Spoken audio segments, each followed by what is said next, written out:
The female protagonist, upon her arrival in another realm, is accompanied by handsome men. While I find myself in desolate mountains, she enters a world of prosperous dynasties, whereas I awaken in utter ignorance. Chapter 1. The Challenge of Learning Foreign Languages. Lin Xiao awakened, her head spinning, attempting to rise only to find her body weak and unresponsive. Each effort to stand caused the ground beneath her to sway, leading her to suspect she had been bound on a ship. Recalling the moments before her fainting, Lin Xia remembered being a core member of a gang, negotiating with her leader. A disagreement during negotiations resulted in gunfire, and she lost consciousness after being struck, only to awaken in this unfamiliar setting. The sound of approaching footsteps made Lin Xia assume it was her captor, prompting her to summon her resolve and curse vocally. However, upon opening her mouth, her words transformed into cries, startling her with the unexpected sound of her own weeping. As the cries erupted, a middle-aged foreign man appeared before her, his eyes filled with compassion as he spoke a torrent of unintelligible words, lifting her into his embrace. He gently waved her hand before her eyes, continuing to speak in a soothing tone. Lin Xia observed her hand, now the size of a matchbox, and turned her gaze to the spot where she had just lain, initially believing it to be a ship, only to realize it was a cradle. Overwhelmed, she succumbed to darkness once more. When Lin Xia regained consciousness, she stared at the ceiling, gradually accepting the reality that she had transformed into a child. But where am I? Why is there a foreigner? I cannot comprehend his speech, she mused. The foreigner's words bore a resemblance to English, yet Lin Xia could not ascertain their authenticity. As a student with aspirations of navigating the underworld, her English scores had rarely exceeded 20, and even that meager achievement was reliant on multiple-choice questions. Thus, whether the middle-aged man spoke English or not held no significance for her. As Lin Xia matured, her physical development progressed, and her vocalizations ceased to be mere cries. She began to understand snippets of conversation. Yet, a sense of resignation enveloped her now that she could comprehend a little. She lacked the motivation to speak. Each day, she sat in the courtyard, cursing the heavens in her native tongue, lamenting, "I was poised to embark on a grand venture, yet I find myself in this wretched place." As time passed, Lin Xia learned that the continent she inhabited was known as the Charlemagne continent, home to a singular nation, the Charlemagne Empire. Over 2 centuries prior, it had been an era of warring states with multiple nations coexisting. Emperor Alexander I, the founding emperor of the Charlemagne Empire, along with his legendary partner, Richard the Lionheart, unified the continent over 13 years, establishing the empire. Lin Xiao's family claimed descent from the legendary Richard the Lionheart. The first person Lin Xiao encountered in this world was none other than her father, Antonio Ceylon, a man of noble lineage, holding the title of Viscount, yet lacking any official duties. Lin Xiao's arrival brought Antonio considerable distress, while other children at 2 years of age could engage in simple dialogue. Lin Xia, at 4, remained mute. Although her sounds had evolved beyond mere babbling, the utterances she produced were incomprehensible, resembling a foreign language. In his desperation, Antonio allocated a significant portion of their limited savings to summon a bishop from the Holy See to ascertain whether Lin Xia was possessed, yet the investigation yielded no results. Another source of Antonio's concern was Lin Xiao's peculiar penchant for daydreaming. She would often sit in the yard, gazing at the sky and muttering in a language no one could understand, sometimes remaining in her trance for the entire day. Due to her inability to speak normally, he pondered whether she might be mute or perhaps even mentally impaired. Since her arrival in this world, Lin Xia remained confined within the Viscount's estate, refusing to venture outside. Even when Antonio forcibly took her out, she would feign fainting or sulk, adamantly resistant to leaving. These 3 issues earned Lin Xia labels of idiot, mute, and antisocial, which soon spread throughout the noble circles of the imperial capital, becoming fodder for gossip among the aristocracy. Some lamented the potential decline of the illustrious Lionheart family, while others reveled in their misfortune. Fortunately, apart from her inability to speak, her penchant for staring into the sky, and her refusal to leave the estate, Lin Xia appeared quite normal, managing to communicate with familiar servants through gestures.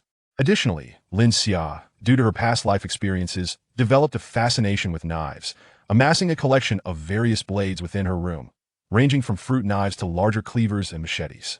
Concerned for her safety, Antonio had previously prohibited her from approaching any knives, yet Lin Xia found ways to gather them, leading him to suspect she harbored violent tendencies. Thus, in addition to being labeled idiot, mute, and antisocial, Lin Xia acquired the new tag of violent inclination. Antonio, having exhausted various methods, could only pray daily for a miracle, hoping Lin Xia would transform into a normal child. The miracle occurred when Lin Xia was 4 years old on that day. The butler Burton's wife fell gravely ill, leaving their 4-year-old son, Sean, without care.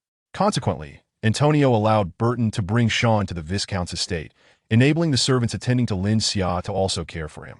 Thus, the great Lin Xia and her most loyal knight, Sean, met, though the significance of this encounter was not recorded in historical texts.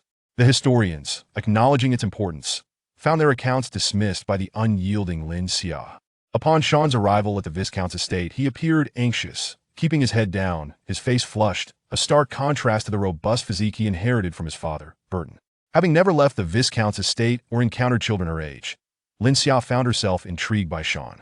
She playfully squeezed his slender, yet strong arms, contemplating before pulling him into her room. Pointing to a machete among her collection, Lin Xia encouraged Sean to take it. Though he seemed to grasp her intent, Sean was visibly nervous and frightened. After all, a 4-year-old had never encountered such an array of knives. However, having been instructed by his father to obey the young master, he hesitantly reached for the hilt, attempting to lift the heavy machete. The weight proved too much for him. He staggered and began to fall. Lin Xia, positioned directly in front of him, instinctively reached out to grab his clothing. However, as she pulled, Sean lost his balance entirely, tumbling to the ground with Lin Xia serving as a cushion. Burton, witnessing the two children fall with knives in hand, was alarmed his son lay atop the young master. Rushing forward, he promptly lifted Sean. After a quick assessment of both children, relieved to find no injuries, he breathed a sigh of relief. Lin Xia, quickly rising, crouched on the ground, her left hand gripping her right, her face flushed, exclaiming, "It hurts so much, it hurts so much." During their fall, the knife's hilt had pressed Antonio, with a heart laden with trepidation, engaged Lin Xia in conversation each day. Though Lin Xia's responses were somewhat sluggish, as a descendant of the Huaxia, her pronunciation of the Charlemagne language appeared peculiar, occasionally misplacing the order of words within her sentences. Nevertheless, she managed to communicate adequately, allowing Antonio's anxious heart to finally find some solace. Despite Lin Xia's ability to speak, Antonio sensed that she still bore some psychological burdens. Originally, he had named her Lin Xilan, with Lin signifying stability and tranquility in the Charlemagne continent. However, the newly vocal Lin Xia vehemently opposed this name, insisting on being called Lin Xia, leaving Antonio quite bewildered. Of course, Lin Xia would not disclose to Antonio that it was her name from a previous life.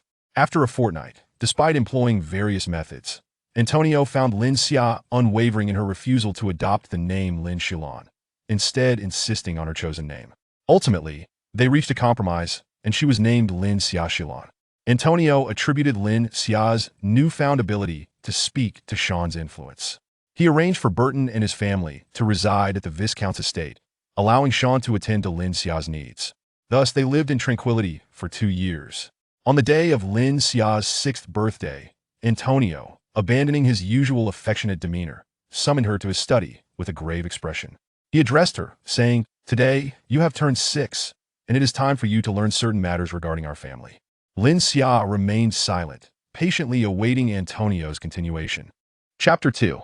The Journey Home. Our family, the Shilin clan, boasts a lineage spanning over 2 centuries, now reaching its 18th generation. At the time of the establishment of the Carolingian Empire, the Shilin family was among the most prominent.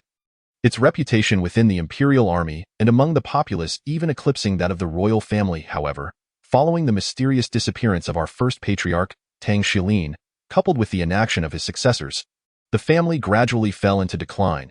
Its title diminished from duke to viscount, with no military position to speak of, surviving solely on the meager income from our fief. Antonio's expression bore a hint of melancholy as he continued. "I am growing old. It seems I cannot restore the former glory of the Shilin clan." Lin Xia listened quietly, finding Antonio's sentiment peculiar. Despite being in his early 30s, he exuded the weariness of an aged man, his spirit heavy with resignation. "Lin Xia," he confessed, "I am not a worthy father. The Shilin family is the only inheritance I can offer you. I do not expect you to revive our family's honor. But I hope you can preserve what remains. Though it may not bring you wealth, it can safeguard your peace." With a tender touch, Antonio patted Lin Xia's head, saying, "Though others may deem you foolish, I believe in you, my son. You are not foolish. You are simply unique. Lin Xia shook his head to evade Antonio's hand, inwardly scoffing. After all, he was a proud descendant of great Huaxia, neither a subject of the Carolingian Empire nor a descendant of Tang. The family's glory felt utterly unrelated to him. Despite spending 6 years in this world, he felt no sense of belonging, always perceiving himself as an outsider. Antonio gestured toward 2 books on the desk, stating martial skills are fundamental for survival in the empire. These 2 tomes are our family's most treasured possessions. It is said that Tang, our first patriarch, recorded the essence of his martial prowess within these pages. As Lin Xia picked up the 2 books, he realized, despite his ability to speak Carolingian, he was illiterate in its script. Just as he intended to return the books, the lower tomes slipped from his grasp, revealing a cover that had aged to a yellowed hue, unmistakably an antique. However, what astonished Lin Xia was that the title on the cover was inscribed in square characters, prompting an involuntary exclamation of the Sunflower Manual in Huaxia. Antonio, hearing Lin Xia's unexpected utterance, expressed concern. Are you all right? I'm fine, Lin Xia replied in Carolingian, though his heart raced as if it would leap from his throat. Struggling to contain his excitement, he inquired, is this a relic from Tang? Indeed, Antonio confirmed. This is Tang's handwritten manuscript. Although you may not yet be literate, I trust you can discern that these square characters are not Carolingian. He then indicated the newer book. This one is the translation. Do you recognize these square characters? Lin Xia had never imagined encountering Huaxia script in this realm. Legend had it that these characters were invented by Tang, known only to him and his attendants, and had remained unreadable since his disappearance. Even scholars from the Lionheart Academy could scarcely comprehend a mere fraction of the text, let alone connect the words meaningfully. Disappointed at Antonio's admission of ignorance, Lin Xia, having accepted his fate in this world over the past 6 years, felt a tumult of emotions upon encountering the long-lost Huaxia characters. This could be a glimmer of hope for returning home. As he continued to peruse, he read, to cultivate divine skills, one must first endure hardship in heart and body. The subsequent words had evidently been erased, replaced by endure hardship in heart and body. Lin Xia mused, surely, the original phrase was about self-castration. Who knew Tang was so obsessed with gold? Antonio interrupted Lin Xia's reading, directing his gaze toward a portrait in the study, saying, this is the likeness of our first patriarch. Tang Shilin. In his day, he served alongside King Richard in support of His Majesty Paul Alexander, basking in unparalleled glory. Alas, look at our family now. Today marked Lin Xia's inaugural visit to Antonio's study. Following Antonio's gaze to the painting, he beheld a majestic figure astride a chestnut steed, clad in golden armor, a knight's lance resting casually against the ground. Despite the earlier thrill from the Sunflower Manual, the sight of this man reignited Lin Xia's awe. What struck him most was Tang's visage. His cheekbones were not prominent, and his eyes were a deep, pure black, distinctly different from the inhabitants of the Carolingian continent. With shoulder-length hair that was entirely black, Tang did not wear a helmet. Unlike Carolingian folk, who had dark hair and eyes of deep brown, Tang's features were strikingly unique. Gazing at Tang's portrait, Lin Xia was reminded of a song. We are not the same. Each person faces different circumstances.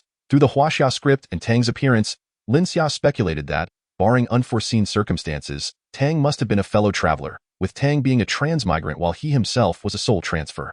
Lin Xia's own likeness was a mere reflection of Antonio's. Looking at Tang, he felt a twinge of envy for his pure black hair and eyes, attributes he once possessed. That will be all for today. Antonio interjected, breaking Lin Xia's reverie. You should return and rest. Starting tomorrow, you will train with me in martial skills. All right, all done, Lin Xia responded, yet remained rooted to the spot, fixated on the 2 tomes.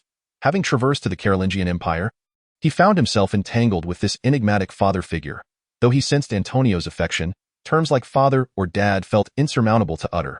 He eventually settled on calling him Olden, a term that conveyed both warmth and respect. Initially, Antonio found this unfamiliar, yet over time, he ceased to correct Lin Xia. Noticing Lin Xia's reluctance to leave, Antonio understood his intent and said, take these 2 books with you. Guard them well, do not damage them. Upon hearing this, Lin Xia eagerly returned to his chamber, closing the door behind him. He hastily opened the Huaxia version of the Sunflower Manual, gazing at the long-missed square characters and memories of his biological parents. His comrades in arms and his fiancée flooded back to him. The emotions that he had just managed to suppress before Antonio surged forth, almost overwhelming him with the urge to weep. Continuing to flip through the pages, Aside from the nonsensical opening titled Mencius declares to the world, which proclaimed born in hardship, perishing in comfort, the subsequent content felt eerily akin to a manual. The Sunflower Manual was divided into 3 sections. The first illustrated various human postures with succinct lines, marking key acupuncture points with black dots, such as the Danzhong and Tianqi points. Each dot was interconnected, illustrating the flow of energy within the body. Each figure depicted distinct poses, standing, cross-legged, lying down, and reclining. The second section detailed the precise location and purpose of each acupuncture point, explaining how to enhance internal energy through breath control, alongside notes on energy circulation. The third part featured illustrations of various techniques, explaining the synergy between these techniques and energy to amplify their potency. Though Lin Xia struggled to comprehend, he sensed a resemblance to the martial arts training depicted in Huaxia cinema. Unable to decipher further, he flipped to the last page, where it read, "If you have reached this point, you must have finished reading this manual. If you can understand this final message, you too must hail from Huaxia." How delightful! Doesn't it evoke the warmth of meeting a kindred spirit in a foreign land? Lin Xia thought, these words must be Tang's.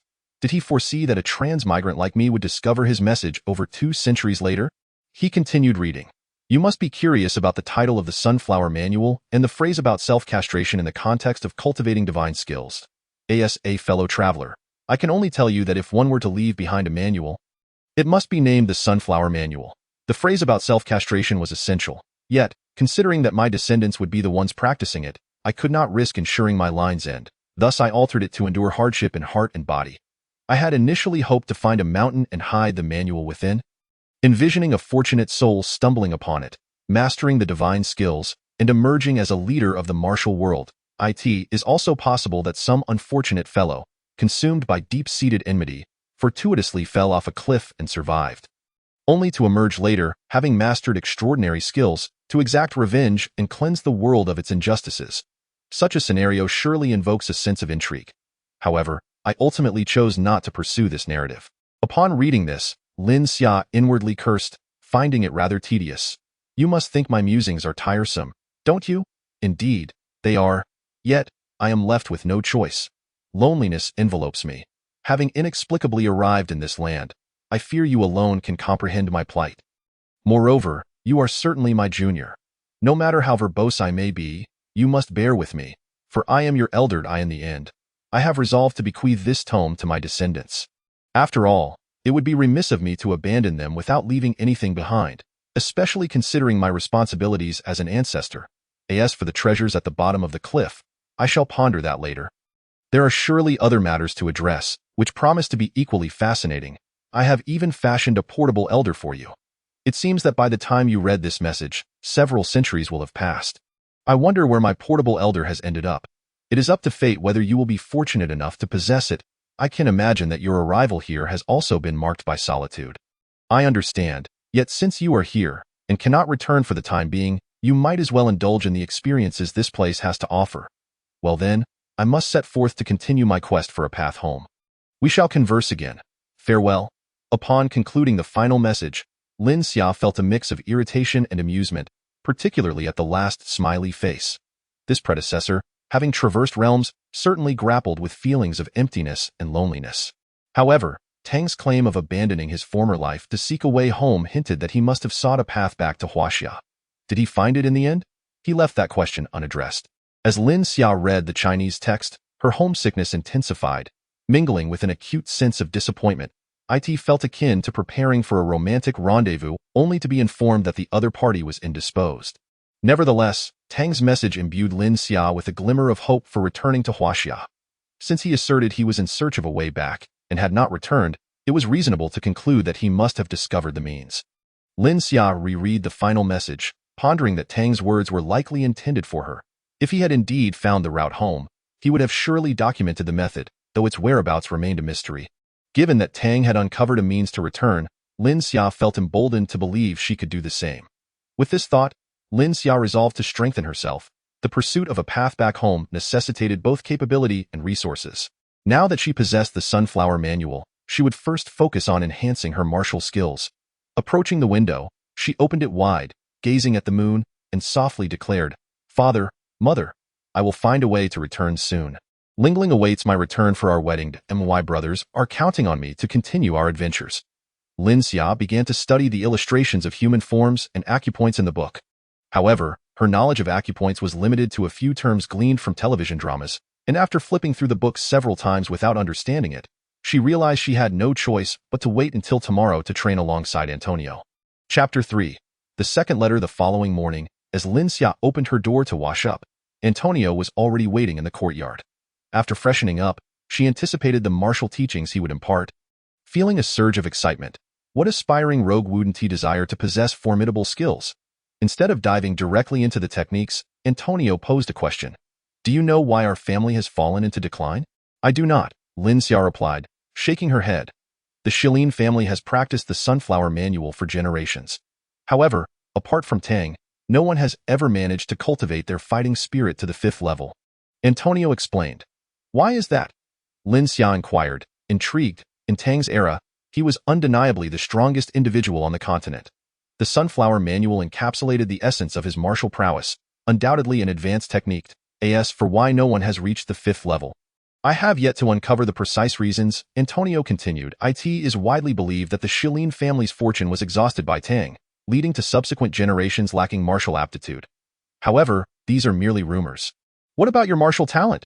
Lin Xia asked curiously. I was considered quite gifted among my peers during my youth, achieving the 4th level by the age of 19, with no rivals among my contemporaries. Yet, I have remained at the pinnacle of the 4th level for over a decade now, while many who once lagged behind me have surpassed my capabilities. Antonio lamented. I will now impart the sunflower manual to you. Pay close attention, he instructed. Since Lin Xia was still illiterate, Antonio recited the teachings for her. The essence of the sunflower manual states that to practice extraordinary skills, one must first hone their will and enhance their physical conditioning, enabling them to endure hunger. As Lin Xia listened to Antonio recite the translation, she felt a chill run down her spine. Who translated this? Enduring hunger? Is that truly a method to cultivate extraordinary skills? Antonio clarified, honing one's will is easily understood, and enhancing physical conditioning aligns with the mainstream practice of refining one's body. Yet, after generations of practice, the rationale behind enduring hunger remains elusive. An ancestor once attempted to fast for 18 days. Lin Xia was taken aback to learn that someone had actually starved themselves and questioned. What happened then? Antonio sighed. He fainted. Lin Xia thought to herself, of course. Antonio began to explain the fundamental knowledge of cultivating fighting spirit. Initially, the process was not complex. It involved strengthening the body. When one's physical condition reached a certain threshold, a sensation of energy would manifest within, known as fighting spirit. This stage was referred to as the entry level or 0 level. Only after surpassing the entry level could one be deemed a martial artist, with levels ranging from 1 to 9, classified as 1st to 9th level martial artists. Beyond the 9th level existed the sacred level, of which Tang, the first patriarch of the Shilin family, was an exemplar. The entry-level practice primarily focused on enhancing physical strength, and methods across families were generally similar, resembling a combination of aerobic and anaerobic training. Thus, Lin Xia began her training under Antonio's guidance. However, since Lin Xia had embarked on her training, she had left her protege, Shan, with little to do. Typically, Shan followed Lin Xia's lead, doing whatever she instructed. But now, with her training, Shan could only watch. Eventually, he decided to join Lin Xia in her training sessions. Simultaneously, Antonio arranged for Lin Xia and Shan to attend classes at the academy. He felt a deep sense of guilt. The Shilin family was already facing financial hardship, making it impossible for Lin Xia to enroll in a prestigious academy, relegating her to a commoner's institution. Lin Xia, however, bore no ill feelings about this. After 2 years of training, Lin Xia had yet to sense any fighting spirit, while Shan, after 6 months of practice, began to cultivate his energy and officially enter the realm of fighting spirit. The methods of cultivation imparted to Shan were not derived from the Sunflower Manual, but rather a set of ordinary martial techniques collected by the Shilin family. Regarding Lin Xia's inability to cultivate fighting spirit, Antonio offered 2 explanations, the first being a lack of talent. While martial cultivation did not require the extraordinary talent akin to that of a mage, nearly half the population lacked the aptitude for martial arts. The second explanation suggested that Lin Xia had not sufficiently developed her physical conditioning, which was also Antonio's reasoning. However, Lin Xia's training had been arduous, and Antonio's reassurances felt more like consolation for himself than for her. The news of Lin Xia's inability to cultivate soon spread among the noble circles, leading many to believe that the Shilin family was doomed. Lin Xia could only lament her fate, 88 years old. She lay in bed contemplating her circumstances. Through Tang's message, a flicker of hope for returning home ignited within her, yet the inability to cultivate martial skills undoubtedly compounded the challenges of her quest. Lin Xia retrieved the Huaxiao edition of the Sunflower Manual, scrutinizing it repeatedly. The cover of this edition differed slightly from that of the books in the Charlemagne continent. It was crafted from sturdy cardboard, elegantly wrapped in fine fabric, while the Charlemagne books were merely printed on ordinary paper. Previously, Lin Xia had not noticed this detail, but suddenly a thought struck her. Tang had named this book the Sunflower Manual, indicating he was perhaps quite fond of wealth. The cover bore a striking resemblance to the 42 chapters from The Deer and the Cauldron, leading her to wonder if it, too, contained hidden compartments. With this thought in mind, regardless of whether it was true, she procured a small knife and carefully sliced open the cover. While Antonio treated Tang's book as a treasure, Lin Xia was indifferent. Upon cutting through the cover, she indeed discovered a letter inside, prompting her to scoff at Tang for not simply placing his message within the book instead of creating a mechanism. The contents of the letter were brief. Spanning 2 pages written in Huaxia's square script, the first page bore few words, yet the opening line astounded Lin Xia. "Hi, Lin Xia. How are you?" The fact that Tang, over 200 years ago, had known her name left her astonished, and she hurriedly continued reading. "I believe you must be quite surprised. Today, I successfully employed prophecy once more. I had originally planned to sneak away this morning, but it seems I must delay for another day. You must be curious about prophecy, yes? Not only you, but I too am immensely curious. According to the records of the Charlemagne continent, having cultivated to my current level, I occasionally glimpse the future. I have witnessed it twice, both times concerning you. The first occasion revealed your arrival here, prompting me to leave you a message in the Sunflower Manual. However, the details were scarce. I only discerned that you, too, traversed from Huaxia to become my distant descendant. The second instance, which occurred just moments ago, presented a similarly vague vision. I learned your name is Lin Xia, and you encountered the same difficulties in cultivation as I did, which is why I resolved to impart to you the methods of training. How does it feel, dear descendant? Are you touched? Upon my arrival in this world, I developed a keen interest in both combat energy and magic.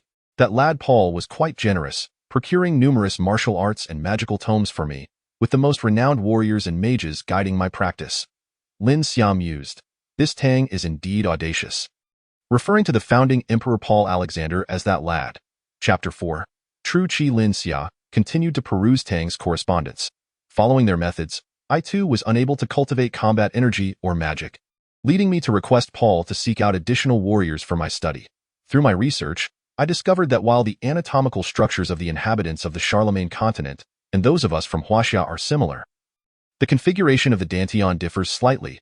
We liken the refined combat energy to water, while those on the Charlemagne continent possess a metaphorical faucet within their Dantian. They simply need to train their bodies to turn it on and release the water. Conversely, we must first create a faucet within our Dantian. The principles of magic are not dissimilar. I scoured the literature of the Charlemagne continent, but found no guidance on creating a faucet. Fortunately, I had brought along numerous books when I crossed over to in moments of boredom. Reading novels sparked an idea. Could I construct a faucet through the methods of cultivation? I delved into various Taoist texts and inner cultivation techniques, ultimately resolving this conundrum. Indeed, this is a wondrous continent. I cannot speak for Huaxia, but here, it is truly feasible. Cultivation has resolved my inability to train, and the true Qi cultivated here is far more potent than combat energy or magic.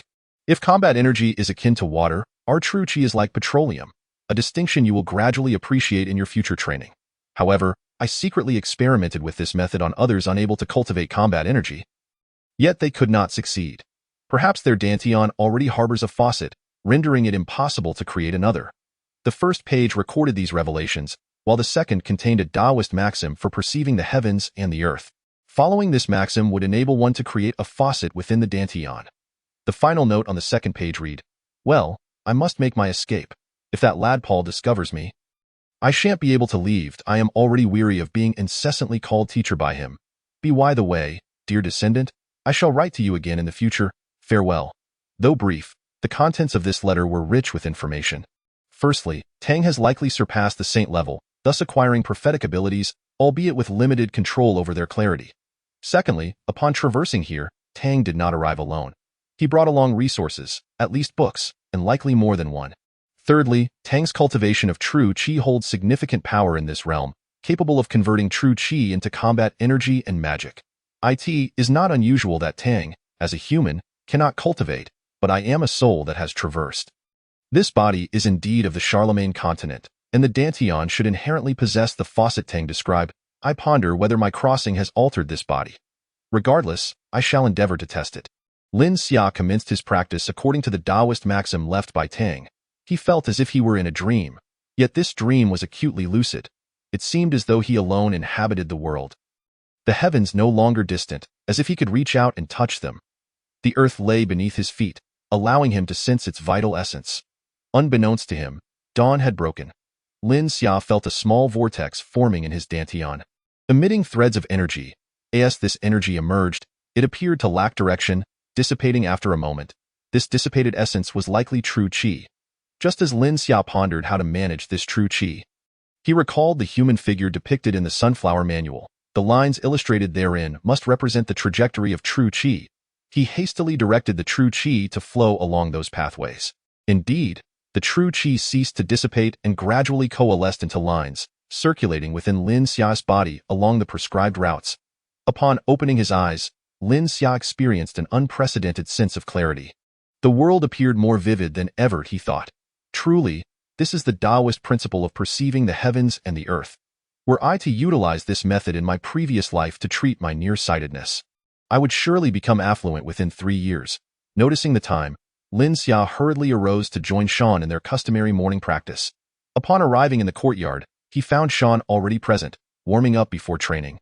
Lin Xia mobilized his true qi and glanced at Shan, who exhibited faint wisps of mist around his dantian, likely his combat energy, though its level remained uncertain. Noticing Lin Xia's arrival, Shan promptly greeted him. "Young master." Lin Xia nodded in response, beginning his own warm-up. Shan's demeanor remained as usual, suggesting he had not perceived the true qi within Lin Xia, while Lin Xia could clearly see Shan's combat energy. This, it seemed, was one of the benefits of cultivating true qi, as Tang had indicated. Antonio arrived, casting a glance at Lin Xia, sensing a change in his demeanor and aura. "Lin Xia," he called, his voice trembling slightly. "What is it, Olden?" Lin Xia inquired. "Have you transcended the entry level and refined your combat energy?" Antonio asked, visibly thrilled. "Yes, can you see it?" Lin Xia replied. "How could I see your internal combat energy? I merely sensed a shift in your aura, which prompted my question. Indeed, you have refined your combat energy." Upon hearing Lin Xia's confirmation, Antonio rejoiced, exclaiming, "Ha ha, I told you. How could someone from the West Lin family be incapable of cultivating combat energy? What a farce! Excellent, you are remarkable." Lin Xia chose not to respond. Yet the fact that Antonio could not perceive the combat energy within him validated his belief that only he could see it. It was said that the first patriarch, Tang, initially struggled to cultivate combat energy, mirroring Lin Xia's situation closely. Perhaps, like Tang, Lin Xia would eventually ascend to the saint level. Antonio, clearly excited, regarded Lin Xia's cultivation of combat energy as one of the happiest developments in years. Proclaiming, "Let those nobles in the imperial capital scoff. My son will undoubtedly become a martial arts master." Regrettably, good news seldom travels beyond the confines of home, while bad news spreads like wildfire. Hardly anyone in the noble circles of the imperial capital was aware that Lin Xia had successfully cultivated combat energy. They still believed he was incapable of it, dismissing the West Lin family as waning. Antonio remarked, "Now that you have surpassed the entry level and cultivated combat energy, we can officially commence training with the Sunflower Manual today." Oh, Lin Xia replied noncommittally. Unbeknownst to Antonio, Lin Xia had already begun practicing the Huaxia version of the Sunflower Manual.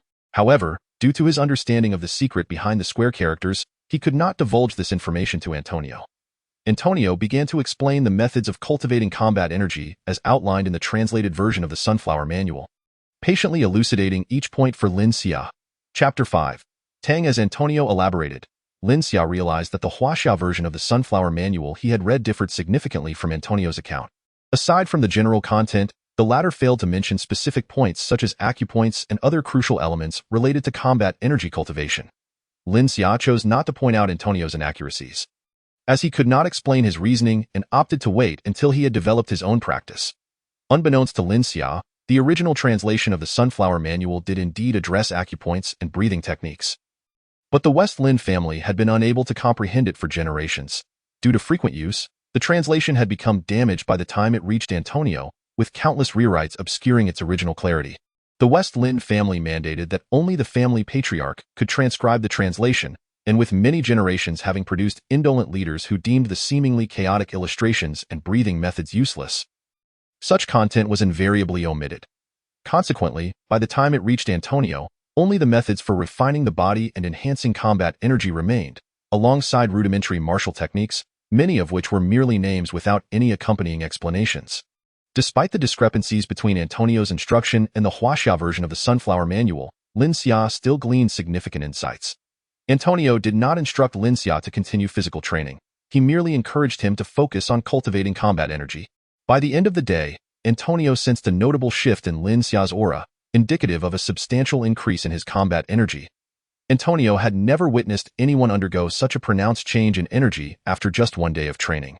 Lin Xia might indeed parallel Tang, perhaps signifying a resurgence of the West Lin family. Thus, Lin Xia's life transformed into a blend of cultivating combat energy and studying at the academy in his previous life. As a rogue, he had little interest in education. Fortunately, he had already grasped the basics of the writing system of the Charlemagne Empire, making reading and writing no longer a challenge. He felt no inclination to continue his studies and sought to withdraw from the academy. However, Antonio firmly opposed his request, leaving Lin Xia with no choice but to linger on at the institution.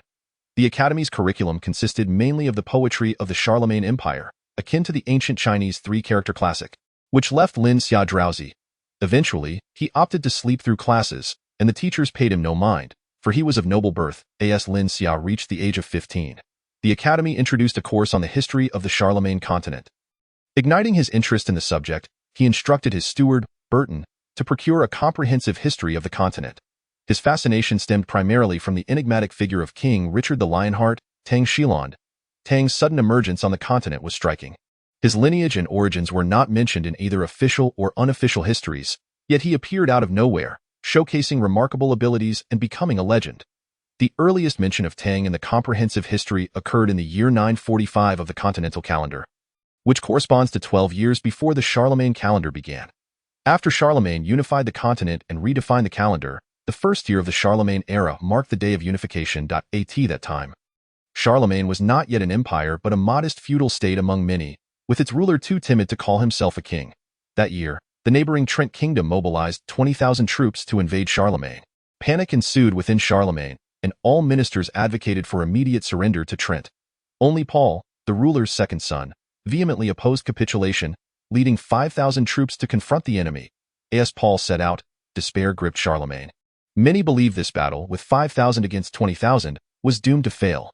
Following the customary practices of the Trent kingdom, Charlemagne would likely face a massacre.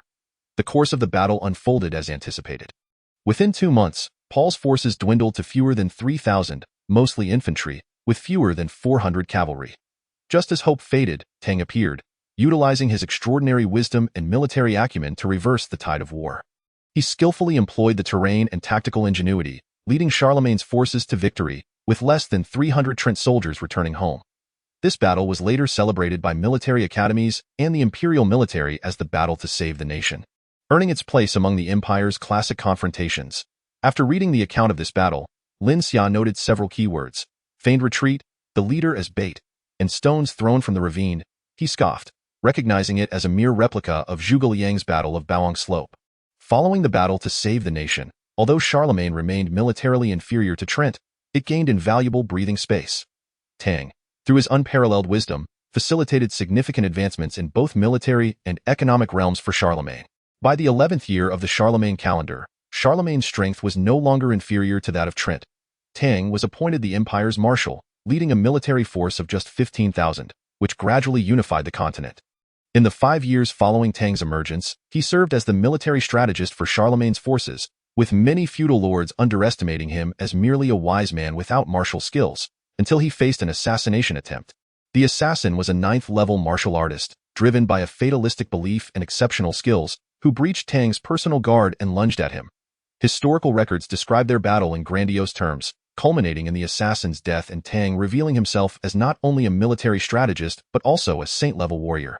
The initial perception that Tang lacked martial prowess, Lin Xia speculated, could be attributed to his inability to cultivate upon his arrival on the continent. in the year preceding the establishment of the Charlemagne Empire. During the final conflict with its last adversary, Charlemagne's forces were at a disadvantage. Once again, Tang showcased his extraordinary abilities, demonstrating that he was not only a saint-level warrior but also a saint-level magician. In this climactic battle, he employed fire magic to cast a forbidden spell, incinerating an enemy army of 100,000. This fiery display earned him the title Flame Lion across the Charlemagne continent. After assisting Emperor Paul in unifying the continent, he was bestowed the title of King Richard the Lionheart, with his descendants granted hereditary dukedom. However, Tang mysteriously vanished 3 years into the Charlemagne era. Along with 7 companions, 7 wives, and a series of inventions he had created. At the time of his disappearance, he left behind only one son, Lin Xia's ancestor, who inherited the title of duke. Each time Lin Xia read the biography of Tang in the comprehensive history, it felt akin to a whimsical tale centered on Tang. However, when he delved into the history of the Shilin family, he found it peculiarly odd. The ancestors of the Shilin family were quite eccentric. Chapter 6. The glorious history of the Shilin family. Since Tang's departure, the Shilin family had indeed declined with each generation, epitomized by Lin Xia's distant ancestor, Duke Cleister Shilin, the 13th descendant of the Lionheart lineage. At that time, the title of duke still held weight, and the Lionheart family maintained a tradition of military service. Despite their fallen status, the empire still afforded them certain privileges by the age of 40. Cleister had finally attained the rank of lieutenant colonel, overseeing logistics for the Third Army, which was a well-compensated position within the military. During a conflict with the nomadic tribes, the vanguard of the Third Army engaged the enemy, feigning defeat to lure the nomads into an ambush. However, the army commander was rather foolish, allowing the feigned retreat route to intersect with the logistics route. Tragically, the vanguard and the supply troops met at this juncture. And upon witnessing the vanguard's retreat, the supply troops panicked, abandoning their cargo and fleeing, thereby hindering the vanguard's advance to the ambush site. As the nomads pursued them, the entire battle collapsed. Emperor Alexander VIII was enraged upon receiving the battle report and sought to execute Cleister on the spot. However, the ministers interceded, arguing that Cleister was a descendant of the Lionheart, and that the commander of the Third Army bore the brunt of the blame. Consequently, the emperor opted for a lesser punishment, demoting the duke to a count and decreeing that the Lionheart family would never serve in the military again. This incident turned the Third Army into a laughingstock within the imperial forces, derisively dubbed the Lame Rabbit. Subsequently, capable soldiers shunned service in the Third Army, relegating it to the weakest military faction in the empire. As time progressed, Lin Xia's grandfather, Count Baiwei's Shilin, became notorious in the imperial capital for his romantic exploits. At the age of 21, he vowed to distance himself from frivolous pursuits and restore his family's honor. However, due to the repercussions of his great-grandfather Cleister's actions, the Lionheart family was barred from military service. Thankfully, decades had passed since Cleister's punishment, and the ban had loosened.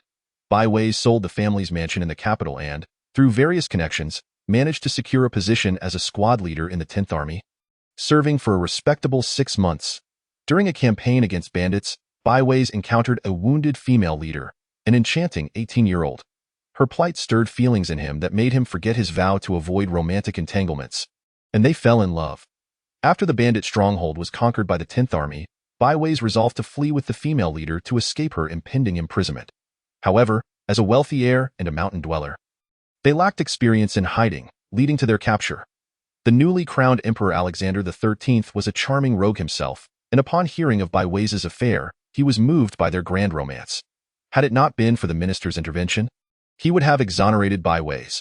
The charges of desertion and harboring a fugitive would have typically warranted the death penalty, but due to the emperor's personal inclinations, Baiwei was merely demoted to a viscount, losing most of his lands while retaining a small estate sufficient for the Shilin family to subsist. The female bandit leader was executed. Upon his release, Baiwei found his family's grand residence sold, leaving him to purchase a modest home in a commoner district. He barely managed to maintain a few servants through the meager tax revenue from his land, marrying a commoner and fathering Antonio, before passing away at the age of 43. Thus, we arrive at Lin Xia's father, Antonio, a misfortunate soul. Though the Shilin family still held the title of Viscount, they were long estranged from the imperial nobility. Regarded merely as a talisman by the empire, the imperial court only remembered the descendants of the Lionheart during significant festivals or rituals. In his youth, Antonio inherited his father's charming demeanor and lofty ambitions, but lacked the wealth or connections to enter the military. Ultimately, upon reaching the age of 16, he he joined a little-known mercenary group, resolved to carve a name for himself and restore his family's former glory. However, Antonio did not make a name for himself in the mercenary world. Instead, he returned home at the age of 26 with a son named Lin Xiade. To this day, aside from Antonio, no one knows the identity of the child's mother, of course. Antonio's experiences are not recorded in the family history. But fortunately, the butler, Burton, is aware of them. When Lin Xia first entered school, he rarely communicated with his classmates, speaking only a few words daily to Sean, embodying a reticent demeanor, in Lin Xia's own words. He saw no point in conversing with a group of children. Sean's initiation into the world of streetwise antics had begun, with the first step involving sharing tales of rogues to cultivate Sean's perspective on such a life. To Lin Xia's surprise, his classmates were also enamored with these stories, leading to a gathering of boys around Lin Xia during recess, eagerly awaiting his narratives. The passion of these youths was ignited by the tales of life and death. In Brotherhood. At 15, Lin Xia had already reached the third level of his fighting spirit training the previous year. Aside from the total amount of fighting spirit and enhanced physical strength, there were no significant changes. Antonio explained to Lin Xia that reaching the third level primarily focused on enhancing physical attributes such as strength and reflexes. A qualitative transformation would only occur at the fourth level when the fighting spirit could be externalized. Since Lin Xia began his training, he meticulously compared the original text of the Huaxia version of the Sunflower Manual with its translated version, privately supplementing the translation based on the original and imparting his findings to Sean, who surprisingly demonstrated considerable talent, recently breaking through to the third level himself. Unfortunately, Sean was still limited to cultivating fighting spirit, unlike Lin Xia, who could harness true energy. Lin Xia privately assessed that, in terms of both strength and speed, he was decidedly superior to Sean, perhaps illustrating the distinction between oil and water as Tang had once described. One day after school, as Lin Xia and Sean made their way home, Sean continued his usual chatter about the day's lessons at the academy.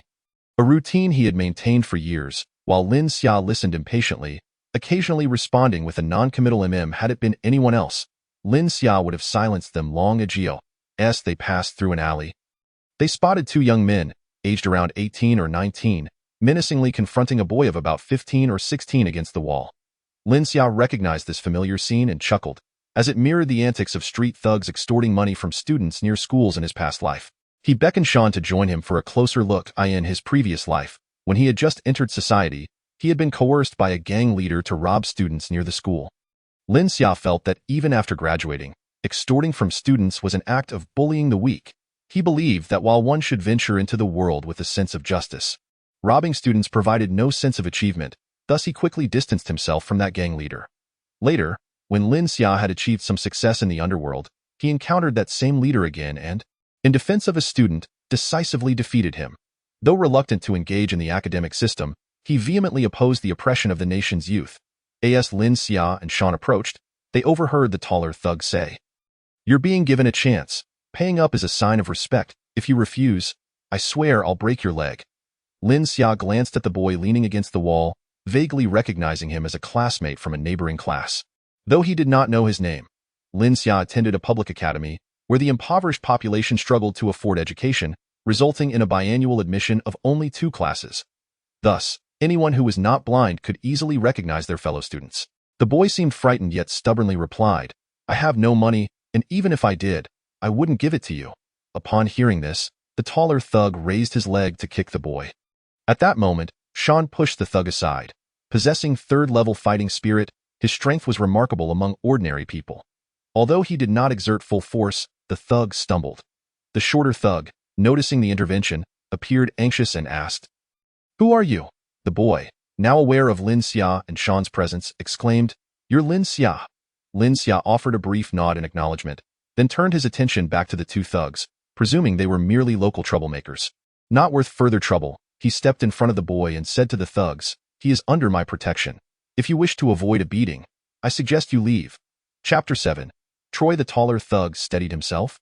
Having recently recruited a new underling and eager to showcase his prowess by robbing a student, encountering Lin Xia, he felt humiliated, especially since his adversary numbered only 2 and appeared to be students from the academy. "Who the hell do you think you are?" he shouted, rallying the shorter thug with, "Let's take them down." Reluctantly, the shorter thug followed suit as they charged at Lin Xia. Without moving, Lin Xia watched as Sean delivered a kick to the taller thug's abdomen and then slapped the shorter thug, sending both tumbling to the ground. These thugs clearly lacked any martial training, and although Sean refrained from using full strength, it was still more than they could withstand. The taller thug groaned, clutching his stomach, struggling to muster any bravado, while the shorter thug stared dazedly, his eyes swirling. Lin Xia approached the taller thug, kicked him once more, and said, "If you can move, you'd best leave. Do not return to this academy's vicinity." The taller thug, feeling slightly better, leaned against the wall and managed to stand, muttering, "You wait for me." He then helped the shorter thug up, and they staggered away. Lin Xia dismissed the thug's words, recognizing them as a typical empty threat uttered by defeated small-time criminals, a futile promise of vengeance. Turning to the boy, Lin Xia found him visibly excited, gazing at Lin Xia with admiration, seemingly at a loss for words. Lin Xia smiled and inquired, "You must be a fellow student at the academy?" The boy replied, "My name is Troy, and I am in the same grade as you." "Hello, Troy," Lin Xia greeted. After ensuring the boy was unharmed, he added, "If you're fine, it's best to head home early with that." He signaled Sean to continue towards the Viscount's residence. Troy, left standing in place, appeared to be deep in thought. As Lin Xia moved further away, Troy hurried to catch up. Noticing Troy following closely, Lin Xia asked, "Troy, are you intending to accompany me home?" Troy's face flushed, realizing he had acted somewhat out of line. In his nervousness, he blurted, "Though I'm not in your class, I often hear you tell stories." Lin Xia had not paid much attention to Troy before, as the throng around him was always large, making it difficult to notice individual faces. Observing Troy now, he sensed that there was something Troy wished to discuss. Troy continued, "But I didn't expect such things to happen to me. Not just me. Several students have been robbed or extorted recently. Some timid ones think that paying will resolve the issue, but they return the next day. Many students are frightened but afraid to tell their families. Feeling dazed during classes and reluctant to leave after school."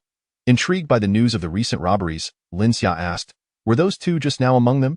Troy responded, "They are not alone. Originally, there were 3 of them blocking the less crowded alleys near the school, and now it seems there are 7 or 8, with more students joining their ranks." Lin Xia had surmised why Troy was following him but still asked, "Why are you sharing this with me?" "I want to be with you," Troy answered, echoing a line from one of Lin Xia's stories.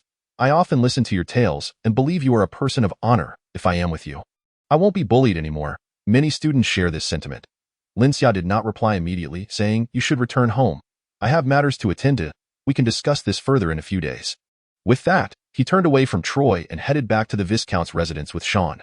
Troy, feeling a tinge of disappointment at Lin Xia's non-committal response, yet hopeful that the lack of outright rejection indicated some possibility, stood still for a moment before returning home.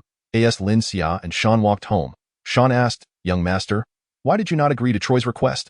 Lin Xia, intrigued that Sean had spoken up, noted that he rarely initiated conversation. Preferring to respond to Lin Xia's prompts, "Do you think I should have agreed?" Sean nodded silently. "Why do you want me to agree?" Lin Xia inquired. "In your stories, you emphasize loyalty and righteousness. I believe we should support our classmates. And I think you are clever. Though you often speak of things I cannot grasp and do things I cannot comprehend, I believe you have the ability to protect them," Sean replied. Lin Xia was quite pleased with Sean's personal admiration and remarked, "Very well, let's observe the situation." Lin Xia had plans to establish a gang and recruit followers, and the Troy incident might serve as an opportunity. However, whether Troy was a suitable candidate remained to be seen. In the following days, Troy did not approach Lin Xia, which surprised him. Could it be that Troy had resigned himself to his fate? This thought left Lin Xia somewhat disappointed. At the same time, in the same alley, Lin Xia observed 6 youths, who were clearly up to no good, surrounding a young boy. Lin Xia couldn't help but smile. It was a familiar scenario. Sean quickly recognized the situation as well and glanced at Lin Xia. Preparing to rush in, Lin Xia placed a hand on Sean's shoulder, signaling him to hold on as they stealthily approached. Troy was pressed against the wall, with a thug on either side gripping his arms and shoulders, rendering him immobile. The tall thug demanded, "Who were those 2 punks the other day? Speak up if you know what's good for you." Troy's expression remained resolute as he glared at the tall thug, refusing to utter a word. The thug raised his hand and struck Troy across the face, asking, "Are you deaf?" A red mark instantly appeared on Troy's face, yet he defiantly replied, "I won't tell you. If you want to hit me, go ahead. I won't betray my friends." Initially intending to say he wouldn't betray his classmates, he changed his words out of fear they might deduce his school affiliation. The tall thug, seeing Troy's resilience, kicked him hard. The force was so strong that the 2 thugs holding Troy momentarily lost their grip. Seizing the opportunity, Troy, despite the pain in his arms, lunged at the tall thug. Throwing a punch, the other thugs rushed in, some attempting to pull Troy away while others aimed punches at him. Witnessing this unfold, Lin Xia realized he could no longer wait and charged in, grabbing one thug by the collar and delivering a powerful punch to his face.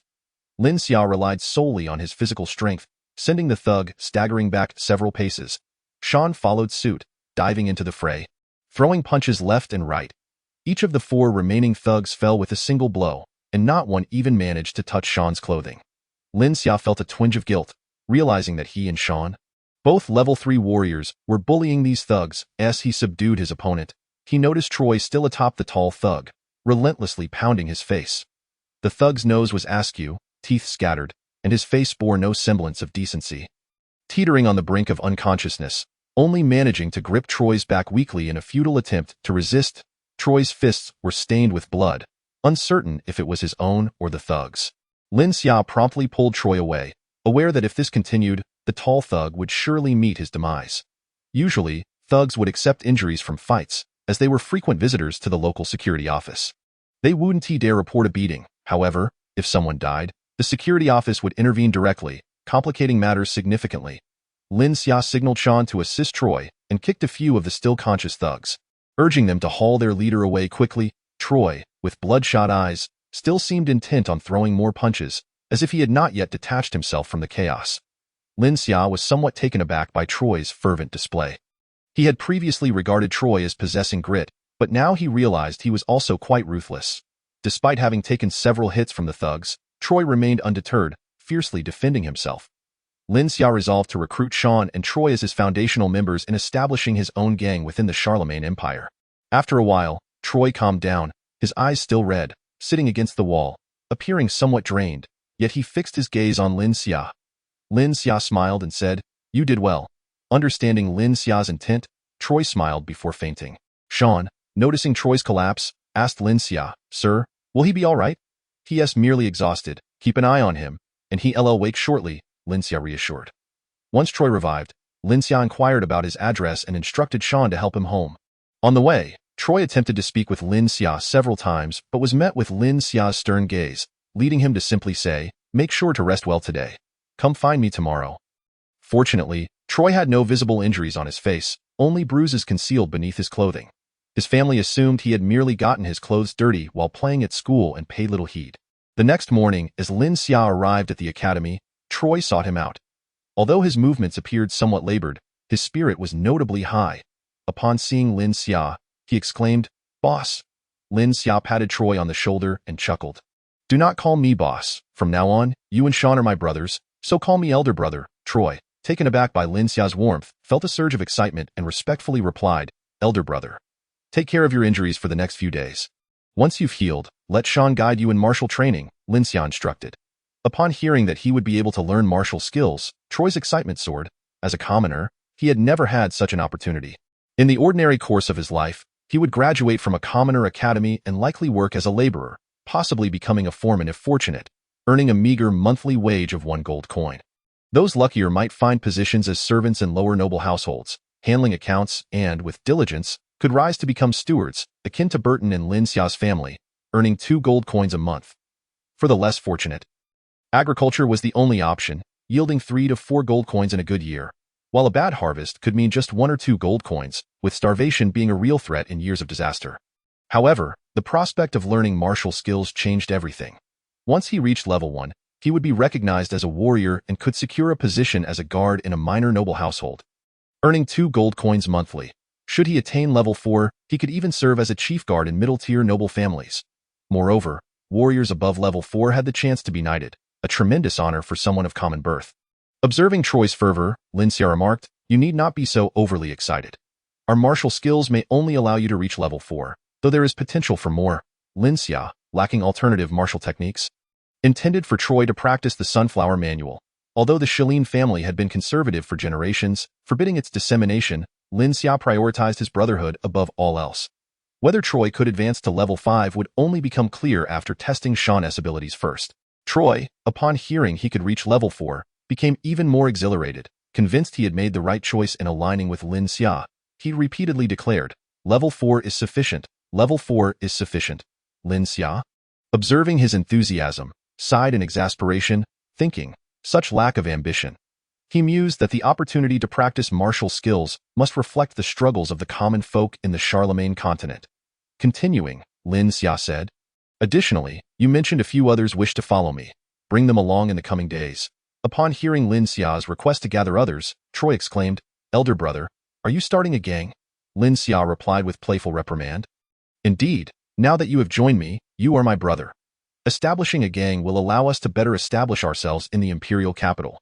From today forth, our gang shall be named Hongxing." Days later, Troy returned with 5 classmates to meet Lin Xia, referring to him as boss. Lin Xia did not insist they change their address to elder brother, considering they were not yet core members of Hongxing and still unfamiliar with him. After offering some brief encouragement, he instructed them to follow Troy. Troy spent considerable time with Lin Xia, frequently asking what their next steps would be. Lin Xia, not rushing to expand their influence, advised Troy to recover properly before making further plans. Lin Xia was also contemplating the gang's development, aware that this world differed from his previous one. Based on his experience, gangs typically thrived in entertainment venues, yet this continent offered little in terms of entertainment. Limited to gambling dens and brothels, there were no nightclubs, and not even game rooms or pool halls existed. While Lin Xia pondered these matters, a young boy hurriedly approached him. This boy was one of Troy's associates. And upon seeing Lin Xia, he exclaimed, "Boss, bad news. The tall thug from before has come to the academy." Upon hearing that the tall thug had arrived, Lin Xia replied, "Let us go check it out." With that, he and Sean made their way outside. Upon reaching the academy entrance, Lin Xia spotted the tall thug, his head wrapped in bandages, an unmistakable sight. The tall thug declared, "I know one of those 2 punks is named Lin Xia.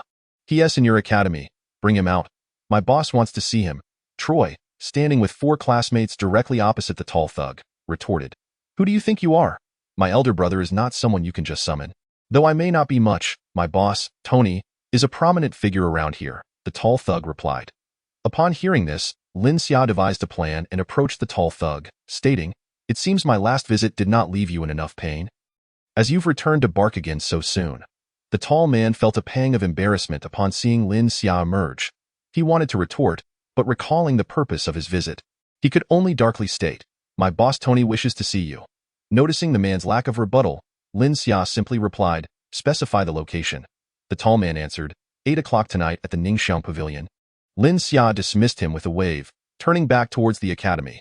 The tall man's sense of humiliation deepened as Lin Xia disregarded him, his expression darkening as he watched her depart, vowing, "Tonight at the Ningxiang Pavilion, I will see if you can still be so arrogant."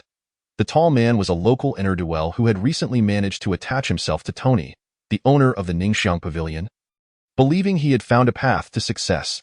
However, he had endured 2 beatings without accomplishing anything for Tony, the second of which had left him bedridden for several days.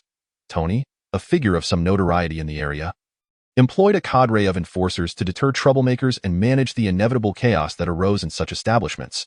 Having just begun to work under Tony, the tall man was tasked with scouting for lucrative opportunities nearby.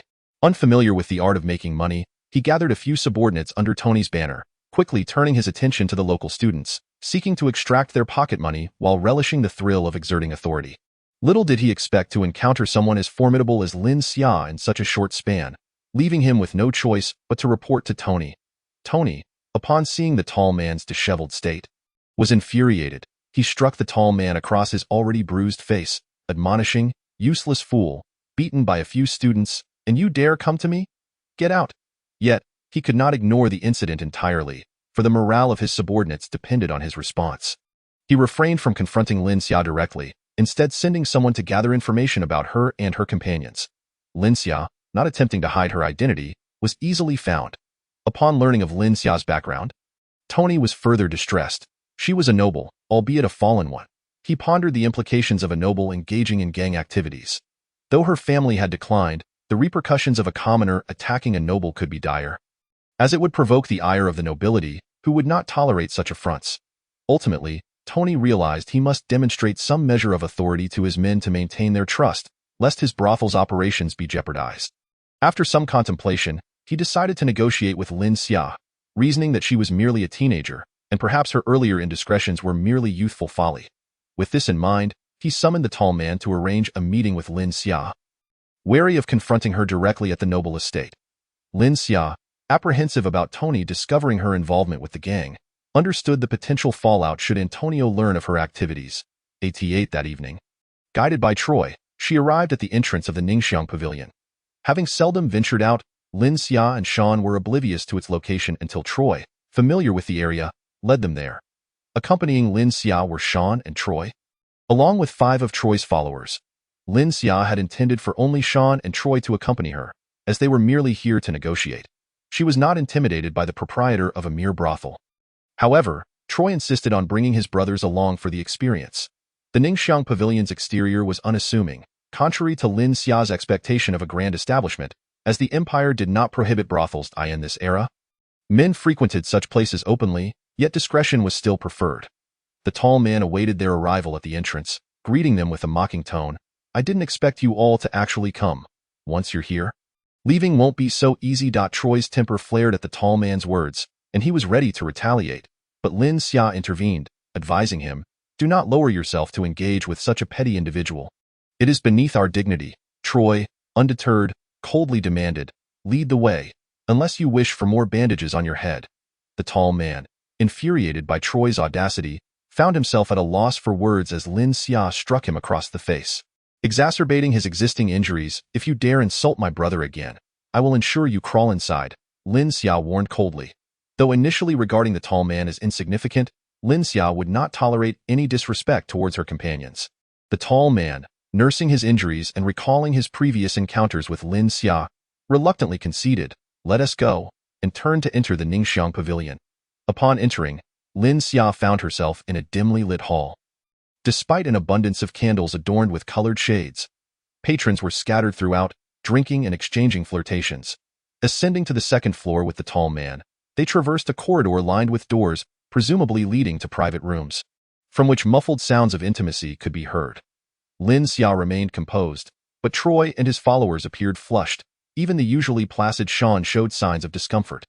Lin Xia mused to herself if it was too early to expose these youths to such surroundings.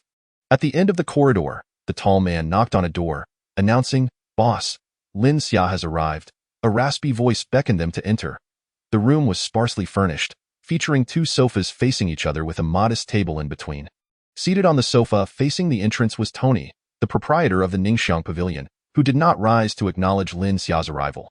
The tall man positioned himself behind Tony's sofa, standing alongside a burly, sullen-looking man, whom the tall man recognized as Tony's bodyguard. Vic. Lin Xia, unfazed by Tony's demeanor, boldly took a seat on the sofa opposite him. Sean and the others stood behind her.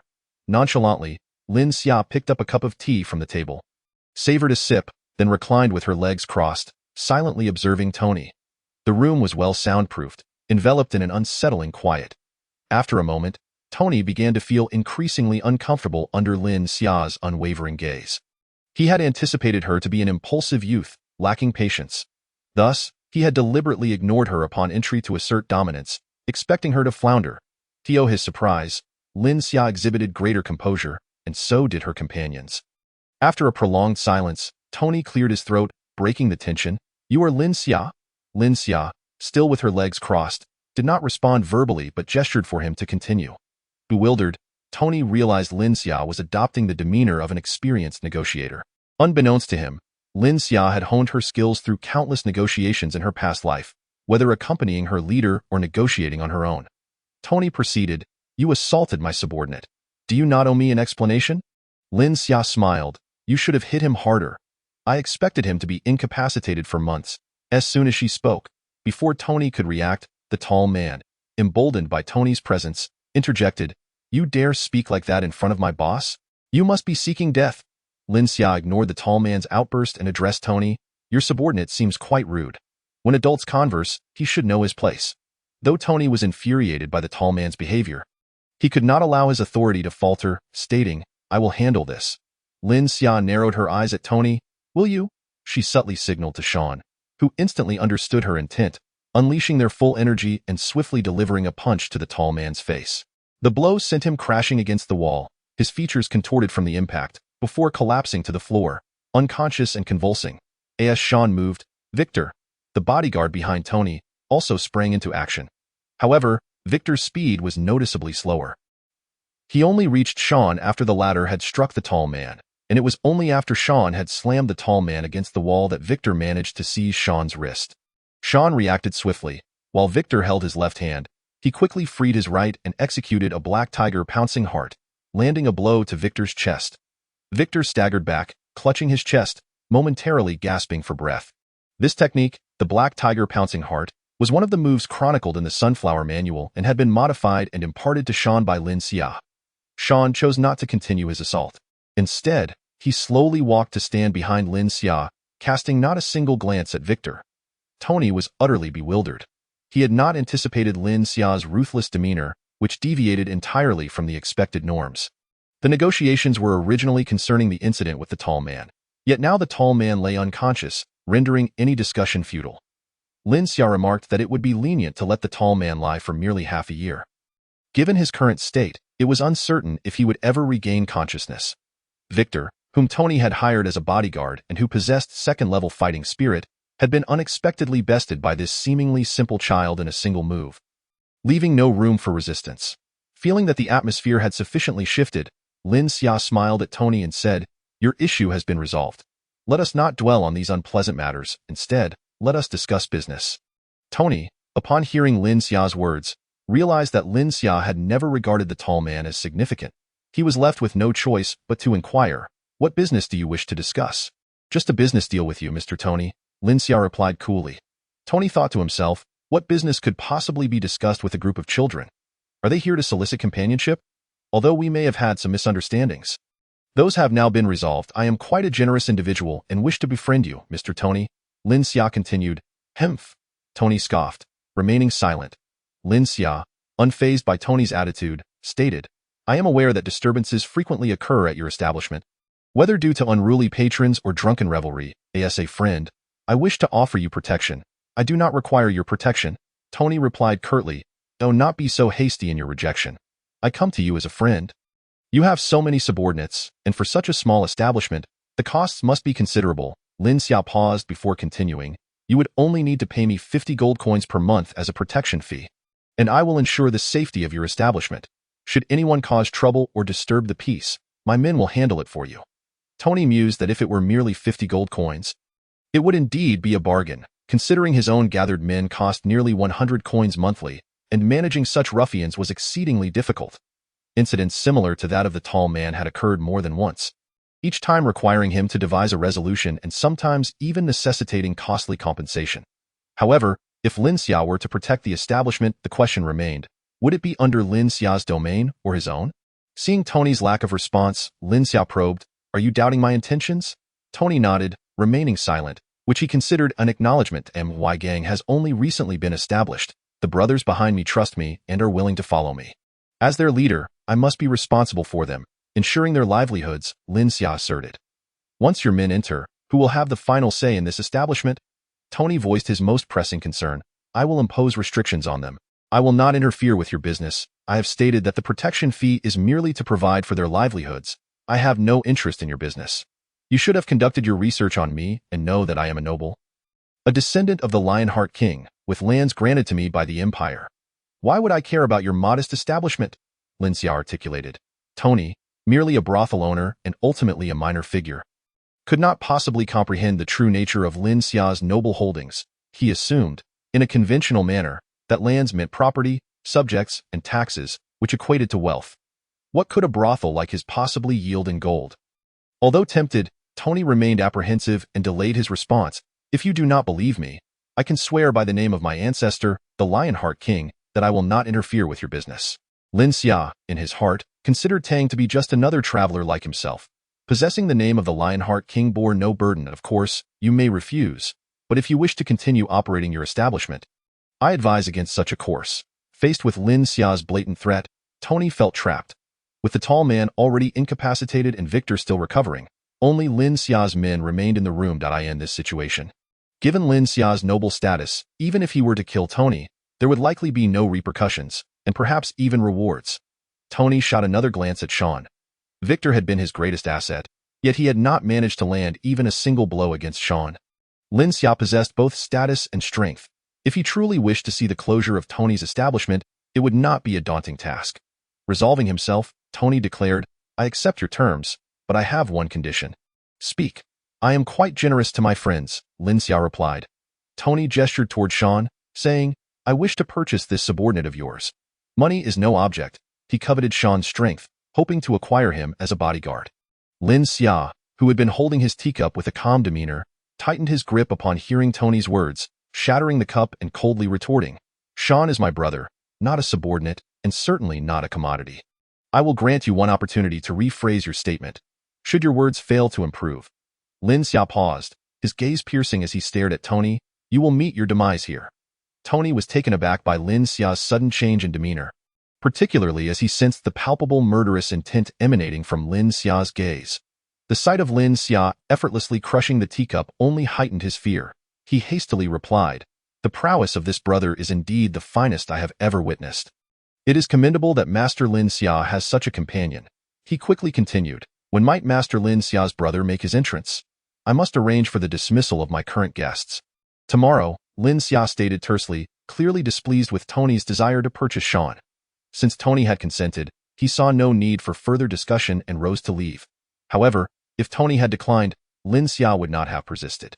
It was evident that the establishment would soon cease to exist. Upon learning that Lin Xia intended for Sean to enter the establishment the following day, Tony felt a sense of relief. Although Lin Xia's expression was grim, at least he had not pursued the matter further. He quickly stood to see Lin Xia out. As they reached the doorstep, Lin Xia suddenly halted and pointed at the tall man, stating, this person insulted my brother at the entrance. I do not wish to see him again. Chapter 10. Proofreading. Lin Xia paid no mind to how Tony would handle the tall man. Perhaps he would be thrown outside the imperial city, or perhaps killed and buried.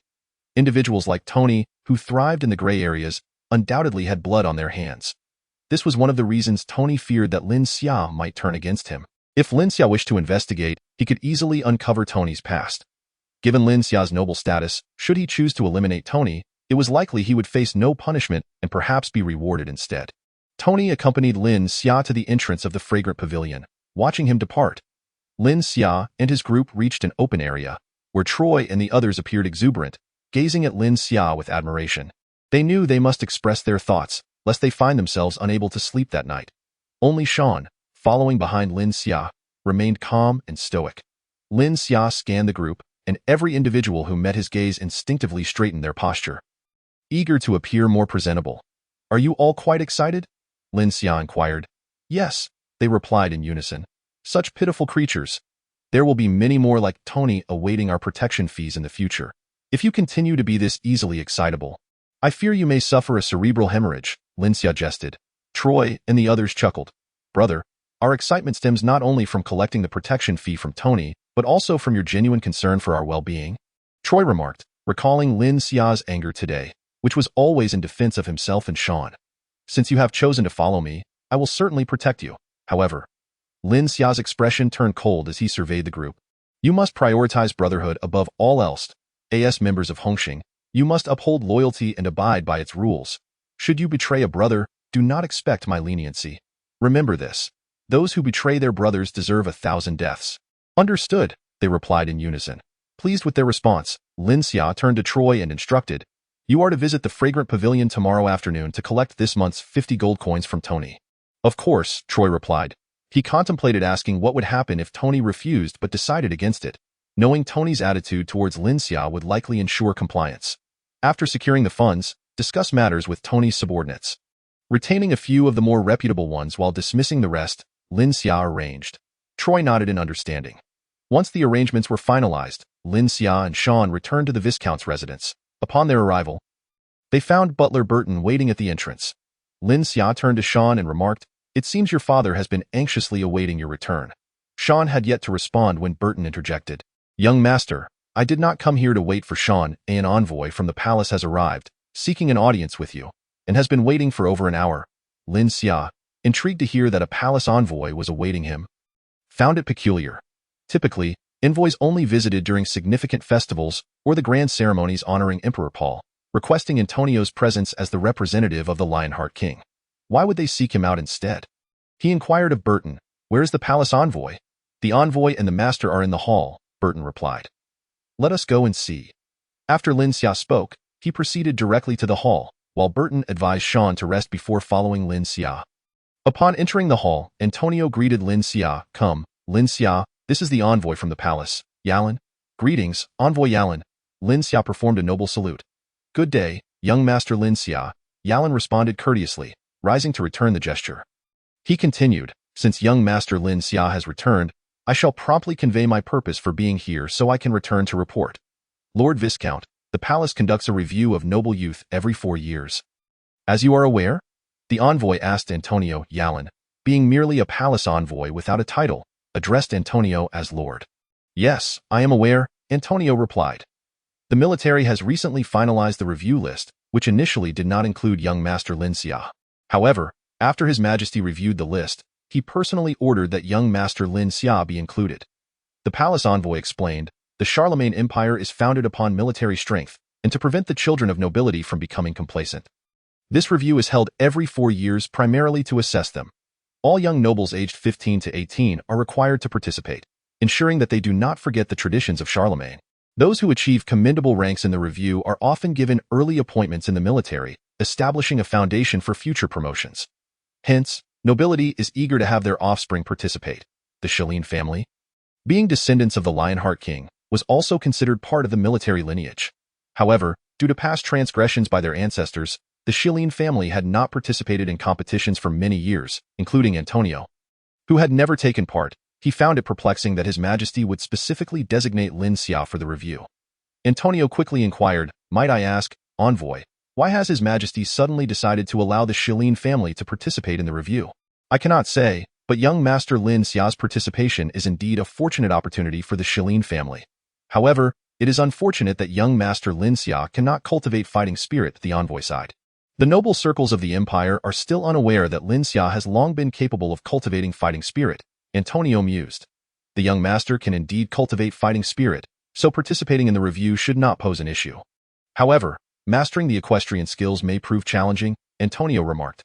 Yalan noted, "The review is scheduled for 3 days hence, to be held in the palace's training grounds. I kindly request that you prepare in advance. Lord Viscount, I must return to the palace to report, and I hope young master Lin Xia achieves commendable results." Antonio promptly stood to see the envoy off, attempting to slip him 2 gold coins. The envoy hastily declined, stating, "I hold the Lionheart King in high regard. I cannot accept the family's offerings." Antonio made another attempt, yet the envoy resolutely refused. Observing the envoy's sincerity, Lin Xia thought to himself, "This envoy is indeed a fan of the Lionheart King." Seeing the envoy's steadfastness, Antonio relented and escorted him outside. Once the envoy departed, Antonio did not rush to send Lin Xia to rest, but guided him to the study. Lin Xia remained uncertain about the nature of this noble youth review, waiting for Antonio to elaborate. Seated in the study, Antonio explained the tournament for noble youth to Lin Xia, saying, "While I am uncertain why His Majesty has allowed the Shilin family to participate again, this review presents a rare opportunity for us. Are you worried I won't achieve good results?" Lin Xia inquired. "You have already cultivated to the 3rd level of fighting spirit. Few among your peers can surpass you. Although the tournament's age limit is 18, and there may be those stronger than you, securing a decent rank in the martial arts segment should not be too difficult," Antonio replied. "Then what are you concerned about?" Lin Xia pressed. "The purpose of the Noble Youth Review is to remind them of the hardships endured for the empire's unification, so it entails more than mere martial arts. There are also equestrian and archery trials," Antonio explained. "Moreover, the overall ranking is a composite scored. If your performance in archery does not meet expectations, even if you excel in the martial arts segment, your overall rank will still suffer, thereby diminishing your chances of entering the military. Failing to enter the military would significantly undermine the purpose of participating in this review." Antonio was determined to restore his family's honor, and the Noble Youth Review represented a path back into the military, making it a matter of utmost importance for him. "But I have never practiced archery, and I have not even ridden a horse before. It will be too late to learn now that I need to ride and shoot," Lin Xia lamented. Antonio understood that mastering archery and equestrian skills could not be achieved in a mere few days. It required years of consistent practice to ensure stability while shooting from horseback. While bows could be manageable, horses were another matter entirely. Given the current circumstances of the Shilin family, they could hardly afford one, possessing only a cart horse, which differed greatly from a warhorse in both price and upkeep. Antonio could only blame his own inadequacy for their financial plight, relying on meager income from his fief to barely scrape by. "It's all my fault." Antonio's spirits plummeted as he lamented his helplessness. Seeing his despondency, Lin Xia felt a pang of sympathy. Do not worry. I have a solution. What could you possibly do? Equestrian skills cannot be mastered in 3 days, Antonio remarked.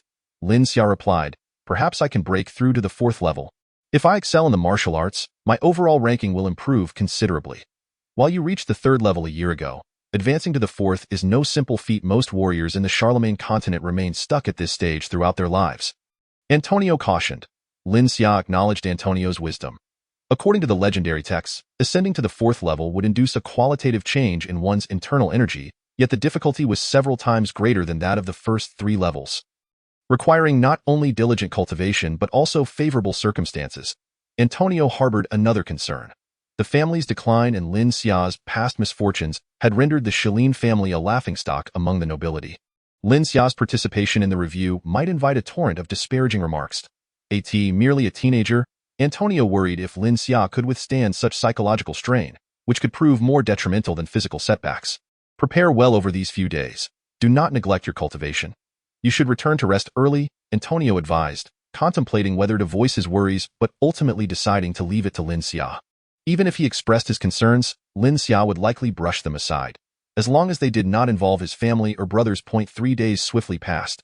Before dawn, Lin Xia and Antonio boarded a carriage bound for the palace. The reason Lin Xia's family possessed a carriage was due to their residence in the commoner district, situated far from the palace, whereas Antonio, as the empire's most esteemed mascot, frequently attended palace ceremonies. Without a carriage, a noble would risk shame in the eyes of the aristocracy. The carriage was exceedingly simple, constructed from ordinary wood, devoid of any embellishments, not even bearing the Shilin family crest. Although the ride was stable, it was slow, as the horse pulling the carriage was quite elderly, reaching its maximum speed. Inside the carriage, Lin Xia and Antonio sat in silence. Antonio wished to offer encouragement but refrained from speaking, as the distance to the palace was considerable, and he hoped Lin Xia could use the time to rest. Lin Xia, though resembling a father-son dynamic with Antonio, felt an inherent distance, as he had traversed into this world and was unsure of what to say to Antonio. Upon arriving at the palace gates, as the carriage came to a halt, a voice called out, "Isn't that the Shilin family's carriage?" The carriage was unmistakably recognizable as the most humble among the noble ranks. Lin Xia disembarked first, noticing a rather lavish carriage from which descended a youth, likely a year or 2 older than himself, who pointed at his family's carriage, saying, "Isn't the Shilin family forbidden from serving in the military? Why are they here for the review?"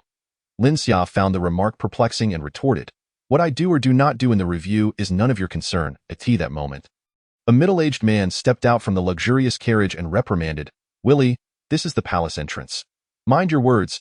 "Yes, father," Willie replied softly, casting a disdainful glance at Lin Xia's carriage. Antonio then exited the carriage, and the middle-aged man briefly eyed him, seemingly too disdainful to acknowledge Antonio, before leading Willie towards the palace entrance. Antonio felt a sense of resignation. This had been the norm for many years whenever he attended ceremonies at the palace. Without uttering a word, he guided Lin Xia towards the palace.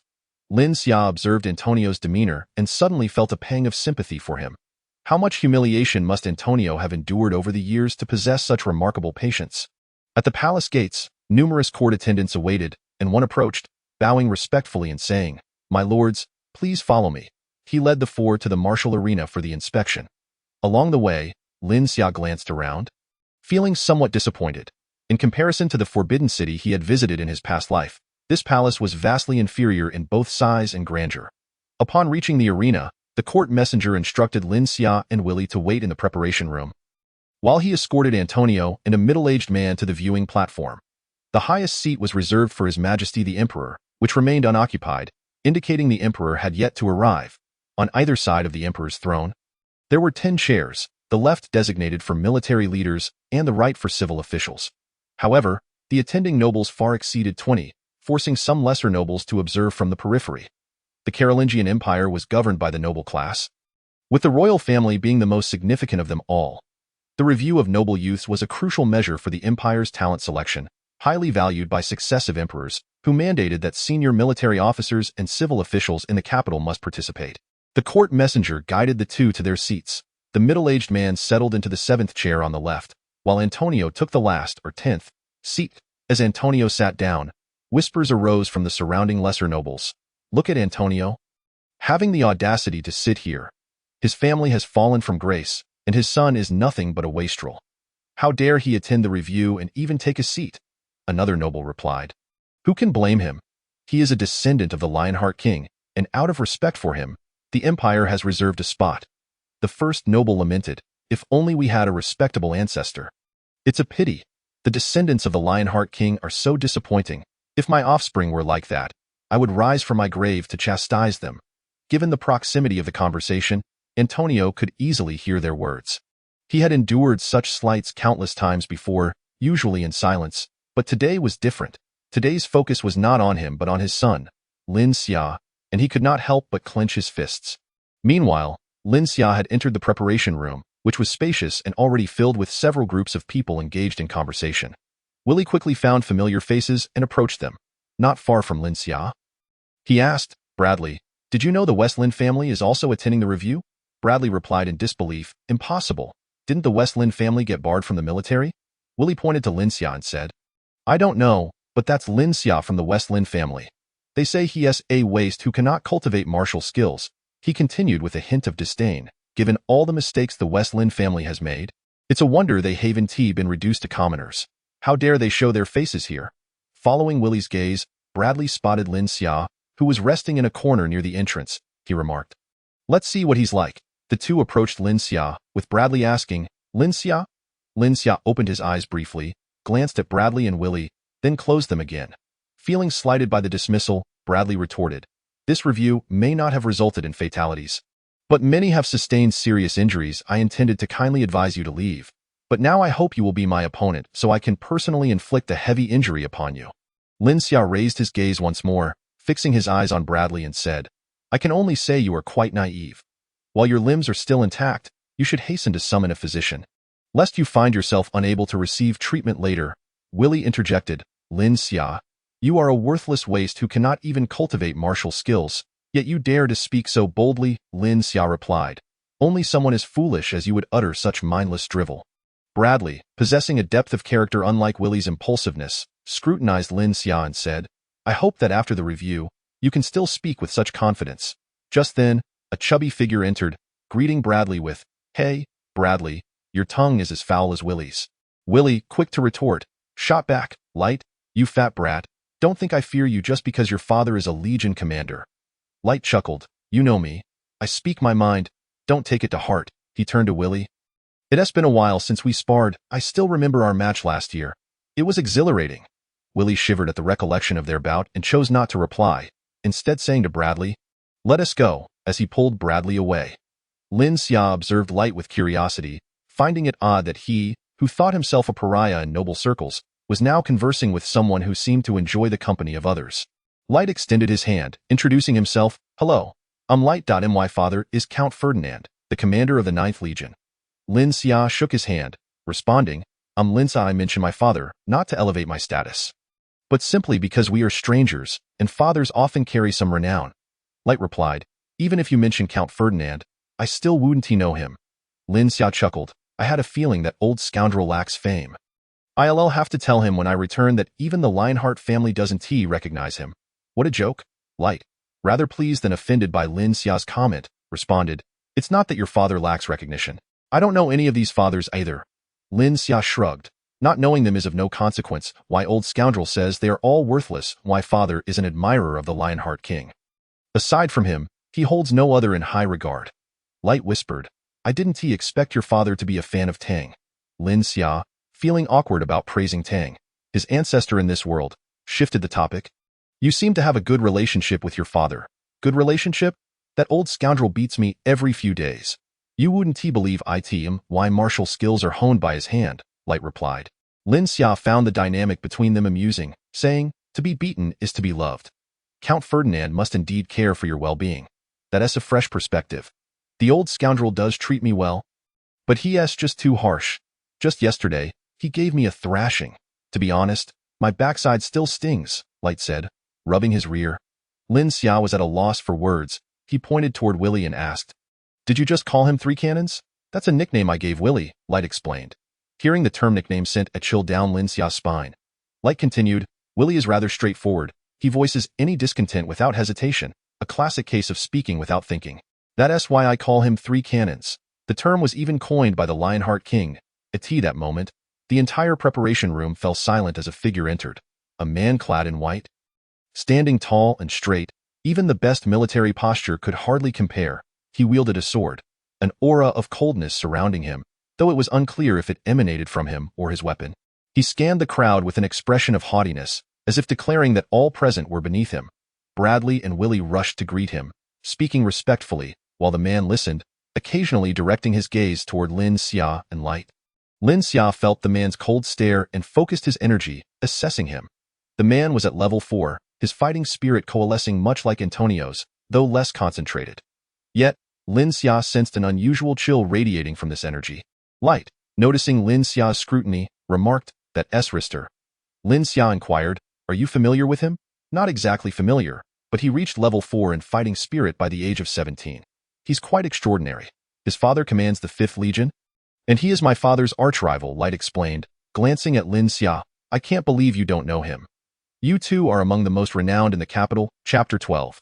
I cannot ride a horse. Upon hearing Light's assertion that he and Rister were the most famous in the capital, Lin Xia felt a flush of embarrassment. Even with his thick skin, Rister's renown likely stemmed from his martial prowess, having achieved level 4 fighting spirit by 17. A true prodigy, while he himself was the antithesis.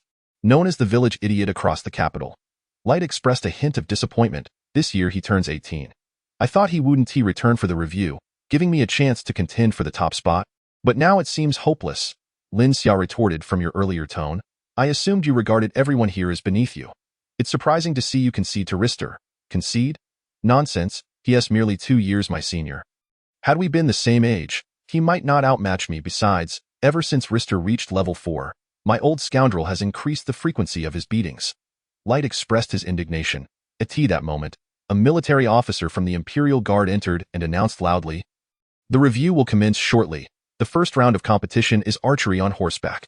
Please proceed to the training ground in an orderly manner."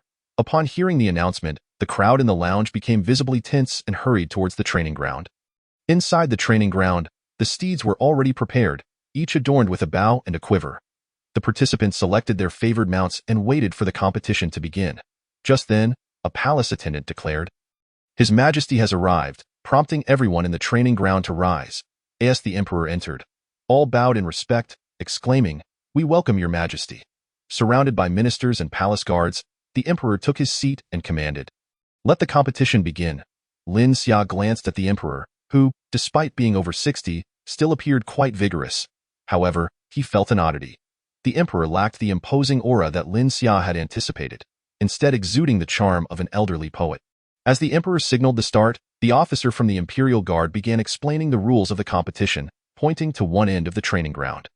There are 10 target positions, each spaced 15 meters apart. Each participant must shoot 10 arrows while riding, aiming for different targets. Each target has scores from 1 to 10, and the total score will determine the winner. The young nobles mounted their horses, but Lin Xia remained standing. When a soldier approached to inquire, Lin Xia replied nonchalantly, "I cannot ride."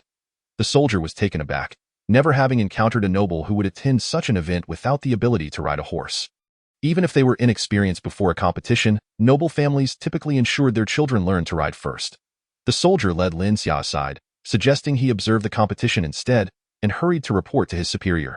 The officer was also surprised to hear of a noble unable to ride, and reported the matter to the commander of the Imperial Guard. Upon learning of Lin Xia's inability, the spectators began to murmur in disbelief. It was indeed a laughingstock that someone would attend a martial competition without the ability to ride. The Emperor, catching wind of the commotion, summoned the commander to inquire, "Which noble's child cannot ride?" The commander respectfully answered, "It is Lin Xia, the eldest son of Viscount Antonio from the West Forest family." The Emperor frowned. Lin Xia had been personally selected to participate, and if he withdrew, it would reflect poorly on the Emperor. Thus, he inquired, "Viscount Antonio, why can't Lin Xia ride?" Antonio quickly stood and replied, "Our family struggles financially and cannot afford a horse suitable for training in archery." Hearing this, the Emperor refrained from further comment, instructing, "Return to your seat for now. We shall discuss this after the competition." The surrounding young nobles, overhearing Antonio's explanation, began to gossip, ridiculing the West Forest family for their inability to even purchase a horse, thus bringing shame upon the nobility. At that moment, A portly noble seated fourth to the emperor's left stood up, clad in the military uniform of the Charlemagne Empire. His rotund figure hardly resembled that of a soldier. He bellowed, "Who dares to insult the West Forest family? Step forward and face me." The emperor, seated high above, interjected, "The Lionheart family is a great benefactor of the empire. Should anyone further insult the West Forest family in my presence, they shall face immediate consequences." The young noble quickly retreated, realizing his folly. While he could disparage Antonio, he could not speak ill of the Lionheart family or the West Forest family. The emperor then addressed the portly noble. "Count Ferdinand, please be mindful of your words." "As you wish, your majesty," Ferdinand grumbled as he sat back down, struggling slightly to fit into the small chair. The current emperor of the Charlemagne Empire, Charles Alexander XIII, was a romantic poet who cherished the royal gardens, often engaging with scholars in poetic discourse celebrating great love. When Charles ascended the throne, Lin Xia's grandfather, Count Bevis, became a fugitive due to his love for the bandit queen. The emperor was so moved by Bevis's love story that he wished to embody such passion himself, viewing Bevis as a romantic mentor. He regretted not being able to save that grand love when he first took power. When the ministers submitted the list of competitors for the martial arts competition, they mentioned that Lin Xia had reached the age of 15, qualifying him to participate. However, due to his inability to serve in the military, he was not included. Upon learning that the grandson of his admired romantic figure could not compete, the emperor felt a sense of loss and wished to offer Lin Xia an opportunity. Compensating for his past failure to preserve great love, the competition commenced in the training ground. A young man galloped forward but fell from his horse before he could draw his bow. Another participant approached the target but, gripped by anxiety, clung tightly to the reins and ran past the target, fortunately managing to stay mounted. The spectators looked on with disappointment at the poor performance of these noble youths. Casting anxious glances at the emperor, who remained composed and silent in his chair, much to their relief. After 200 years of peace, many young nobles had long forgotten their ancestors' valiant conquests and now enjoyed a life of luxury under their protection. However, archery on horseback required exceptional skill, necessitating a deep understanding of equine behavior to release the reins, maintain balance, and swiftly retrieve arrows for shooting. All honed through relentless practice, as several participants faltered. Light, with his stout physique upon the horse, appeared somewhat comical, yet, when he pulled the reins and galloped, he surprisingly outpaced the leaner competitors.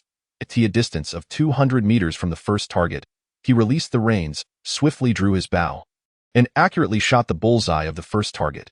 Maintaining his speed, he promptly retrieved another arrow and hit the bullseye of the second target as well. Light struck a total of 8 targets, each a perfect shot. Then, he knocked 2 arrows simultaneously, releasing them to hit the 9th target's 9 ring and the 10th target's 8 ring. Slowing his steed, he raised his arms triumphantly, resembling a victorious general. Count Ferdinand feigned anger, exclaiming, "This boy could have easily scored a perfect 100, but chose to show off his skills instead. Just wait until I have him back home." Despite his words, his beaming face revealed his pride. The crowd paid him little mind, focusing instead on the ongoing competition. After dismounting, Light approached Lin Xia and asked, "What do you think? My archery skills are quite impressive, aren't they?" "Indeed, they are remarkable," Lin Xia replied, giving a thumbs up. "Since I was 8, I've lived in the barracks with that old scoundrel I in the 9th Army. If I claim second place in archery, no one would dare say they are first. Not even my own old man," Light boasted. He then inquired, "You truly cannot ride?" "Yes, my family cannot afford a horse," Lin Xia replied. At that moment, it was Willie and Bradley's turn. Though they could not compare to Light, they each scored 78 and 65 rings, placing them among the top 10 of the more than 100 noble youths participating today. "You should come to the 9th Army. We are the defending champions of the capital. Stationed just outside the city. I will personally teach you archery, and you'll easily surpass Willie and Bradley," Light suggested. "Are you familiar with Willie and Bradley?" Lin Xia asked. "Willie's father is a division commander in the 5th Army and holds a viscountcy. Serving under the father of list, I don't interact much with them, but since I share an academy with Willie, I've given him a few beatings," Light explained. "Bradley's father is a division commander in the 4th Army, stationed in the north, and he and Willie have a close relationship. In truth, Light had a good relationship with Willie, but due to their limited time at the academy and the unique circumstances of the 4th Army, he had repeatedly warned Willie to avoid excessive interaction with Bradley. Unfortunately, Willie seemed oblivious to Light's advice. "You 3 are all in the same academy?" Lin Xia inquired. "Not just us 3. Nearly all the noble youths here attend that academy." List was there too, But he graduated this year. I live with that old scoundrel in the barracks, so I visit the academy infrequently, and thus am not very familiar with them, Light elaborated. Listening to Light's account, Lin Xia thought, no wonder they are so familiar with one another. They all attend the same academy. It seems this institution is exclusively for nobles, fostering deep friendships that could lay a solid foundation for their future careers. List has come out. I must see how his archery skills measure up, Light remarked. Lin Xia also turned his attention to the training ground, where List rode a white horse that complemented his white attire, presenting an elegant figure as he rode. Chapter 13. Your noble etiquette is worthless. Rister galloped forward at a swift pace, his hands free as he drew the bow and nocked the arrow, releasing it with precision that struck the bullseye. His entire demeanor was remarkably composed, yet the continuity of his movements appeared rather rigid, lacking the fluid grace exhibited by Light. Soon, Rister shot at several more targets, hitting the bullseye each time. However, Lin Xia found Rister's actions peculiar and directed his vital energy towards him. Indeed, Rister's fighting spirit fluctuated, revealing a significant gap in his horsemanship compared to Light. He forced his steed to remain steady through sheer will. Stabilizing his upper body, Rister quickly completed the remaining targets, with only a slight deviation on the 7th, hitting the 9 ring while the other 9 targets were all perfect 10s. Based on the scores, Rister should rightfully claim the title of first place in this equestrian contest. Lin Xia remarked to Light, if you had shot 2 targets at once in the end, you might have achieved a perfect 100. But now, you can only settle for second. Light shrugged dismissively, stating, first or second matters not to me. I simply need to know that Rister's skills do not surpass mine. Just as Lin Xia was about to commend Light for his magnanimous spirit, Light added, wait a moment, I shall provoke him. Lin Xia glanced behind Light, stating, he approaches.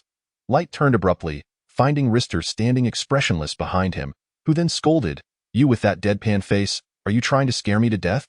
Rister ignored Light's taunt, merely responding in archery, I am inferior to you. With that, he turned and departed, casting one last glance in Lin Xia's direction. Light watched Rister's retreat with a sense of discomfort. He had prepared many jibes to provoke Rister, but the latter's admission of inferiority silenced him, leaving him feeling quite unsettled. Lin Xia, observing Light's expression, patted him on the shoulder. Before long, the competition concluded with over 100 participants. A military officer from the Imperial Guard announced loudly, the morning's equestrian competition has concluded, and we shall now disclose the results. First place, Rister, with 99 rings.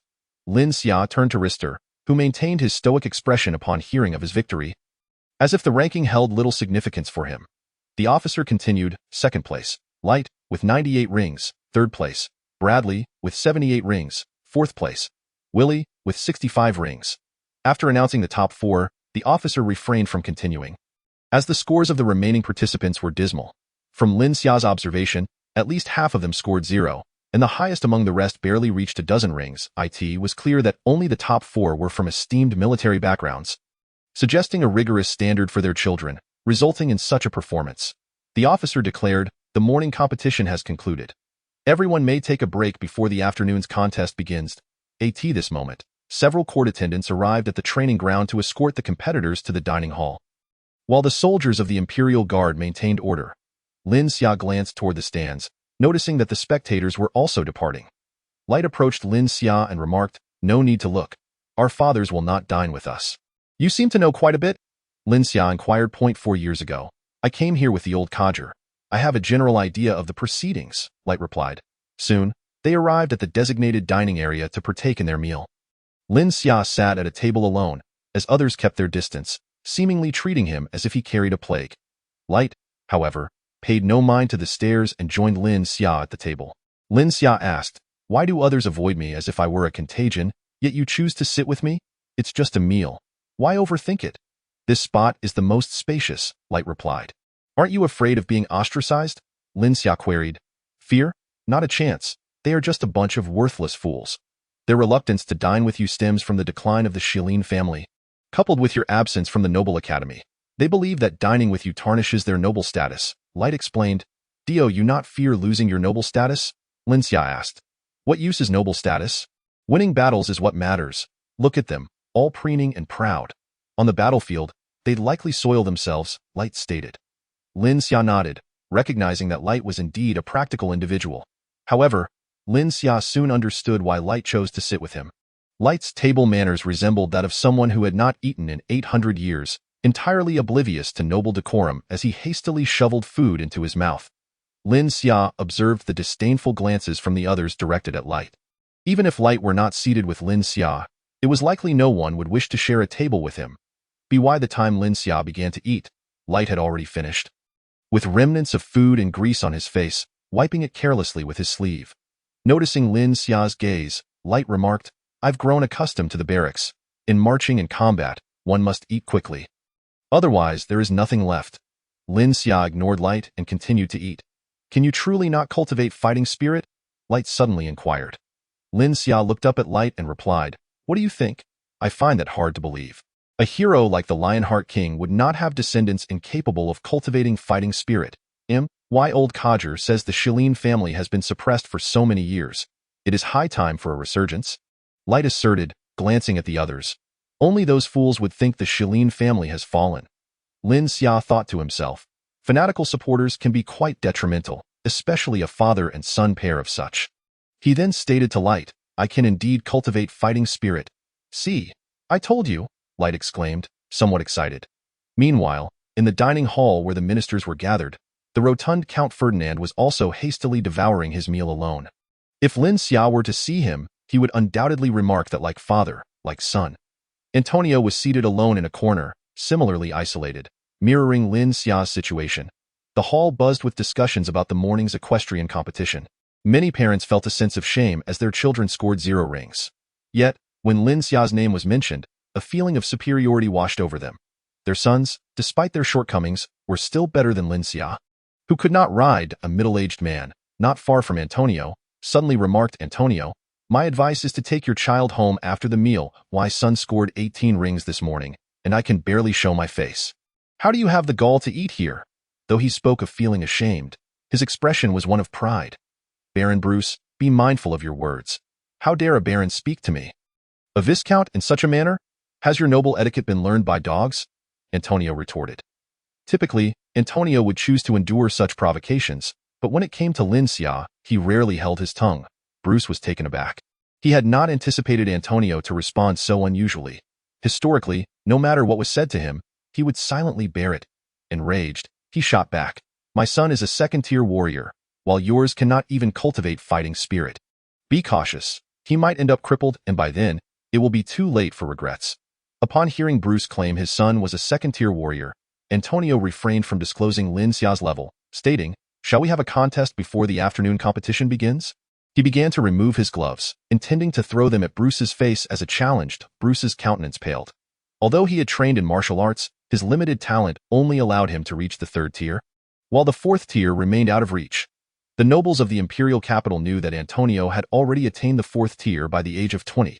He hurriedly replied, "In a setting like this, I shall not hold it against you," and turned to leave. When Bruce attempted to confront Antonio, Count Ferdinand had intended to rise and defend him, but upon witnessing Antonio's retort and the act of removing his gloves, he felt a spark of admiration. Antonio smiled as he watched Bruce's retreating figure, seemingly forgetting his own 4th-tier prowess. Though not as powerful as senior military leaders, his strength was respectable within noble circles. Often, it was not that Antonio lacked strength, but rather that the reputation of the Lionheart King overshadowed him, leading to his lack of confidence. Previously, nobles would only attack Antonio verbally, but now they had begun to assail his son, igniting a rare impulse within Antonio to resist. With Lin Xia's martial skills having risen to the 3rd tier a year ago, he was recognized as a top-tier genius across the continent, filling Antonio with pride, yet also concern over the 4-tier curse that plagued the Shilin family. Nevertheless, for the sake of his son, he must stand tall. As the luncheon concluded, Bruce deliberately left at the same time as Antonio, whispering in a tone only Antonio could hear, "I shall never forget Catherine's death." Antonio froze in place, watching as Bruce slowly walked away. Soon, the afternoon competition was set to commence, and people began to return to the training ground, where officers from the Imperial Guard oversaw the drawing of lots for the noble youths. Over 100 participants were set to compete, and to expedite the process, they were divided into 8 groups, each comprising 13 to 14 individuals for a free-for-all battle. Ultimately, one victor from each group would advance, culminating in the determination of the top 8. Following this, the top competitors would face off in pairs until a champion emerged. In the end, The final rankings will be determined based on the results of the equestrian archery. It is crucial not to be grouped with List. Otherwise, I wouldn't even make it to the top 8. Late whispered to Linxia, "Aren't you confident in your abilities?" Linxia inquired, and I am only at level 3, while List has already reached level 4. If the others were level 4, I wouldn't be afraid. Although there is a disparity in strength, opportunities still exist. However, List is different. His fighting spirit possesses elemental attributes, Late explained. Fighting spirit has attributes? Lin Xia asked in surprise. You didn't know that fighting spirit has attributes? Late questioned. No, I didn't. Lin Xia shook his head. Antonio had never mentioned anything about the attributes of fighting spirit. When fighting spirit reaches level 4, there is a small chance of mutation, resulting in other attributes. But the probability is exceedingly low, and there are not many across the continent, Late said with a hint of envy. When List descended to level 4, his fighting spirit gained frost attributes. When fighting against him, his frost attributes can freeze the opponent, disrupting their fighting spirit flow and preventing them from exerting their full strength. I hope that when I reach level 4, my fighting spirit will also gain attributes. Then, I wouldn't fear him. Initially, Lin Xia was not in a hurry to reach level 4, believing that it would come naturally. However, upon hearing that ascending to level 4 might yield attributes, he couldn't help but wish to advance quickly. Soon, the draw was complete, and Lin Xia was placed in the third group. Including Lin Xia, there were 12 participants in total, none of whom he recognized. During lunch, a platform had been erected in the center of the martial arts arena. The first group of 13 swiftly took to the stage, with the officiating referee being a military officer from the Imperial Guard, who stood in the center of the platform and announced loudly, "I am the referee for today's competition, Reiser, a level 7 warrior. The rules today are simple. To defeat your opponent or knock them off the platform is to win, but killing is strictly prohibited. Any act of murder will result in immediate disqualification. I advise you not to entertain any foolish thoughts, for if I catch you, do not blame me for being unmerciful." With Reiser's command, the 13 participants immediately descended into chaos. Lin Xia channeled his energy and observed the fray. Among the 13, 2 had not yet reached the entry level, meaning they had not cultivated their fighting spirit. The other 11 had developed their fighting spirit, but only 2 had reached level 1. Soon, several individuals were struck down, one even shedding tears. Ultimately, only 2 level 1 competitors remained, engaging in a fierce exchange. Although both had attained level 1 fighting spirit, they were evidently still reliant on brute strength, trading blows until one could no longer withstand the onslaught and fell to the ground. Upon the arrival of the second group, they seemed to have learned from the first group's experience. Instead of immediately clashing, they divided into 3 factions.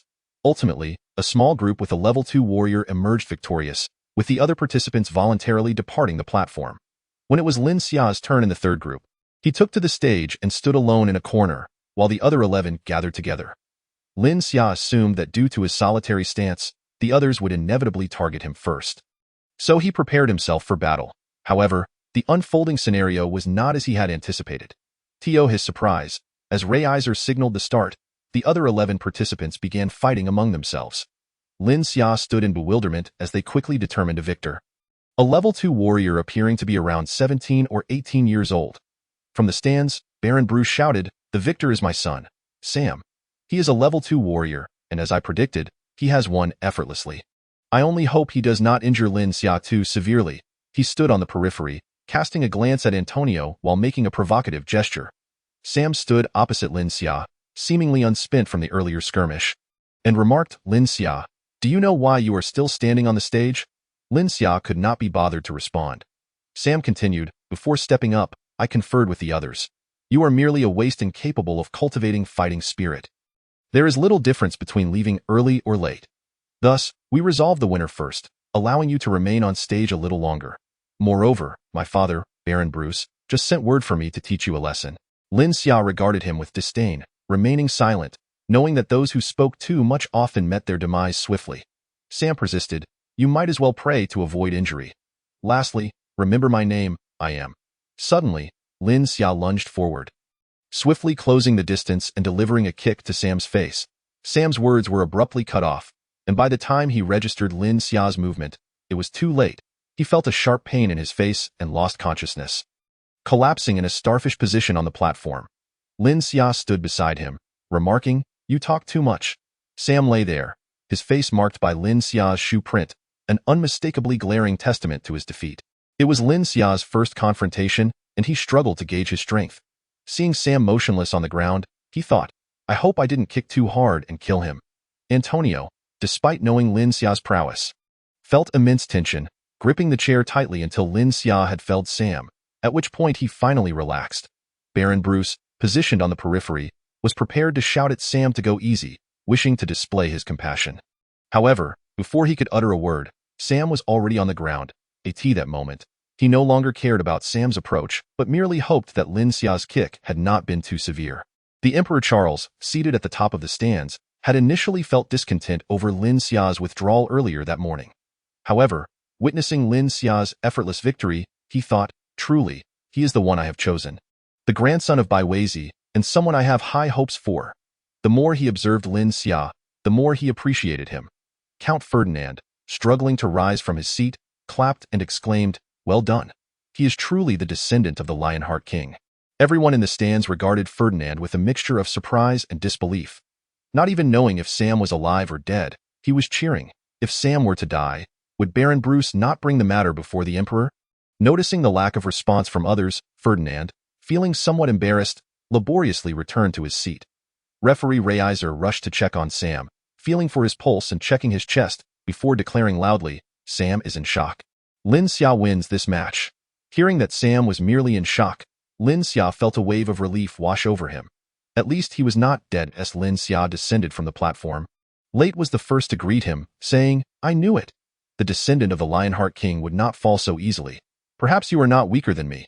Lin Xia retorted, are you really that strong? Of course, I hope we meet in the top 8, Late replied. Though they were rivals, Late genuinely congratulated Lin Xia, now considering him a worthy opponent. That moment, Lin Xia sensed a chilling gaze directed at him. Following the line of sight, he saw List watching him with an impassive expression. When Lin Xia turned to meet List's gaze, he was taken aback as a faint smile appeared on List's otherwise stoic face. A smile that seemed oddly out of place. Lin Xia could only return a smile in response. List actually smiled at you. Does he have a crush on you? Late exclaimed in surprise. Lin Xia shivered at Late's words and retorted. Get lost. In the midst of their conversation, the fifth group had concluded their matches. The two had been so engrossed in their chat that they neglected to observe the competition in the fifth group. List took the stage, and the scene mirrored Lin Xia's earlier experience. List stood alone in one direction, while the other participants gathered together, clearly intimidated. When Reiser announced the start, List remained calm, not drawing his sword. Merely standing in his white attire. The other competitors, appearing fearful, watched him intently. List slowly approached the crowd. To the audience, his movements seemed unhurried, yet the participants on the platform appeared unable to react as one by one. They were struck down or knocked off the stage. The contest, which should have been violent, was executed with an elegance that List embodied. Regrettably, there were no female spectators present. Otherwise, they would surely have screamed in admiration at his stunning features and ethereal demeanor. When the sixth group featured Late, the contrast was stark. His entrance was marked by extreme violence. Disregarding the formation of small teams, he charged headlong into the fray. Despite sustaining blows, he remained unfazed, protected by his fighting spirit, until all his opponents lay defeated, leaving him as the undisputed victor. Lin Xia mused, if Late were to return to his previous life as a street fighter, his approach would undoubtedly allow him to dominate the streets, even without fighting spirit. His ferocity is one of the key factors for success in brawls, and Late is certainly fierce. Soon, Willie from the 7th group and Bradley from the 8th group successfully advanced, officially establishing the top 8, with a new draw to determine their opponents. Referee Reiser stood on the platform, announcing loudly, the top 8 have been decided. List, Lin Xia. The martial arts competition for today has concluded, and the matches for the top 8 will commence tomorrow. The Emperor and his ministers began to depart the stands, while palace attendants guided the noble youths out of the palace. After reuniting with Antonio at the palace gates, Lin Xia did not greet anyone else and immediately boarded the carriage back to the Viscount's estate. Light had intended to invite Lin Xia for a drink, but upon arriving at the palace gate, he found no sign of Lin Xia and cursed, that scoundrel has actually left. Suddenly, a sharp slap landed on the back of Light's head. Turning around in anger, he exclaimed, who dares strike me? However, upon seeing a rotund figure, he quickly fell silent. You little brat, cursing me behind my back again? Just wait until I deal with you. Ferdinand fumed. No, father, I was referring to Lin Xia, Light hastily clarified. Lin Xia? The Lin Xia of the Shilin family? Ferdinand inquired. Who else could it be? I wanted to invite him for a drink, but to my surprise, he had already left, Light lamented. This Lin Xia is no ordinary person. His martial skills are likely on par with yours, Ferdinand remarked. You noticed that too, Light replied with a hint of pride. Of course, if you can see it, I, your father, certainly can as well. You young men should interact more, he added, delivering another slap to Light's head, saying, that S for calling me a scoundrel. Meanwhile, Lin Xia and Antonio's carriage was making its way to the Viscount's residence. The two sat in the carriage as quietly as they had on their way there. Though Antonio's demeanor had notably shifted, he seemed to have found purpose for the latter half of his life and resolved to no longer endure his current situation, all for Lin Xia. The following day, Lin Xia and Antonio arrived punctually at the palace. Upon entering the rest area of the martial arts arena, Lin Xia noted the spaciousness. Only those who had made it to the top 8 were present, and apart from Lister, everyone else had already arrived. The others, having been eliminated, were either absent or watching from the stands. When Willie and Bradley spotted Lin Xia's entrance, they exchanged glances, their expressions subtly shifting. However, Light rushed over upon seeing Lin Xia, exclaiming, because of you yesterday, I was beaten by that old scoundrel. What does your beating have to do with me? Lin Xia replied, perplexed. After leaving the palace yesterday, I intended to find you for a drink, only to discover you had run off, Light explained. Did Count Ferdinand prevent you from drinking? Lin Xia asked, intrigued. No, I couldn't find you, and cursed scoundrel, only for that old scoundrel to overhear and think I was insulting him. Light expressed his indignation, adding, I consider this a beating I took for your sake, so you owe me a drink as compensation. Huh? Your own loose tongue is to blame, not me. I haven't yet settled the score for you calling me a scoundrel. Lin Xia chuckled, however, treating you to a drink is certainly not an issue. Then it's settled. If you run off again today, I shall go to the Viscount's residence to find you, Light declared. At that moment, Lister entered, clad in white and expressionless, sword in hand. Lin Xia felt a chill accompany Lister's arrival, uncertain if it was due to Lister's frosty martial aura. Following Lister's entrance, the referee, Rezer, also stepped into the rest area, announcing, we shall now begin the drawing of lots. Those who draw the same number will form a group, and they will enter the arena in the order of their numbers. Everyone took turns drawing lots. Lin Xia drew number 1, and upon glancing at the others, he noticed that the second-level martial artist who had won in the second match yesterday also drew number 1, indicating they would be in the same group.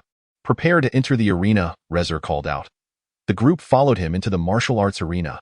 Upon entering the arena, Lin Xia glanced toward the stands where the emperor and ministers had taken their seats.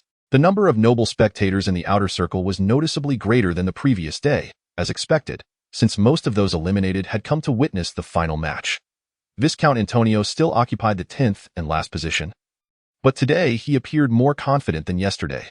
The ministers believed Antonio's pride stemmed from Lin Xia's advancement, though only Antonio himself knew it was for his son that he felt proud.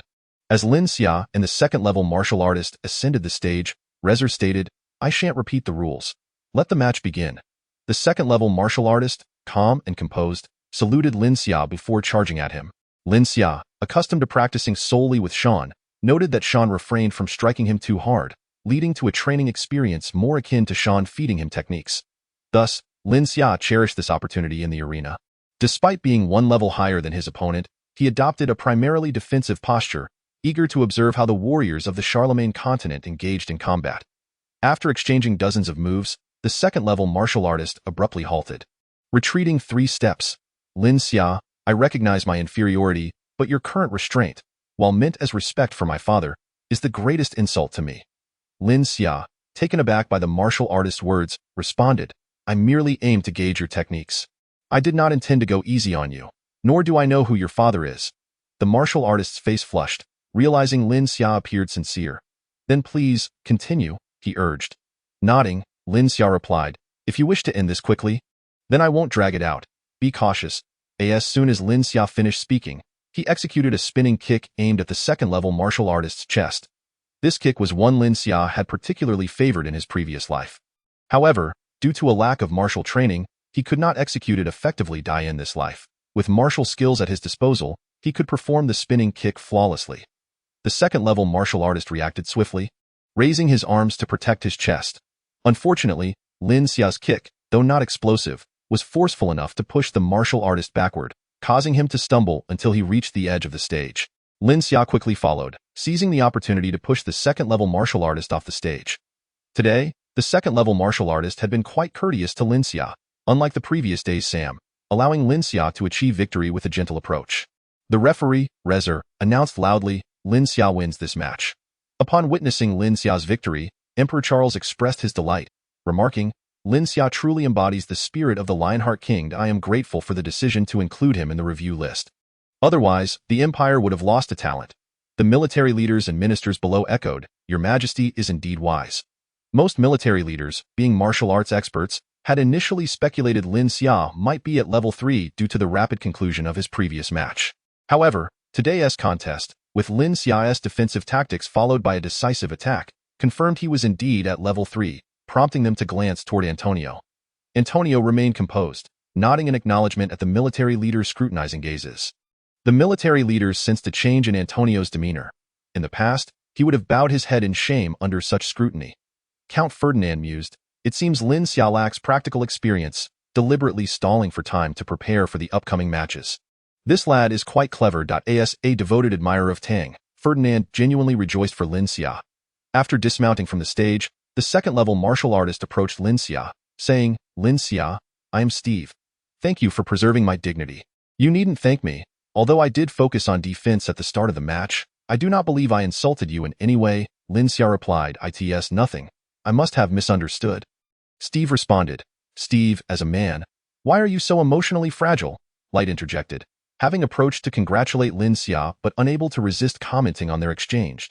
Steve's face flushed as he replied, I'll head to the stands now. Lin Xia, I wish you the best of luck. With that, he exited the martial arts arena, guided by a court attendant toward the stands. Do you not know Steve? Light inquired. Lin Xia stared at Light as if he were foolish, replying, I already mentioned yesterday that I do not know anyone here. Steve is rather unfortunate, Light continued, ignoring Lin Xia's teasing. His father was a hero. Light then recounted Steve's background. 3 years prior, the nomads launched an unprovoked invasion against the empire, catching the military completely off guard.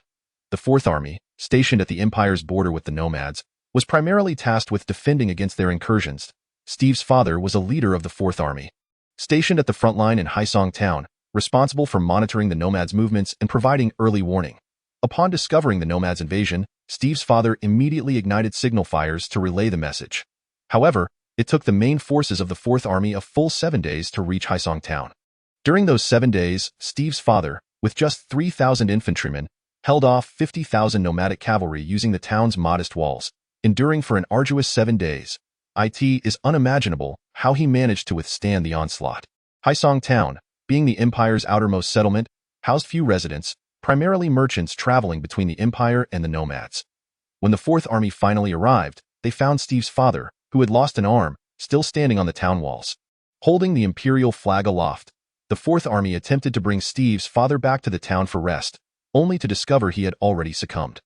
The soldiers under his command had suffered catastrophic losses, with only a few surviving, all gravely injured, and many mentally broken.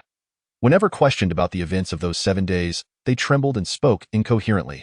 Following the war, the emperor posthumously granted a barony to Steve's father, who had already passed, and Steve inherited the title during his coming-of-age ceremony last year. Because Steve's father is a hero and Steve is their only child, the high-ranking officials of the military take great care of him. Although their intentions are good, this excessive attention has rendered Steve's nerves extremely sensitive and his psyche fragile. Upon learning about Steve's background, Lin Xia finds herself admiring Steve's father, a true hero worthy of anyone's respect. Isn't the Fourth Army stationed at the border? How could it take 7 days to arrive? Lin Xia inquires, having identified the inconsistency. Who knows the reason behind it? Light responds indignantly. The commander of the Fourth Army informed the military that the incident was sudden, and preparing provisions and equipment took time, hence the 7-day delay. But who would believe them? You don't believe them, do the military officials? Lin Xia asks. They probably don't either, but they have no choice. The Fourth Army has been stationed at the border for years, making it difficult for the military to exert control. Besides, the commander of the Fourth Army has managed it for a decade. Do you understand what a decade means? It's enough to transform the Fourth Army into his personal force, Light explains. Are we to allow the Fourth Army to remain so detached from military oversight? Lin Xia probes. There's no option unless war is declared. Although the empire appears strong, instigating an internal conflict is incredibly challenging, Light replies. You seem well versed in the Empire's military affairs, Lin Xia remarks. I've been around the old rascal in the army for years. I've picked up some knowledge, Light responds. At this moment, Willie's match has concluded. His opponent was a first-level martial artist who won the previous day. Once on stage, Willie, confident of his superior rank, endured a punch to his chest and seized the opportunity to knock his opponent down. After leaving the stage, he approached Lin Xia and said, I only needed one move. I just want to ask, does your chest hurt? Lin Xia teased. Next match will show you the real skill, Willie replied, walking away while rubbing his chest, which indeed pained him. Chapter 16. Invasion of the Grasslands. Light is the third to take the stage. Before entering, he leaves Lin Xia with 2 words.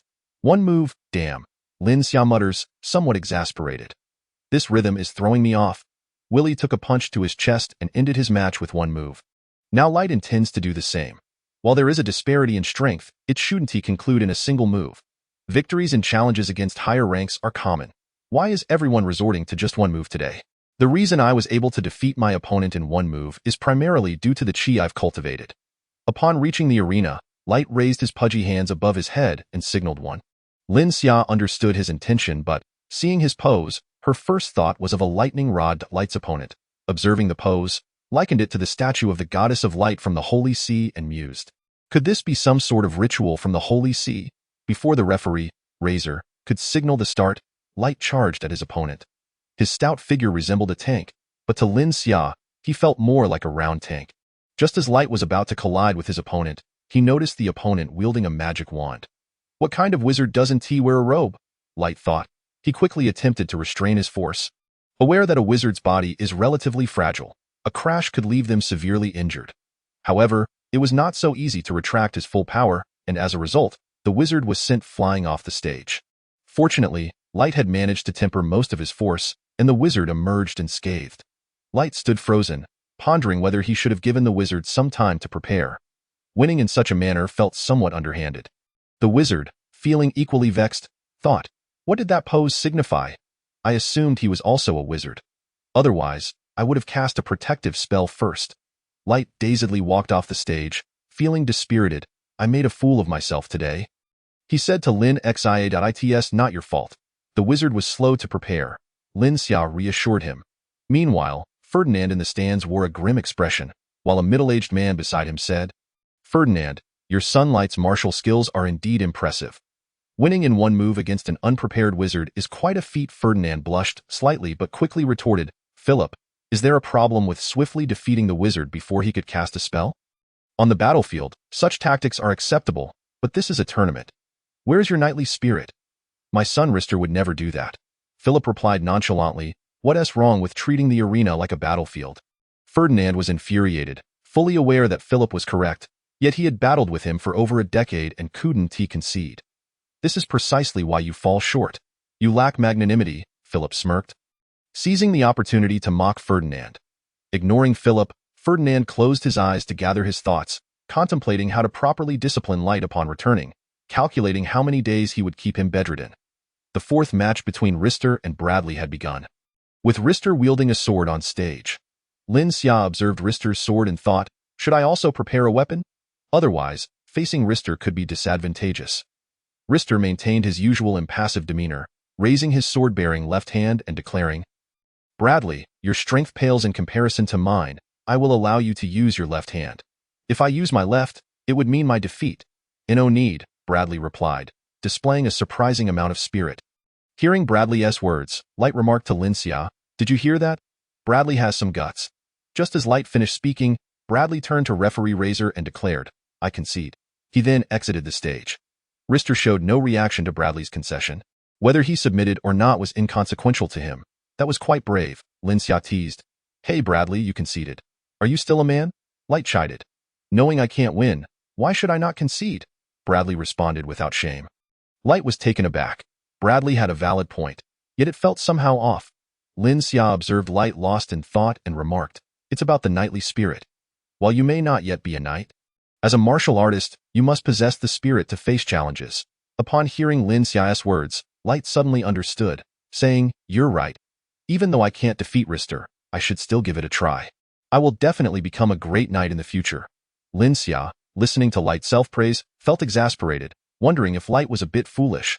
Nevertheless, she found his character quite endearing. Referee Razor prepared to announce a 1-hour break before the final 4 matches. However, before he could do so, a horse burst into the arena, ridden by a ragged figure who fell off upon entering, evidently exhausted. Though this was a training ground, it was situated within the palace, and the sudden arrival of a person and horse indicated an urgent military matter. Razor hurried over, and the rider, clearly fatigued, retrieved a crumpled piece of paper from his pocket and handed it to Razor, stating, "Urgent military report," before collapsing. Razor took the paper and rushed to the stands to present it. "Read it," commanded the Emperor. Without waiting for Razor to bow, 200,000 cavalry from the grasslands have invaded the empire. And the incursion occurred 3 days ago, Razor announced loudly. Gasps filled the stands. 200,000 cavalry was the largest invasion in the past 5 years, having evidently crossed the border. The first person seated to the Emperor's left rose and implored, "Your Majesty, we must pause the review to urgently devise a plan for reinforcements." The Emperor nodded, replying, "All generals of the rank of Major General and above, along with departmental ministers, report to the council chamber immediately." He then stood and left with the assistance of court attendants. The crowd began to disperse, and Razor returned to the noble youths, saying, "Due to the urgent military situation, please await further notice regarding the review." The noble youths, having overheard Razor's report, expressed no dissent and followed the attendants out of the palace. As they exited, Light turned to Lin Xia and said, "I fear we won't be able to drink together today." "What's the matter?" Lin Xia inquired. "You heard the report. The Fourth Army cannot possibly withstand 200,000 grasslanders. Troops must be dispatched from within the empire, and the only available forces are the old rascals' 9th Legion and Philip's 5th Legion. I'll likely have to head to the border with the old rascal tonight," Light explained. "Why not the 5th Legion?" Lin Xia asked. "Both the 9th and 5th Legions guard the imperial capital, with the 9th stationed to the north and the 5th to the south. The 9th Legion will arrive at least half a day before the 5th, and given the urgency of the situation, the 9th will undoubtedly be the first to move," Light clarified. "As they reach the palace gates," Lin Xia said, "then I wish you success in your endeavors." "Thank you," Light replied, parting ways with Lin Xia to prepare at home. After a moment, Antonio arrived at the palace gates. Although he held the title of Viscount, he had no official position in the military, so he didn't attend the council meeting and left the palace directly, returning to the Viscount's residence with Lin Xia. Many military leaders have either gone to the border or convened daily to discuss the war with the nomads, resulting in a prolonged suspension of drills. Aside from daily training and studying at the academy, Lin Xia has taken on the management of Hongxing. He visits Tony's fragrant pavilion each day to observe how his brothers are adapting. After listening to Lin Xia, Troy selected 8 individuals from Tony's original crew to serve as temporary peripheral members of Hongxing. Including Troy and 5 classmates, Hongxing has only 14 members. Despite receiving a monthly protection fee of 50 gold coins from Tony, Hongxing remains exceedingly weak. As usual, Lin Xia brought Sean to the fragrant pavilion, observing the brothers clad in matching uniforms emblazoned with the characters for Hongxing on the left chest.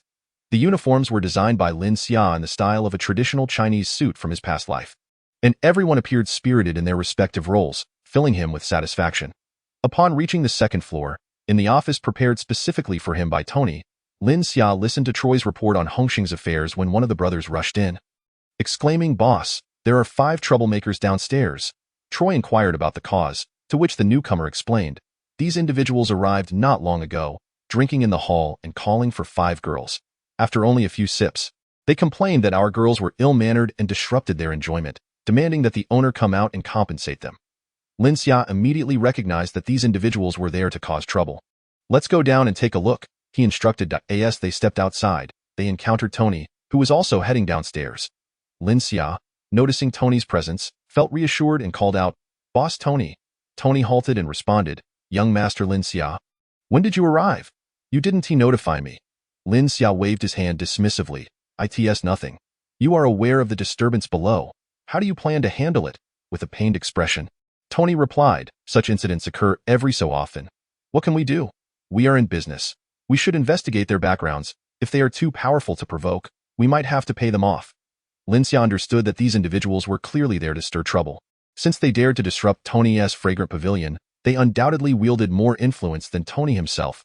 As someone without substantial backing, Tony could only handle such matters peacefully, considering his business is not entirely legitimate. If the situation escalated to the authorities, it could jeopardize his operations. "Boss Tony," Lin Xia stated, I have told you before, Hongxing will protect this place from now on. When we go downstairs, just observe and refrain from speaking. Tony hesitated, feeling uneasy about Lin Xia's youth, despite being impressed by his negotiation skills earlier. Sensing Tony's uncertainty, Lin Xia coldly remarked, "If you doubt my capabilities, feel free to stay back." Seeing Sean behind Lin Xia, Tony relented. "Very well, we will defer to young master Lin Xia." Without further ado, Lin Xia led his group downstairs. Upon arrival, they found the ringleader among the five demanding, "Call your manager over to compensate us, or we'll smash the place." Several brothers from Hongxing stood before the five troublemakers, parting to make way for Lin Xia, who approached with interest. One of the Hongxing brothers brought a chair and placed it behind Lin Xia. As he sat down, crossing his legs, he addressed the five. "How do you propose to compensate us? We came here for enjoyment, but your girls' attitudes were too poor, ruining our mood. Pay us 100 gold coins, and we'll let this matter drop," the ringleader demanded brazenly. "And if we refuse?" Lin Xia inquired with a smile. "If you don't pay, we'll smash this place to pieces," the ringleader retorted, signaling to his companions. According to their plan, upon the first signal, they would break a chair, and upon a second, they would escalate further. Yet, overwhelmed by Lin Xia's presence and calm demeanor, the group momentarily faltered. "Troy," Lin Xia instructed, "these individuals seem eager to cause chaos, but they lack finesse. Go teach them a lesson." Understanding Lin Xia's intent, Troy picked up a ceramic wine bottle and smashed it over the ringleader's head, causing blood to flow down his face. Having trained with Sean, Troy's physical prowess had significantly improved, and he quickly rendered the ringleader dazed. Seeing Troy take action, the other brothers moved in, and aside from Sean, who remained protectively by Lin Xia, they all began to pummel the five troublemakers. Within moments, the ringleaders were left battered and bruised. Once Troy deemed the situation under control, he returned to Lin Xia's side. Lin Xia looked down at the defeated troublemakers and repeated, "How do you propose to compensate us?" Hearing the question again, the five, now on the ground, quickly said, "No need for compensation. We won't ask for anything. UVE made a mess of my place. Dio, you think no compensation is necessary?" Lin Xia's expression darkened as he raised his voice. "You must pay." They hurriedly searched their pockets, finally producing a few silver coins and some small copper coins. Grimacing as they said, "This is all we have. We will bring the rest tomorrow." "Enough. Learn your lesson and get out," Lin Xia commanded. Hastily, the five scrambled to their feet, supporting each other as they mumbled, "Thank you, big brother. Thank you. Get out of here." "I'm not your brother," Lin Xia snapped, causing them to fall silent and scurry away. After their departure, Lin Xia instructed Troy, "Take 2 men to follow them and see where they settle." Tony, coming over with a pained expression, said, "Young Master Lin Xia, we still haven't discovered their backing. If they are connected to someone powerful, we may have jeopardized our operations." "What are you worried about? I just saved you 100 gold coins," Lin Xia replied. Seeing Lin Xia's displeased expression, Tony dared not respond, thinking to himself, "While 100 coins may have been saved, how will I continue my business from here? The losses could be greater." Initially, Lin Xia viewed Tony as a somewhat streetwise figure, but he soon realized that Tony was merely a businessman operating in a murky industry, cloaked in a layer of darkness. Lin Xia chose to ignore him, sitting quietly with his eyes closed, awaiting news from Troy. Tony wished to say more but realized it would be futile given Lin Xia's demeanor. He retreated to his office to consider how to salvage the situation. After a while, one of Troy's men returned, reporting, "Boss, we followed them for 4 streets, and they entered a casino. Troy has stationed people outside to keep watch." Lin Xia's interest peaked. "Whose establishment is it?" "It belongs to Xavier, who wields significantly more power than Tony, overseeing 4 brothels and a casino." Troy, diligent in his duties, had conducted a brief investigation into nearby factions. "How many people are guarding the casino?" Lin Xia inquired. "Not entirely sure. There are 2 doormen outside, but there should be more inside." Contemplating, Lin Xia noted that the casino's staff often doubled as enforcers, estimating that there would be only a dozen or 20 individuals inside. With himself and Sean present, they should be fine. With a flourish of his sleeve, Lin Xia declared, "Let us go and make a scene." As they approached the casino, the 2 doormen, seeing Lin Xia and his group looked unassuming for gamblers, stepped forward to block their way. "What brings you here?" Ignoring them, Lin Xia strode straight inside. 4 brothers from Hongxing swiftly followed, knocking the doormen to the ground. Upon entering the casino, they found a grand hall filled with numerous gaming tables, each surrounded by eager patrons. A server approached, oblivious to the commotion outside, asking, "Are you here to find someone or to exchange chips?" Lin Xia responded by kicking the server to the ground and, pointing forward, bellowed, "Smash everything!" After which, he grabbed a chair and sat down in the center of the hall. The crowd surged forward.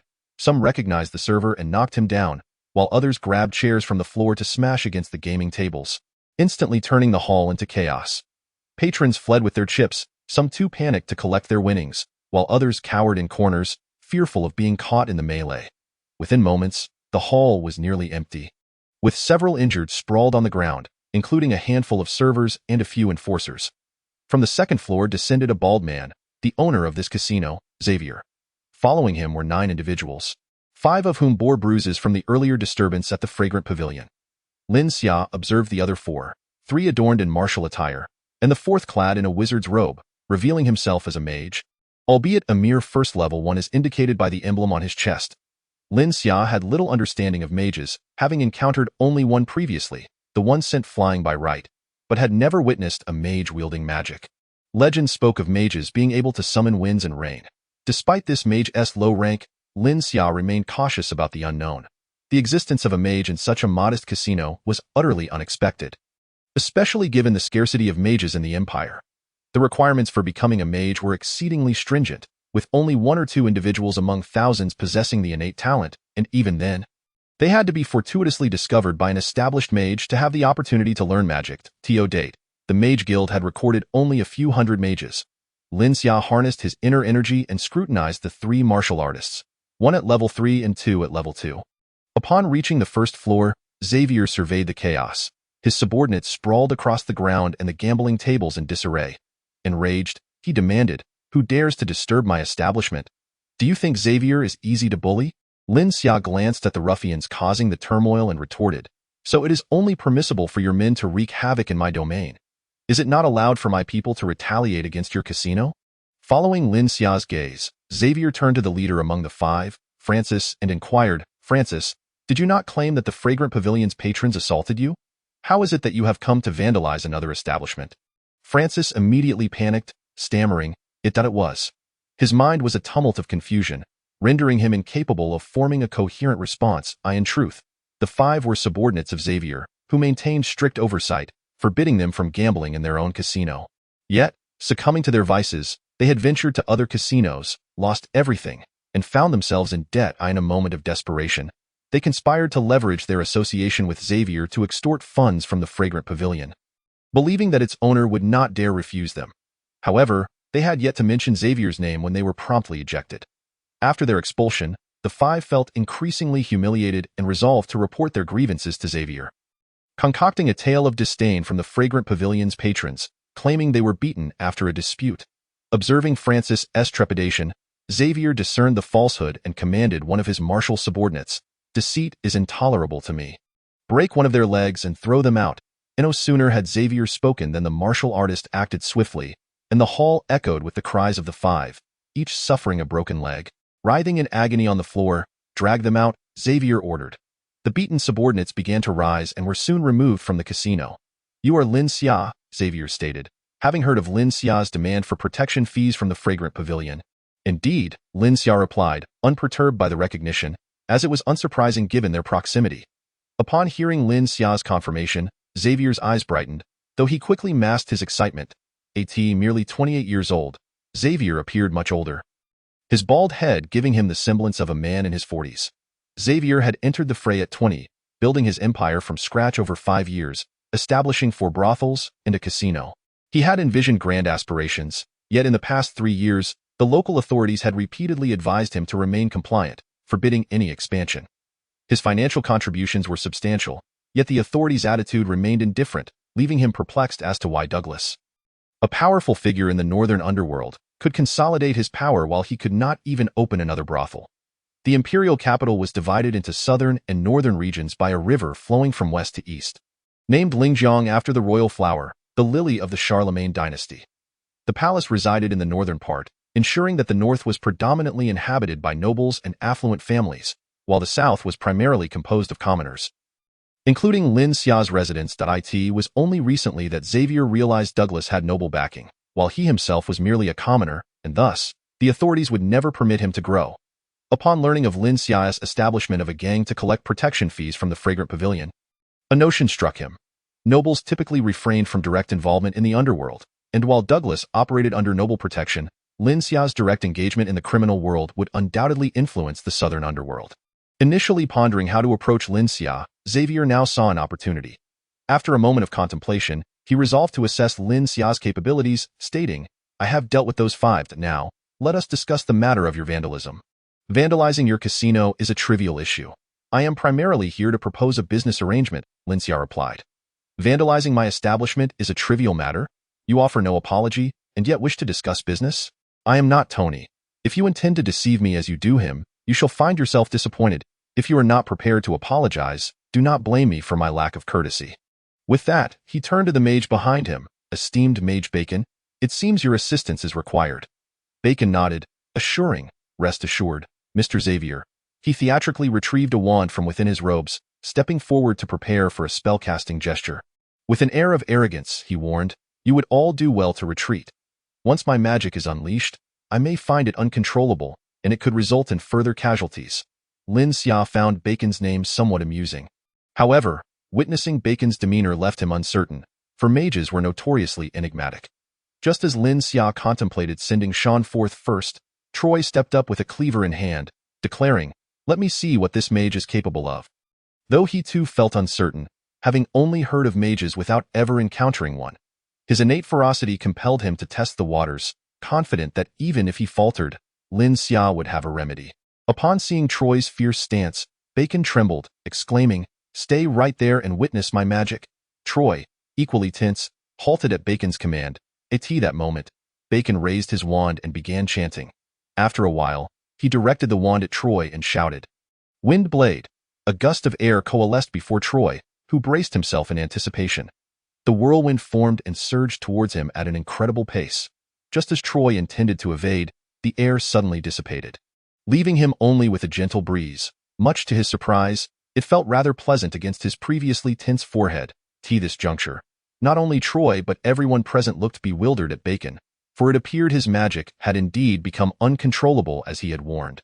Quick to react, Troy brandished his blade and advanced, pressing it against Bacon's throat. Bacon's legs weakened, and he fell to his knees, pathetically pleading, "Hero, spare me."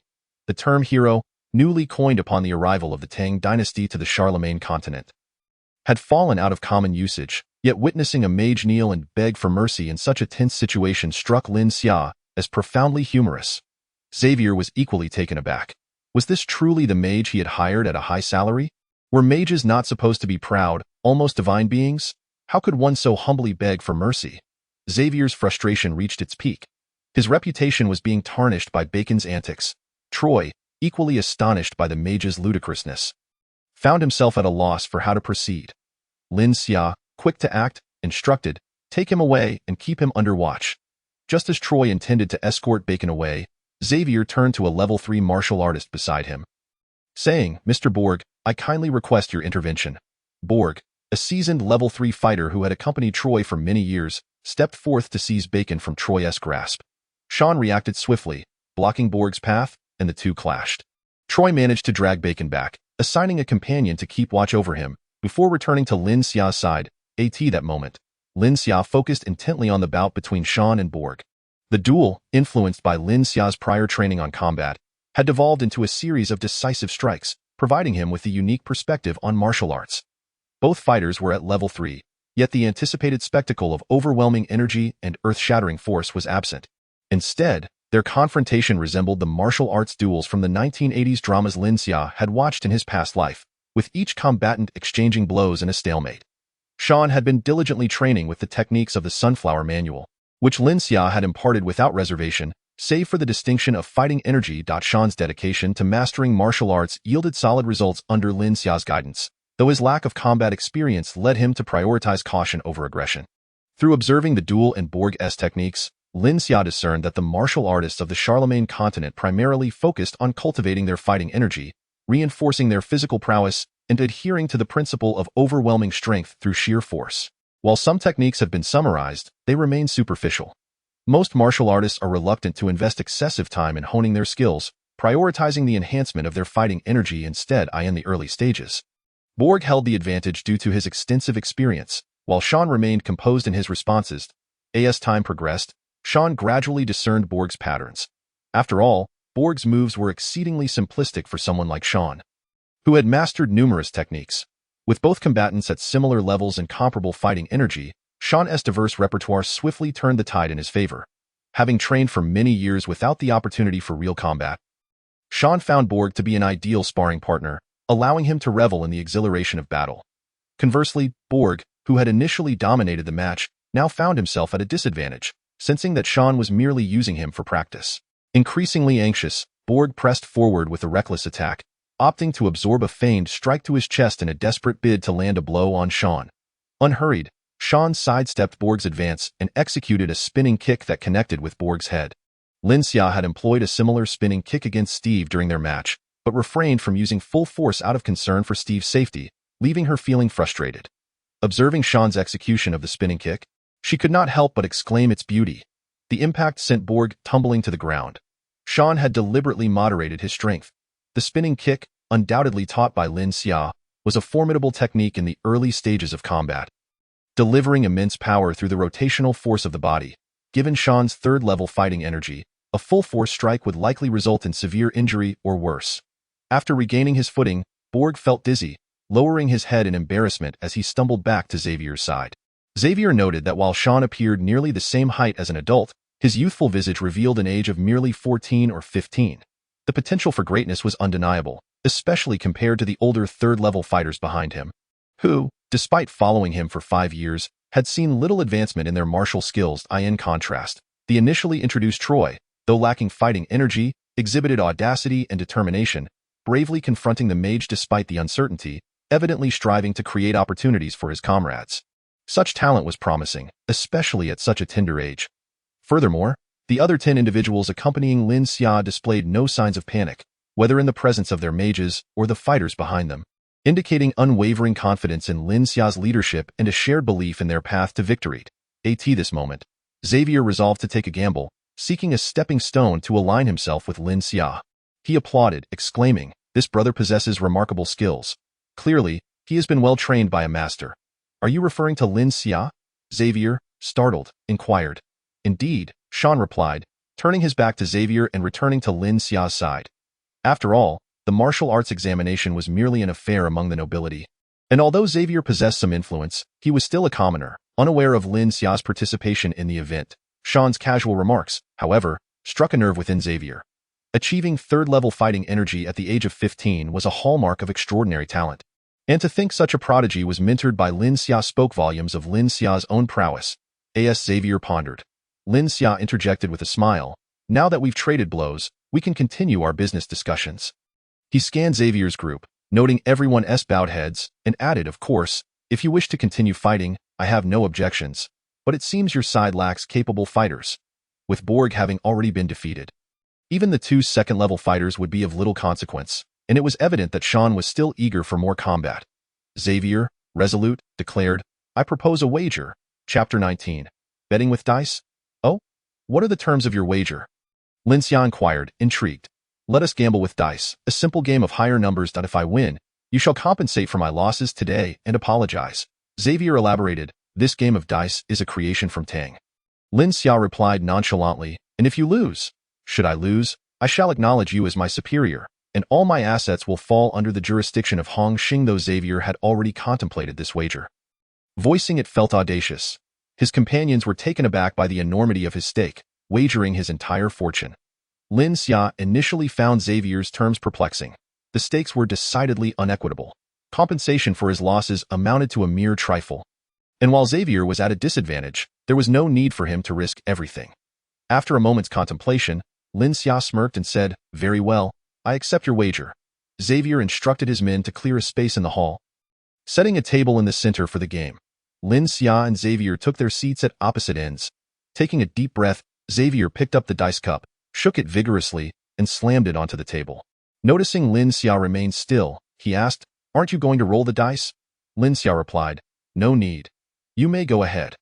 All eyes in the hall were fixated on Xavier's cup, particularly those of his companions, whose hearts raced at the enormity of Xavier's gamble. Yet Xavier remained unfazed, lifting the cup to reveal the 3 dice showing 5, 5, and 6.16 points. "It's a guaranteed win," his group exclaimed, elated. This was a substantial score. Unless Lin Xia rolled 1,000, his chances of victory appeared minuscule. Every member, save Xavier, bore expressions of delight, seemingly urging Lin Xia to concede and prepare for an apology. However, Xavier felt a sense of disappointment. He had merely sought a way to align himself with Lin Xia, and it seemed nearly impossible for Lin Xia to surpass his role unless a miracle occurred.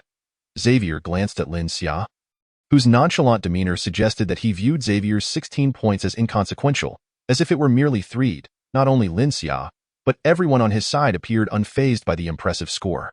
Later, when Xavier asked Troy if they feared losing, Troy merely shot him a look of disbelief before walking away in the hall. All gazes were now on Lin Xia, who, without rolling, opened the cup and arranged the 3 dice to display 3 sixes. Declaring there, "I win," he simply repositioned the dice with his hand. Xavier's group gaped in astonishment. One could gamble in such a manner? Lin Xia had not even bothered to employ sleight of hand, directly arranging the dice. If everyone in a casino acted in such a way, what would be the point of gambling? Xavier's companions erupted in outrage, some even resorting to insults. Lin Xia, undisturbed by the commotion, quietly regarded Xavier. Noting Xavier's realization that Lin Xia had discerned his intentions, he raised his hand for silence and approached Lin Xia, gesturing for him to follow upstairs for a more private discussion. Lin Xia nodded, instructing Troy to wait downstairs with the others while he accompanied Sean upstairs. Troy, initially confused and concerned for Lin Xia's safety, was deterred by a glance from Lin Xia and remained below. Ensuring the others waited quietly, Xavier led Lin Xia and Sean to a room on the 2nd floor, where he invited Lin Xia to sit, positioning himself across from him as a subordinate. Anticipating Lin Xia's inquiries, once seated, Lin Xia addressed Xavier. "Xavier, did you plan from the outset to align yourself with Hong Xing?" Xavier replied candidly, "Initially, it was merely a test, considering your current influence is quite limited." He glanced at Sean and continued, "It was only after witnessing the capabilities of your 2 companions that I made my decision." Lin Xia understood that Xavier referred to Troy and Sean. Clarifying, "They are not merely my subordinates, they are my brothers." Lin Xia appreciated Xavier's cautious approach. After all, given Xavier's significantly greater power, it would be unwise to surrender oneself to an unfamiliar entity. Upon hearing Lin Xia regard Sean and Troy as brothers, Xavier felt reassured. Convinced he had aligned himself with the right person, he proceeded to share his experiences over the past 3 years, detailing the constraints imposed by the local authorities that prevented his expansion. Upon hearing Xavier's account, Lin Xia grasped the situation. The nobility would not allow a commoner to amass considerable power, as it threatened their collective interests. However, if Lin Xia were to undertake this endeavor, it would likely proceed much more smoothly. Over the past fortnight, Lin Xia had gained insight into the local underworld dynamics and was well aware of Xavier's background as a commoner who, through sheer tenacity and physical prowess, had carved out a measure of influence. Loyalty to one's subordinates is a commendable trait. Those who initially followed Xavier now thrive in the commoner district. Remarkably, Xavier adheres to principles. Whether clashing with rival factions or seizing territory, he has never harmed the innocent. Such a character aligns perfectly with Lin Xia's standards. With a serious demeanor, Lin Xia stated, "Since you aspire to join the Hongxing, you shall henceforth be my brother. Brotherhood is of utmost importance to us. Any betrayal towards our brethren will be met with severe consequences." Upon hearing Lin Xia's agreement, Xavier felt a surge of spirit. It was only natural for him, as a man of principles, to accept this bond. Lin Xia continued, "For the next few days, reassure your people. I will send Troy to clarify matters with your subordinates. Should they choose not to join Hongxing, they will not be forced. Furthermore, settle your accounts for your establishments. Keep the previous profits for yourself, but they must eventually merge into Hongxing under our unified management." Xavier had no objections. Naturally, all his people would join Hongxing, and as a new member, his enterprises must also integrate. Lin Xia added, "I will take that so-called magician, Bacon, with me. He is no magician, merely a charlatan." Xavier remained troubled by Bacon's performance and remarked, "I detest being deceived. Had you not been present today, he would have perished on this spot. His status as a fraud is irrelevant. He serves a purpose for me." Lin Xia replied. Recognizing Lin Xia's resolute stance, Xavier refrained from further protest. Lin Xia stood to conclude, "That will be all for today. I will send Troy over tomorrow." Xavier immediately rose to see him off. And after taking a few steps, Lin Xia turned and said, "Xavier, you may call me brother from now on." He then continued toward the first floor. Xavier, initially perplexed by Lin Xia's request for a man nearing 30 to address a 15-year-old as brother, would only later understand that in Hongxing, only Troy could refer to Lin Xia in such a manner. Even the earliest members could only address him as boss. The allowance for Xavier to call Lin Xia brother sparked envy among others, igniting their ambition to also earn that title. In Hongxing, the term brother transcended mere address. It embodied honor. Of course, Shan was an exception. Despite Lin Xia's attempts to have Shan call him brother, Shan stubbornly referred to him as young master. Citing tradition, after several attempts, Lin Xia conceded to Shan's preference. After escorting Lin Xia downstairs, Xavier left the casino with his people and the magician Bacon. Once outside, he briefly informed Troy about the events on the second floor, instructing him to come to the casino the following day to facilitate the transition of Xavier's people and enterprises. Returning to the Viscount's residence with Shan and Bacon, Lin Xia encountered Antonio, who was surprised to see him accompanied by a magician, having not anticipated Lin Xia's connection to one. However, upon noticing Bacon's gray robe and the insignia of a first-level magician, he dismissed it. In Antonio's eyes, a first-level magician was hardly noteworthy. Lin Xia led Bacon to his chamber, observing him with curiosity. Bacon, adopting a sycophantic demeanor, flattered, "Young Master Lin Xia, you are truly remarkable. Xavier is notorious for his ruthlessness. Yet you have so effortlessly subdued him." Glancing at Lin Xia and seeing his impassive expression, Bacon continued, "Especially your extraordinary gambling skills. Everyone believed you would lose, yet with a mere wave of your hand, you commanded the dice to roll 18. Truly, I am in awe." Though it was Lin Xia's unscrupulous act that manipulated the dice to show 18, Bacon depicted it as an extraordinary gambling technique, all while expressing unabashed admiration, utterly unashamed of his flattery. Lin Xia found Bacon's audacity astounding. Despite magicians typically being proud and aloof, Bacon was remarkably brazen. Suddenly adopting a stern expression, Lin Xia inquired, "Tell me, do you wish to live or die?" Bacon immediately knelt, crying out, "Young Master Lin Xia, I shall be your most loyal servant. You must not kill me." Tears genuinely glistened in his eyes. Lin Xia was taken aback by Bacon's unbounded shamelessness. This was not mere audacity but an extreme lack of dignity. He kicked Bacon, saying, "I have not even suggested killing you, so stop your wailing." After being kicked, Bacon, relieved to hear Lin Xia's declaration of no intent to slay him, exaggeratedly tumbled to the ground, kneeling as he declared, "As your most loyal servant, I shall speak without reservation and share all I know." He concluded with a sycophantic expression. Chapter 20.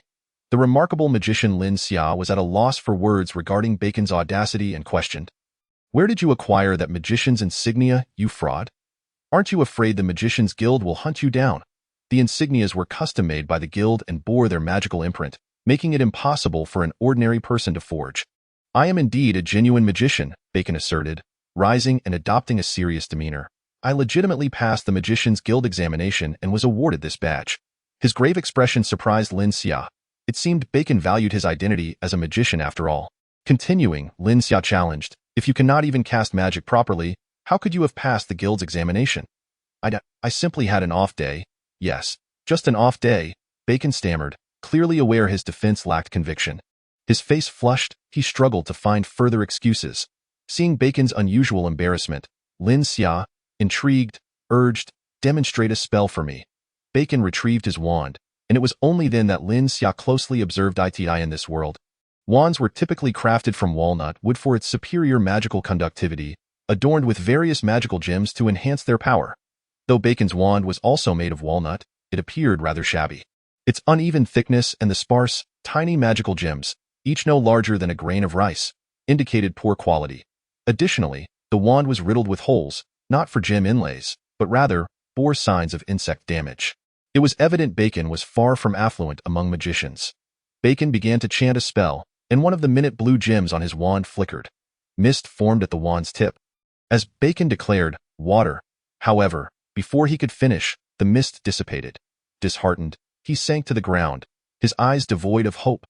Lin Xia attentively observed Bacon's magical attempt, finding no evidence of deceit. It appeared to be genuine magic, albeit incomplete. Curiosity piqued, Lin Xia asked, "What happened?" Bacon, sitting despondently, explained, "While I possess the innate talent to cultivate magic, I cannot control it." He recounted his journey as a magician candidly. Originating from a humble village, he had been bullied by peers due to his family's poverty. One fateful day, at 8 years old, while enduring ridicule, a second-level old magician passed through and recognized Bacon's magical talent, taking him as an apprentice. This old magician, whose own talent was mediocre and who had only recently attained the rank of second-level magician at 70, settled in Bacon's village, relying on him for care while instructing him in magic. Despite Bacon's efforts, he struggled to master magic, and his control was particularly lacking. Whenever he attempted to harness his power, it would dissipate. The old magician devised numerous strategies to aid him, but none succeeded before his passing. Before dying, the magician presented Bacon with a small pouch containing a pinch of powder, claiming it was a treasure that could unleash first-level fire magic when infused with magic, leaving it for Bacon's protection. After the magician's death, Bacon abandoned his aspirations of becoming a magician. Indifferent to his village, he left for the imperial capital, seeking a means of survival. However, upon witnessing the grandeur of the magician's guild, his dream of becoming a magician reignited. He secreted the magician's powder in his sleeve and participated in the first-level magician examination. During the test, he infused the powder with magic, successfully casting a first-level flame, all while avoiding detection of his deceit, thus earning the insignia of a first-level magician. After obtaining the first-level wizard badge, Bacon felt a sense of elation and decided to celebrate by visiting a brothel, which happened to be one of Xavier's establishments. After taking a few sips of alcohol, the initial joy of becoming a wizard began to fade, and Bacon realized that despite his newly acquired badge, he was still impoverished and could not afford to pay for his drinks. The bartender, startled to discover that a wizard was unable to settle his bill, dared not offend Bacon and sought out Xavier instead. Thus, Xavier extended an invitation to Bacon, requesting him to serve as his magical advisor, to which Bacon gladly agreed. Xavier held Bacon in high regard, as wizards were notoriously difficult to recruit, and having a dedicated magical advisor was a matter of great prestige for him. Consequently, Xavier's subordinates naturally began to flatter Bacon, and over time, he became somewhat arrogant. Just as Bacon was beginning to consider himself a true wizard, Lin Xia arrived with a group to disrupt the festivities. "Your journey as a wizard has been quite tumultuous," Lin Xia teased. "Indeed, Master Lin Xia. You see how much I have endured to become your servant. Thanks to the blessings of the goddess, I can only imagine the trials I would have faced otherwise." Bacon shamelessly replied. "Enough with the flattery. Tell me how magic is cultivated," Lin Xia demanded. "Master Lin Xia, my understanding of magic is woefully superficial. I could not possibly lecture you on it. However, I would like to report my progress in my studies and hope for your guidance, so that I may advance further on the great path of magic," Bacon said with adoration. "Just speak," Lin Xia instructed. "Yes, master," Bacon replied respectfully, continuing, "The most crucial aspect of magic is mental strength, as its intensity determines a wizard's potential. According to my teacher's methods, one must first use a specialized crystal ball to test the strength of their mental power. Only those who meet the standard may begin to practice magic. Meditation is the most direct way to enhance mental strength, but if one's mental power does not reach a certain threshold, even meditation will not suffice." This aligned with Lin Xia's understanding that mental strength dictates magical power. The scarcity of wizards on the continent is primarily due to the fact that most individuals lack the requisite mental power. Bacon continued, "If a person's mental strength meets the standard for practicing magic, it signifies that they have already placed one foot in the door of wizardry. Subsequently, it is a matter of the conversion of mental power to magical power, which generally poses no significant issues, as most wizards have their mental strength and magical power in balance. However, there are a few rare individuals whose mental strength is formidable but who cannot convert it into magical power. Finally, one must consider the control of magic. Speaking of control, my expression grows somber. Despite the inherent differences in control among wizards, my inability to wield magic is a rarity, as my teacher has claimed I am the only one he has encountered in such a predicament." Seeing Bacon's dejected demeanor, Lin Xia offered consolation, "Do not worry. There will always be a solution." As Lin Xia's words faded, Bacon knelt and clung to Lin Xia's leg, weeping, "Master Lin Xia, I knew you would be the one to care for me the most." Lin Xia kicked Bacon away, exclaiming, "You filthy wretch, you've sullied my trousers. Tell me, how much does a crystal ball cost?" "About 70 gold coins," Bacon replied, feeling aggrieved. "So expensive," Lin Xia remarked. He knew that wizarding items were costly, but for a basic testing crystal ball to cost 70 gold coins was excessive. The protection fee he collected from Tony was only 50 gold coins a month. 70 gold coins could sustain a common farmer's livelihood for over a decade. "Is it possible to proceed without a crystal ball?" Lin Xia inquired. "Master Lin Xia, you are truly astute. The crystal ball merely assesses one's mental aptitude. It is not obligatory. Point 1 can directly learn the method of converting mental power into magical energy. If successful, it would naturally indicate talent, Bacon explained. Teach me the conversion method, and I shall attempt it, Lin Xia commanded. He thought to himself that Bacon's sycophantic manner was excessively nauseating. Even a simple question warranted praise for his intelligence. He resolved to find a way to amend this behavior in the future. Through Bacon's explanation, Lin Xia understood the essence of magical energy.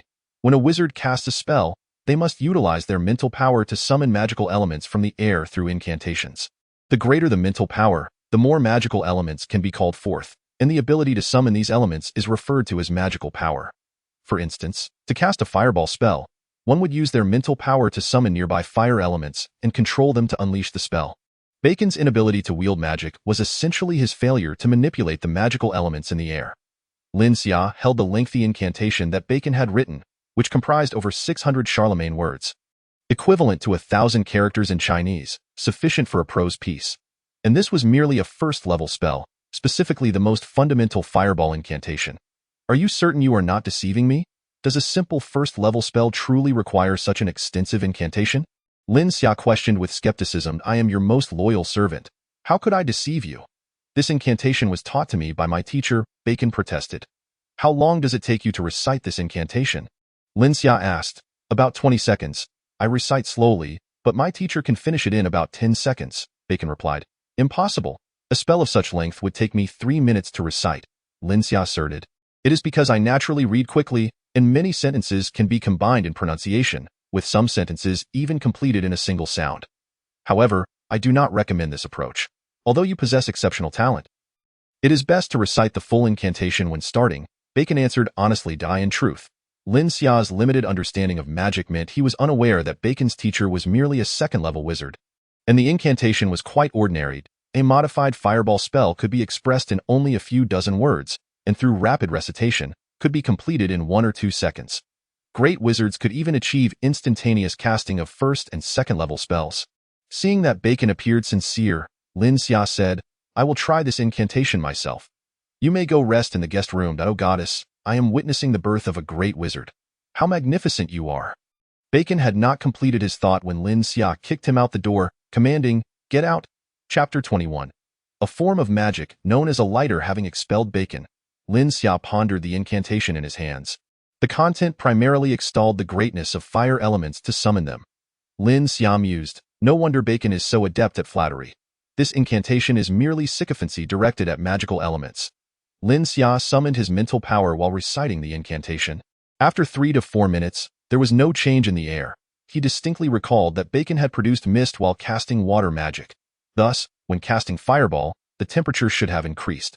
Perhaps it was due to his slow recitation. Lin Xia thought, and so he refrained from summoning his mental power for the moment, focusing instead on practicing the recitation to enhance his speed. After 2 hours, Lin Xia could recite the incantation in under a minute, at which point he resumed calling upon his mental power. Yet, the surroundings remained tranquil, devoid of any sign of fire elements. Lin Xia had gone a whole night without sleep, and after prolonged exertion of his mental power, he felt utterly drained. At the break of dawn, he approached Bacon's guest room, kicked the door open, and pulled the still groggy Bacon from his bed, shouting, I practiced all night with no results. Are you deceiving me? Though Lin Xia understood in his heart that Bacon would not dare deceive him, the frustration from a night of monotonous and repetitive failures in magic practice had accumulated to a boiling point. His outburst at Bacon was merely a means of venting his pent-up anger.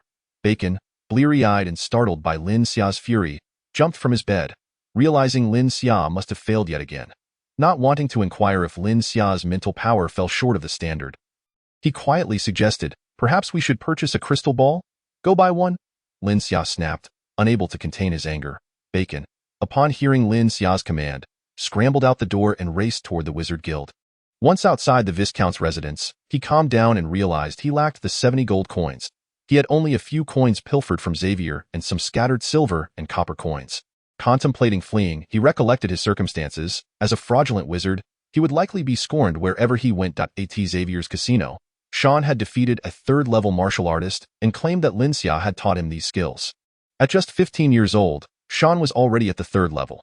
In Bacon's eyes, this was not merely talent, but rather a prodigious anomaly. Moreover, Lin Xia treated his underlings from the Hongxing gang exceptionally well and even offered to shelter Bacon, prompting him to make a difficult decision. He sold a minuscule magical gem and barely scraped together enough funds to purchase a crystal ball before returning to the Viscount's estate. After Bacon's trip, Lin Xia was utterly exhausted and fell asleep in Bacon's room. When Bacon returned, it was just as Lin Xia was waking up, and he noticed Bacon carrying a crystal ball. This moment, Lin Xia had also rested sufficiently, and his mood had returned to tranquility. He gazed at the crystal ball in Bacon's hands and inquired, "Is this the crystal ball for testing magical power?" "Indeed," Bacon replied. "Where did you acquire the funds for this?" Lin Xia asked, knowing full well that Bacon was merely a pauper who could not possibly amass such wealth. "I sold my magical gems," Bacon confessed, revealing that his only assets consisted of a few minuscule gems left to him by his mentor, a fact that weighed heavily on his heart. He felt reluctant, but answered honestly without flattering Lin Xia. Initially, Lin Xia had thought of Bacon as a sycophant, yet he was taken aback to learn that Bacon had sold his magical gems to procure the crystal ball. That Bacon's entire fortune was encapsulated in those few gems, and his wand riddled with wormholes. Remembering that he had unwarrantedly berated Bacon earlier that morning, Lin Xia felt a twinge of guilt. "I shall remember this favor of yours. In a few days, I will fetch you 70 gold coins from the casino." Lin Xia solemnly acknowledged Bacon's hospitality. After a moment's contemplation, he asked, "Do you wish to join the Hongxing?" Upon hearing Lin Xia acknowledge his favor, Bacon seemed to regain his composure. He knelt before Lin Xia, clasped his legs, and with tears welling in his eyes implored, "Young Master Lin Xia, whether I join Hongxing is of no concern to me. I merely wish to be your most loyal servant." Observing Bacon's demeanor, Lin Xia felt a pang of embarrassment. Thankfully, Bacon had not insisted on joining Hongxing. If he had, the organization would scarcely have the opportunity to flourish with such a character among them. Thus, he said, "Then you need not join Hongxing. Simply be my attendant." Upon hearing Lin Xia's words, Bacon's heart lightened, but just as he was about to speak, Lin Xia interrupted him, saying, "Enough of this idle chatter. Since the crystal ball has been acquired, let us proceed with the test." "Yes, young master," Bacon responded, cradling the crystal ball. "Place your hand upon the crystal ball, and I will summon the magical elements. If your mental strength meets the required standard, the color of the crystal ball will deepen. The darker the hue, the greater your innate talent." Although Bacon could not wield magic, he was capable of summoning magical elements. Lin Xia followed his instructions and placed his hand on the crystal ball as Bacon chanted an incantation to summon the magical elements. Soon, the crystal ball's color shifted, initially a pale gray, gradually deepening until it approached pure black before halting. Bacon gazed at the nearly pitch-black orb, exclaiming, "Heavens! Young Master Lin Xia, your mental strength must be at least that of an 8th-level mage." However, he quickly reconsidered, adding, "But how could this be? With such formidable mental power, how is it that you cannot summon magical elements?" Having lived 2 lives, Lin Xia understood that high mental strength was to be expected. Staring at the crystal ball's near-black color, he suddenly recalled that he had once been unable to cultivate fighting energy. "Do not speak for the moment. Let me ponder," he instructed Bacon. Over the past 7 years, Lin Xia had grown accustomed to the true energy within him, nearly forgetting his prior inability to cultivate fighting energy. Reflecting on the letter left by Tang within the cover of the Sunflower Scripture, it mentioned that true energy could simultaneously transform into both fighting energy and magic. Lin Xia summoned the true energy within his body, attempting to control it as Bacon had instructed. Closing his eyes, he felt the true energy become intensely heated, as if it were about to ignite, causing him immense discomfort. Consequently, he had no choice but to expel the searing true energy outward, only for it to bounce back as if hitting a wall. Feeling increasingly overheated, it seemed as though the moisture within him was being scorched away. The true energy exhibited signs of wanting to expand uncontrollably, and just as it began to spread, Lin Xia managed to rein it in. However, even that small amount that diffused outward caused his meridians considerable distress. Yet, it allowed him to discern that a portion of true energy had successfully flowed into the tip of his right index finger. With this discovery, Lin Xia wasted no time and hurriedly directed all his true energy to his index finger. The true energy coalesced into a spherical flame at the tip of his finger. Lin Xia extended his finger and forcefully flicked it forward, expelling the true energy from his body. Upon expelling the true energy, Lin Xia sighed with relief, feeling the heat leave his body and a wave of comfort wash over him. Suddenly, he heard Bacon let out a piercing scream and quickly opened his eyes to find Bacon sitting on the ground with his hands covering himself, his legs spread apart. wearing a look of alarm as he stared at the ground. Not far in front of him lay a thumb-sized deep pit. Lin Xia, still perplexed, looked at Bacon with a questioning gaze and asked, "What are you screaming about? Did someone castrate you, young master Lin Xia?" "It was so close," Bacon exclaimed, pointing at the hole in the ground. "You should have informed me when you cast the fireball. It was just a hair's breadth away." Understanding Bacon's words, Lin Xia realized that the true energy he had released from his finger must have manifested as a fireball, though he had not witnessed it due to his closed eyes. Looking at the pit in the ground, he confirmed it was indeed where Bacon had knelt, and there was a hole in Bacon's magician's robe as well. He had nearly castrated Bacon. "Enough of your screaming. Let me try again," Lin Xia called out, attempting to mask his embarrassment. This time, Lin Xia dared not close his eyes, carefully directing the remaining true energy within him. He proceeded with caution, converting the true energy into magical power only at the tip of his finger, aiming it towards the ground. Sure enough, a fireball erupted from his fingertip, striking the ground and creating another thumb-sized deep pit. Lin Xia contemplated for a moment and slightly altered his approach to controlling magic. He extended his finger and, much like a lighter from his past life, ignited a small flame before moving his finger in front of him. Manipulating the true energy within, the flame flickered and danced, rising and falling as he observed the flame before him. A dry sensation arose in Lin Xia's throat, and he mused, "It has been years since I last smoked." "You are truly a genius, young master. Within a single day, you have mastered the fireball spell, and even more astonishingly, you have created magic of your own," Bacon exclaimed, genuinely impressed by Lin Xia's extraordinary talent for magic. Lin Xia ceased the flow of true energy and extinguished the flame, responding nonchalantly, "It's nothing." He genuinely did not consider himself exceptional. It was primarily due to the true energy cultivation methods left by Tang that he was able to perform magic. Although Lin Xia dismissed his own capabilities, to Bacon's eyes, it was nothing short of profound. Mastering magic in a single day and creating one's own magic was an unprecedented feat in Bacon's experience. One that filled him with awe. "You didn't even chant an incantation just now. Could it be instantaneous magic? Such talent is simply unimaginable. Moreover, I did not sense any fluctuations of magical elements from you.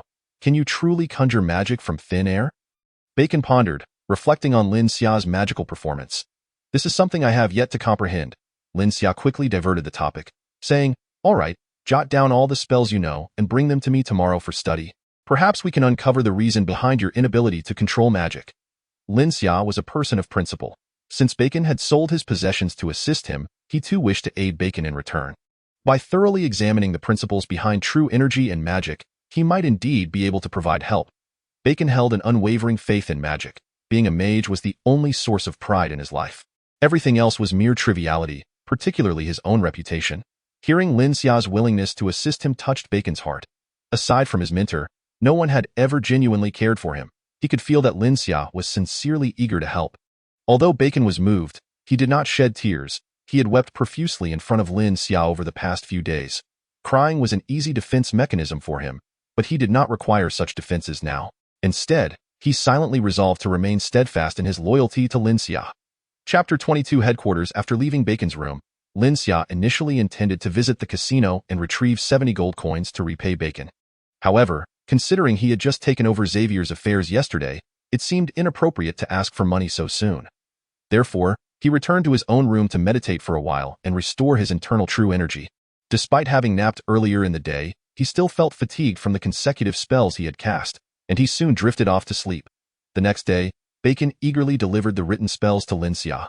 After a brief glance at the notes, Lin Xia accepted them, knowing that studying magic was not a task that could be accomplished in a day or two. First, he decided to check on the pressing matters at the casino. Lin Xia summoned Shan to the casino, initially intending to invite Bacon as well. However, Bacon, fearing retribution from Xavier, adamantly refused to accompany him. The original sign of the casino had been removed, replaced with a new one reading Hongxing Casino. The original two doormen remained, now clad in Hongxing's standardized attire, with the two characters of Hongxing embroidered on their left chests. Upon seeing Lin Xia, they respectfully bowed and greeted him, "Boss." Lin Xia nodded at the two and entered the casino. Despite the previous chaos, the fervor of the gamblers remained undeterred. The first floor was still abuzz with excitement, filled with the ecstatic shouts of winners and the lamentations of the defeated, exemplifying the myriad of human experiences. The waitstaff and dealers retained the attire customized by Xavier, albeit with Hongxing embroidered on their left chests. Every individual passing by Lin Xia paused to bow in greeting, while those further away continued their tasks, casting glances filled with reverence at the sight of Lin Xia. Lin Xia made his way directly to the second floor, heading to the room he had previously visited with Xavier. Upon entering, he found Xavier engaged in conversation with Troy. Noticing Lin Xia's arrival, both men promptly halted their discussions and rose to bow, greeting him, elder brother. Lin Xia walked over to a sofa and sat down, saying, "You all carry on with your tasks. I merely came to take a look." He gestured for Sean to sit as well, but Sean insisted on standing behind him. Troy remarked, "Brother, we were just about to seek you out to report on the incorporation of Xavier's enterprises into our fold." Lin Xia's interest piqued. He replied, "Do tell." Troy glanced at Xavier, who shrugged nonchalantly, indicating Troy should proceed. Thus, Troy began his report to Lin Xia. Initially, Lin Xia harbored concerns about potential discord between the two, but the current atmosphere suggested their relationship was quite amicable. Troy continued, "The Hung Sing Society has now taken over the casino and 4 brothels, with a total of 106 brothers operating these establishments." After a brief pause, Troy retrieved a document, unfolding it as he added, "In line with previous figures, the 4 brothels collectively generate an income of approximately 280 gold coins each month, while the casino yields a higher revenue of around 300 gold coins." Lin Xia nodded. Finding this income aligned with his expectations, Troy proceeded with his report, stating, "Monthly expenditures are roughly around 550 gold coins." Upon hearing this figure, Lin Xia was taken aback, with an income of merely 580 gold coins. The expenses were nearly equivalent. He was aware that Xavier would not engage in any deception regarding these accounts, as he would eventually uncover the truth. A glance at Xavier made Lin Xia ponder. It seemed this fellow was quite impoverished. The lack of growth over the past 3 years was evidently not solely due to a lack of backing, but also to an unsatisfactory financial condition.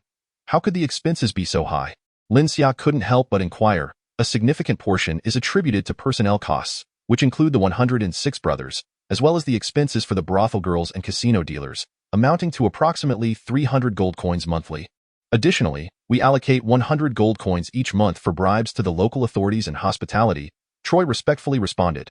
Lin Xia considered, a personnel expense of 300 gold coins isn't exorbitant, especially given Xavier's considerable number of subordinates.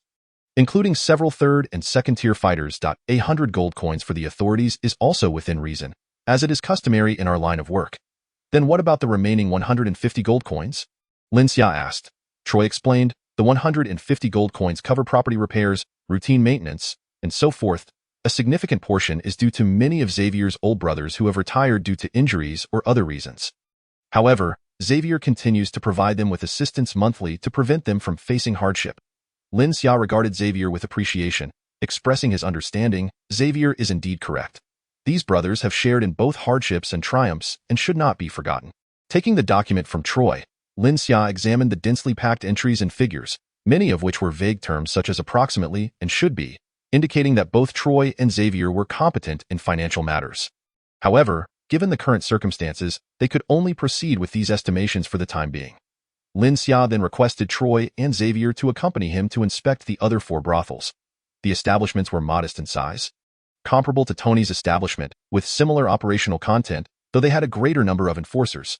After reviewing the reports, Lin Xia felt generally satisfied aside from the profit margin being somewhat slim.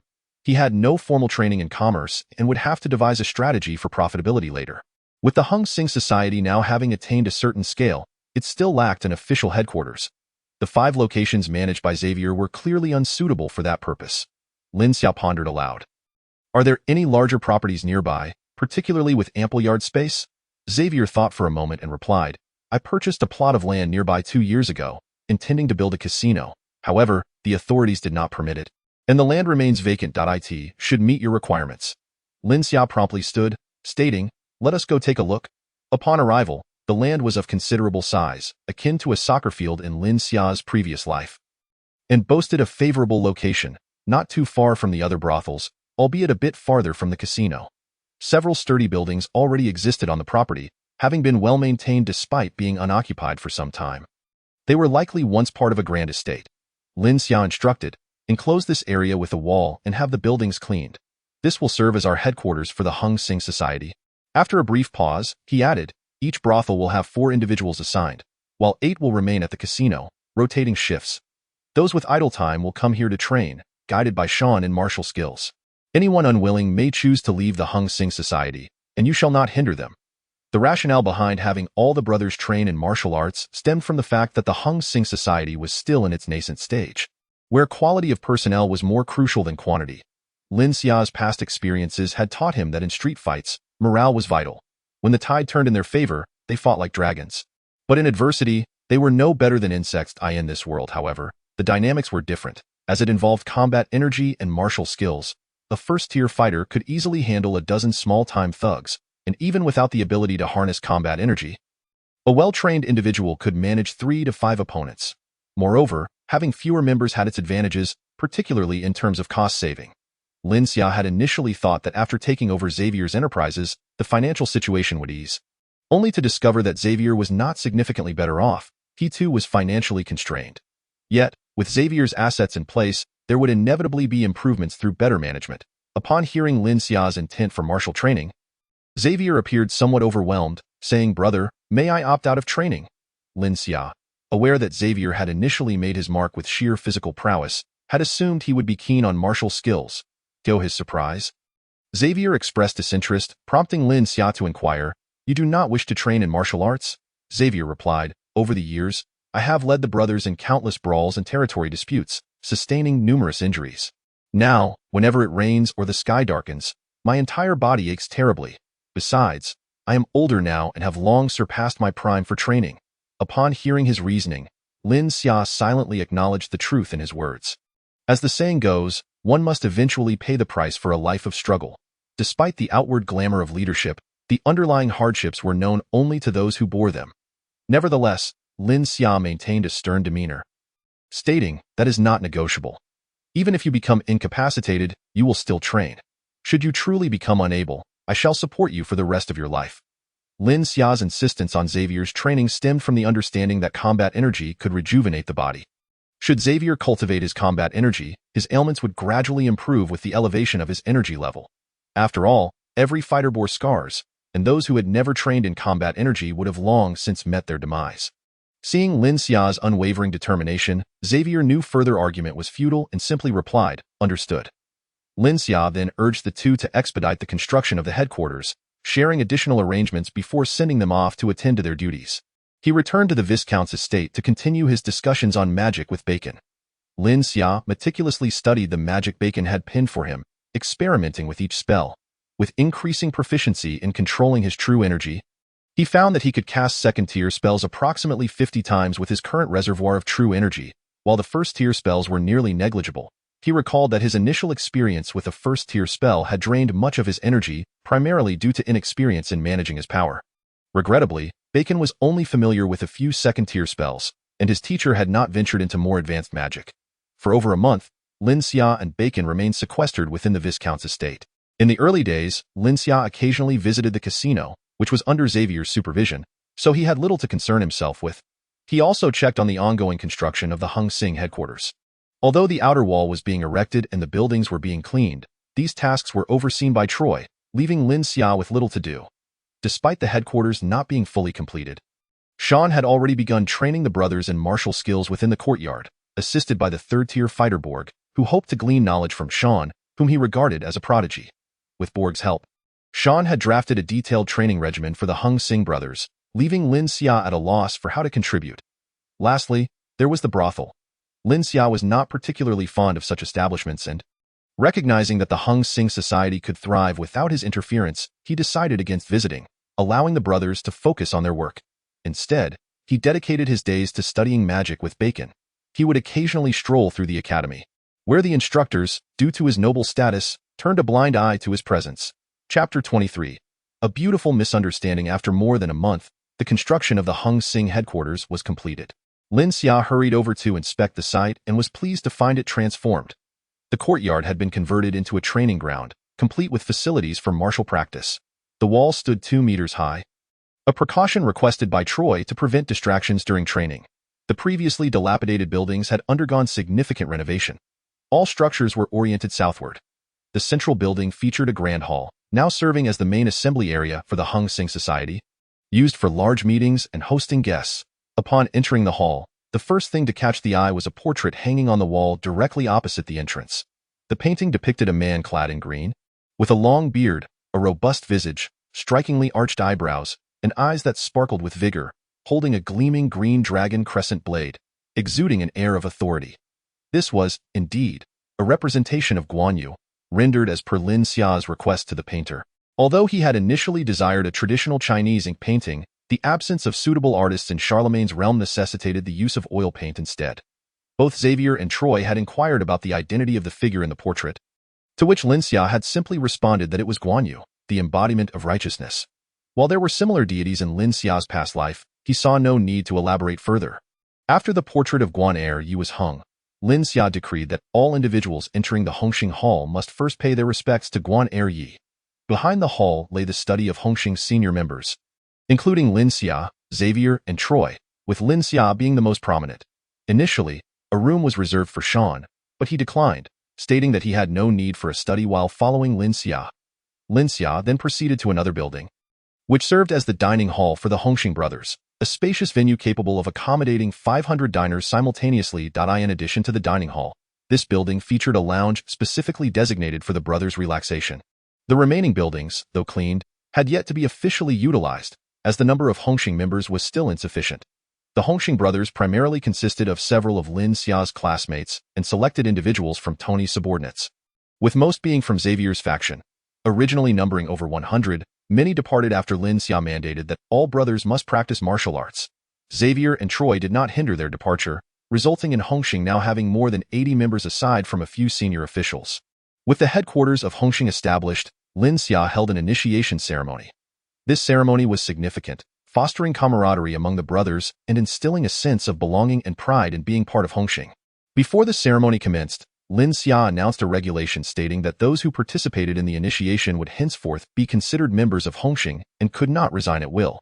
Those wishing to leave must sever a finger. Furthermore, joining Hongxing would no longer be an effortless endeavor. Applicants would have to undergo rigorous scrutiny. Following the initiation ceremony, as Lin Xia had anticipated, the brothers exhibited an even stronger sense of affiliation with Hongxing, particularly due to Lin Xia and the senior members' loyalty and camaraderie, which made each brother proud to be part of Hongxing. In the Jiangnan region of the empire, Hongxing had emerged as a notable force. Lin Xia urged the brothers to remain composed and avoid provoking trouble. Upon hearing of Xavier's incorporation into Hongxing, other gangs in Jiangnan largely deemed it unworthy. Although no rival gangs sought confrontation, the local security office soon made their appearance. The public security in the capital was overseen by the Public Security Bureau, which, due to the city's vastness, established local offices in both Jiangnan and Jiangbei. The bureau was managed by a governor, who had 2 deputy governors overseeing the respective regions. Bill, an intern security officer at the Jiangnan office, hailed from humble origins and had fortuitously secured a position there. Working for 2 years, initially his neighbors envied him, believing he had a promising future. However, 2 years later, due to his lack of connections, he remained an intern and had not been promoted a month prior. Bill was unexpectedly summoned by his superior, Deputy Governor Bernie, who informed him of his promotion to a full security officer, assigning him to oversee a gang known as Hongxing. Bill mistook this as a sign of favor, recognizing that managing a gang was a lucrative position, where officers were typically treated with respect and occasionally received tributes.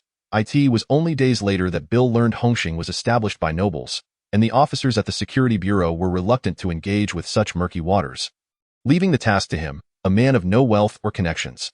With no alternative, Bill steeled himself and approached the Hongxing headquarters. Upon hearing that the Security Bureau had sent someone, Xavier anticipated a warning for Hongxing to remain compliant and avoid expanding or causing disturbances. Having experienced such situations over the past 3 years, he felt powerless and sought counsel from Troy. Given Troy's limited experience, they concluded that Lin Xia must be brought in to address the issue. When Bill met with Lin Xia, he found him observing the brothers practicing martial arts in the training grounds. The sight of dozens of men training vigorously left Bill feeling weak in the knees, and he struggled to find his voice in front of Lin Xia. Lin Xia simply stated, "The monthly payment to the Security Bureau will be delivered as per the established protocol. I will not default. However, you need not concern yourself with my affairs." After a moment's thought, realizing that Bill would inevitably interact with the brothers, Lin Xia discreetly offered him 10 gold coins, advising him to speak only what was necessary and to refrain from discussing anything beyond that. After leaving the Hongxing headquarters, Bill, clutching the 10 gold coins, resolved to report to Deputy Governor Bernie that Lin Xia had agreed to remain inactive for the time being. Bernie, surprised by Bill's successful persuasion, praised him. After dismissing Bill, Bernie contemplated the potential trouble Lin Xia posed and decided to report the matter to the governor of the Public Security Bureau. The governor, a baron of modest rank, was related to the Minister of Rights, a high-ranking noble. He viewed Lin Xia's establishment of a gang as a disgrace to noble status and escalated the issue to the Minister of Rights. The minister, valuing noble etiquette and tradition, contemplated issuing an arrest warrant for Lin Xia to strip the Shilin family of their title. However, upon remembering Lin Xia's lineage as a descendant of the Lionheart King, he hesitated, recognizing that this was no trivial matter, and ultimately decided to consult the emperor for a resolution. Upon entering the imperial garden to report to the emperor, the minister encountered the emperor, who was preoccupied with concerns regarding incursions from the grasslands. The emperor, irritated by the interruption of his poetic discourse with scholars, did not intend to punish the minister but did not display any warmth either. Believing he had discovered Lin Xia's potential, the emperor, aware that Lin Xia was the grandson of the romantic mentor Count Beiwis, dismissed the minister's report with disdain, inquiring if Lin Xia had violated any imperial laws. After a moment's reflection, the minister replied, "No, the empire does not prohibit brothels and casinos. While there have been instances of brawling, no evidence exists." The emperor, uninterested, turned away and resumed his poetic discussions, leaving the minister standing there, frustrated and defeated. Upon returning, the minister summoned the governor, informing him of the emperor's stance that Lin Xia had not violated any laws and that they need not intervene. Feeling that Lin Xia had insulted noble status and still harboring resentment towards the emperor, he vented his anger on the governor, instructing him not to involve himself in matters that did not concern him. The governor, having received reprimands from the minister, called in Deputy Governor Bernie from the Jiangnan office, scolding him, "If the emperor does not intervene, what business do you have meddling?" He dismissed Bernie with a kick. Shocked, Bernie realized that a minor gang issue had escalated to the emperor's attention, who had expressly prohibited any interference. Upon returning, he intended to inform everyone at the security office to refrain from provoking Lin Xia, advising them to treat Bill with greater respect. Thus, due to the anger of the minister and the governor, the tale of Lin Xia's gang establishment morphed into a narrative suggesting it was sanctioned by the emperor. Unbeknownst to Lin Xia, when Bill next visited, he exhibited an increasing degree of deference, which struck Lin Xia as peculiar, yet he dismissed it, recognizing Bill's insignificance. At that moment, Lin Xia, appearing earnest, listened to Antonio's reprimands in the study. Antonio, wearing a worried expression, lamented, "Though our Shilin family has fallen, you have established a gang, tarnishing the family's honor." "I have not disgraced the family," Lin Xia retorted seriously, having anticipated that Antonio would soon learn of the gang's formation. "I merely wish to restore our family's glory in my own way." Antonio replied, "You have formed a gang and mingled with ruffians. Do you believe you have a valid justification? Olden, could you arrange for me to enter the military?" Lin Xia countered, redirecting the conversation. "No," Antonio replied somberly, "due to historical reasons, the empire prohibits the Shilin family from entering the military. Although you have reached the top 4 in the reviews, whether you can enter the military remains uncertain. Were you not once a member of a mercenary group to restore our family's honor?" Lin Xia continued to inquire. "I did join a mercenary group in my youth, yet it never engaged in any unlawful activities against the empire. And many nobles have similar experiences, though few speak of it publicly," Antonio explained. "Did you succeed in restoring the family?" Lin Xia pressed on. "No, not at that time, for your birth compelled me to return to the capital to raise you," Antonio admitted, his face reddening, knowing it was merely an excuse. Lin Xia felt a twinge of emotion, recognizing that Antonio's departure from the mercenary group was indeed linked to his own birth. "Nevertheless," he continued, "do you believe that remaining with the mercenary group would have restored our family?" "Probably not," Antonio conceded. Antonio felt a profound sense of melancholy as he reminisced about his days in the mercenary guild. He was acutely aware that even if he were to carve out a niche for himself in the mercenary world, his noble title would remain stagnant, unless he were to serve in an official capacity within the empire and make a significant contribution. Moreover, with his 4th-level combat energy, the prospect of achieving such success seemed almost impossible. Yet, Antonio resolutely stated, "If someone were to uncover my weaknesses and report to His Majesty, the Shilin family would inevitably face dire consequences." What Antonio remained oblivious to was the misunderstanding that had transpired between the emperor, the Minister of Rights, and the Public Security Bureau. Both brothels and gambling houses operate within the confines of imperial law. "I have committed no crime," His Majesty would not hold my family accountable for such trivial matters, Lin Xia asserted firmly. Even if His Majesty were to overlook it, do you believe that establishing a gang would suffice to restore our family's honor? Antonio countered. Of course, a mere gang cannot achieve that, but it can generate lawful income, Lin Xia replied, his thoughts momentarily drifting to the 30 gold coins reported by Troy as monthly profits, causing a flush to rise on his cheeks. With wealth, we can leverage our noble status to reintegrate into the aristocratic circles, thereby gaining access to the centers of imperial power, which is essential for restoring our family's former glory. Indeed, wealth opens many doors. Antonio mused, casting a glance at the portrait of Tang in the study, feeling a deep sense of regret. He lamented his inability to generate income, surviving only on the meager revenue from his fief. Lin Xia observed Antonio, sensing his desire to revive his family's legacy.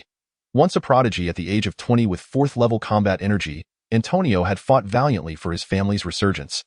Only to face failures. Since returning to the imperial capital, he had been enveloped in a cloud of despondency, his eyes occasionally reflecting a lifelessness. Feeling a pang of sympathy for Antonio's silence, Lin Xia refrained from further disturbing him. Standing quietly by his side, such matters required Antonio's own contemplation. Mere words would not suffice. After a moment of reflection, Antonio inquired, "Are you not concerned that establishing a gang might tarnish your reputation?" "Not at all," Lin Xia responded confidently.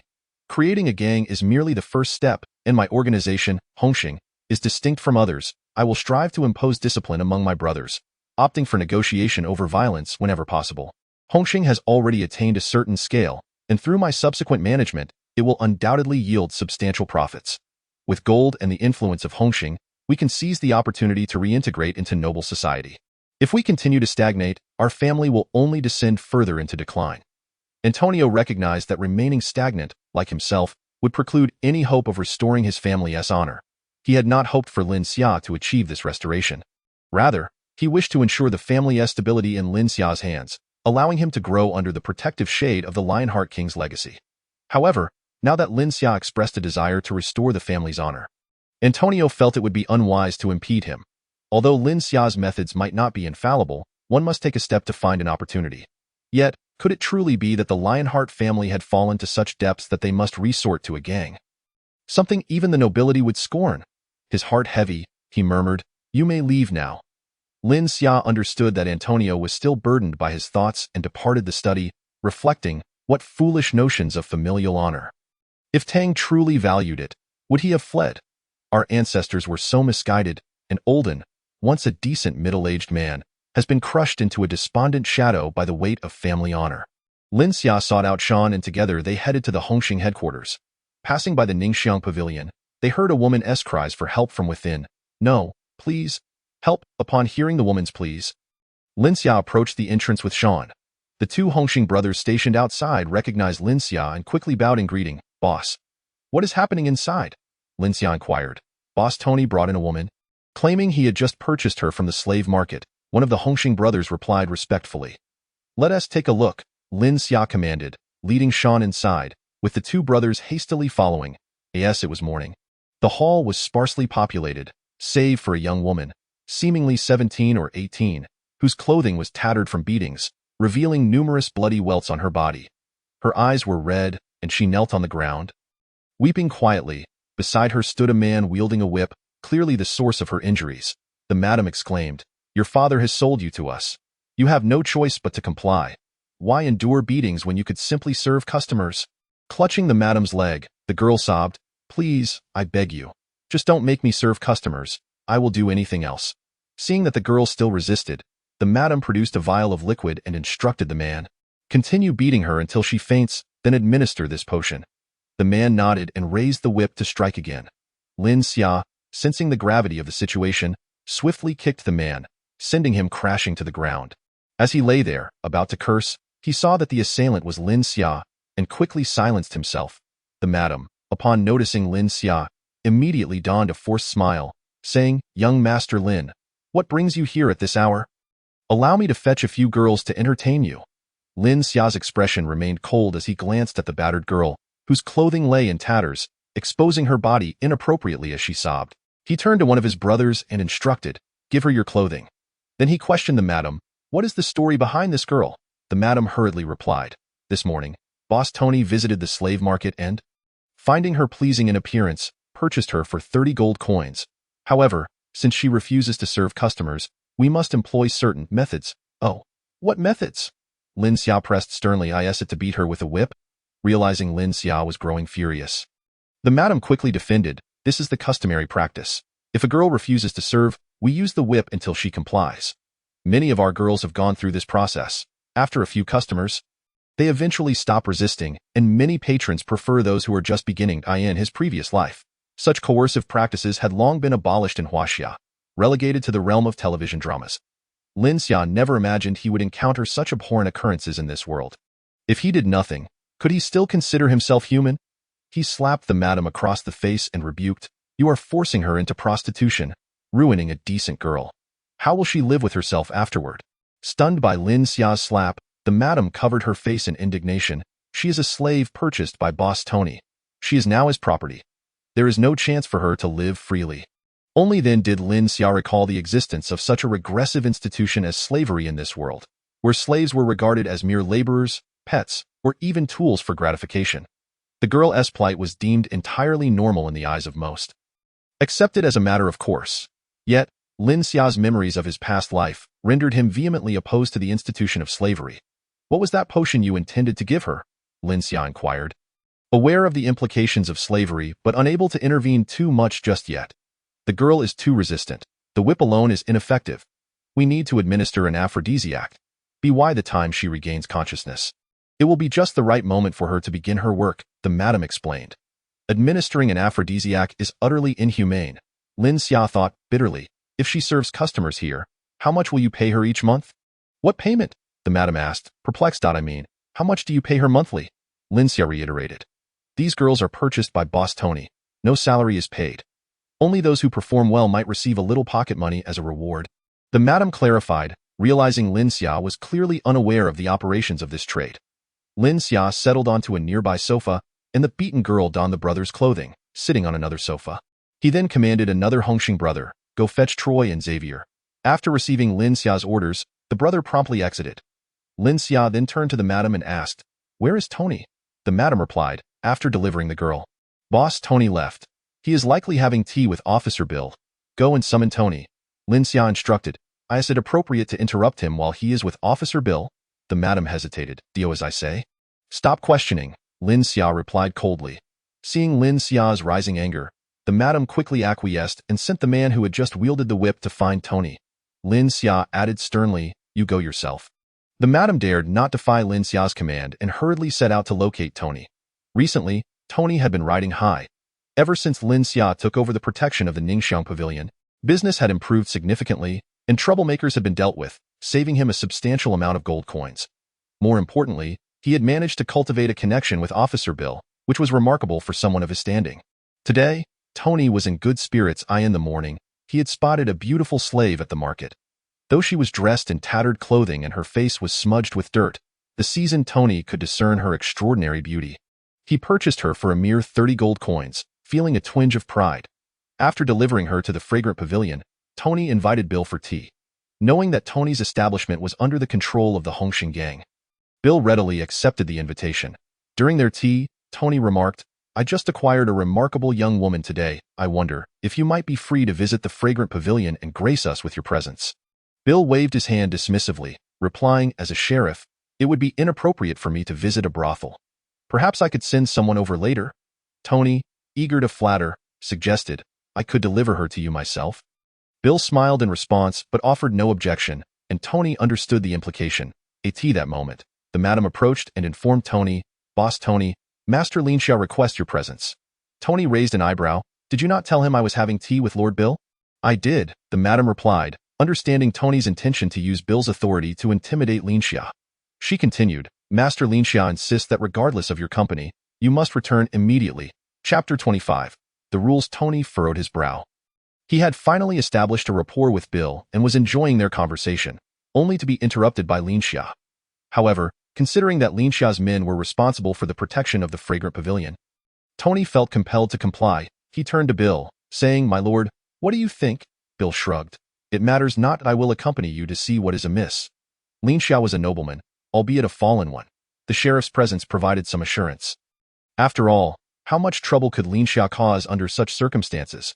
After the madam departed, Lin Xia sat on a sofa and inquired of the young woman, "What is your name?" The girl, still trembling with fear but aware that Lin Xia had saved her, replied, "My name is Mandy." "How did you end up in the slave market?" Lin Xia probed. "My father is a gambler. We sold everything we could to pay off his debts at the casino. He had no choice but to sell me." Mandy wept. "Did your father know the nature of the man who purchased you?" Lin Xia continued. "Yes." Mandy's expression dimmed. "But the casino owner has already taken one of his fingers. If he cannot repay the debt soon, his life will be in jeopardy." "Oh, you harbor resentment towards your father?" Lin Xia asked. "Not entirely," Mandy replied. "My mother passed away when I was young, and my father treated me well for a time. I still remember when he first gambled and won money to buy me treats." "Do you wish to return home?" Lin Xia asked gently. "I have no home left. My father has sold our house and everything we owned," Mandy said. Lin Xia nodded, choosing not to press further. He awaited the arrival of his associates. Shortly, Troy and Xavier entered, bowing respectfully. "Elder brother." "Xavier, from where do the women in our brothel originate?" Lin Xia queried, surprised by the question. Xavier replied, "Some come voluntarily due to hardship, while others are purchased from the slave market." "For those who come of their own accord, what do you pay them?" Lin Xia inquired. "Those of exceptional beauty receive 2 to 5 gold coins each month, while those of average appearance earn 1 gold coin plus some silver," Xavier explained. "And those bought from the slave market?" Lin Xia pressed. "For those purchased, if they consent to take clients, they each receive 1 gold coin. If they refuse, they become waitstaff in the casino's VIP area or serve our injured brothers, though they receive no wages," Xavier replied. Lin Xia was satisfied with this information. He did not wish his brothers to engage in such coercive practices. However, he understood why Xavier was struggling financially. Though Tony only managed the fragrant pavilion, he likely earned more profit than Xavier. Lin Xia continued to ask about the headquarters, and both men answered truthfully. Upon arriving at the fragrant pavilion, Tony gestured for Bill to enter first. Bill, unperturbed, walked into the hall and was met by Lin Xia seated on the sofa, surrounded by others standing nearby. "Master Lin Xia," Bill greeted first. Lin Xia, taken aback by Bill's presence, remained seated and said, "Ah, Sheriff Bill, today is a private matter. Please take a seat over there." Bill, unfazed, chose a nearby sofa, and the attendants promptly served tea. Tony, observing Lin Xia's demeanor towards Bill, secretly applauded Lin Xia's assertiveness. He thought, "Maintain your sternness towards Bill. Let us see how you handle this situation." Respectfully, Tony asked, "Master Lin Xia, what was the urgent matter that required my presence?" Instead of responding directly, Lin Xia addressed both Troy and Xavier, declaring, "I am announcing a few new rules." After a brief pause, he continued, "No coercive practices shall occur in this establishment. If the women are unwilling, they must not be forced." Upon hearing this, Tony immediately interjected, "If that is the case, won't we be left without any women?" Lin Xia ignored Tony's interruption and continued, "Should any coercive practices arise again, Hongxing will withdraw its protection and administer punishment." Tony felt alarmed. Such measures would cut off his source of women, leaving him without clients. He protested, "Master Lin Xia, this cannot be. You may offer higher wages. There will still be women willing to come," Lin Xia stated, unwilling to interfere with those who volunteered, as he was not a saint. Tony, hearing the prospect of higher wages and monthly salaries for the women, panicked, exclaiming, "Master Lin Xia, we had an agreement. You cannot interfere with my business." "If you conduct your business properly, I will not interfere," Lin Xia replied coldly. "However, since the fragrant pavilion is under my protection, you must adhere to our rules. You may choose not to comply, but I will immediately retract my protection." Tony understood the implications behind Lin Xia's words. Even if Hongxing did not directly target the fragrant pavilion, without women, how could he handle disturbances? He looked desperately to Bill for assistance, but Bill remained engrossed in his tea, seemingly oblivious to Tony's plight.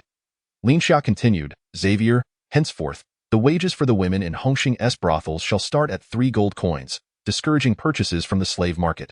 Though Lin Xia disapproved of the slave market, he recognized his current inability to change it and could only direct his people to cease their involvement. Tony, now frantic at the prospect of starting wages at 3 gold coins, approached Bill, pleading, "Sheriff Bill, you must speak on my behalf. If this continues, the fragrant pavilion will have to close." Realizing he could no longer delay, Bill stood, looking at Tony with disappointment. He slapped Tony across the face, stating, "I thought of you as a friend. How could you engage in such practices? If you were not under Master Lin Xia's patronage, I would have you arrested on the spot. Tony was taken aback. Just moments ago, Bill had not expressed any objections. Now, he was bewildered by the sudden shift. Bill respectfully addressed Lin Xia. Master Lin Xia, I hold your actions in the highest regard. I hope to count on your support in the future. Lin Xia, equally unclear about Bill's motivations, replied, You are too kind. Bill had come to ensure Lin Xia's safety, and finding no further business for himself, he said, Master Lin Xia, I shall take my leave. Lin Xia nodded, acknowledging Bill's gesture. He could not overstep.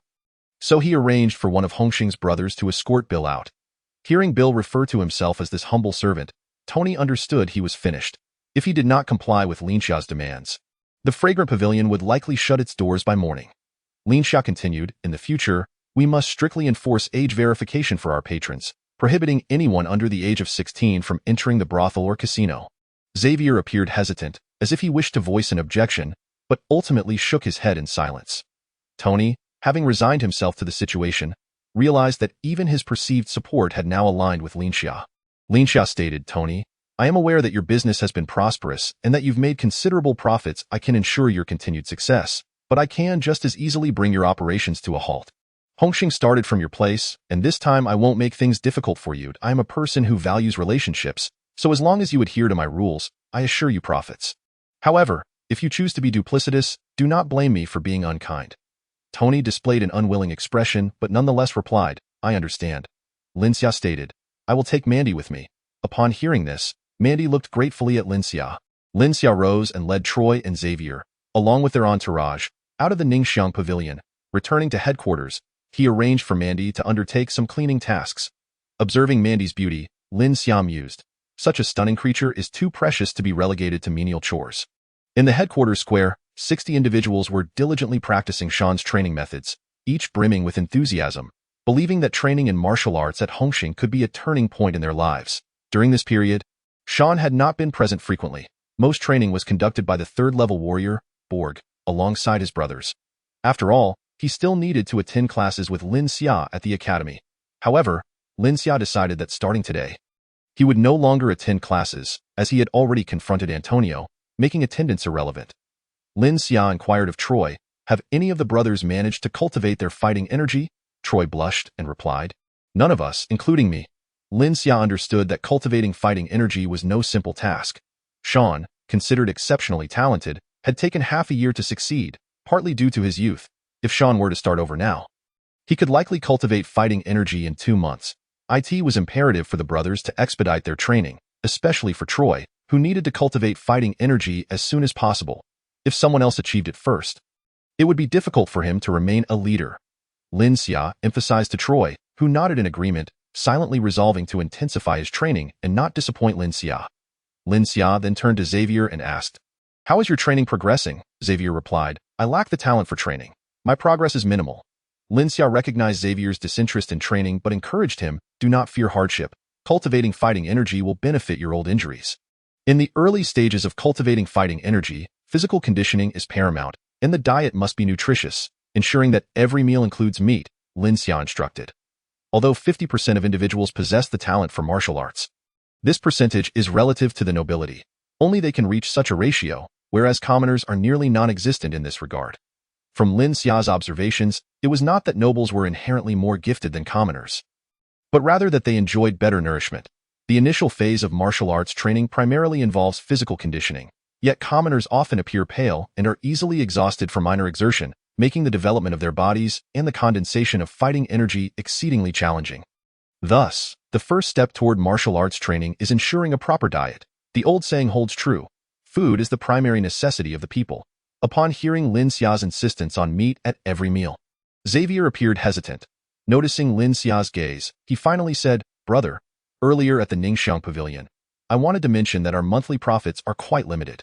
While we've reduced some expenses by losing a few brothers, the salary increases for the girls are putting us on the verge of insolvency. If we also include meat at every meal, it may become unsustainable in this world. Due to low productivity, meat is relatively expensive. Understanding Xavier's concerns, Lin Xia realized that Hongxing was running low on funds. Under Xavier's management, the businesses had not yielded significant profits, and with salary increases and meat expenses, the situation was dire. Moreover, Xavier had understated the matter. Lin Xia's new rule prohibiting entry for those under 16 would further diminish income. Lin Xia furrowed his brow and inquired, "How many gold coins do we have left?" Xavier replied, "Approximately 200 gold coins." Lin Xia frowned. While 200 gold coins may sound substantial, payday for the brothers was approaching, alongside significant upcoming expenses. The thought of being stymied by gold coins as a time traveler troubled him. He recalled the myriad of time-traveling protagonists in novels who effortlessly amassed wealth through trivial inventions.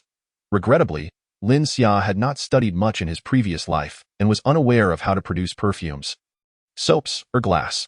Contemplating possible revenue-generating ventures, he recalled that the primary sources of income for gangs typically included protection fees, drugs, and profits from entertainment venues.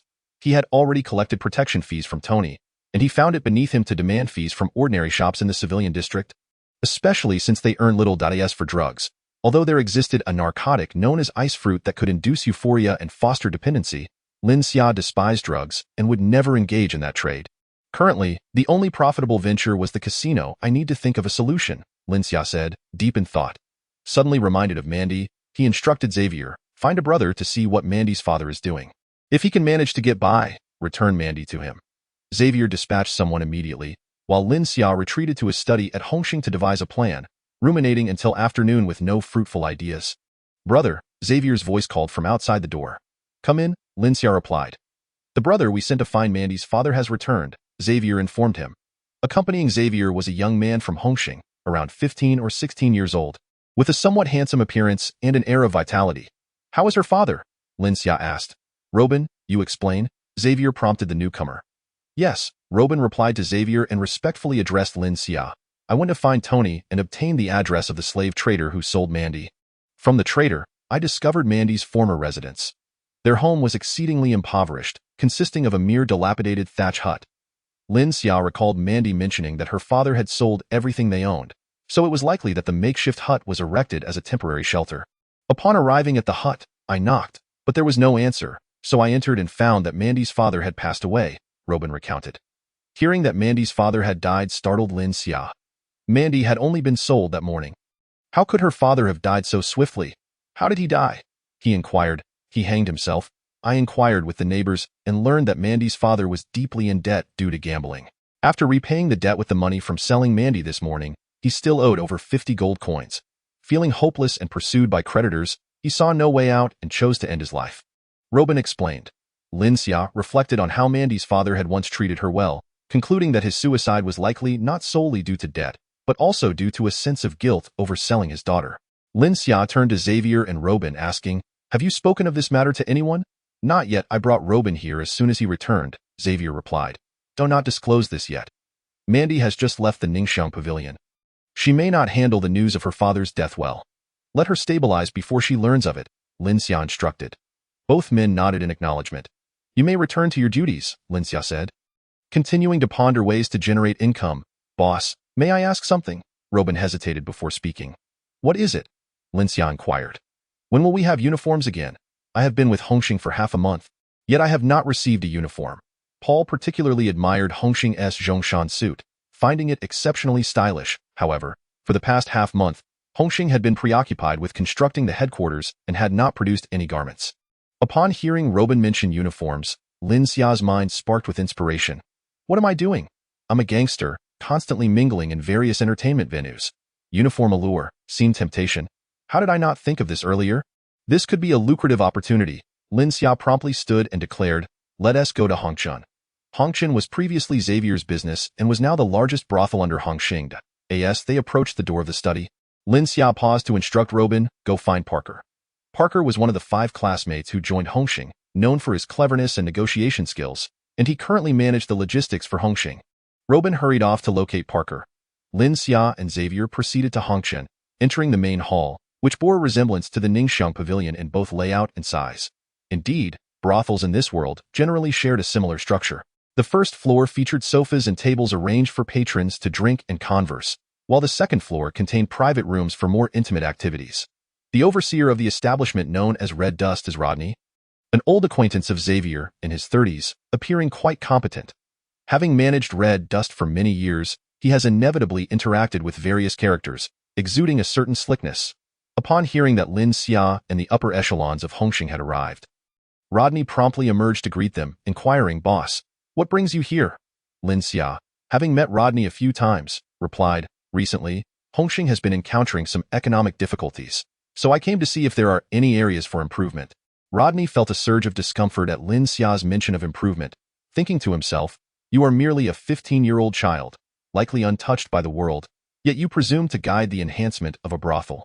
Although these thoughts crossed his mind, he refrained from expressing them, merely following Lin Xia and providing explanations when prompted.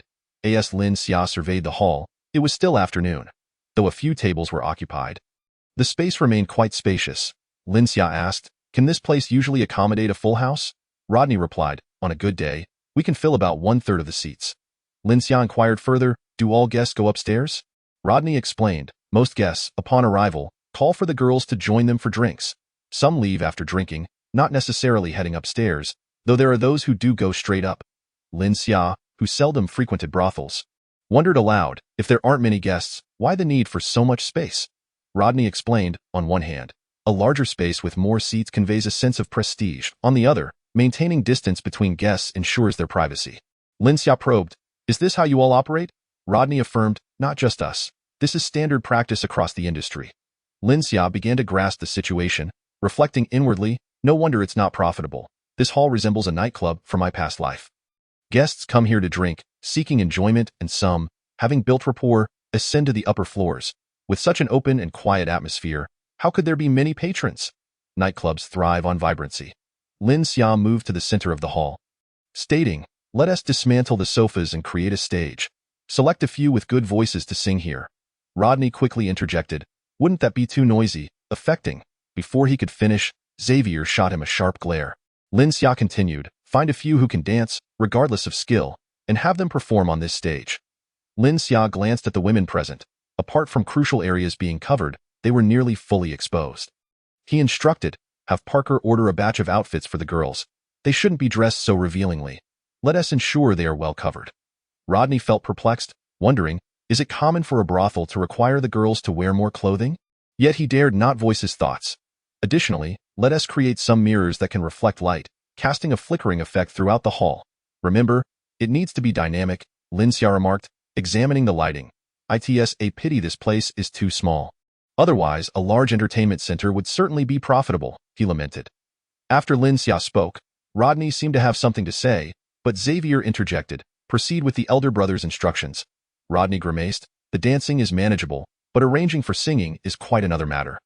We can't have them belting out hymns from the church, can we? Fortunately, none of them are devout. Otherwise, singing hymns in a brothel would lead to the stake by morning." Lin Xia assured him, "You need not worry about the songs. Arrange for someone to come to Hongxing's headquarters tomorrow to learn from me." Rodney could only nod in agreement. After Lin Xia organized matters at Red Dust, he returned to Hongxing headquarters with Xavier, where Parker had already gathered the tailors, waiting in the reception area. Robin was also present, having just finished taking measurements. His large eyes were almost squinting from laughter. Lin Xia addressed the tailors, "I want a batch of female uniforms, akin to military attire, police uniforms, and nurse outfits. Bring a sample set by tomorrow morning." The tailors, bewildered by Lin Xia's intentions, hurriedly returned to work, striving to complete the task within the night. Throughout Lin Xia's arrangements, Xavier attentively followed, albeit still confused. Unable to contain his curiosity, he asked, "Elder brother, your plans for the stage at Red Dust are understandable, though I'm uncertain if they will yield profit. Yet, since you wish to try, we shall. But what are these uniforms for?"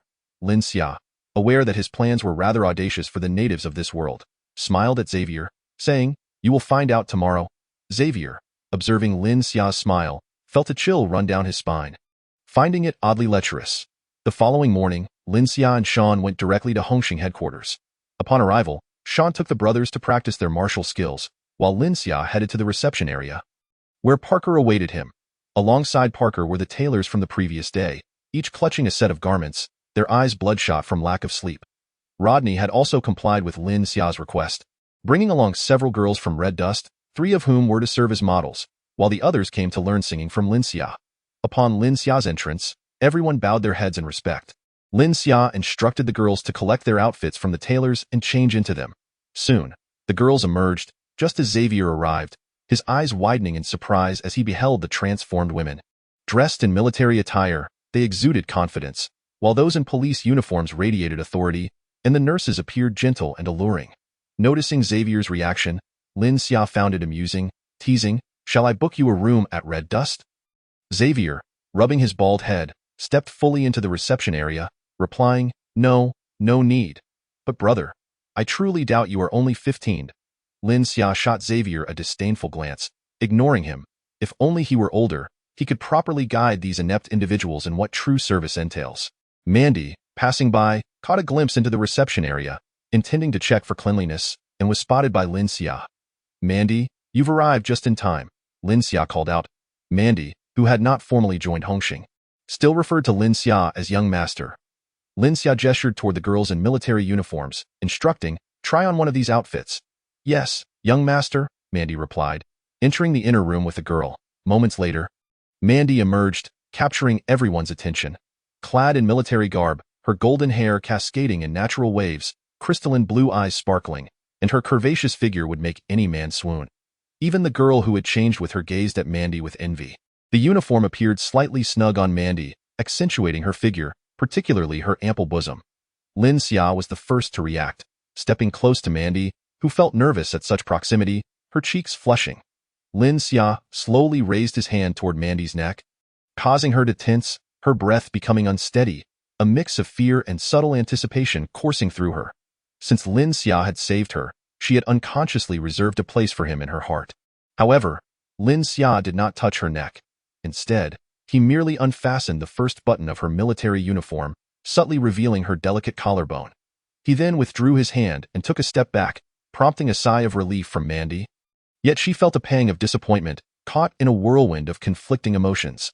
Lin Xia addressed the tailors, "Adjust the first and second buttons of the collar to be slightly spaced apart. When the first button is undone, it should subtly reveal a hint of the neckline. Just a little, not too much." Afterward, he instructed Rodney to tally the number of people and arranged for the tailors to accompany Parker to collect their deposit, ensuring that the completed uniforms would be delivered to Red Dust the following morning. Lin Xia then directed Rodney, "Create a large sign announcing a themed event at Red Dust, a uniform party, with drinks at a discount. Make sure the sign is ready today to display tomorrow morning."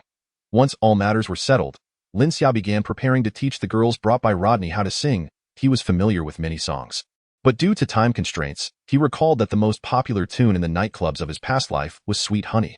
Having adapted the lyrics into the local dialect, he methodically taught the girls, and by the end of the morning, they had nearly mastered the song. The grand opening is scheduled for tomorrow. Lin Xia, wishing to avoid monotony with only a single song for the guests, has taken the initiative to teach a variety of songs in different styles, including notable classics like Shanghai Beach and particularly focusing on catchy tunes such as Little Apple. He has creatively adapted the lyrics of these popular songs into the language of Charlemagne, believing that if such melodies can captivate audiences across the vastness of China, they should surely resonate in the indigenous lands of Charlemagne as well. In truth, the adaptation merely involved a direct translation, swapping place names, for instance, changing Shanghai Beach to Charlemagne. After imparting these songs, he instructed the girls to practice them on their own. Tonight marks the first day of Red Dust's transformation in its management approach. Accompanied by key members of Hongxing, Lin Xia arrived at Red Dust, only to be taken aback by the throngs of people gathered at the entrance. Initially, he feared a disturbance. However, upon inquiring with a colleague from Red Dust, he discovered that the main hall was already filled to capacity, and these individuals were merely queuing. Lin Xia asked, "Are these people here for entertainment?" The response was a revelation. Although the establishment had advertised an 8% discount earlier in the morning, the afternoon had been as quiet as usual.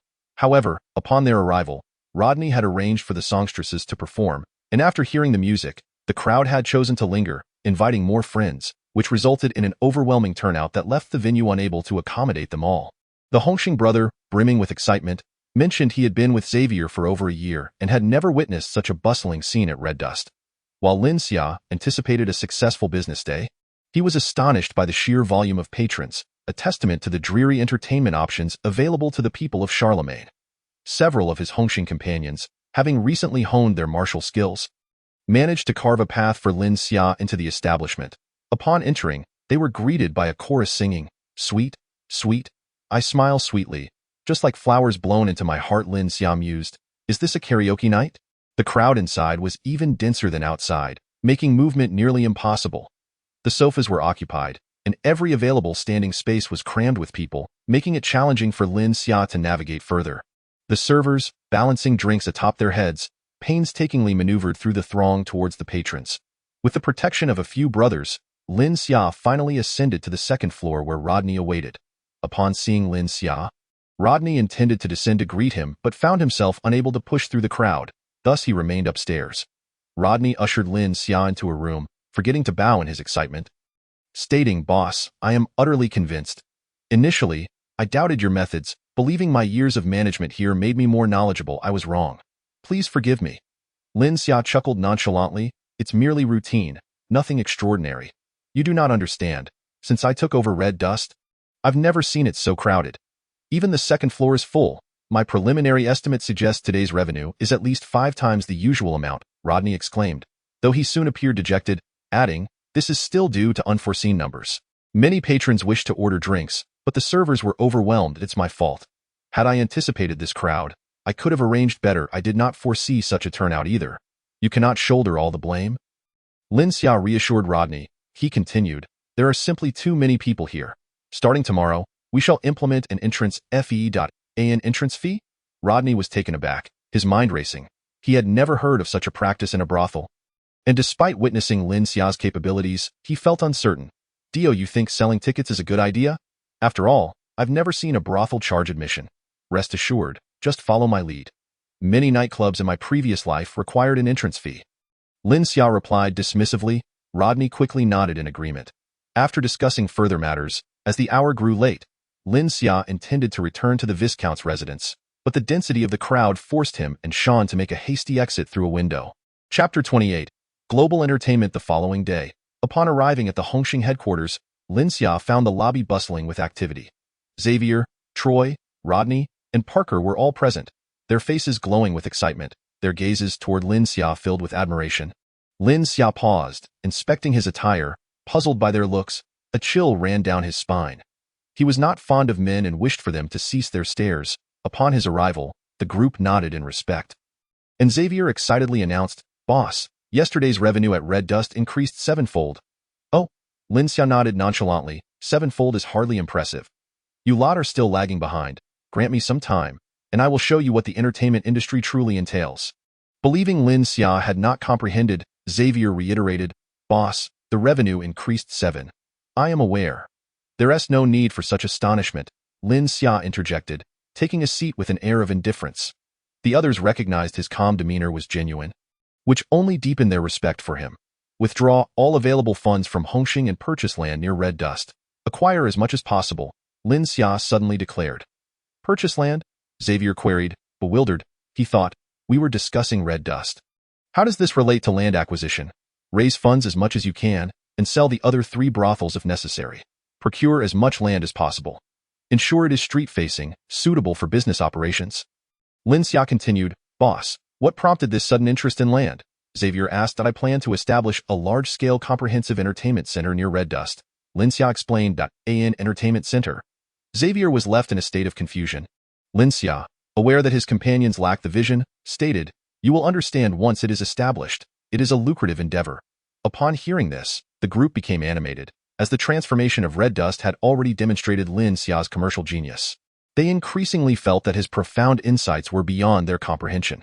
Particularly, Rodney's eyes sparkled with anticipation at the prospect of a profitable venture. "Secure the funds quickly.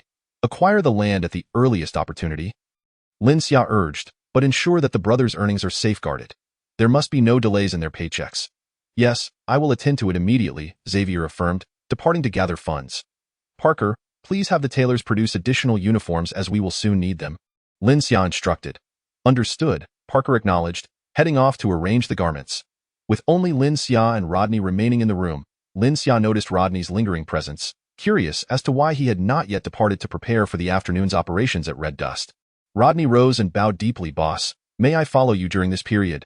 Do you have matters to attend to?" Lin Xia inquired. "I wish to learn the art of business from you," Rodney stated earnestly. "Learn business from me?" Lin Xia was taken aback. "I was once a merchant, but during a supply run back to the capital, I fell victim to a robbery, losing my entire fortune, much of which was borrowed. Upon returning, I sold everything I could to repay my debts, but it was insufficient. Ultimately, it was Xavier who assisted me in settling my debts, and in gratitude, I helped manage Red Dust, Rodney recounted. Lin Xia, unfamiliar with Rodney's background, had only known him as Xavier's longtime associate. I once believed I possessed some business acumen, but after witnessing your methods, I realized I was merely a frog in a well. Rodney confessed. And thus, you wish to accompany me? Lin Xia queried. Indeed, but what must I offer in return? Rodney asked earnestly. No, Rodney, you are a brother of Hongxing. If you wish to learn from me, all I require is your loyalty to Hongxing. Lin Xia replied, pausing before adding, bring me the account books from Red Dust. I wish to assess whether you possess the business acumen you claim. I have them ready. Please take a look, Rodney said, revealing the meticulously organized ledger from his coat.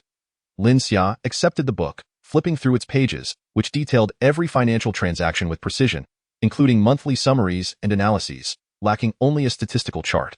Compared to the rough estimates provided by Xavier and Troy, Rodney's accounting revealed him to be a prodigy. Lin Xia reflected, from the ledger, one can discern a person's suitability for business, and it is evident that Rodney possesses that aptitude that I, on the other hand, lack true business understanding, merely possessing ideas. Rodney is indeed a suitable executor. Looking at Rodney, Lin Xia stated, from today onwards, you shall accompany me until the new entertainment center opens. If you excel, the management of Hongxing's enterprises will be entrusted to you. Ah? Rodney was taken aback, never having imagined Lin Xia would offer him such a significant responsibility. Now, see to the affairs at Red Dust. When everything is arranged, come find me, Lin Xia instructed.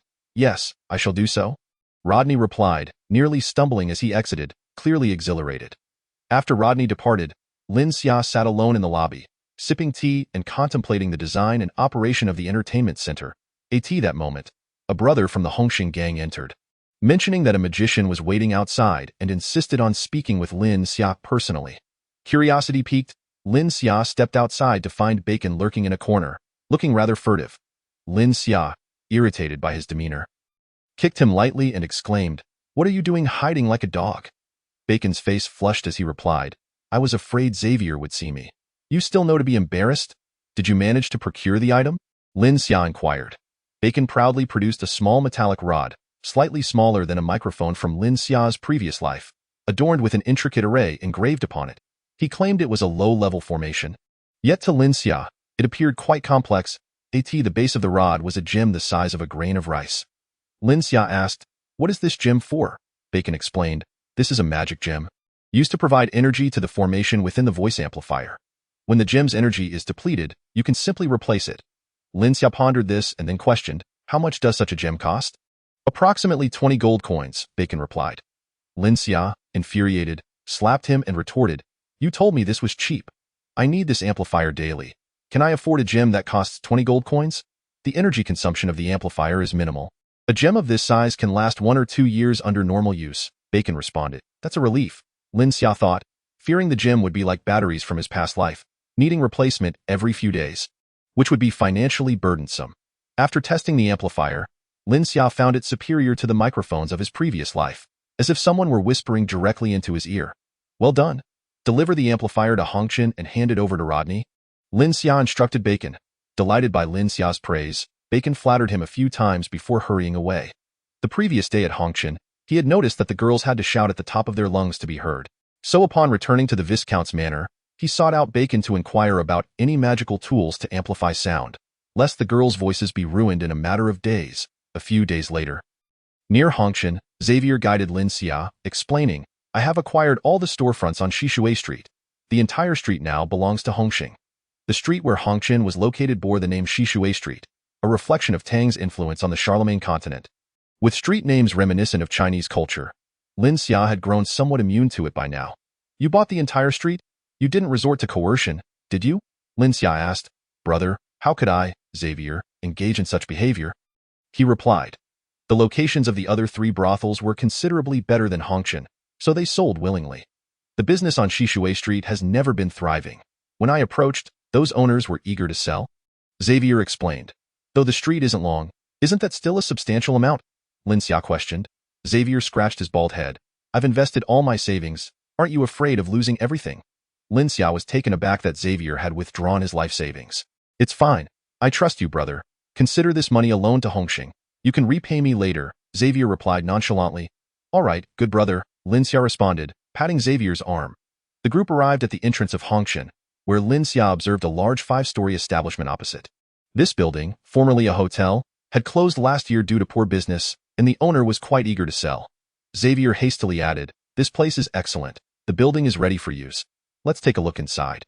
"After you, brother," Lin Xia replied, as Xavier, having visited before, led the way. Upon entering, Lin Xia found it reminiscent of an affordable hotel from his previous life, with a reception desk for check-ins and ample guest rooms on each floor. "Rodney," Lin Xia called out, prompting Rodney to approach. He had organized everything for Hongshan and had been shadowing Lin Xia for days. "From now on, you'll manage this place," Lin Xia stated. "Alter the layout.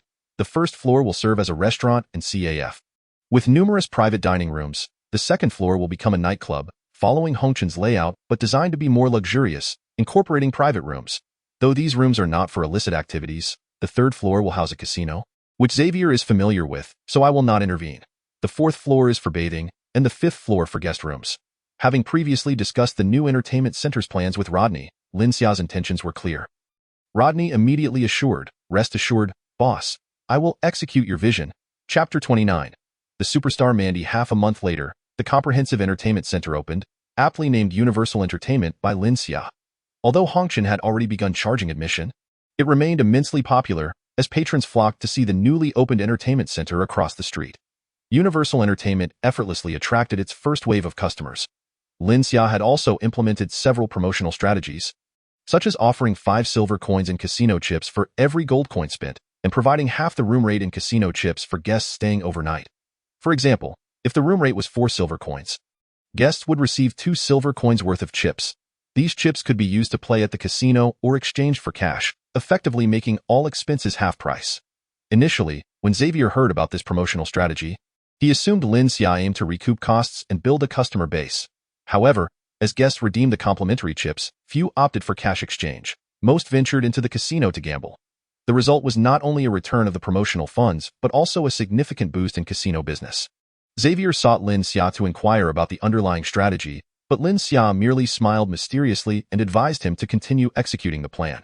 Although Lin Xia had never been to Las Vegas in his previous life, he often heard tales about its hotels offering complimentary chips for guests.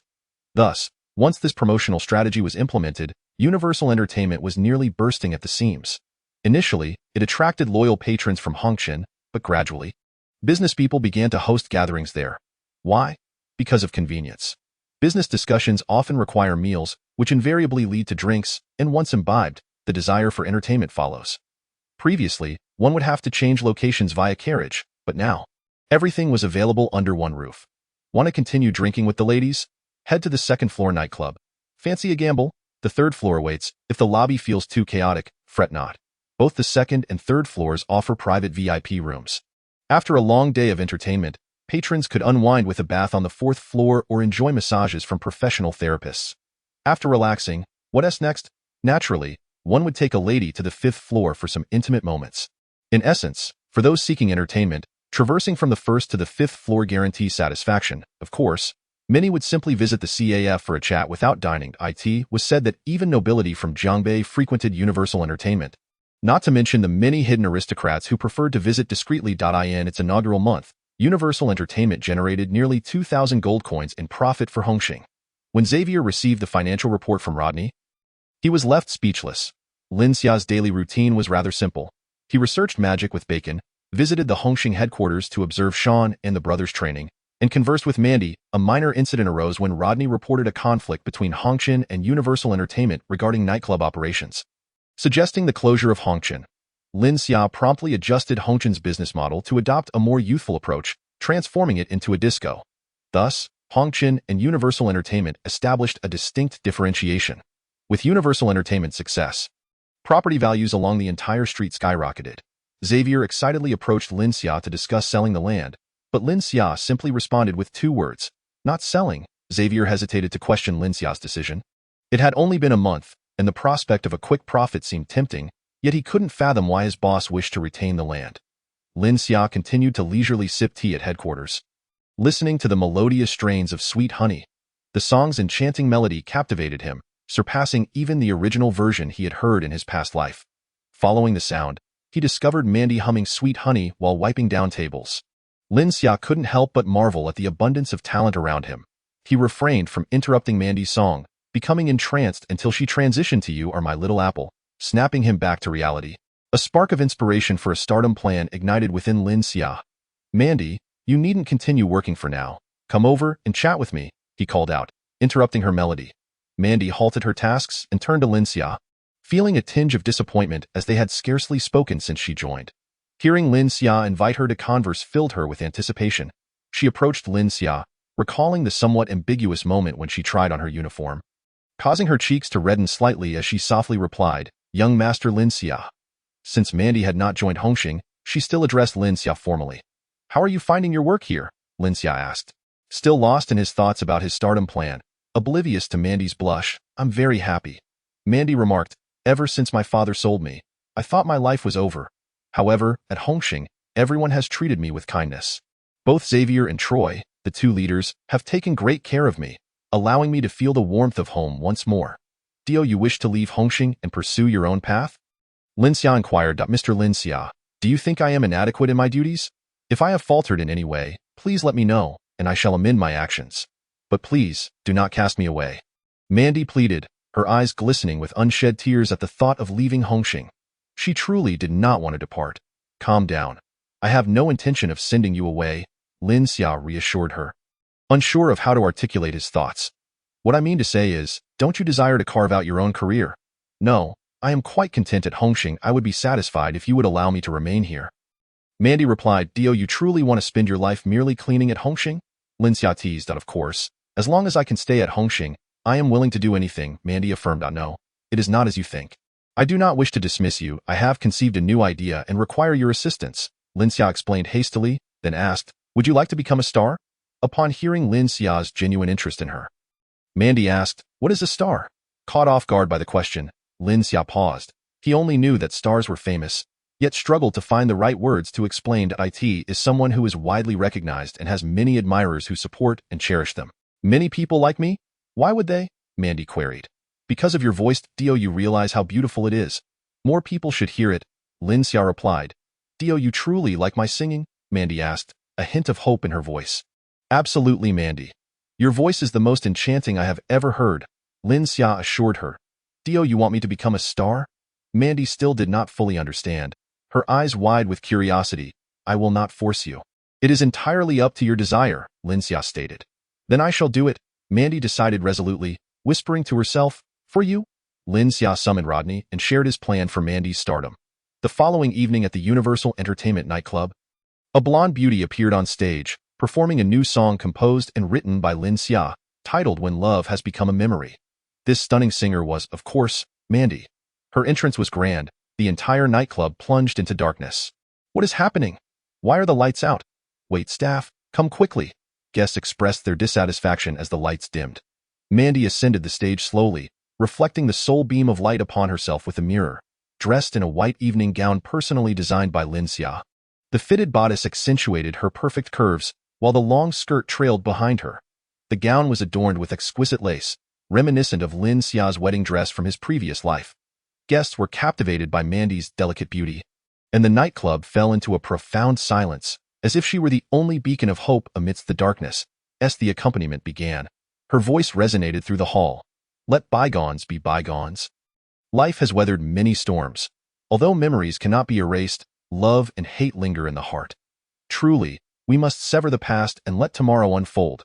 So please cease your relentless inquiries about my whereabouts." As Mandy's song filled the hall, an eerie quiet enveloped the audience, each person entranced by the emotion woven into her melody, sensing her lingering attachment to love. Older patrons reminisced about their lost youth, recalling their first loves, while even the young women in the club stood mesmerized, as if Mandy were narrating their own tales of nostalgia. Once the song concluded, Mandy gracefully descended from the stage, leaving behind an echoing silence. As the lights flickered back on, guests slowly emerged from their reveries. A host, arranged by Lin Xia, took the stage, addressing the audience. "Good evening, esteemed guests." Still lost in the atmosphere created by Mandy's performance, the audience reacted with discontent towards the host, feeling as though he had shattered their moment of enchantment. "Miss Mandy has graced us with her presence, specially invited by our boss. Did you enjoy her performance?" the host inquired. Disappointingly for him, the guests remained silent, some shouting, "Get off. We only want Mandy. Bring her back. We haven't had enough." Regardless of the host's words, the guests paid him no heed, and he could only look back helplessly at Lin Xia. Surprised by the fervor of the crowd, Lin Xia realized that if Mandy did not return to the stage, the patrons might resort to destructive behavior.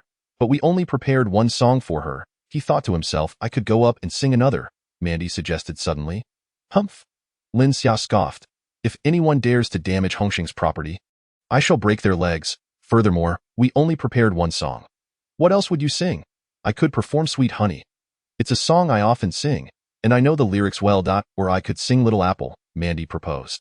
Both Sweet Honey and Little Apple were among the earliest songs performed in the mortal realm, Lin Xia mused, considering Mandy's bridal attire and exquisite features. The thought of her singing Little Apple sent a shiver down his spine. Then go ahead and sing Sweet Honey. Once you finish, come back down. If the guests are still unsatisfied, I shall have my brothers at Hongxing ensure their contentment. I understand. They enjoy my singing, and that brings me joy. I merely do not wish to disappoint those who appreciate me, Mandy responded. Then go, Lin Xia encouraged, thinking to himself that Mandy's professional spirit would surely make her a star in any era. Mandy ascended the stage once more, and the previously chaotic hall fell silent, all eyes fixated on her. Hello, everyone. I am Mandy, she greeted. Although she had already performed once, she felt a hint of nervousness as she addressed the audience. Mandy, your voice is truly beautiful, guests exclaimed. Thank you all for your kind words. It means so much to me, Mandy replied, her nerves dissipating. I will now perform Sweet Honey for you all, but this will be the last song, so please do not trouble the host. Understood. We won't trouble the host, the audience responded in unison. Sweet Honey, your smile is as sweet as can be, like flowers blooming in the spring breeze. Blooming in the spring breeze. Where, oh where, have I seen you? Your smile is so familiar. I momentarily cannot recall. As Mandy's voice filled the room once more, though many had heard Sweet Honey countless times, her rendition evoked a uniquely profound emotion, resonating not just in their ears, but touching their very souls. Mandy sang each line with sincerity, standing still as she poured her heart into the performance. I in the back. Lin Xia listened, enchanted by her rendition, which surpassed even her previous performance at Hongxing. Yet, he noticed something peculiar. While Mandy's voice was enchanting, it seemed imbued with an inexplicable magic. Although he could wield magic himself, he felt no fluctuations from the elemental forces. Pondering if he should call Bacon to witness this phenomenon. Once the song concluded, Mandy did not immediately leave the stage. I will be stepping down now, but do not forget our agreement, she reminded the audience before exiting. When will you return to sing again? I will come early to wait for you. A voice called out from the audience, with others expressing similar sentiments. I am not certain, but I believe it will not be long. I will bring new songs next time as well, Mandy assured them. As for the new songs, Lin Xia had promised to prepare more for her. I will come every day until I can see Miss Mandy again. Another guest declared. I, too, will reserve this spot for her, chimed in another. Now, I must take my leave, but remember our agreement. Mandy smiled at the audience as she descended the stage. After giving the host a few instructions, Lin Xia watched as the host returned to the stage. This time, the audience remained quiet, eager to hear what he had to say. I believe everyone thoroughly enjoyed Miss Mandy's performance. She will be returning soon for another show, though the exact date is yet to be determined, the host announced. Upon hearing that Mandy would perform again, the crowd listened intently, eager for more. Our boss has orchestrated a series of performance plans for Miss Mandy. In the near future, she will be recording a music album featuring 10 of her songs, which will be available for purchase at a store adjacent to Universal Entertainment, allowing everyone the opportunity to enjoy Miss Mandy's melodious voice at their leisure. The host continued, additionally, a concert for Miss Mandy will be organized soon, and we warmly welcome everyone to attend. Without waiting for inquiries from the audience, the host pressed on. Now, let us welcome Our Lady to perform a new song, the most dazzling national style. Fearing further questions from the guests, he hurriedly exited the stage, as he himself was unaware of the details regarding the album and concert that Lin Xia had just briefed him on. The most dazzling national style is a recent creation by Lin Xia for Universal Entertainment, as the audience might grow weary of the repetitive melodies of Sweet Honey and Little Apple. Thus, a new song is essential to refresh their palates. In the future, there will be no need for constant performances, as Miss Mandy can sing, followed by renditions from the nightclub's female performers. Once Miss Mandy finished her performance and changed her attire, arrangements were made for the brothers from Hongxing to escort her back to the Hongxing headquarters, where she resides in the dormitory. Lin Xia returned to the Viscount's residence and summoned Bacon, inquiring whether there existed a magical artifact capable of recording sound. Initially, Lin Xia contemplated using tapes for the album but found himself at a loss and sought Bacon's assistance.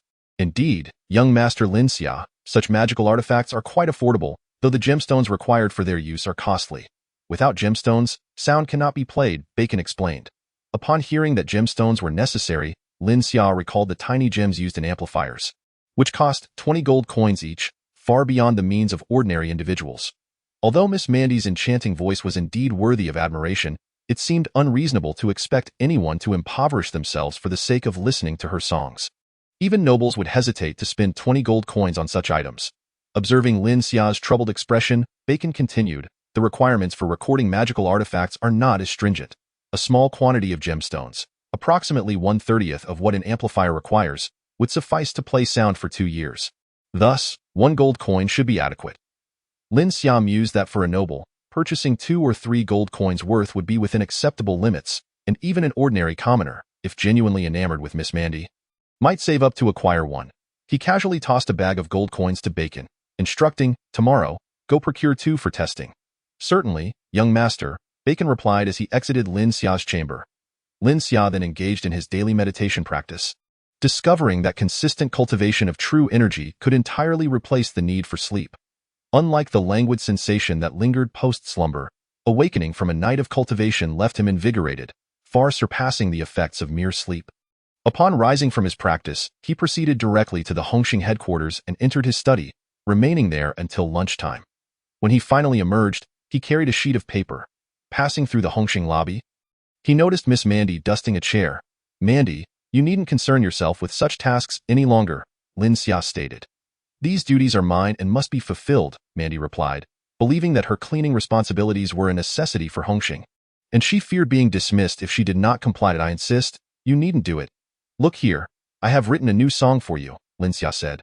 Upon hearing that Lin Xia had composed a new song, Mandy's spirits lifted, for she cherished singing. She eagerly approached Lin Xia to take the paper, only to realize she could not read. Blushing as she said, young Master Lin Xia, might I trouble you to read it aloud for me? Let us dine first and afterwards, I shall teach you how to sing it, Lin Xia replied, pondering that he would need to find a teacher from an academy, as not only Mandy, but many of the brothers in Hongxing were also illiterate. A lamentable truth of this era, I have already eaten this morning. It is now midday, so I needn't eat again, Mandy insisted. Lin Xia recalled that commoners often subsisted on 2 meals a day to save resources, while the brothers of Hongxing had been granted 3 meals by Lin Xia to ensure their nutrition for training. From now on, you two shall have 3 meals, Lin Xia declared. How can that be? I am but a servant, Mandy protested. No, you are no longer a servant, Lin Xia asserted. Then what am I? Mandy inquired, a hint of anxiety lacing her tone. You are the ambassador of Hongxing's image. The ambassador of my image? Mandy felt a twinge of disappointment but continued to question. You will come to understand in time. Now, let us eat, Lin Xia replied. In the afternoon, Lin Xia taught Mandy the new song, alternating between singing a line and having Mandy repeat it. As the lyrics were infused with romantic sentiment, Mandy often blushed, imagining Lin Xia was speaking directly to her. Bacon also delivered the recording magical artifacts to the Hongxing headquarters, having brought 2, one small and one large, while Xavier was out.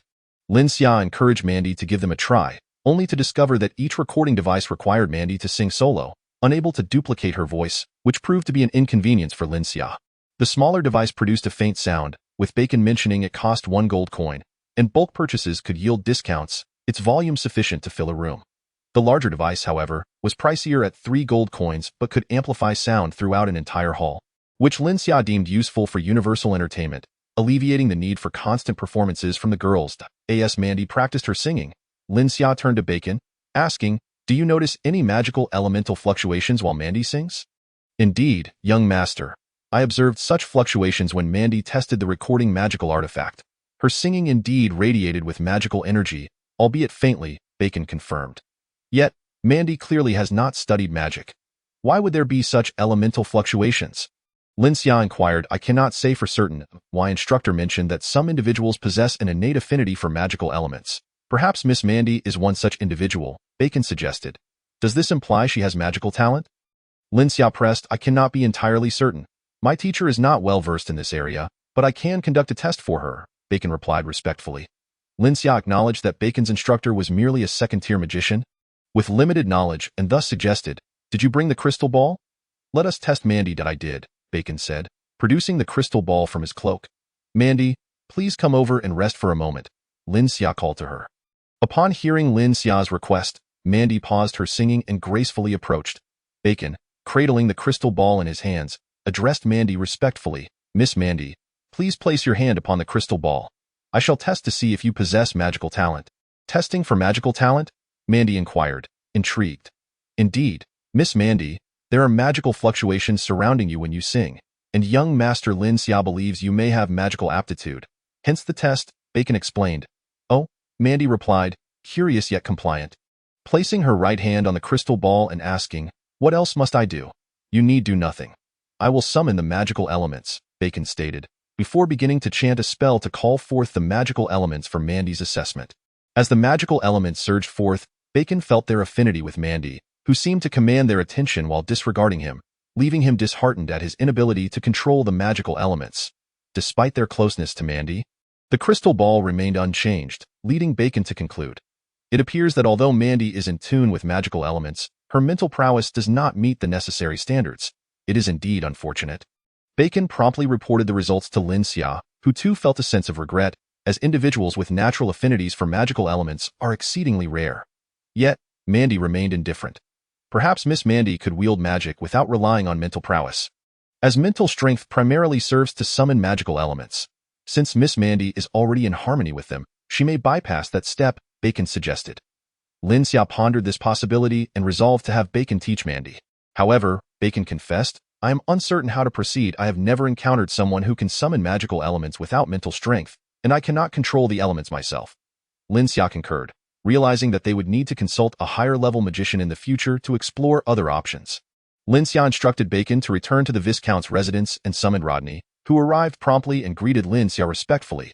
"We shall open a store adjacent to Universal Entertainment, named Universal Music, dedicated to selling Mandy's recording magical artifacts," Lin Xia announced, tossing Rodney the small recording device used in the previous experiment. Rodney accepted the artifact and followed Lin Xia's directions to play it. As Mandy's voice resonated softly within the room, "Boss, how many of these recording magical artifacts do we currently possess?" Rodney inquired eagerly. "Just this one," Lin Xia replied. Based on the response to Miss Mandy's last performance at Universal Entertainment, the demand for these recording magical artifacts may be substantial. However, we only have one song, which may prove insufficient. Rodney expressed his concerns. "This is merely an experimental item. I intend to record 10 songs with it. This recording magical device is quite basic and has a limited recording duration," Lin Xia remarked. "10 should suffice." "How much does each of these magical devices cost?" Rodney inquired. "The current cost is 1 gold coin. It could be cheaper with larger quantities, but I fear it won't be significantly less. Moreover, each requires Mandy to record individually, so the supply will be limited," Lin Xia explained. "That is unfortunate. Given Miss Mandy's current reputation, selling each for 3 gold coins should be quite achievable. If the quantity is limited, I suggest pricing them at 5 gold coins." Rodney suggested 0.5 gold coins. "That seems excessive," Lin Xia questioned. "Our primary clientele will undoubtedly be nobles, and recently many have inquired about Miss Mandy, wishing to have her perform at their residences. With the recording magical device, the noble gentleman can purchase this to listen to at home. 5 gold coins is trivial for them," Rodney noted. Having been a merchant himself, Rodney understood the psychology of the nobility and deemed it feasible, stating, "Let us sell the first batch of 50. You handle the promotion." Lin Xia pondered for a moment, realizing that the term recording magical device was too lengthy and not conducive to marketing.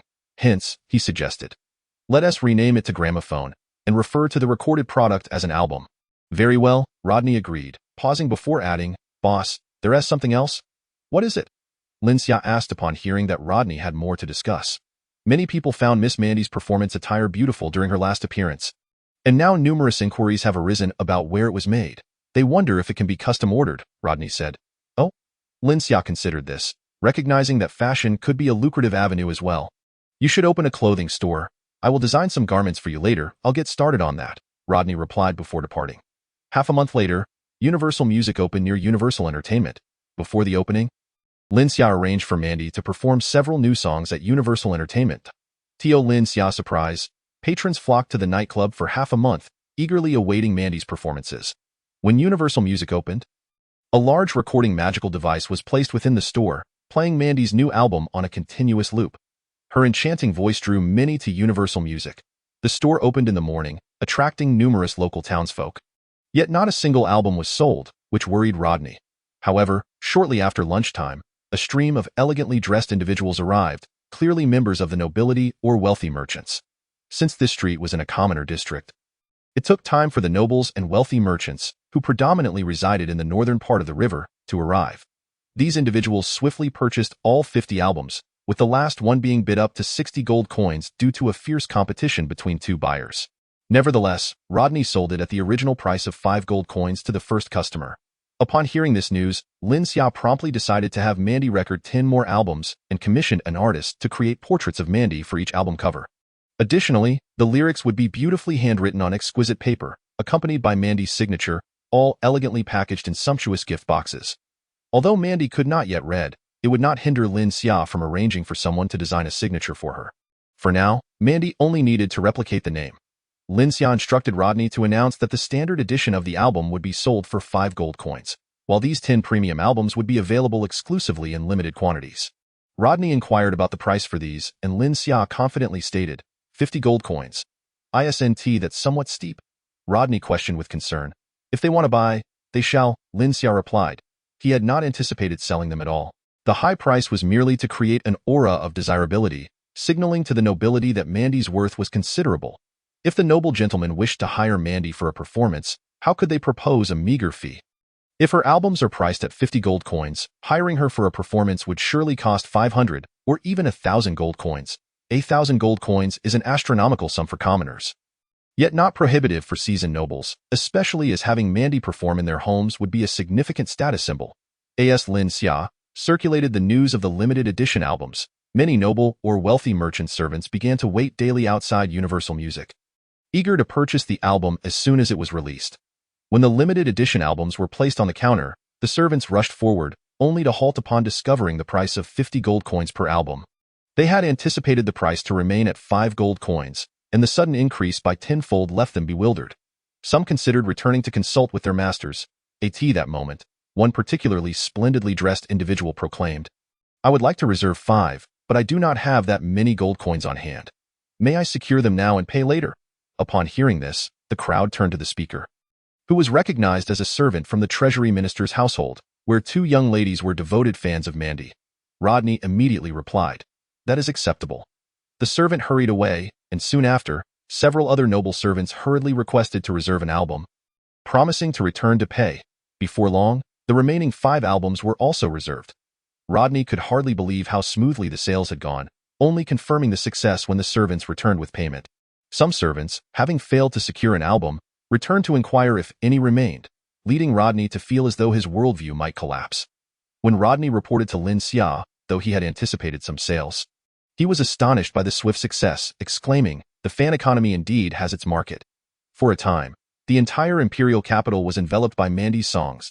The albums predominantly featured love ballads. Some noble youths chose Mandy's album as gifts for courtship, with proposals using her album becoming a fashionable trend. Some noble servants even approached Universal Entertainment to inquire whether the large recording magical device was for sale, only to be declined by Rodney. Amidst the album's meteoric rise, a clothing store named Universal Apparel also opened, featuring a limited selection of garments, each of which had been worn by Mandy.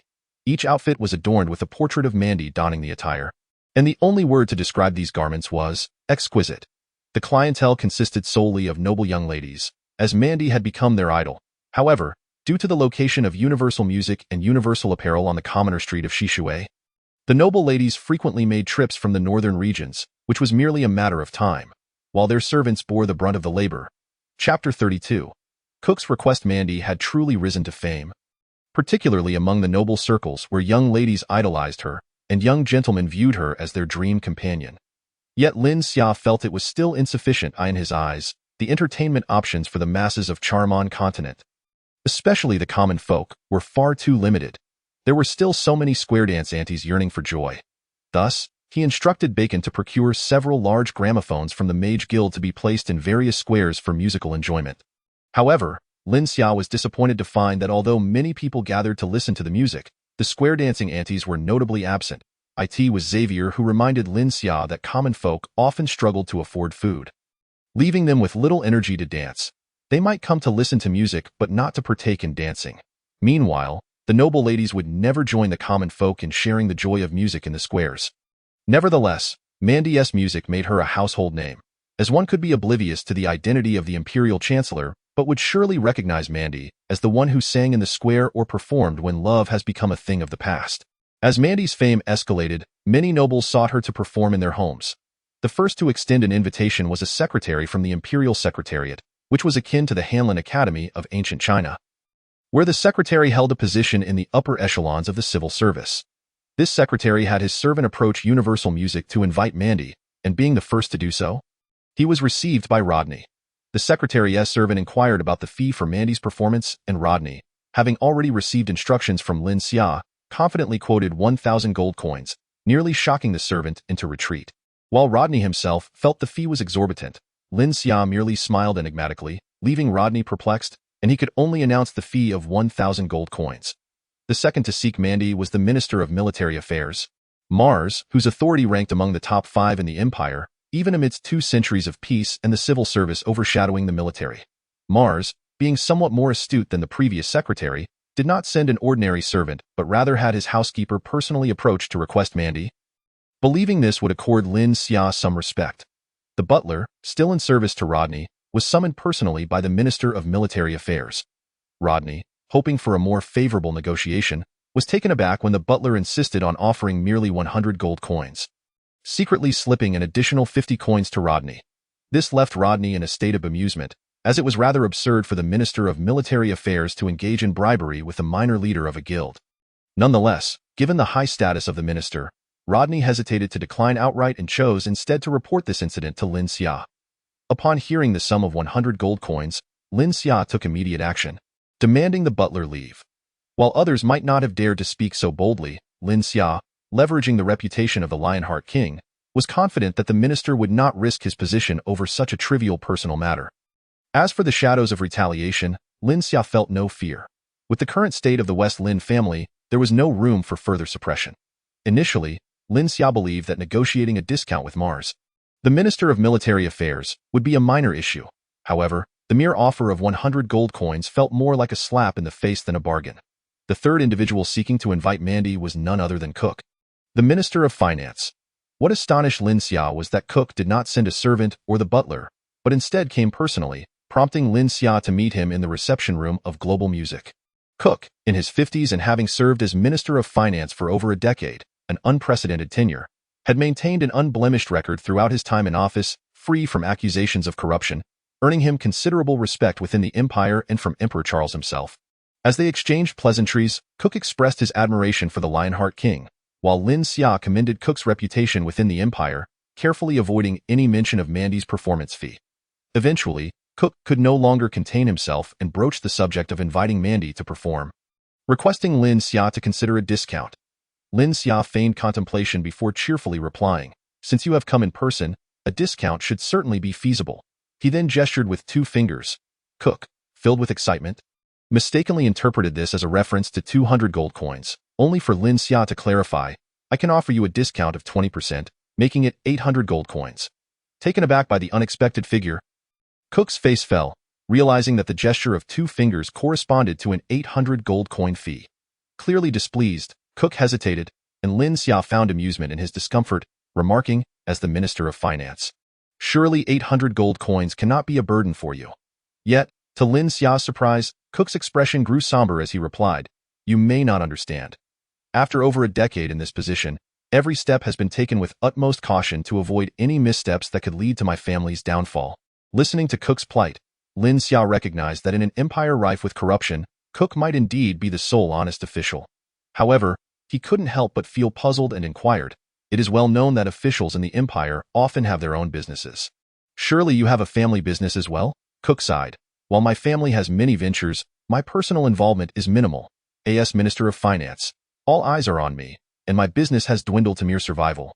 Lin Xia realized that having power did not guarantee wealth, and Cook was a prime example of this irony. He could easily resign and enjoy a life of luxury, yet Lin Xia understood that as one of the empire's highest-ranking officials, leaving his post would not be a simple matter, as even distant relatives would oppose such a decision. Cook was indeed a figure deserving of both pity and respect, given your financial constraints. Why then do you wish to invite Mandy to perform? Lin Xia could not resist asking this. Cook's eyes glistened with tears. You know I have no son, only 2 daughters, he replied. Lin Xia nodded in acknowledgement, aware that this was not a secret among the nobility, as the absence of a son often led to speculation regarding succession. My 2 daughters are my heart and soul. Ever since they heard Mandy sing, they have idolized her. My youngest daughter has a birthday next week and has only one request: to hear Mandy perform live. As her final wish, Cook's eyes brimmed with tears as he spoke of this last wish. Yes, her final wish, he confirmed, choking back emotion. She has contracted a rare influenza, suffering from persistent fever, cough, and vomiting, with little appetite, only able to consume a small bowl of porridge daily. Even the royal physician has said she may not survive the month. Lin Xia, aware of the high mortality rate associated with severe influenza in a world lacking antibiotics, felt a pang of sympathy for Cook's plight. Looking earnestly at Lin Xia, Cook implored, as a father, how could I deny her this final desire? He rose and bowed deeply, beseeching Lin Xia to help fulfill his daughter's wish. Cook's willingness to bow before a young man for his daughter's sake underscored the depth of his concern. Lin Xia quickly helped Cook to his feet, almost ready to agree to Mandy performing for free. However, a moment of clarity struck him. If he opened this door, would he be obliged to let everyone seeking Mandy's performance do so for free? After some thought, Lin Xia asked Cook to sit again, stating, Minister Cook, it seems I must still charge you 1,000 gold coins. Hearing the price revert from 800 to 1,000, Cook felt hope slip away. He realized he could not command Lin Xia, as he had already conducted background checks on him. Lin Xia's character suggested that even a command from the Minister of Finance would likely not be effective, as Mars had learned to his detriment. With Lin Xia unwilling to lower the price, Cook prepared to leave. However, Lin Xia called him back, smiling, do not rush, Minister Cook. While I cannot offer a lower price, I can allow you to pay in installments. Cook paused, intrigued, and inquired, installments? Indeed, Lin Xia replied. You may pay over 10 years, with no interest charged, simply 100 gold coins each year. Lin Xia assured Cook, I am not heartless or unfeeling. Understanding Lin Xia's intention, Cook realized that while Mandy's value could not diminish, he could fulfill his daughter's wish through a 10-year payment plan. Yet, at over 50 years of age, he questioned whether he would still be alive a decade from now. Cook felt a profound sense of gratitude towards Lin Xia and began to bow again, but Lin Xia stopped him, saying, You are a great father. Lin Xia further instructed Cook, please arrange for someone to handle the paperwork. I will have Rodney oversee the arrangements to ensure your daughter is satisfied. Cook summoned his attendant, and Lin Xia called for Rodney to expedite the contract for Mandy's performance. Given that this would be Mandy's first paid engagement, Lin Xia placed great importance on to celebrate Cook's daughter's birthday. Lin Xia even composed a rendition of the universally recognized birthday song to be performed by Mandy as the grand finale. Rodney received Cook's invitation for Lin Xia, intending to deliver it, but found that Lin Xia had not been to the Hongxing headquarters for 2 days. Chapter 33. Golden Pill. With Lin Xia absent from the Hongxing headquarters, Rodney was compelled to seek him at the Viscount's manor. Upon arrival, he was halted by Butler Burton, who informed him that Lin Xia was in seclusion and could not receive visitors. Indeed, Lin Xia was undergoing a painful period of isolation, a necessary process in his magical training, often depleting his internal energy only to restore it anew, leading to rapid growth in his power. He sensed that a breakthrough was imminent, hence instructing Burton to deny visitors. For 3 days, Lin Xia remained confined to his room, having not eaten during this time, exemplifying the principle from the Sunflower Manual of Enduring Hunger. Viscount Antonio, believing Lin Xia was on the brink of a breakthrough to the 4th level, felt joy at first, but as 3 days passed with no sign of Lin Xia, he grew anxious, waiting outside Lin Xia's door each day. Were it not for Lin Xia occasionally speaking to him, Antonio might have suspected that Lin Xia had perished within at that moment. Lin Xia felt as though his dantian was nearing its limit, causing excruciating pain. Although he had ceased cultivating his internal energy, the force within continued to swell, transforming from a thread-like flow into a thick stream. Lin Xia perceived himself standing amidst a tumultuous world, winds howling and thunder rumbling, as if the very heavens were on the brink of collapse. With a deafening roar, the world crumbled, the earth fractured, and Lin Xia found himself powerless to control his body, merely a spectator to the disintegration of reality around him. Lin Xia felt a sense of disorientation, as if his previous life and his transition to this world were merely a dream. while the crumbling reality surrounding him was the only truth. A meteor streaked across the sky, only to return and drift aimlessly, as if it could not find its intended destination. Gazing at the meteor, Lin Xia pondered, in my past life, it was said that meteors are harbingers of doom. Does this signify my impending demise? And is this meteor lingering to await my death? Suddenly, the meteor halted in the sky, blossoming like the sun and blinding Lin Xia momentarily. During this brief blindness, he glimpsed Antonio, saw his parents from his previous life yearning for his return, and witnessed his fiancée irradiating joy just after their engagement. The vision flickered, revealing Antonio again, who was diligently massaging Lin Xia after his recent cultivation. He also saw Troy, Xavier, Mandy, Bacon, and the brothers of Hongxing. Lin Xia could not help but shout, "No!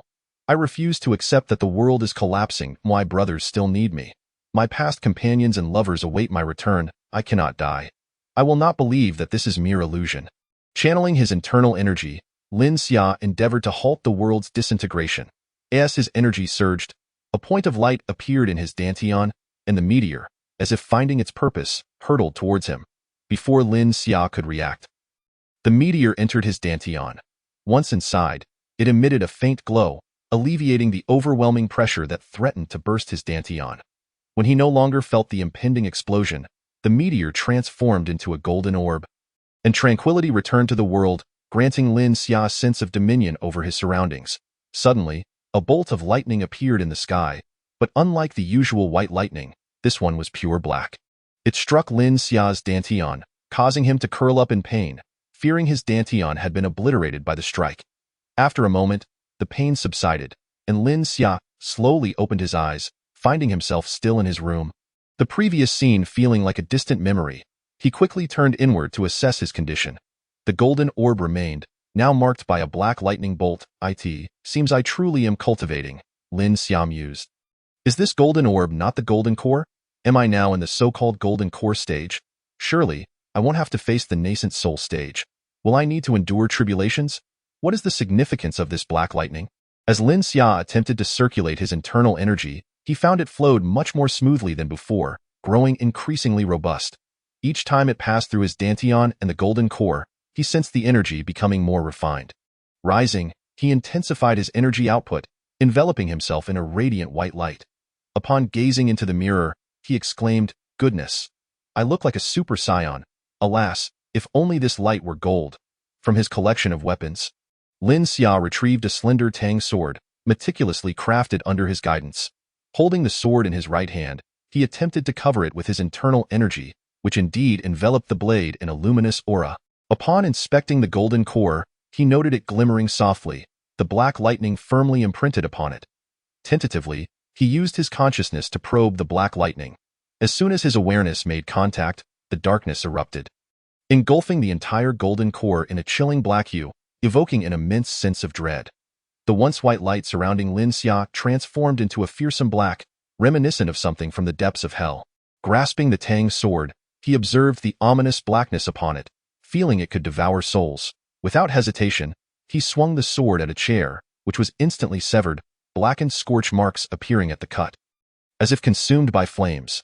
Watching the cut transform, he noted it appeared to corrode away, reducing the chair to half its original size before the process ceased. So, this is what Light mentioned as the attribute of fighting spirit. I wonder what my attribute could be. Corrosion, perhaps? Lin Xia pondered. Suddenly, the door to his room burst open, and Antonio rushed in, worry etched across his face. Lin Xia, what has happened? Antonio had been waiting outside when he sensed a terrifying aura emanating from Lin Xia's room, prompting him to disregard the risks and enter. I'm fine. I must have leveled up to the 4th tier, Lin Xia replied, his eyes devoid of white, appearing entirely black. Antonio, gazing into Lin Xia's eyes, felt his heart race with an unsettling sensation.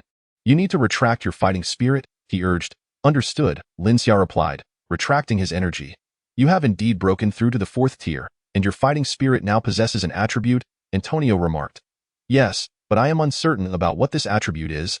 Lin Xia indicated the chair he had just severed, continuing, I tried it out, and it seems to have a corrosive effect. Antonio examined the chair, deep in thought. This is corrosion. It's black fire capable of burning souls. It appears you may possess a dark attribute. Dark attribute? Lin Xia questioned. Indeed, the dark attribute is one of the most powerful and mysterious. I recall seeing records of it. Over 1,000 years ago, there was someone with a similar attribute. However, the accounts were scant, merely stating that this dark attribute had a burning effect akin to corrosion, capable of consuming both body and soul. Antonio explained, visibly excited. The dark attribute is legendary, far beyond the ordinary frost attribute of List, Lin Xia reflected. Noting Antonio's excitement, yet also his fatigue from waiting outside, Lin Xia felt a swell of gratitude. Old Antonio, you've been through so much watching over me these past few days. Please, go rest. Don't overexert yourself. Haha, it's nothing, I'm only 40. I'm not that fragile, you've just leveled up. So take the time you need to recover. Antonio replied cheerfully, in a few days. The noble youths will review your progress.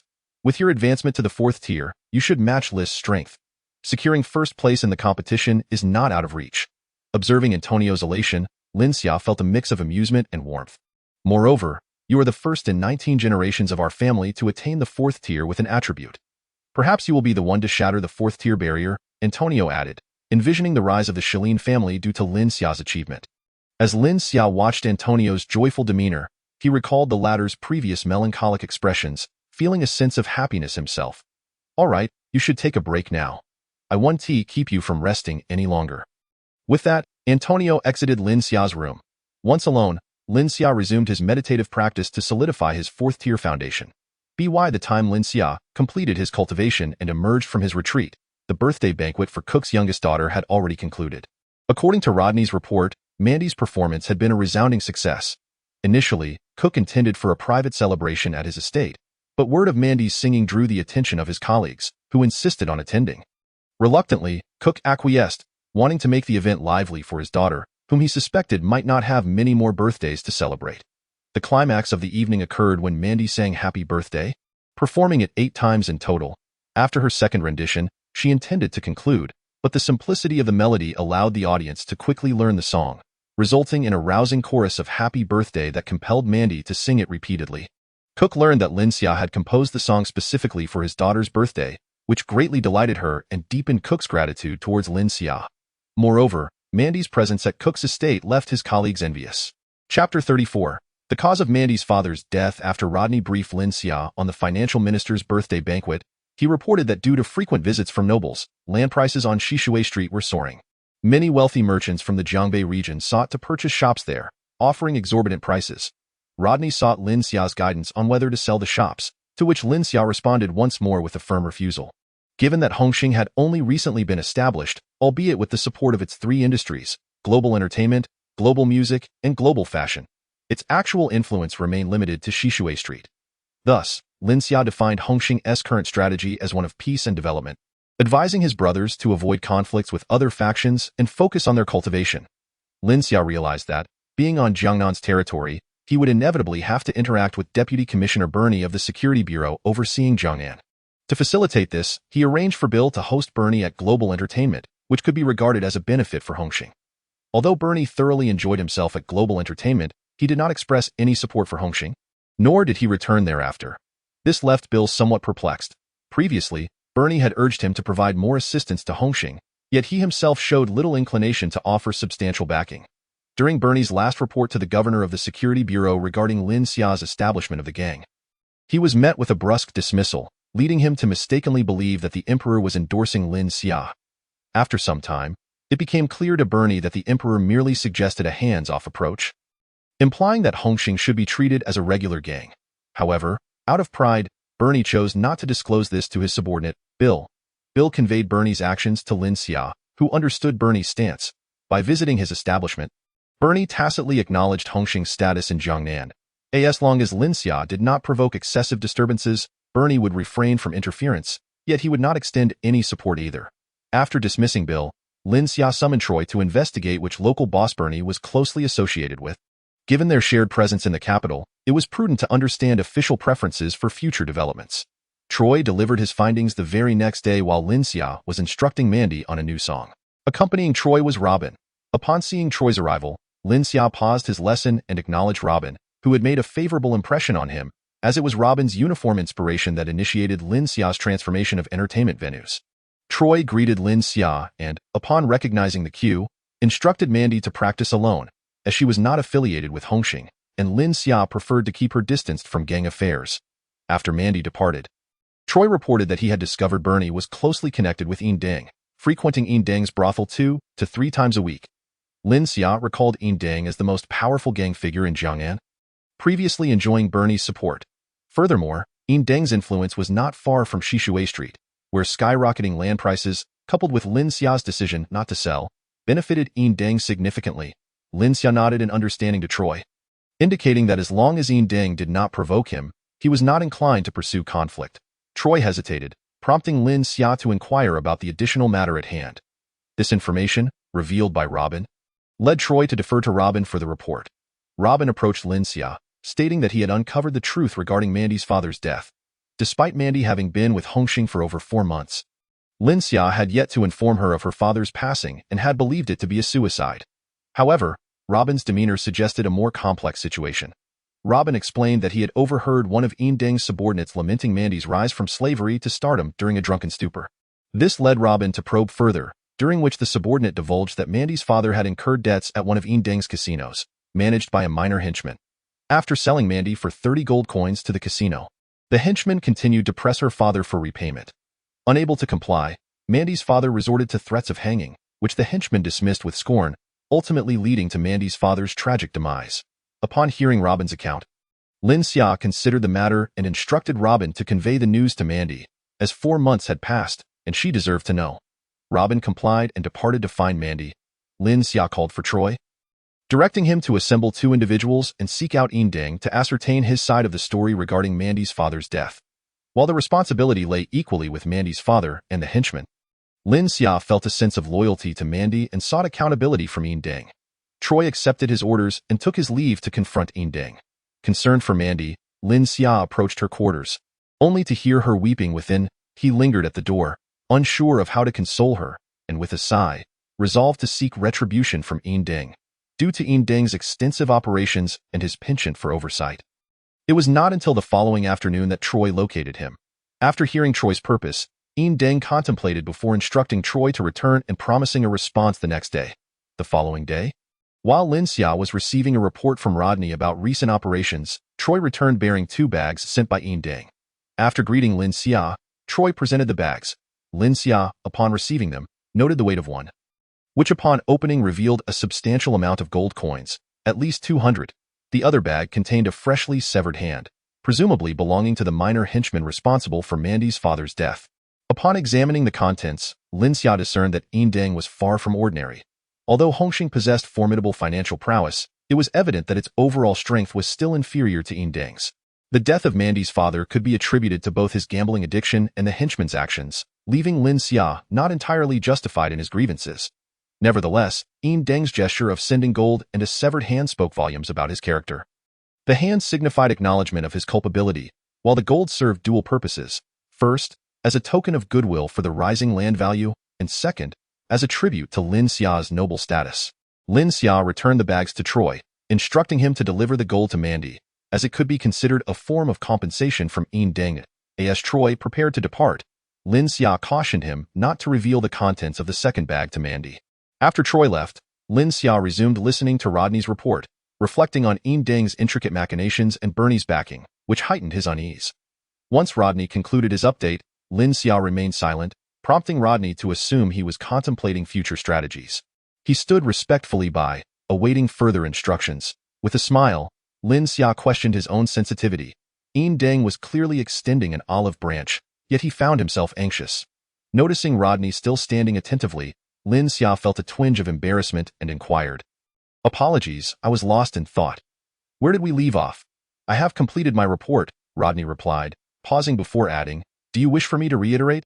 "Never mind." Lin Xia waved his hand dismissively, continuing, "You have done exceptionally well. Proceed as you see fit." Rodney nodded in agreement, but before departing, he added, "One more thing. This morning, a girl at Global Entertainment informed me that Yin Deng has sent people to poach our singers."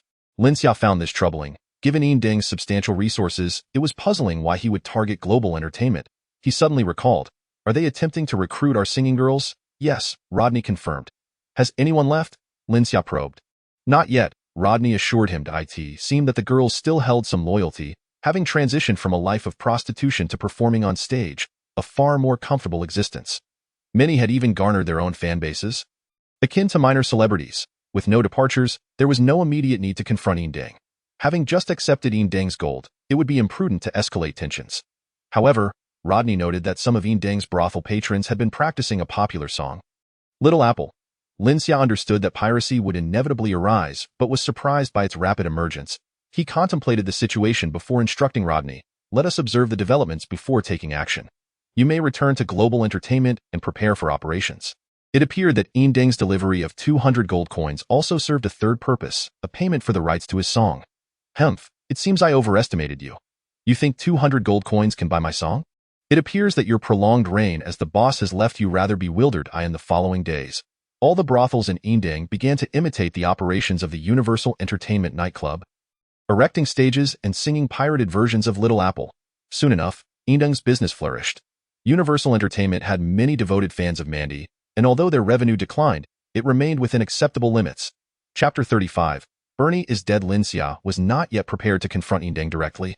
Considering that the brothers of Hongxing had only recently commenced their training and were few in number, lacking formidable combat strength, in contrast, Indang was deeply entrenched in Jiangnan, having operated for many years, with nearly 300 thugs under his command.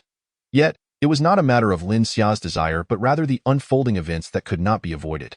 Now, Lin Xia seethed with anger as he sat beside Troy's bed in his room, gazing at the first brother of Hongxing, the backbone of their group, lying unconscious and in pain. The room was filled with Hongxing's core members, and Xavier was reporting to Lin Xia the circumstances surrounding Troy's injury. The incident occurred that very morning when Indang's brothel performed Mandy's song, leading to a dip in Universal Entertainment's revenue. One of Rodney's subordinates, unable to contain his anger, went to confront Indang's establishment.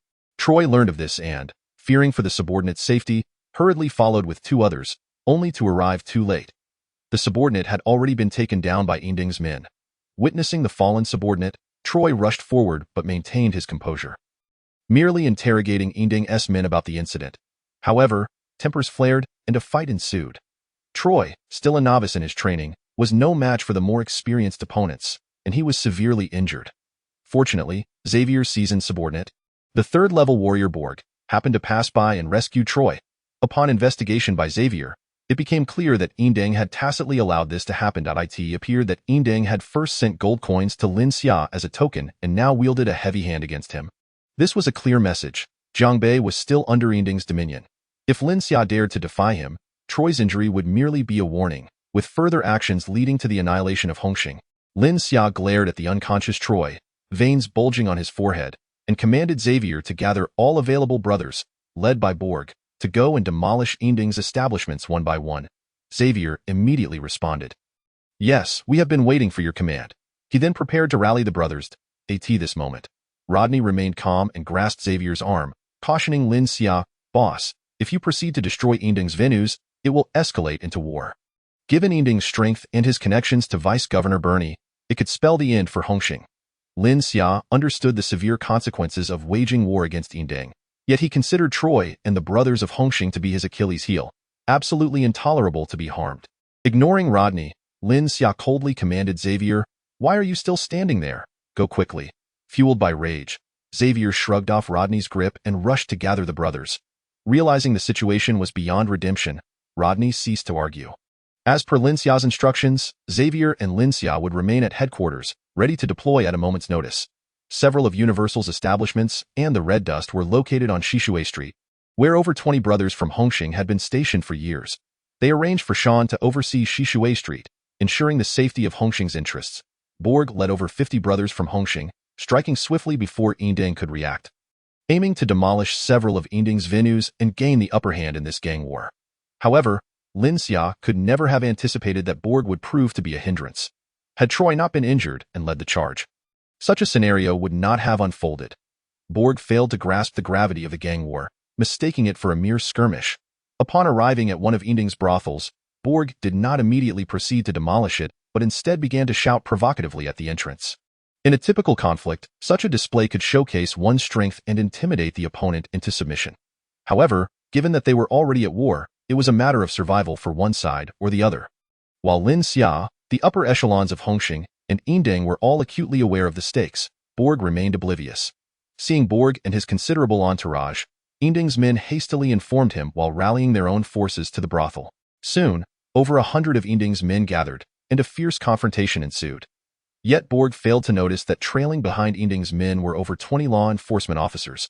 Although Inding's group had the numerical advantage, the brothers of Hongxing, having trained for months, were physically formidable. With Borg, a third-level warrior, leading them, they quickly gained the upper hand despite being outnumbered. Unfortunately, at that critical moment, the officers' whistles pierced the air, interrupting the brawl.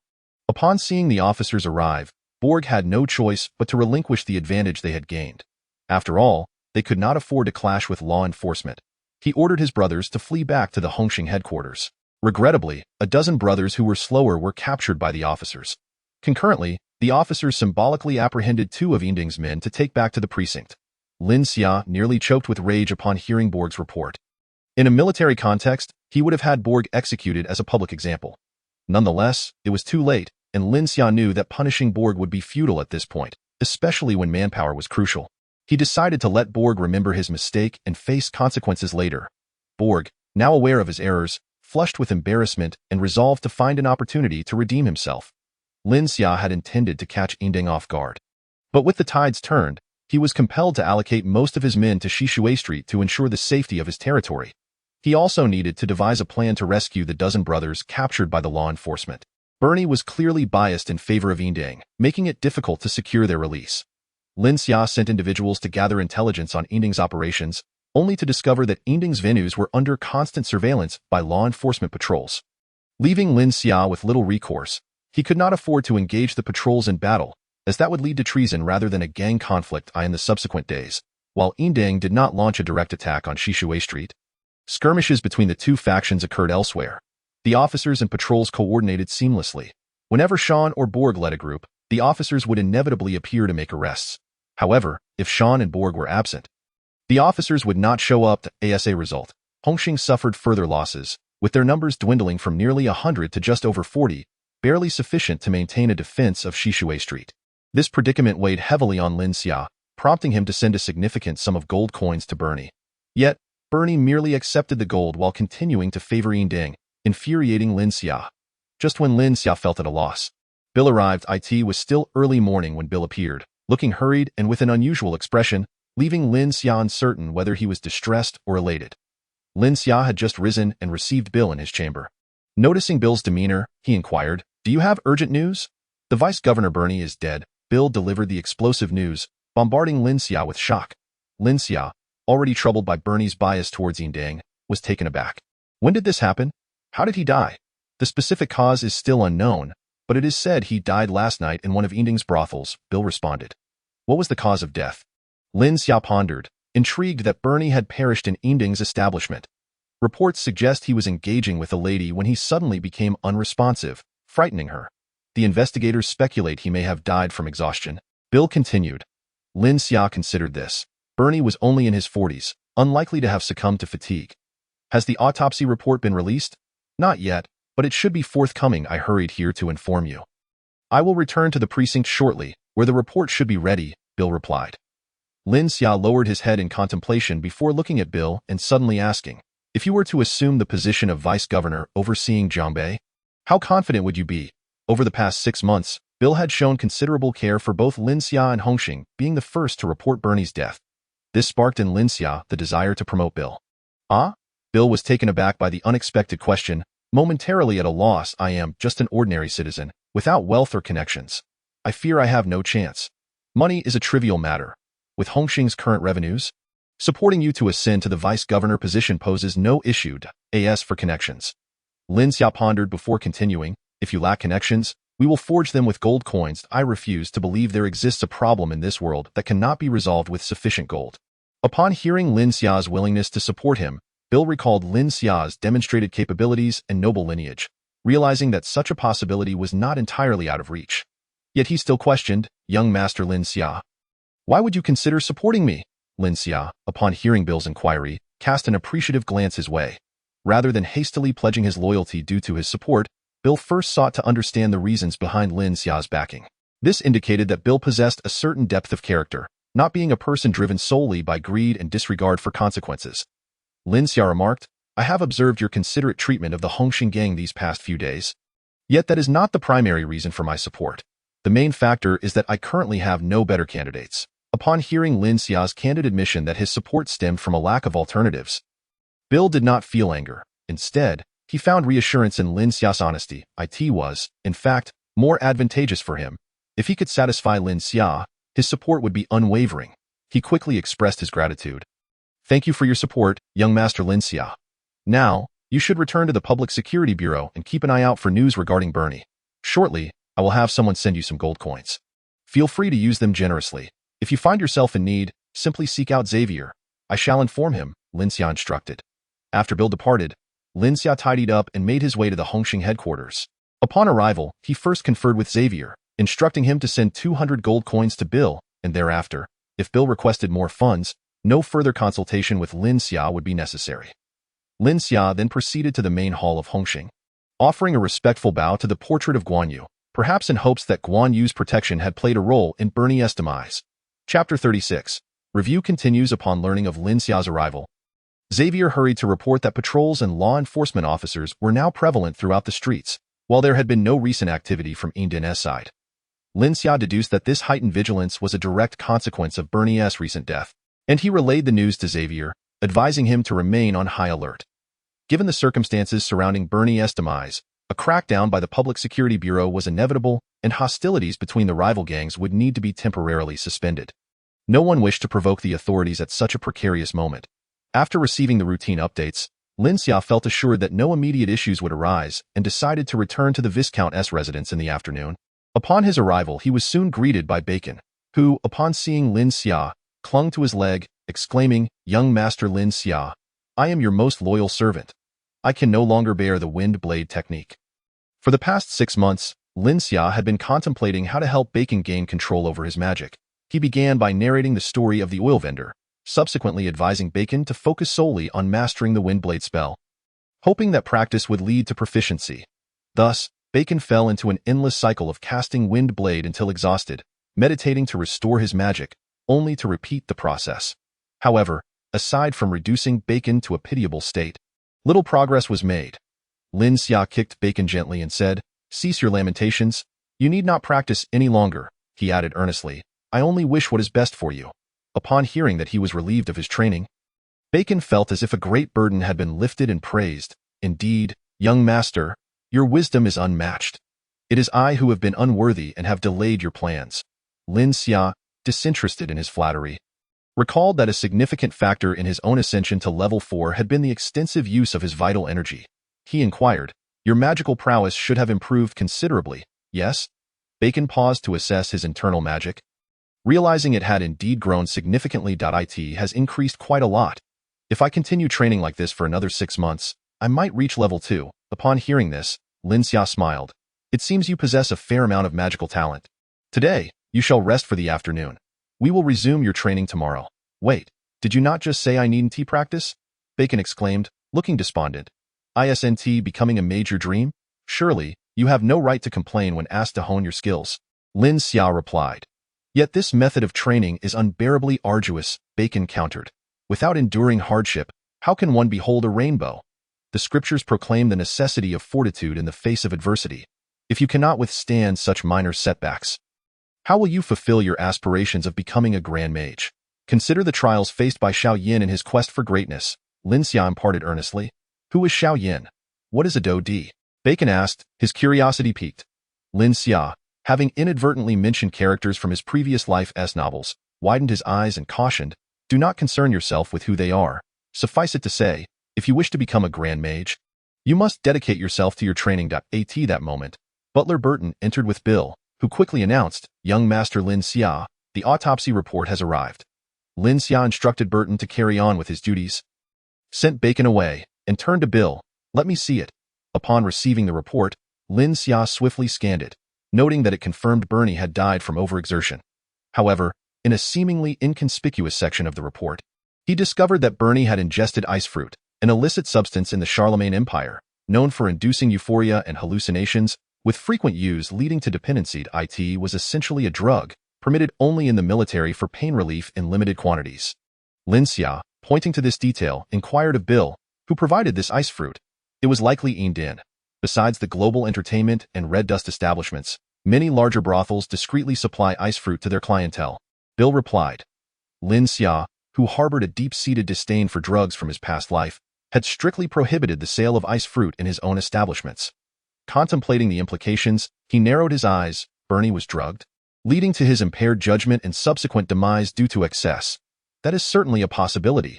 The Public Security Bureau is still investigating. Bill acknowledged. It is not merely a possibility. He was undoubtedly drugged.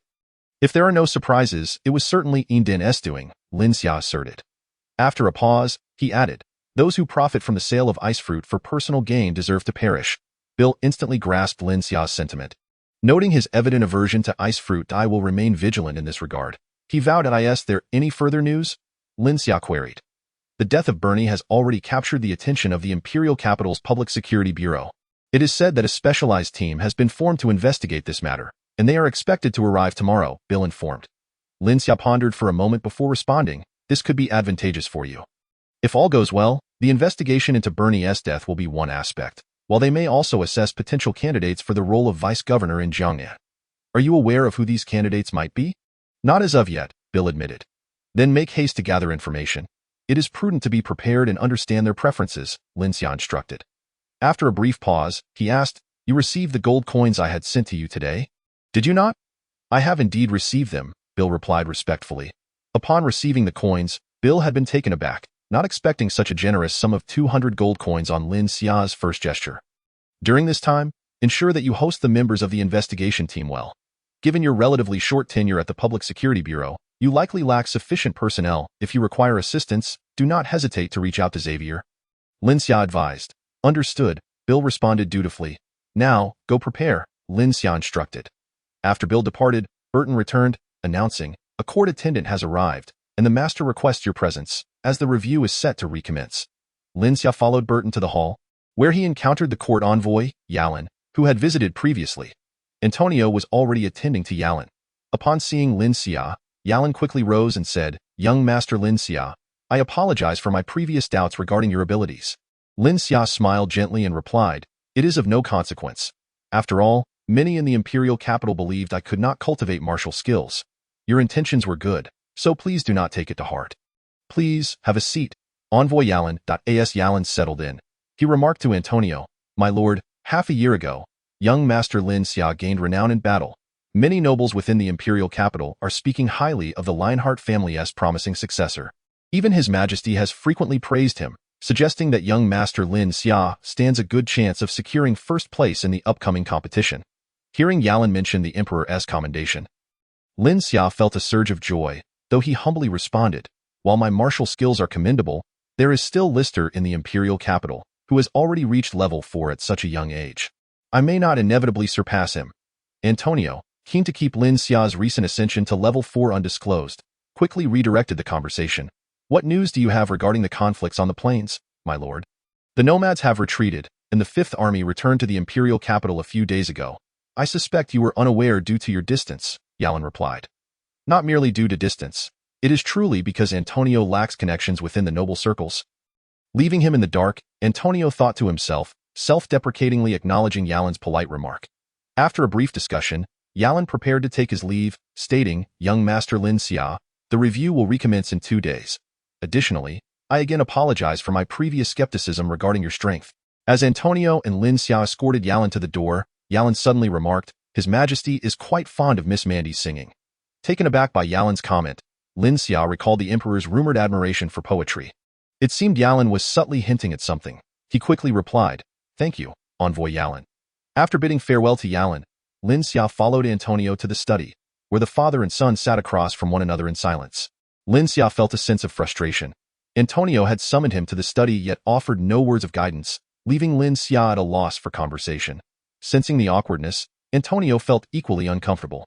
Since Lin Xia's elevation to level 4, Antonio had refrained from training with him, allowing Lin Xia to practice independently. This had resulted in a significant reduction in their already limited communication. Standing, Antonio gazed at the portrait of Tang for a moment before addressing Lin Xia. Do you possess confidence in tomorrow's review?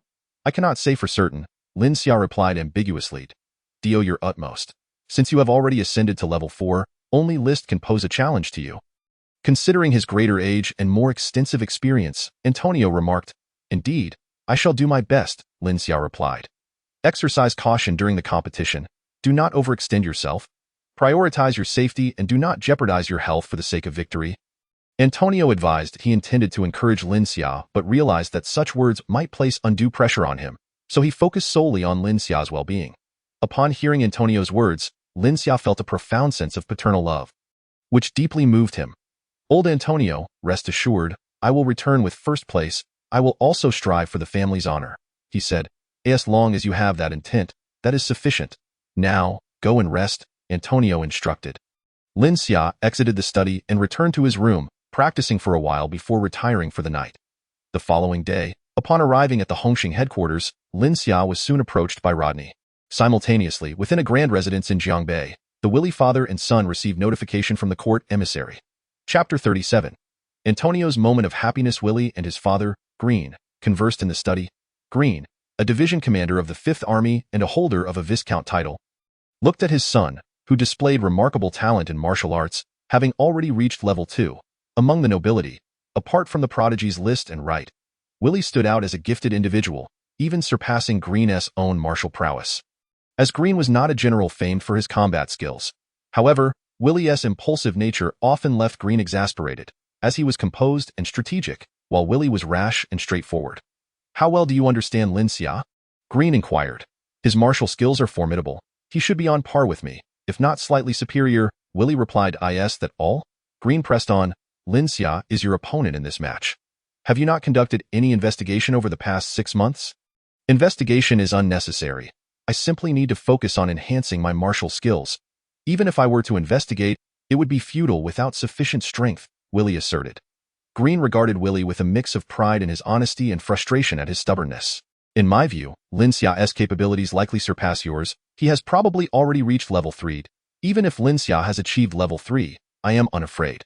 I will give my all," Willy stated earnestly. Lin Xia possesses extraordinary talent, not only in martial arts but has also established his own influence in Jiangnan. "Are you aware of this?" Green continued. "He merely formed a gang. It's not a significant accomplishment," Willy retorted. "What of his ventures? His global entertainment, global fashion, and global music. These 3 sources of income already rival our family's earnings," Green noted. "Engaging in business is merely a sideline. Martial skills are the foundation of our standing," Willy countered. "How can you be so blind? Lin Xia is a martial genius. Even Wright and List may not have reached level 3 at his age. Furthermore, he has built his own influence and enterprises. You should be aware of the Shilin family's situation, which has neither manpower nor wealth. A 15-year-old youth, achieving such success without any support. Frankly, I could not have accomplished that in my youth," Green continued. Pausing before adding, "These factors illustrate that Lin Xia is no ordinary boy. The Shilin family may once again flourish because of him. No one of such stature has emerged since the Tang dynasty." Willy remained silent, gazing defiantly at Green. Noticing his son's reticence, Green added, "The rise and fall of a family cannot rely solely on martial prowess. Wealth, power, prestige, and connections are all indispensable. Lin Xia excels in martial arts, possesses shrewd business acumen, and is establishing his influence. His enterprises generate substantial profits, and as for prestige, the Shilin family has never lacked that. In recent generations, the Shilin family has distanced itself from the nobility, lacking connections the most. Given Lin Xia's capabilities, it won't be long before he cultivates his own network. You created a misunderstanding with Lin Xia at the palace gates last time. You must apologize and cultivate a good relationship with him. The sooner you establish ties with Lin Xia, the greater the future benefits will be," Green advised. "Humph," Willy scoffed. "That depends on Lin Xia's abilities. If he defeats me, I do not mind apologizing for the previous incident. However, if he loses, it would only confirm that he is as inept as his ancestors, and an apology would be unnecessary." "I hope you will forfeit directly on the arena tomorrow," Green insisted. "That is impossible," Willy retorted immediately. "You cannot match Lin Xia. I am only looking out for your well-being. You offended him last time, and he may hold a grudge. I worry he might harm you during the competition," Green cautioned. "If I am outmatched, then so be it. Injury is a part of the game," Willy replied resolutely. Green was left feeling helpless against Willy's obstinacy, wishing to slap some sense into his stubborn son. Acknowledging that altering Willy's mindset would not be simple, he contemplated visiting the Shilin family. With a resigned sigh, he told Willie, "Very well, you may leave." "Yes, father," Willie acknowledged before turning to exit the study. In the future, keep your distance from Bradley and the Fourth Army, Green added as Willie stepped out. In the early morning, Lin Xia and Antonio's carriage arrived at the palace. Lin Xia gazed at the palace gates, recalling that his last visit was in spring, and now winter was approaching. Guided by court attendants, Lin Xia and Antonio were directed to the viewing platform and the rest area of the training ground. Antonio arrived early. The emperor and military officials had yet to arrive, leaving only a few lesser nobles present. He seated himself in the last position on the left, closed his eyes to rest, and awaited the commencement of the review. However, this time, to his surprise, the usually indifferent military officials greeted him warmly. First, Green, the division commander of the Fifth Army, who had arrived shortly after Antonio, took a detour to greet him. Shaking hands and praising Antonio for having such a fine son, expressing optimism about the rise of the Shalin family, showing no sign of animosity due to Willie being Lin Xia's opponent. Following this, Philip, the commander of the Fifth Army, nodded and smiled in acknowledgement upon entering the viewing area. Ferdinand, the commander of the Ninth Army, appeared somewhat fatigued, likely due to the recent conflict with the nomadic tribes, but nonetheless made a point to embrace Antonio with his robust arms. The imperial chancellor engaged Antonio in casual conversation, expressing the emperor's fondness for Lin Xia. He mentioned attending the birthday celebration of the finance minister's daughter and his intention to invite Mandy for a performance at his residence. The most extravagant praise came from the finance minister, who grasped Antonio's hand, lauding Lin Xia and expressing gratitude, leaving Antonio utterly bewildered. Antonio could hardly believe the attention he was receiving. Based on past experiences, he expected to sit in silence, ignored by others, yet today, he had become the center of attention. While lost in thought, Emperor Charles arrived, prompting everyone to rise and pay their respects. Once seated, Charles addressed Antonio directly. "Viscount Antonio, has Lin Xia made any progress in his martial skills lately?" Antonio was taken aback that the emperor's first words were directed at him. He quickly stood and replied, "Lin Xia trains diligently and has recently made some modest improvements." "Excellent," Charles responded, turning to the assembly. "Lin Xia is not only talented in martial arts but also stands out in poetry. Have you all heard of this?" The finance minister, Cook, rose to speak. "Your Majesty, Lin Xia's songs are widely circulated in the capital, and my two daughters are particularly fond of them. Recently, Miss Mandy performed Lin Xia's songs at our home, and they were indeed enchanting." He glanced sideways, noticing the envy on others' faces, which filled him with pride.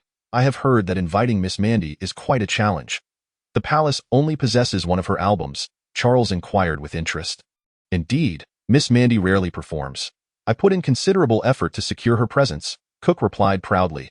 Given the emperor's affinity for poetry, the officials engaged in lively discussion, all expressing admiration for Cook's ability to invite Mandy. Antonio, however, felt lost amidst their conversation, yet he discerned that both poetry and Mandy were connected to Lin Xia, which brought him great satisfaction. As Lin Xia was the emperor's chosen participant for the review. The more praise Lin Xia received, the more pleased Antonio became, repeatedly exclaiming, "This child possesses great talent." Guided by the palace attendants, Lin Xia made his way to the rest area of the training ground, pondering whether the plump right had arrived. Upon entering the lounge, he found himself to be the first one there and took a seat, and no sooner had he settled than a large figure entered. Calling out, "Lin Xia, have you missed me?" Lin Xia looked up, realizing that as if conjured by his thoughts, Wright had indeed arrived. Although Wright's attire was impeccably clean, his appearance conveyed an exceedingly scruffy impression, particularly due to his unkempt beard, which seemed to suggest he had not shaved in months. Lin Xia rose and remarked, "Wright, you glutton, arriving so late." Upon entering the lounge, the rotund Wright enveloped Lin Xia in a warm embrace. Their 6-month separation had fostered a deeper sense of camaraderie. "What's with that beard? You're only 17, yet it's so thick. The people of Charlemagne continent are rather precocious, aren't they?" Lin Xia teased. "You, my young friend, wouldn't understand. A man is defined by his beard," Wright retorted, stroking his facial hair. "I've been marching and fighting under that old rascal. There was no time for personal grooming. I just returned to the capital yesterday, intending to rest, yet the emperor was so eager for the review to continue." Lin Xia replied, "It seems you haven't had a proper rest. Winning against you wouldn't feel honorable," Wright lamented. "I fear that our paths won't cross. My opponent this round is Lister, and I never expected to triumph over him. However, you are fortunate to face that brat Willie." With your third-level prowess, you could easily dominate him. I assumed there would be a redraw after 6 months. Lin Xia said. Since the two would not compete against each other, he refrained from mentioning his own ascension to level 4. Well then, enjoy yourself. After today's competition, don't forget to treat me to a drink, right? Insisted. Absolutely, Lin Xia responded heartily. As they conversed, Lister and Willie soon arrived.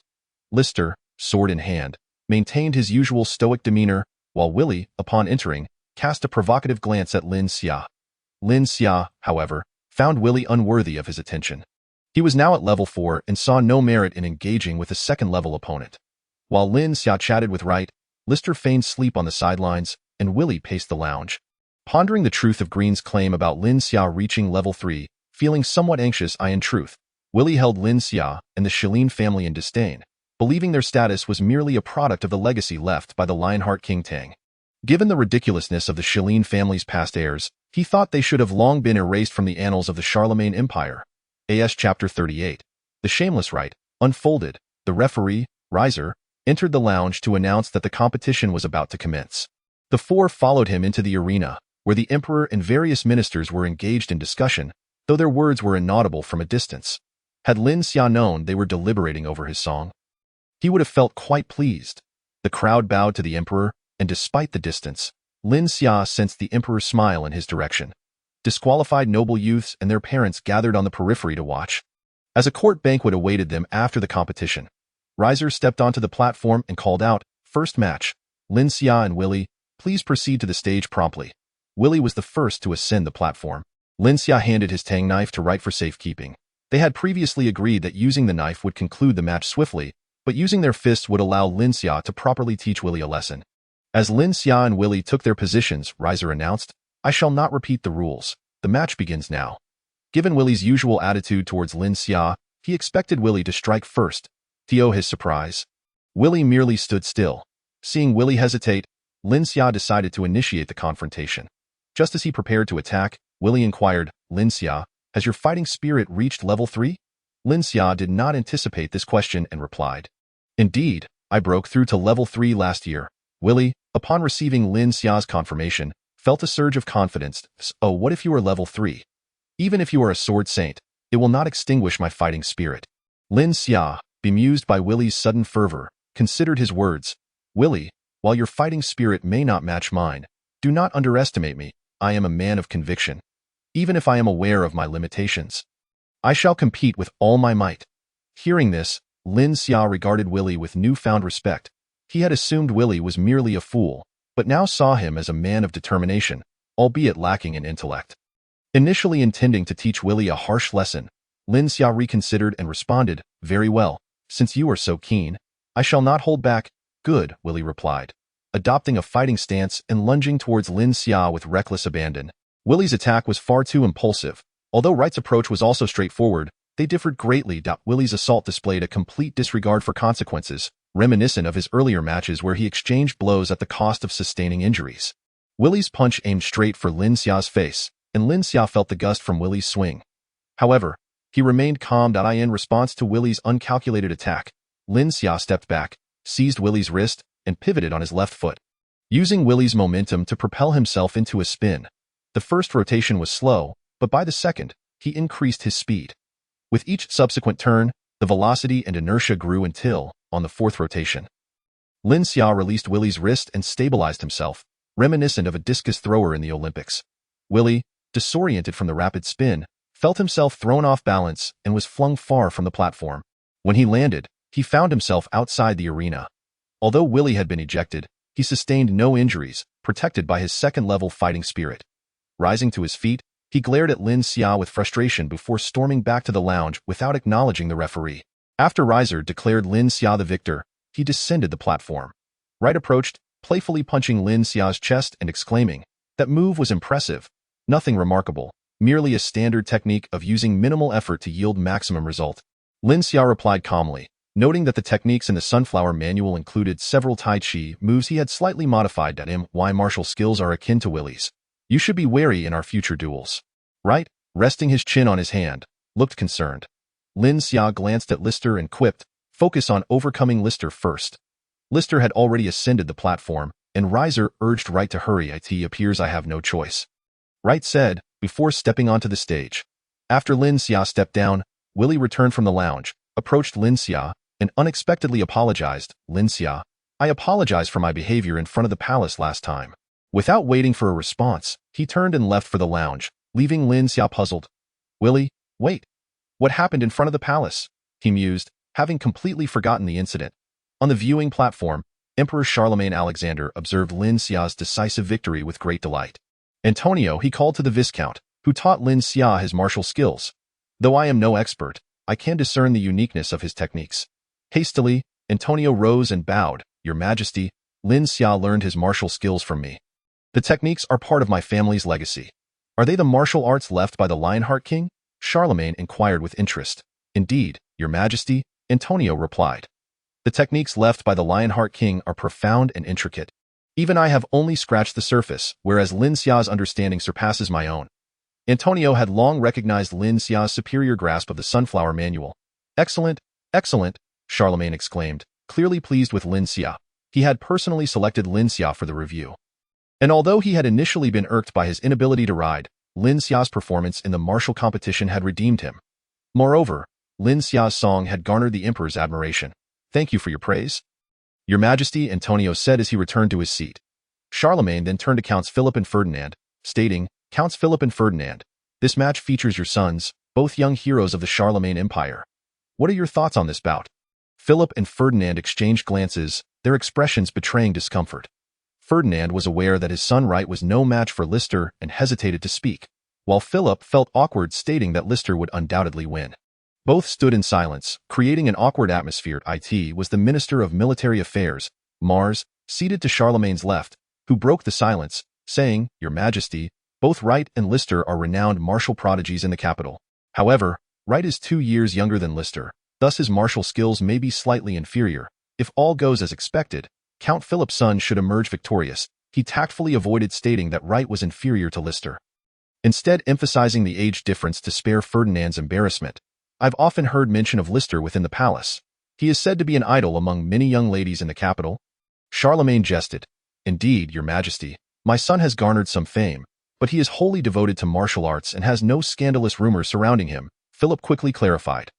The Lionheart King once said that youth is meant for romance. A few rumors are entirely normal. Count Philip, do not take it to heart, Charlemagne chuckled. His casual mention of romance from the emperor's lips seemed rather peculiar, revealing his greater affinity for poetry than for politics. Upon hearing the emperor's words, the crowd fell into an awkward silence, unsure of how to respond. Meanwhile, the duel between Light and Wrist had commenced on the arena. Wrist was now enveloped in a white glow, signifying his 4th-level fighting spirit, a level he had not previously reached in earlier matches, indicating his apprehension towards Light. In contrast, Light wore a serious expression, treating each of Wrist's moves with utmost diligence, shedding the carefree demeanor he had displayed while chatting with Lin Xia. Due to the nature of Wrist's fighting spirit, a chill pervaded the arena, affecting even the referee, Rezer, who hastily summoned his own fighting spirit to dispel the cold. Light, however, felt the biting chill acutely, noticing his movements growing sluggish. Anxious, he executed his attacks with increasing disorder. Observing the duel from below, Lin Xia thought to herself, at this rate, Light would likely falter after just a few exchanges. Wrist's icy fighting spirit was significantly hindering Light, who not only faced a formidable opponent, but also intricate techniques. Wrist held his sword in his left hand, sheathed, using it solely to block Light's attacks rather than wielding it as a weapon, evidently not wishing to take advantage of Light's predicament. The cold rendered Light's movements slower than usual, prompting him to exclaim with each strike, hoping to generate warmth through his vocalizations. He aimed a punch at Wrist's left chest. But Wrist, unfazed, parried with the sword's sheath while swiftly countering with a palm strike towards Light. Light reacted swiftly, matching Wrist's palm with his own, yet the impact left him staggering back 6 or 7 steps before he could regain his footing. A shiver coursed through him as he felt an icy energy seeping into his body, a clear indication that Wrist's strike had infused him with cold at that moment. Light felt as though he was encased in ice, and any further attack from Wrist could easily lead to his defeat. Desperately, he taunted, You old face, if it weren't for your age, there's no way I'd be outmatched by you. If you dare, withdraw your icy fighting spirit and see how I handle you. Lin Xia, witnessing Light's audacity, couldn't help but think how brazen he was to make such an unreasonable demand, especially as a soldier. Yet Rist, maintaining his stoic expression, replied, "Very well, I shall refrain from using my icy fighting spirit." With that, the bluish hue of his fighting spirit transformed into a pure white, a change subtle enough to go unnoticed by most, but Light felt an immediate difference. The arena warmed slightly. "Just give me a moment." "I am frozen solid," Light shamelessly declared. Rist remained silent, standing impassively as he awaited Light to regain his composure. After more than a minute, Light stretched and felt his body returning to normal. "I'm ready now." Seeing Light restored, Rist prepared to strike once more, but Light interjected, "Wait a moment." Rist halted, looking at Light expectantly. "You are at level 4, while I am merely at level 3. This is not fair." Rist's expression shifted subtly, his gaze questioning what Light intended. "You must maintain your level 3 fighting spirit for this to be equitable." Ignoring Rist's thoughts, Light held onto Rist's barrel-like waist, as if asserting that Rist should not engage him with 4th-level power. "Very well," Rist acquiesced, and the glow of his fighting spirit dimmed to level 3. The two resumed their duel, while Lin Xiao watched with disdain for Light's shamelessness, even contemplating severing ties with him.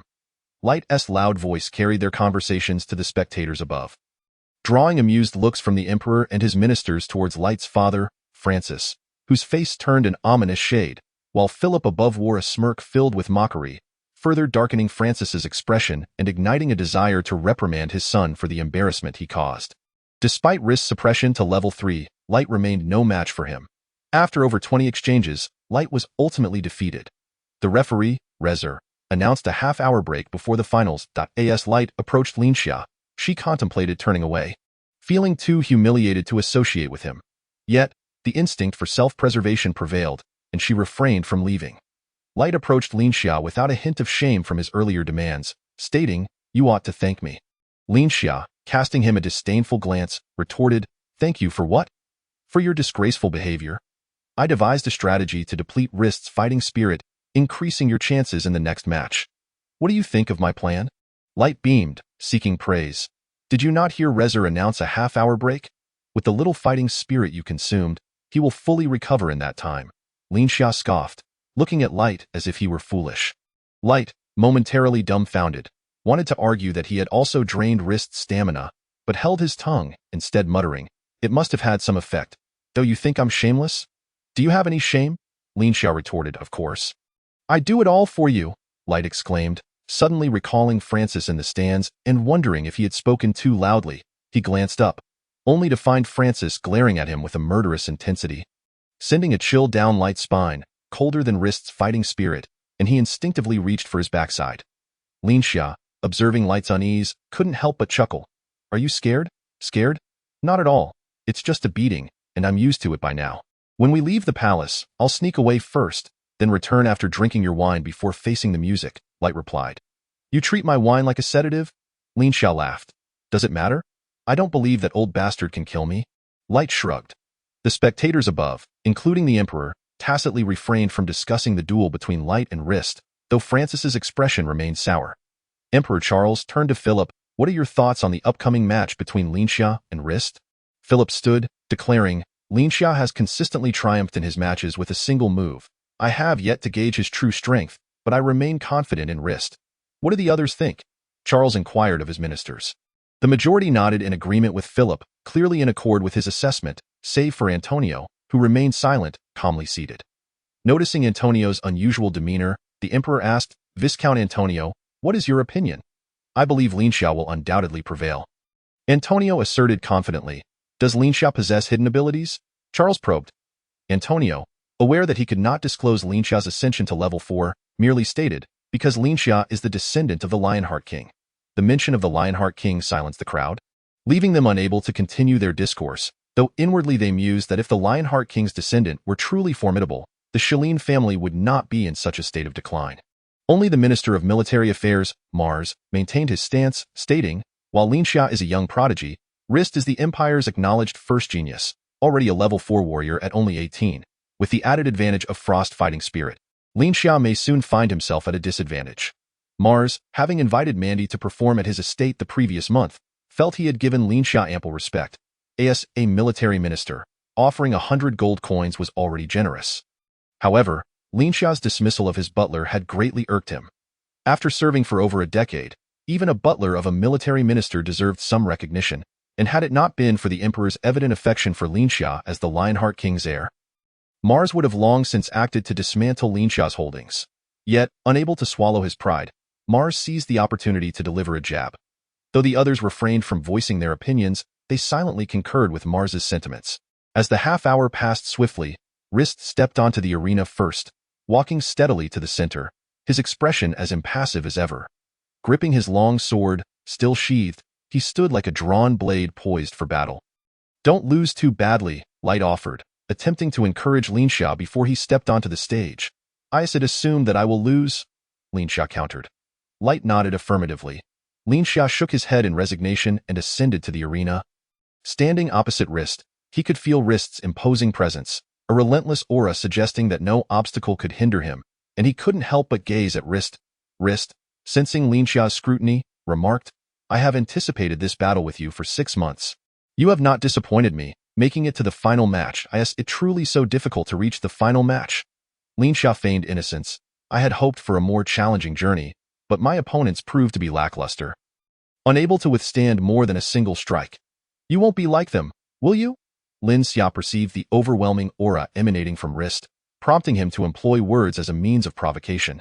"In hopes of shattering Rist's formidable presence, from the moment I laid eyes on you, I discerned that you are far from the fool rumored in the imperial capital. On the contrary, you possess remarkable strength. I am delighted to encounter a rival of your caliber among the youth, and I sincerely hope you do not disappoint."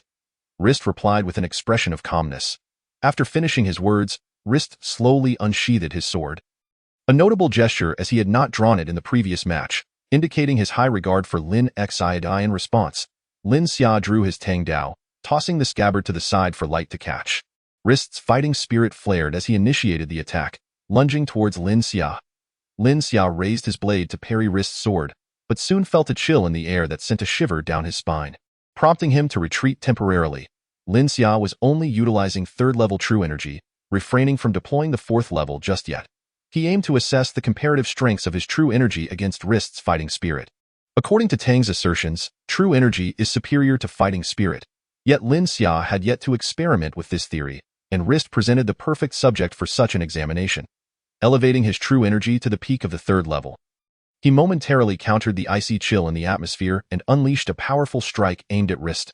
Rist, feeling the formidable sound of the golden blade cleaving through the air, thought to himself, "Lin Xia's 3rd-level fighting spirit possesses such strength." Not daring to be complacent, he swiftly sidestepped to evade Lin Xia's forceful blow.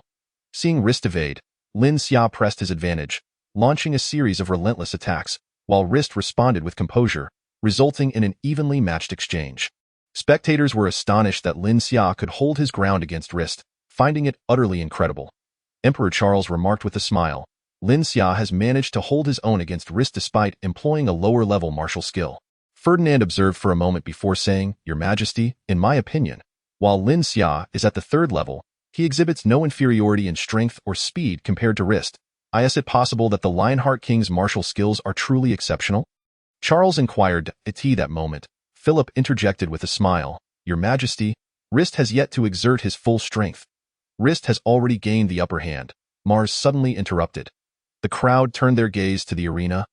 And indeed, the previous back and forth had shifted to Rist predominantly on the offensive, while Lin Xia was relegated to a defensive stance. Lin Xia sensed the nauseating chill of Rist's frost fighting spirit. It was not merely a sensation of coldness. If it were ordinary cold, it could be dispelled through vigorous movement. Yet this frost fighting spirit threatened to freeze his meridians, rendering his body sluggish. Just as Lin Xia began to falter, flames erupted from his body, eliciting gasps of astonishment from the civil officials in the audience. 4th level. The officials, not fully versed in fighting spirit, mistakenly believed the flames were indicative of Lin Xia's ability to manifest his fighting spirit outwardly. "No, it is not the 4th level. It is magic and instantaneously cast. This Lin Xia is formidable indeed," Ferdinand remarked. Emperor Charles, intrigued, noted, "So he is also a magician. Lin Xia is indeed a remarkable talent." He turned to Antonio, saying, "Antonio, you ought to inform me of Lin Xia's capabilities. We nearly allowed such talent to go unnoticed." Antonio, bewildered by the emperor's praise, responded, I too am unaware of when Lin Xia acquired such magical skills. After the review, I shall reward him appropriately. The more Charles observed Lin Xia, the more he favored him, reaffirming his choice. Your Majesty, Ferdinand said with faint concern, this may not be wise. Oh? How can it be unwise to reward such exceptional talent? Charles countered. In the early days of the Empire, many emulated the Lionheart King Tang, who mastered both magic and martial arts at the dual sacred level.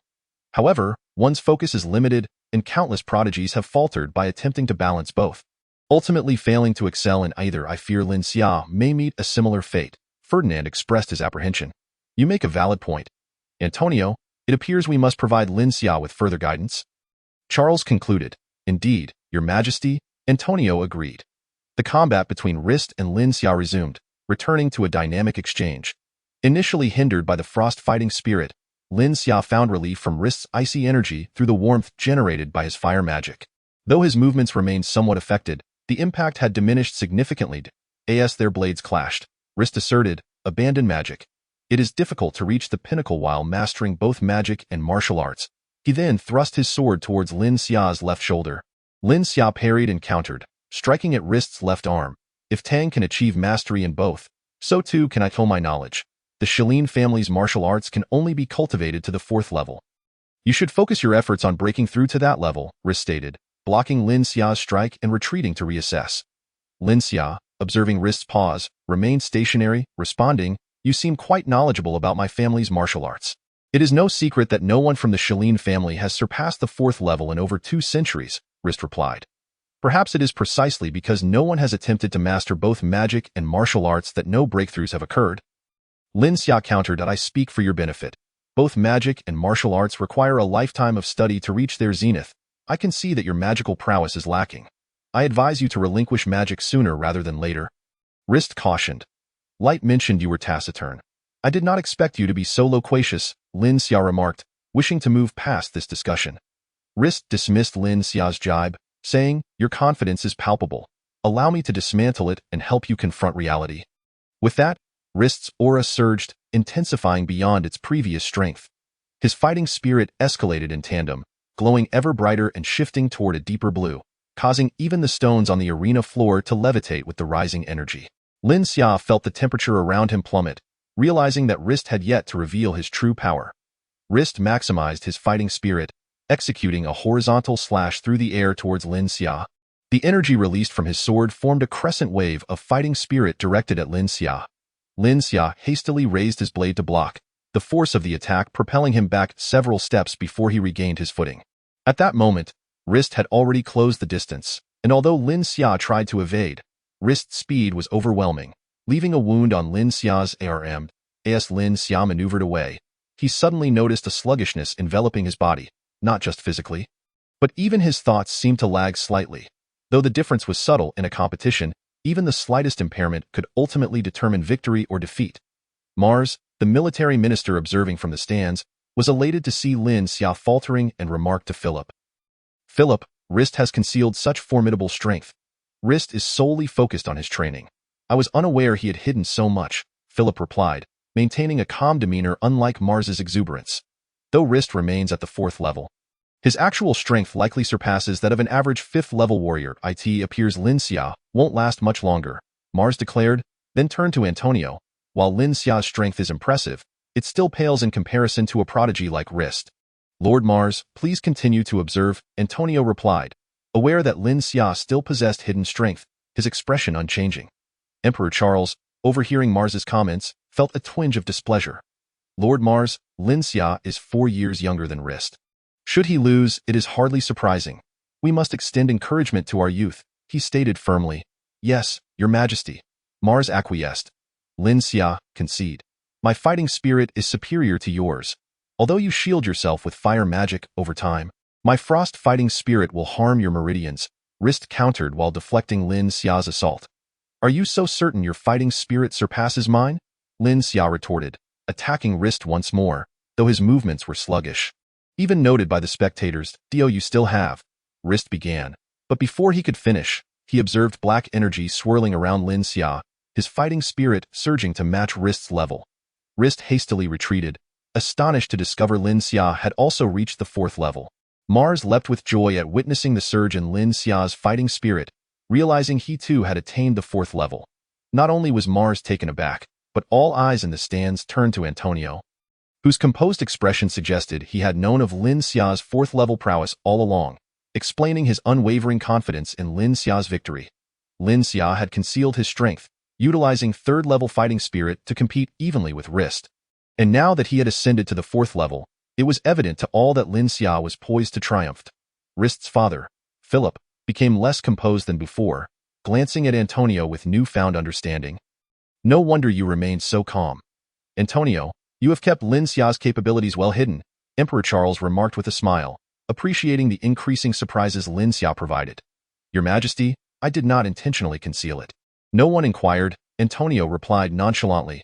The crowd, hearing Antonio's words, felt a mixture of frustration and disbelief, as the Shilin family had boasted of Lin Xia's apparent lack of martial skill, only to witness him decisively defeat opponents in the 1st and 2nd rounds. Well, everyone believed he was merely a 3rd-tier warrior, yet he unleashed a devastating fire magic. They claimed he was a 3rd-tier warrior, proficient in both martial and magical arts, and then it turned out he was actually a 4th tier. Are you trying to drive us to madness? Only Ferdinand burst into hearty laughter, exclaiming, I knew it. The descendant of the Lionheart King is indeed extraordinary. As he laughed, his plump face trembled. Ferdinand's intention was to commend the Shilin family, but upon hearing this, Mars felt a sense of calm wash over him. Indeed, if the Shilin family couldn't surpass the 4th tier, what could Lin Xia achieve, regardless of his talents? This was his limit. In the arena, List faced Lin Xia, now enveloped in a cloak of black fighting spirit. His gaze deepened, as if he had just stepped out from the gates of hell. Lin Xia advanced slowly, and when he was about 5 or 6 meters away, List suddenly noticed that Lin Xia had vanished. He quickly raised his sword in defense and retreated. When he looked for Lin Xia again, he found him right before him, so swift that his eyes could scarcely follow in an instant. Lin Xia swung his Tang Dao, a wave of dark fighting spirit slicing through the air, radiating a searing heat akin to that from the depths of hell, accompanied by a chilling aura that pierced the soul. List's reflexes were sharp. Though he could not keep pace with Lin Xia's movements, his instincts kicked in, and he unleashed a wave of fighting spirit to collide with Lin Xia's dark energy. The two forces met with a cataclysmic explosion, reverberating through the arena like the harbinger of annihilation, momentarily blinding all present, including the referee, Rezer, who was forced to step back repeatedly as the dust settled. The onlookers beheld List's charred attire, while Lin Xia stood before him, Tang Dao poised against List's neck. List maintained his composure and calmly stated, I concede. Lin Xia sheathed his Tang Dao, observing from the stands. Philip reacted with little surprise at his son's defeat. Instead, a sense of relief flooded him. List's training had been too smooth, and perhaps this setback would serve him well. In truth, Philip had worried unnecessarily. Despite his smooth progress, List remained humble and unassuming. Even this defeat bore no psychological toll on him. He accepted his inferiority to Lin Xia and resolved to continue training diligently. Ferdinand, a longtime rival of Philip, surprisingly refrained from mocking him. Upon witnessing Lin Xia's victory, Emperor Charles felt a surge of joy and began to applaud. The ministers followed suit, clapping in unison. Only Mars, despite his outward smile, cursed inwardly, List is worthless. Unable to best someone younger like Lin Xia, Antonio's expression was calm, yet he secretly exhaled in relief. While he anticipated Lin Xia's victory, he hadn't expected him to win so decisively, with but a single move after advancing to the 4th tier. The surrounding nobles joined in applause, many privately speculating that the Shilin family was poised for resurgence. Regardless of whether they could restore their former glory, it was prudent to foster connections early. There was no downside. Only Bruce observed Lin Xia with a complex expression, his gaze cold. After the referee Rezer declared Lin Xia the victor, List descended the arena with the same steadiness as he had ascended, showing no signs of being affected by his defeat. Lin Xia regarded the composed List, recalling how List had acknowledged his inferiority to light in archery and riding, revealing him to be someone who could accept both victory and defeat without being swayed by transient outcomes. Earning Lin Xia's quiet admiration, as he stepped down from the platform, Light approached Lin Xia and playfully punched him, exclaiming, You little rascal, you've hidden your talents well, with both magic and 4th-tier prowess. I am glad I didn't provoke you, otherwise I'd have been beaten like a dog. Lin Xia, accustomed to Light's boisterous remarks, felt no change in his demeanor upon learning of Lin Xia's 4th-tier strength. He laughed heartily. You never bothered to ask me. Had you done so, do you think I would have told you? I couldn't care less about your level. Light scoffed and turned to the stunned Willie, saying, 3 cannons, I won't beat you up anymore. Let Lin Xia handle that, ha ha. Though he mocked Willie, he understood him well. Willie was simply a straightforward person, and Light aimed to bridge the gap between Willie and Lin Xia. Willie remained silent, seemingly lost in thought. Rezer addressed the crowd, ladies and gentlemen, please take a moment to rest. Shortly, attendants will escort you to the celebratory banquet. The banquet followed each review, primarily to encourage the youth and assign positions to those who excelled, formally integrating them into the imperial military. Although Light had spent years alongside Ferdinand in the military, he held no official title, effectively serving as a volunteer for the empire. Soon, attendants arrived to lead the four to wash up and change into formal attire before proceeding to the banquet hall. After all, despite emerging unscathed and without torn garments, they were still drenched in sweat, a highly improper state for nobles. Inside the banquet hall, the emperor sat upon the highest throne, flanked by the chancellor and the military minister. While nobles scattered throughout the grand space, as the four entered, the hall erupted in enthusiastic applause, akin to welcoming triumphant generals. The four approached the emperor, and soon the other noble youths who had participated in the review lined up behind them, collectively bowing in respect to the emperor. Charles smiled warmly at the young assembly, encouraging them, "You are the future of the empire, and I am proud of you." As his words echoed, the hall resounded with another wave of applause, the crowd collectively expressing, "Thank you, Your Majesty," before returning to their respective places. Lin Xia rejoined Antonio's side. Charles raised his goblet, proclaiming, "Long live the empire." The crowd echoed, lifting their glasses in unison, "Long live the empire." They drank heartily. The banquet commenced in earnest, with nobles seeking out acquaintances to converse and toast. Only Antonio and Lin Xia remained still, creating a somewhat awkward atmosphere. General Green, as the division commander of the Fifth Army and a major general in the empire, found himself surrounded by numerous lesser nobles seeking to flatter him. Though he appeared somewhat impatient, he responded with a smile. Meanwhile, Willie displayed visible annoyance, maintaining a stern expression towards every noble who approached him with a toast. Green addressed the crowd surrounding him, "I have matters to attend to. Please disperse for now." Upon hearing this, the nobles scattered, seeking other high-ranking officials to flatter.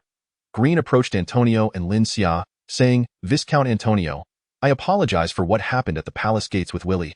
"Lord Green, it was merely a misunderstanding. There's no need to dwell on it," Antonio replied flatly. "No, Viscount Antonio, I must also thank this child, Lin Xia."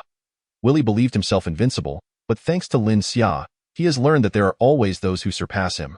Green smiled, then turned to Willie. "Lin Xia is just 15, correct?" "Indeed," Antonio confirmed, "a true prodigy. At merely 15, he has reached the 4th tier and is also a magician." Green marveled, then said to Willie, "Now you understand that there are always those beyond your reach." Before Willie could respond, Philip arrived with Liszt, followed by Ferdinand with Light. Antonio felt a wave of emotions as he observed Philip and Ferdinand approaching. Both were high-ranking generals in the empire, among the most powerful figures. All thanks to Lin Xia, Philip and Ferdinand offered to toast Antonio in turn. Light leaned over to Lin Xia and whispered, "Where are we headed for drinks tonight?" "To the global entertainment," Lin Xia replied. "I am in too," Liszt and Willie chimed in simultaneously. Lin Xia was taken aback that Liszt, typically reserved, would join for drinks, and even more surprised that Willie, with whom he had been at odds, would also go. "Nevertheless," he replied, "All right, I'll be at global entertainment waiting for you. Just mention my name when you arrive." Emperor Charles, accompanied by the military minister and the imperial chancellor, also approached Antonio. The crowd quickly bowed to the emperor. Antonio had attended countless imperial banquets, yet this was the first time the emperor had approached him directly. Charles addressed them, "No need for such formalities. You are all pillars of the empire. These 4 youths represent the true hope of our nation, especially Lin Xia, who has brought me countless surprises." It was Lin Xia's first face-to-face conversation with Charles, and he responded, "Your Majesty, you flatter me. I strive for the sake of the empire." Charles erupted in laughter upon hearing Lin Xia's words. Raising his cup and declaring, "Well said. For the empire." He drank deeply, and the crowd echoed, "For the empire." Charles smiled at those gathered, saying, "If I recall correctly, Lin Xia should be the first youth in the empire's history to reach the 4th tier at the tender age of 15. The crowd pondered for a moment, and Ferdinand remarked, "I remember Viscount Antonio reached the 4th tier at 20, which was already astonishing. Yet, here we have Liszt, an 18-year-old 4th-tier prodigy, and Lin Xia, a 15-year-old fourth-tier genius, who is also a magician. Truly, the pupil surpasses the master.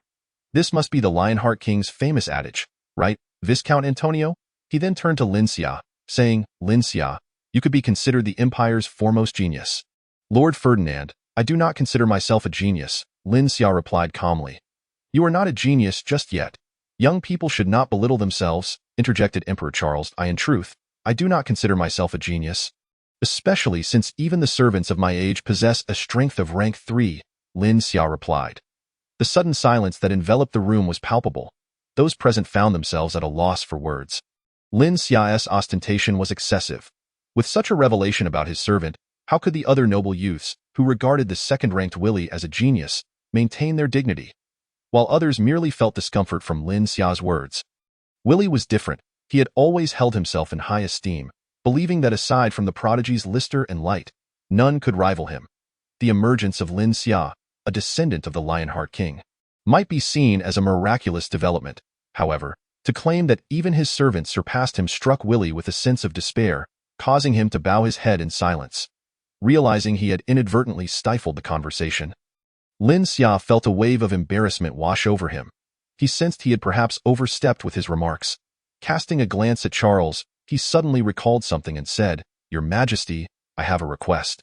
Curious, Charles inquired, What is it? Your Majesty, I have recently composed a few new melodies, but my capabilities are limited, and I am struggling to create fitting lyrics. My father often speaks of your poetry as the finest in the empire. So I would like to request your assistance in crafting lyrics for my new compositions. Upon hearing this, Charles beamed with delight, looking between Lin Xia and Antonio, as if Lin Xia were the most understanding of his kindred spirits. The more he observed him, the more he liked him, and he replied, Send the melodies to the palace. I shall personally write the lyrics for you. Thank you, Your Majesty. Tomorrow, I shall have Mandy come to the palace to perform my new compositions for you. Additionally, I would like to request your permission for Mandy to sing your new songs, Lin Xia respectfully stated. He willingly relinquished his rights as a composer, declaring the songs as belonging to the emperor. The purpose of creating music is to share it with everyone. There is no need for authorization.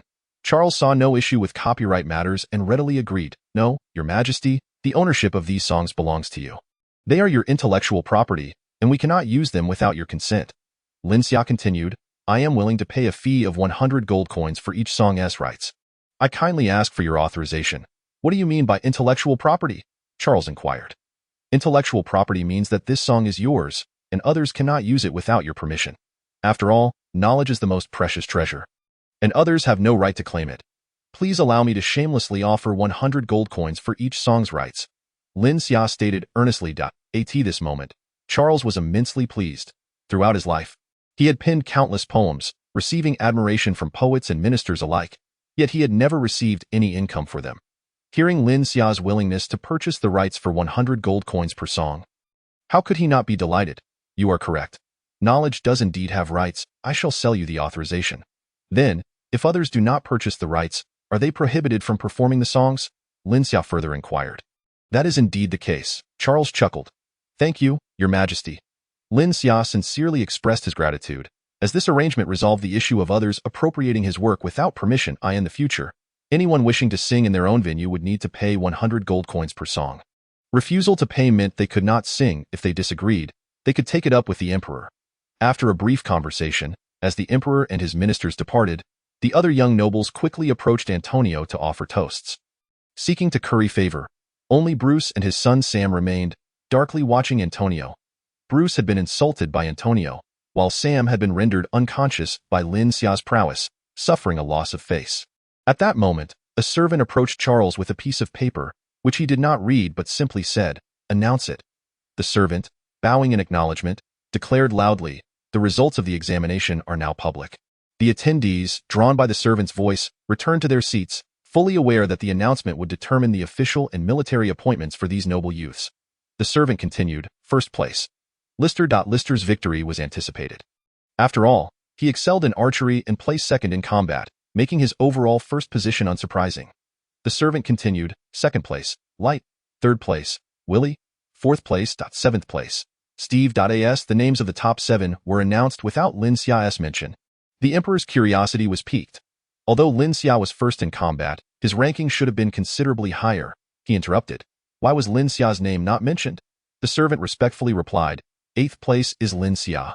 Despite Lin Xia's prowess in combat, his archery skills were non-existent, and it seemed unreasonable for him to be ranked 8th. Charles turned to Mars, the Minister of Military Affairs, who had drafted this ranking. Your Majesty, Lin Xia's archery performance is not merely lacking. He has explicitly stated he cannot ride a horse, thus placing him at the bottom of the ranks. Mars, catching sight of Charles' angry expression, quickly added. Originally, Lin Xia's score should have placed him in the middle tier, but considering he is first in combat, we elevated his rank to 8th. Seeing some merit in Mars' reasoning, Charles chose not to pursue the matter further. The servant ceased reading as only the top 8 were announced, with their positions personally designated by the emperor. Charles reviewed the rankings, and the assembled crowd awaited his announcement of their military appointments. After a moment, he declared, Lister shall be appointed as major and assigned to the southwest. Lister stepped forward and respectfully replied, Thank you, Your Majesty. Upon hearing the rank of major, Lin Xia recognized it was likely orchestrated by Tang. Light, appointed as lieutenant, to the southeast. Willie, appointed as second lieutenant, to the northwest. Charles continued assigning ranks to the top 7, before pausing to consider Lin Xia, ranked 8th. He finally announced, Lin Xia, appointed as major, to defend the imperial capital. Assigned to the 9th Army. The assembly was astonished. The 8th-ranked Lin Xia held the same rank as the 1st, Lister, and his assignment to defend the capital was an even greater honor than Lister's.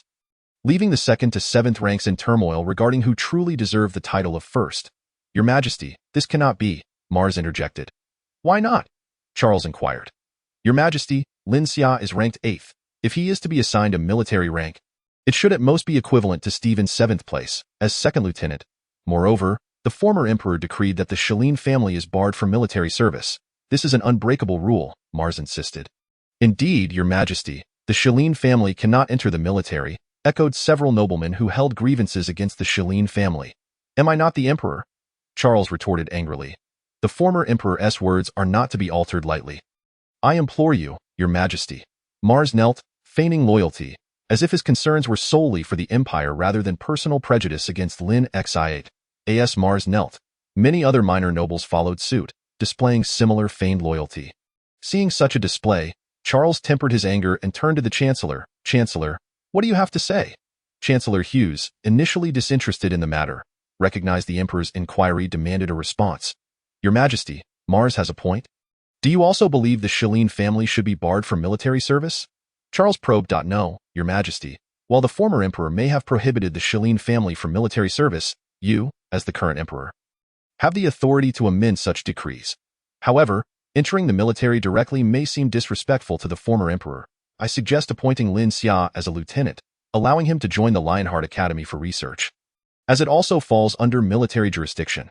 This would prevent Lin Xia from entering the military directly while allowing him to study the treasures left by the Lionheart King, Hughes suggested. Hughes' proposition was astute. It afforded Mars a semblance of dignity while preserving the emperor's authority. Acknowledging the merit in Hughes' reasoning, Charles conceded, let us proceed as the Chancellor advises. Mars, pleased that Lin Xia would not enter the military but instead join the Lionheart Academy, responded, Yes, Your Majesty, your wisdom is unparalleled. Lin Xia, indifferent to the arrangement, felt no urgency to join the military. His priority lay in strengthening Hongxing, and remaining outside the military would ultimately serve him better. Otherwise, how could he manage Hongxing if assigned to the border? Thank you, Your Majesty, Lin Xia expressed. As the rankings and appointments were disclosed, the banquet neared its conclusion, and the guests began to disperse. In the carriage returning to the Viscount's estate, Antonio remarked, Do not feel disheartened about not joining the military. No, old Antonio, I am not disheartened. I have many matters to attend to, and joining the military would hinder my progress, Lin Xia replied. Antonio looked at Lin Xia with satisfaction, appreciating his composure. Indeed, entering the military too soon is not advisable. The current army is chaotic, and unlike Lister and Light, the Shalin family lacks a foundation within the military. Even if you were to join, it would be challenging to make an impact in a few months. You will turn 16 and, according to family tradition, must return to the territory for a year. Upon hearing the news of returning to the territory, Lin Xia wore a pained expression. The Shalin family's domain had dwindled to a mere town, yielding only a meager tax income annually, less than half a month's profit from Hongxing. What was there to return to? With a bitter face, he inquired, Is it possible not to go back? No, Antonio replied firmly. Leaving no room for Lin Xia's objections. In the evening, Lin Xia arrived at Global Entertainment, where Rodney personally greeted him. After a brief exchange, Rodney arranged for the largest private room at the establishment. The business at Global Entertainment thrived, yielding significant economic benefits. Consequently, Lin Xia had procured numerous magical artifacts for the venue, one of which enabled synchronized audio and visual experiences, allowing guests to enjoy the performances of singers on stage from the private room. Although it was still early, the venue was already bustling with patrons. Feeling fatigued from the morning's competition, Lin Xia turned off the magical device, leaving only the visual aspect of the dancers. After a brief rest, Rodney personally led Light, Wrist, and Willie into the room. Lin Xia stood up in surprise. He hadn't expected Wrist and Willie to actually arrive. As soon as Light entered, he exclaimed with excitement, "I just returned to the capital and heard of the great reputation of Global Entertainment. I never imagined it was your enterprise, Lin Xia." "It's merely a trivial venture," Lin Xia replied, inviting the three to take a seat and instructing Rodney to serve the finest wine along with some appetizers. Raising his glass, Lin Xia toasted to the trio, "Congratulations on formally joining the military and embarking on your new roles." Light drank heartily, while Wrist calmly finished his drink in one go, leaving Willie somewhat shy. "This is excellent wine," Light remarked after sipping. "Everyone claims the Shalin family has fallen, and that Viscount Antonio is struggling financially. Yet, this wine surpasses what my family's old scoundrel produces. If you find the wine to your liking, I could offer you something inferior," Lin Xia jested. Seeing Willie's bashful demeanor, Light poured wine into Willie's mouth, insisting, "Since you're here, loosen up a bit. Don't act like a timid girl." After a while of drinking, all four gradually relaxed, and Willie ceased his shyness. "Lin Xia, perhaps not entering the military is a blessing," Light suddenly said. "What makes you say that?" Lin Xia inquired. "You have lived in the capital for many years, and your understanding of the outside world is limited. The Empire has enjoyed peace for over 2 centuries. Though there are troubles in the northwest, these barbarians pose little threat to the Empire, leading to a dilution of military strength. Although the Empire boasts a military of 2 million, in reality, only a few tens of thousands are combat-ready. Moreover, corruption and inflated troop numbers are rampant within the military. When I join, I will ensure those responsible are dealt with," Willie interjected. Point 3 Cannon, "Your words are audacious. Such matters cannot be changed by one person," Light retorted. Intrigued by their discussion about the military, Lin Xia remarked, "Although I've entered the Lionheart Research Institute, I consider it a part of the military. Please elaborate on the state of the Empire's armed forces." "Allow me to explain," Wrist interjected, believing that Light's coarse language and Willie's impulsiveness would hinder an objective account. At the founding of the Empire, there were 10 legions, each comprising 100,000 troops, in addition to local garrisons. However, after 2 centuries, only 5 legions remain, including the 5th Legion, which my father commands, the 9th Legion, managed by Light's father, the 4th Legion in the northwest, the 7th Legion in the southwest, and the 3rd Legion. Unfortunately, none of these 5 legions meet the full establishment of 100,000 troops, with the 3rd Legion being the most pitiable, possessing only over 2,000 soldiers. "Can 2,000 still be called a legion?" Lin Xia asked curiously. The other 3 looked at him as if he were foolish. "The 3rd Legion's current state is closely tied to the decline of your Shalin family," one of them remarked. Lin Xia suddenly recalled the ancestors of the Shalin family and timidly asked, "Is the 3rd Legion akin to a crippled rabbit?" "Indeed," Wrist confirmed. "The Empire has attempted to disband the 3rd Legion several times, but each time, His Majesty has vetoed it, assigning its command to the 3rd Prince." Light interjected, "Excluding the 3rd Legion, the remaining 4 legions total less than 200,000 troops. The true number is likely far less, perhaps around 100,000. The 9th Legion claims to have 40,000. But my father asserts the actual count is below 30,000. The local garrisons hardly train, resembling farmers more than soldiers. 300 cavalry could easily conquer a town. The 4th Legion has long been stationed in the northwest, controlling the tribes, but it has effectively severed ties with the Empire, with its commander acting like a local despot," Wrist added. "Does the military command not intervene?" Lin Xia inquired. "The Minister of Military Affairs, Mars, is utterly incompetent. The 4th Legion's rise to power is due to Mars's foolishness. Typically, Legion commanders are rotated every 5 years to prevent entrenchment, yet Mars has held the position for 15 years. And the 4th Legion's commander has also served for that long," Light explained. "Mars is not a soldier. He was appointed Minister of Military Affairs simply because of his poetic prowess, having penned a few songs praising the military." Willie remarked on why father once proposed instigating a civil war to resolve the 4th Legion issue, but the Empire's current strength cannot support such a conflict, resulting in the 4th Legion's current state. Rist stated, "Is His Majesty unaware of these matters?" Lin Xia questioned. "His Majesty is devoted to poetry, indifferent to such affairs," Light replied dismissively, showing no concern for the gravity of the statement. "Once you venture beyond the capital, you'll see the dire situations across the regions. When disasters strike, entire villages face starvation," Light warned. "Have the ministers not suggested any remedies?" Lin Xia pressed further. "Humph, a bunch of seasoned politicians," Light scoffed. "They care little for the common folk's hunger. As long as they can benefit their families and themselves, they would not mind if the empire changed hands."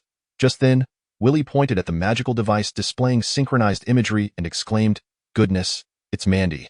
"You know Mandy?" Light teased. "I bought one of her albums," Willie replied, slightly embarrassed, adding, "Lin Xia, your price is too steep at 50 gold coins."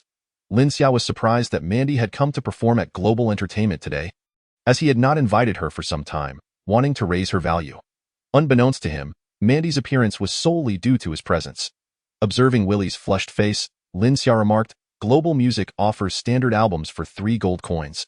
You could purchase one of those. Those are unattainable. This limited edition took considerable effort to acquire," Willie replied. "When Mandy releases a new album, I will ensure a copy reaches you," Lin Xia promised. "I want one too." Both Light and Rist chimed in. Lin Xia, bemused by these Mandy enthusiasts, relented. "All right, I shall procure them for all of you." At that moment, the private room door swung open, revealing Sean, Xavier, and Troy, who had come to congratulate Lin Xia after hearing about his victory in the review competition. Upon entering, Xavier and Troy called out, "Big brother," while Sean, composed, moved to stand beside Lin Xia. "What brings you here?" Lin Xia asked. "We came to congratulate you on your triumph in the review," Xavier exclaimed excitedly. "Allow me to introduce you," Lin Xia responded, facilitating introductions among the 6. Xavier and Troy greeted Light and the others politely but moved on quickly, which puzzled them.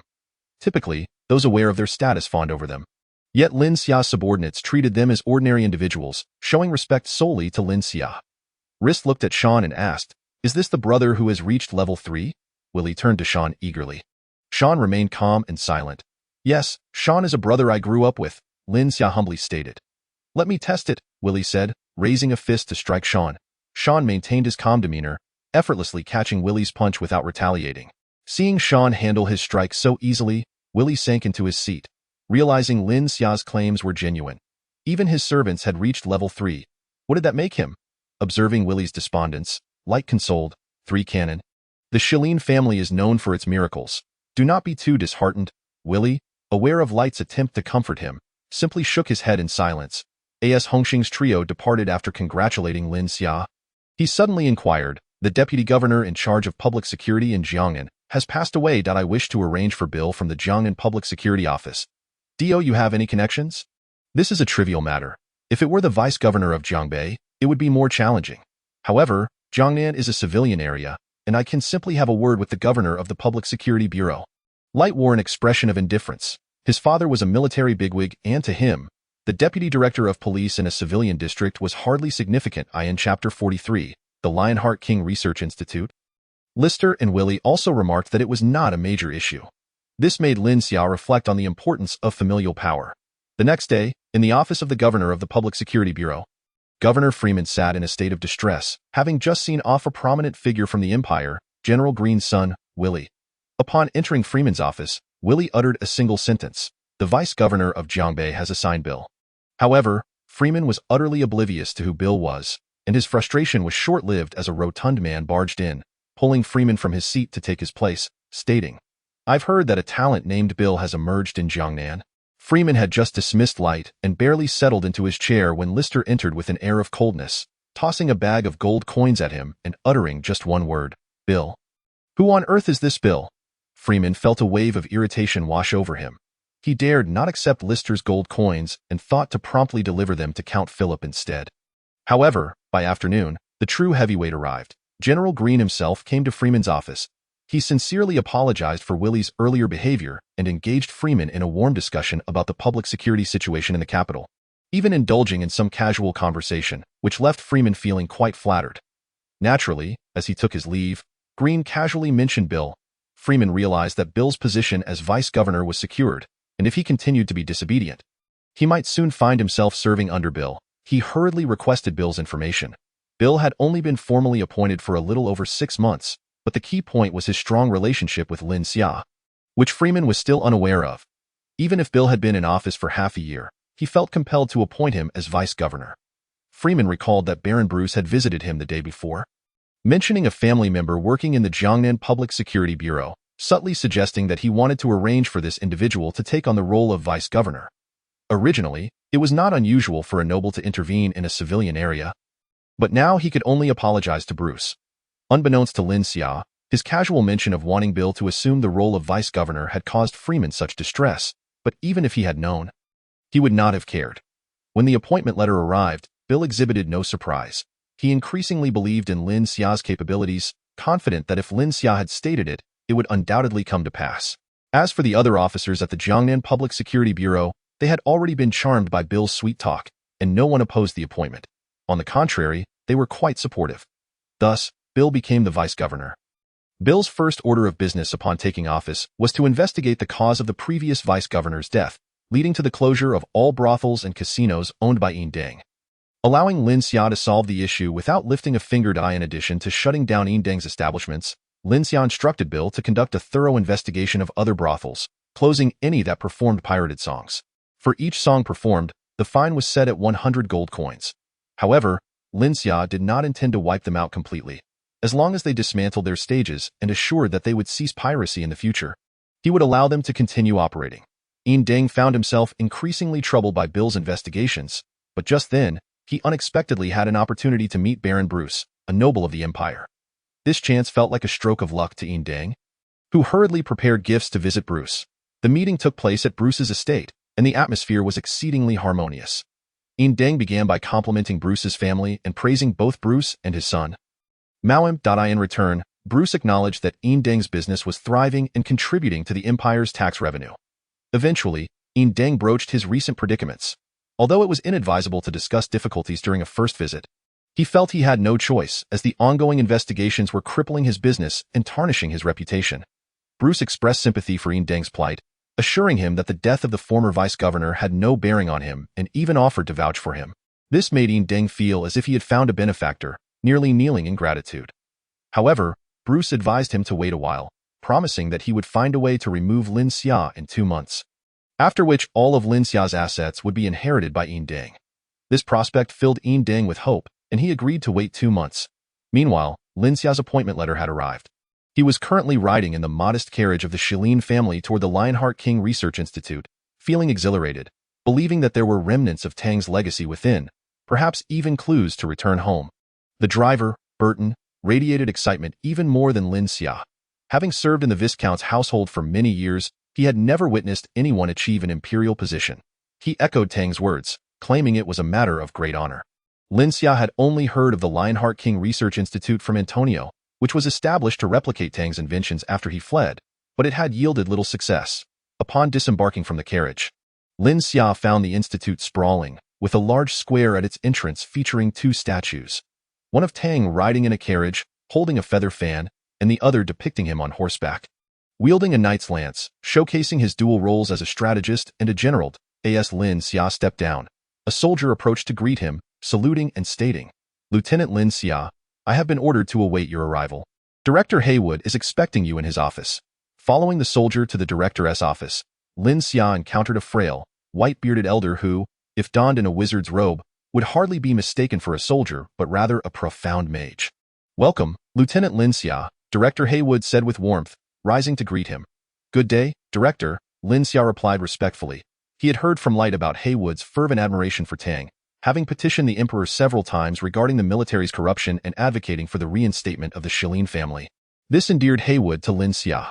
Since Lin Xia was Tang's descendant and had entered the institute as a lieutenant, Haywood did not treat him as a mere rookie. No need for formality. "Lieutenant Lin Xia," he said with a smile, taking Lin Xia's hand. "Come, I shall personally show you around the institute." Lin Xia found himself at a loss for words at Haywood's enthusiasm, as he had expected to complete some formalities first. Nevertheless, he followed Haywood on the tour. They first entered the display area for Lionheart's artifacts, which was not open to the public and primarily for research purposes. The exhibition featured numerous items, densely packed in glass cases, many of which Lin Xia recognized from his previous life, such as scarves and garments, clearly representative of that era. Curiously, Lin Xia inquired, "These items are over 200 years old. Won't they deteriorate?" Haywood smiled and explained, "These glass cases are enchanted with spatial magic. Once items are placed inside, it's as if they are in another dimension where time does not flow. Even after 200 years or even 20,000 years, they remain in perfect condition." He expressed a tinge of regret, noting that while such magical storage devices could still be produced by the Mage Guild, the availability of nearly transparent glass was exceedingly rare. Lin Xia nodded and continued the tour, astonished by the plethora of items Tang had left behind, including several pharmaceuticals, notably capsules of cephalexin and other medicines. Suddenly recalling that the Minister of Finance, Cook's daughter, had contracted the flu, Lin Xia speculated that a dose of cephalexin could potentially remedy her condition, as the continent had never utilized antibiotics. Tentatively, he asked, "Am I allowed to take some of these items?" Not daring to specify cephalexin directly, he added, "Perhaps just temporarily for research purposes?" Haywood replied, "That's fine for temporary use." Lin Xia pressed further, "I mean, to take home. You know the Shilin family lacks any of Tang's artifacts. So I wish to take something back." Haywood pondered briefly, glancing around to ensure no one was nearby, then asked, "What do you wish to take?" He gestured toward a scarf, stating, "Many of these items are unique." Lin Xia glanced around, finally pointing to the cephalosporin and stating, "There are many here. I'll take this one." Haywood looked at the cephalosporin Lin Xia indicated, indeed noticing quite a few in the cabinet. After confirming that no one else was present, he placed his hand on the glass cabinet. With a flash of white light, a plate of cephalosporin appeared in Haywood's hand. This display astonished Lin Xia. It was indeed spatial magic. Haywood hurriedly handed the cephalosporin to Lin Xia, and after that, as if nothing had happened, he continued to guide Lin Xia through the exhibition. As they moved forward, they encountered various daily necessities, such as plastic cups and even a ceramic toilet. Unable to contain his curiosity, Lin Xia asked Haywood, "Do you know what these are?" Haywood's face flushed slightly, a hint of embarrassment in his tone as he replied, "The Research Institute has been studying these for many years." He gestured towards the plastic cups and continued, "For instance, while we recognize this as a cup, we are still puzzled about how to produce such a lightweight yet durable material." Lin Xia pointed to the toilet and inquired, "And this?" Haywood explained, "According to our research, this should be a reservoir for holding water, yet we are unsure why there is a hole at the bottom. We once attempted to block the hole and fill it with water, believing the water would remain unchanged, but it did not. I even tasted it. Unfortunately, it was just ordinary water." A sense of disappointment washed over Haywood. Despite being the director for many years, he had yet to achieve significant results concerning these items. Lin Xia couldn't help but feel a bit incredulous upon hearing Haywood's account. Who would drink from a toilet? They continued onward, reaching a section filled with items used by Tang, predominantly artifacts from the Charlemagne continent, including armor and swords, though many of the designs bore a resemblance to the traditional styles of Huaxia. The final display featured some written records left by Tang, all inscribed in Huaxia characters. Haywood remarked, "These are letters and notes from His Majesty Richard the Lionheart. However, we cannot decipher this script, despite some research progress. The specific content remains elusive." With limited time to peruse each document, Lin Xia asked, "Director, may I visit at any time in the future? As you are now one of our researchers, you may come at any time." Haywood readily agreed, though he added solemnly, "Just don't take anything." If not for the financial minister's daughter being gravely ill, Lin Xia would not have sought the cephalosporin. He had little interest in the other items, merely wishing to examine Tang's writings. Time was of the essence, so he resolved to return later for a thorough look. After their tour, Haywood introduced Lin Xia to the other researchers at the institute, who superficially welcomed him. Subsequently, Haywood assisted Lin Xia with the necessary onboarding paperwork. Chapter 44. The regret of Baron Bruce. Upon returning to his residence, Lin Xia swiftly retrieved the cephalosporin. However, instead of delivering it directly to the financial minister, he dissolved it in water. If he presented the cephalosporin outright, he would have no explanation should the minister inquire further. Once prepared, he had it sent to the minister with careful instructions for dosage. Lin Xia remained uncertain about its effectiveness, concerned it might have expired. For the next fortnight, Lin Xia spent his time at the Lionheart Research Institute. Initially, some researchers harbored reservations about him, considering that although he was a descendant of the Lionheart, he lacked knowledge of the king's history and the significance of the artifacts. Yet, Lin Xia was unfazed. He casually explained a few items from his past life, winning over the researchers entirely. He still expressed ignorance regarding the toilet's purpose, which he considered a small kindness to those who had drunk from it. Lin Xia's most valuable discovery was Tang's letters and notes, which included correspondence with his subordinates and wife, as well as travel journals documenting his explorations across the Charlemagne continent. Notably, one entry detailed Tang's expedition to the southwestern region of the continent, which intrigued Lin Xia greatly. This travelogue recorded the existence of other intelligent races, not merely ordinary magical beasts. Based on Lin Xia's current understanding, the southwest was famous for the Crystal Tower, rumored to have been established by Tang, though no concrete evidence linked him directly to it. The Crystal Tower appeared after Tang's disappearance and quickly rose to prominence. It was not merely a building but a city that had once been a desolate area, unsuitable for habitation due to its damp and muddy terrain. Yet, 5 years after Tang vanished, the Charlemagne Empire discovered the emergence of a place called the Crystal Tower, which exuded an air of wealth. While the empire debated how to address this newfound territory, the tower's lord sent a letter to Emperor Paul.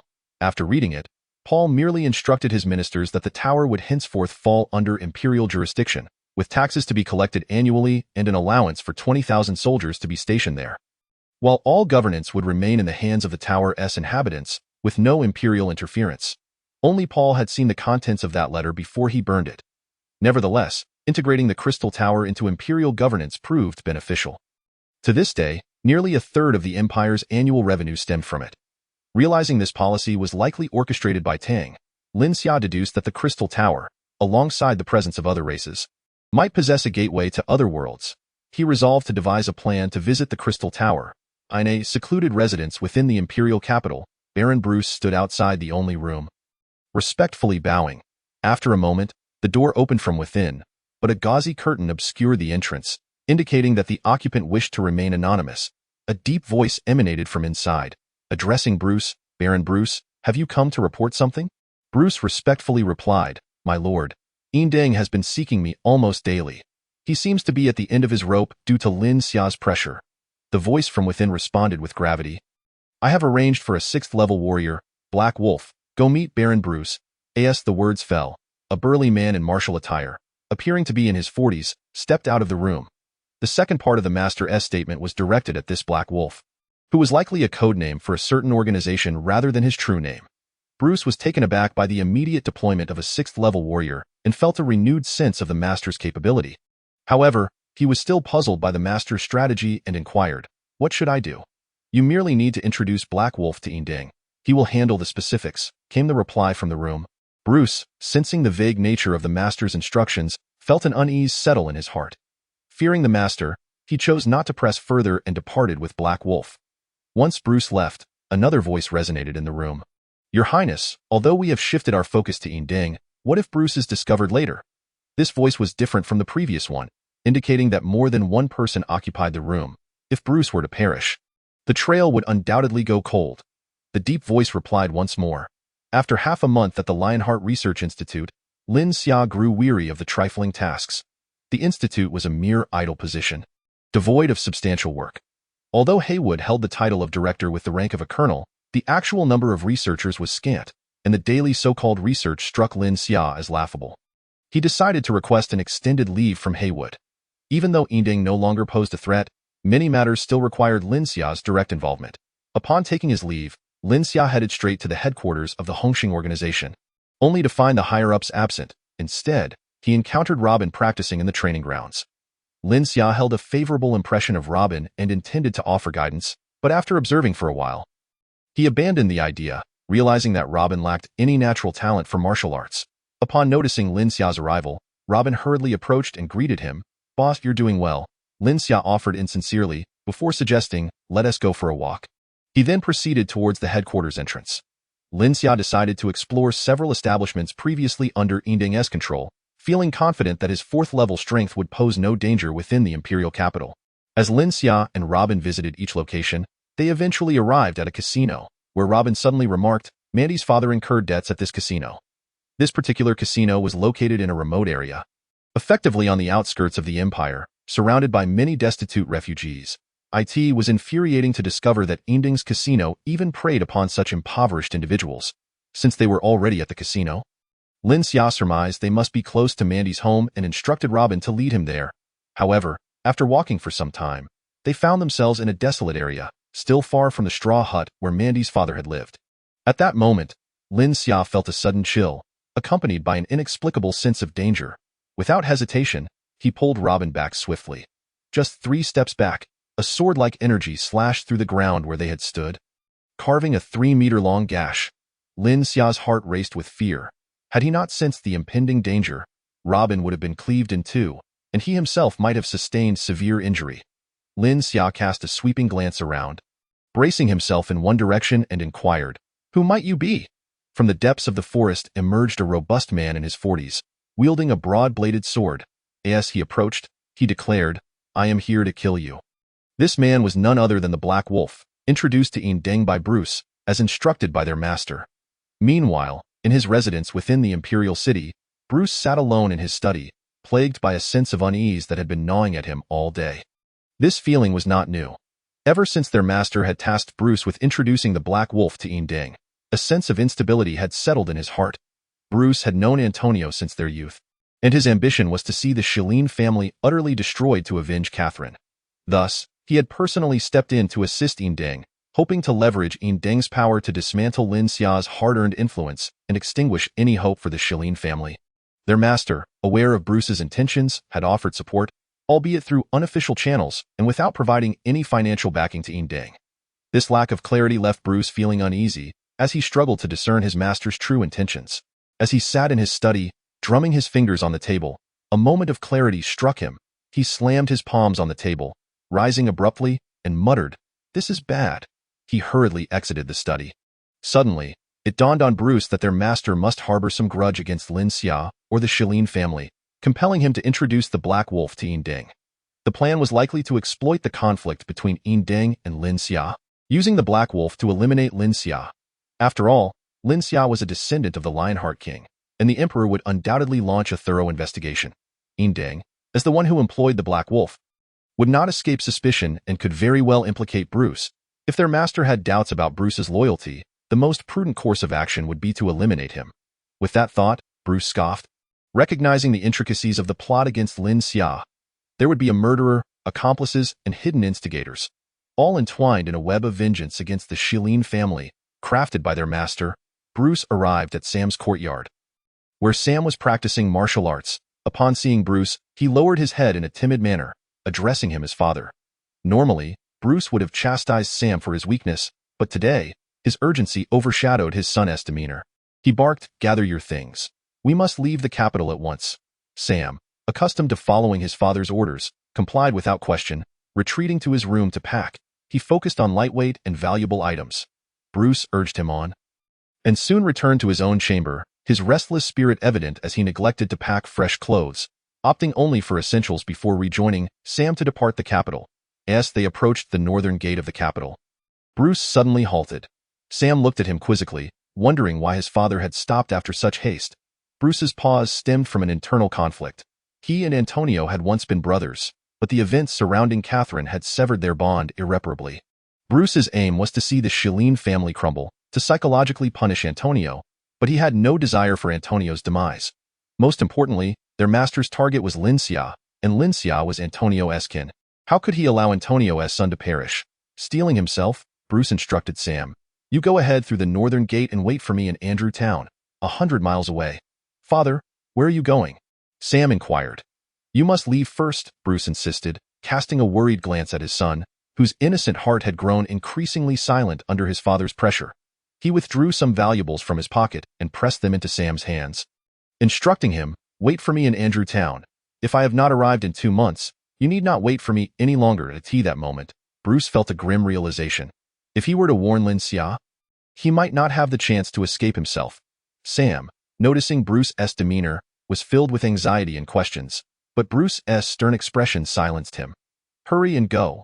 "Yes, father," Sam replied, and under the weight of Bruce's long-standing authority, he dared not ask further, heading toward the city's exit.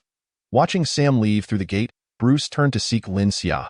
His destination was Antonio's villa, uncertain of Lin Xia's whereabouts and intent on finding Antonio. Just a few streets away from the villa, 4 figures clad in black suddenly surrounded him. Bruce was not surprised by their appearance. He merely gazed toward the villa, feeling remorseful, murmuring, "Catherine, I am sorry." Unbeknownst to Bruce, Lin Xia was already facing the Black Wolf. Chapter 45. Assassination. Lin Xia immediately recognized the martial artist level and thought to himself, this is not good. I am likely no match for this person. His first instinct was to flee, and with his golden core level energy, he believed escape was feasible.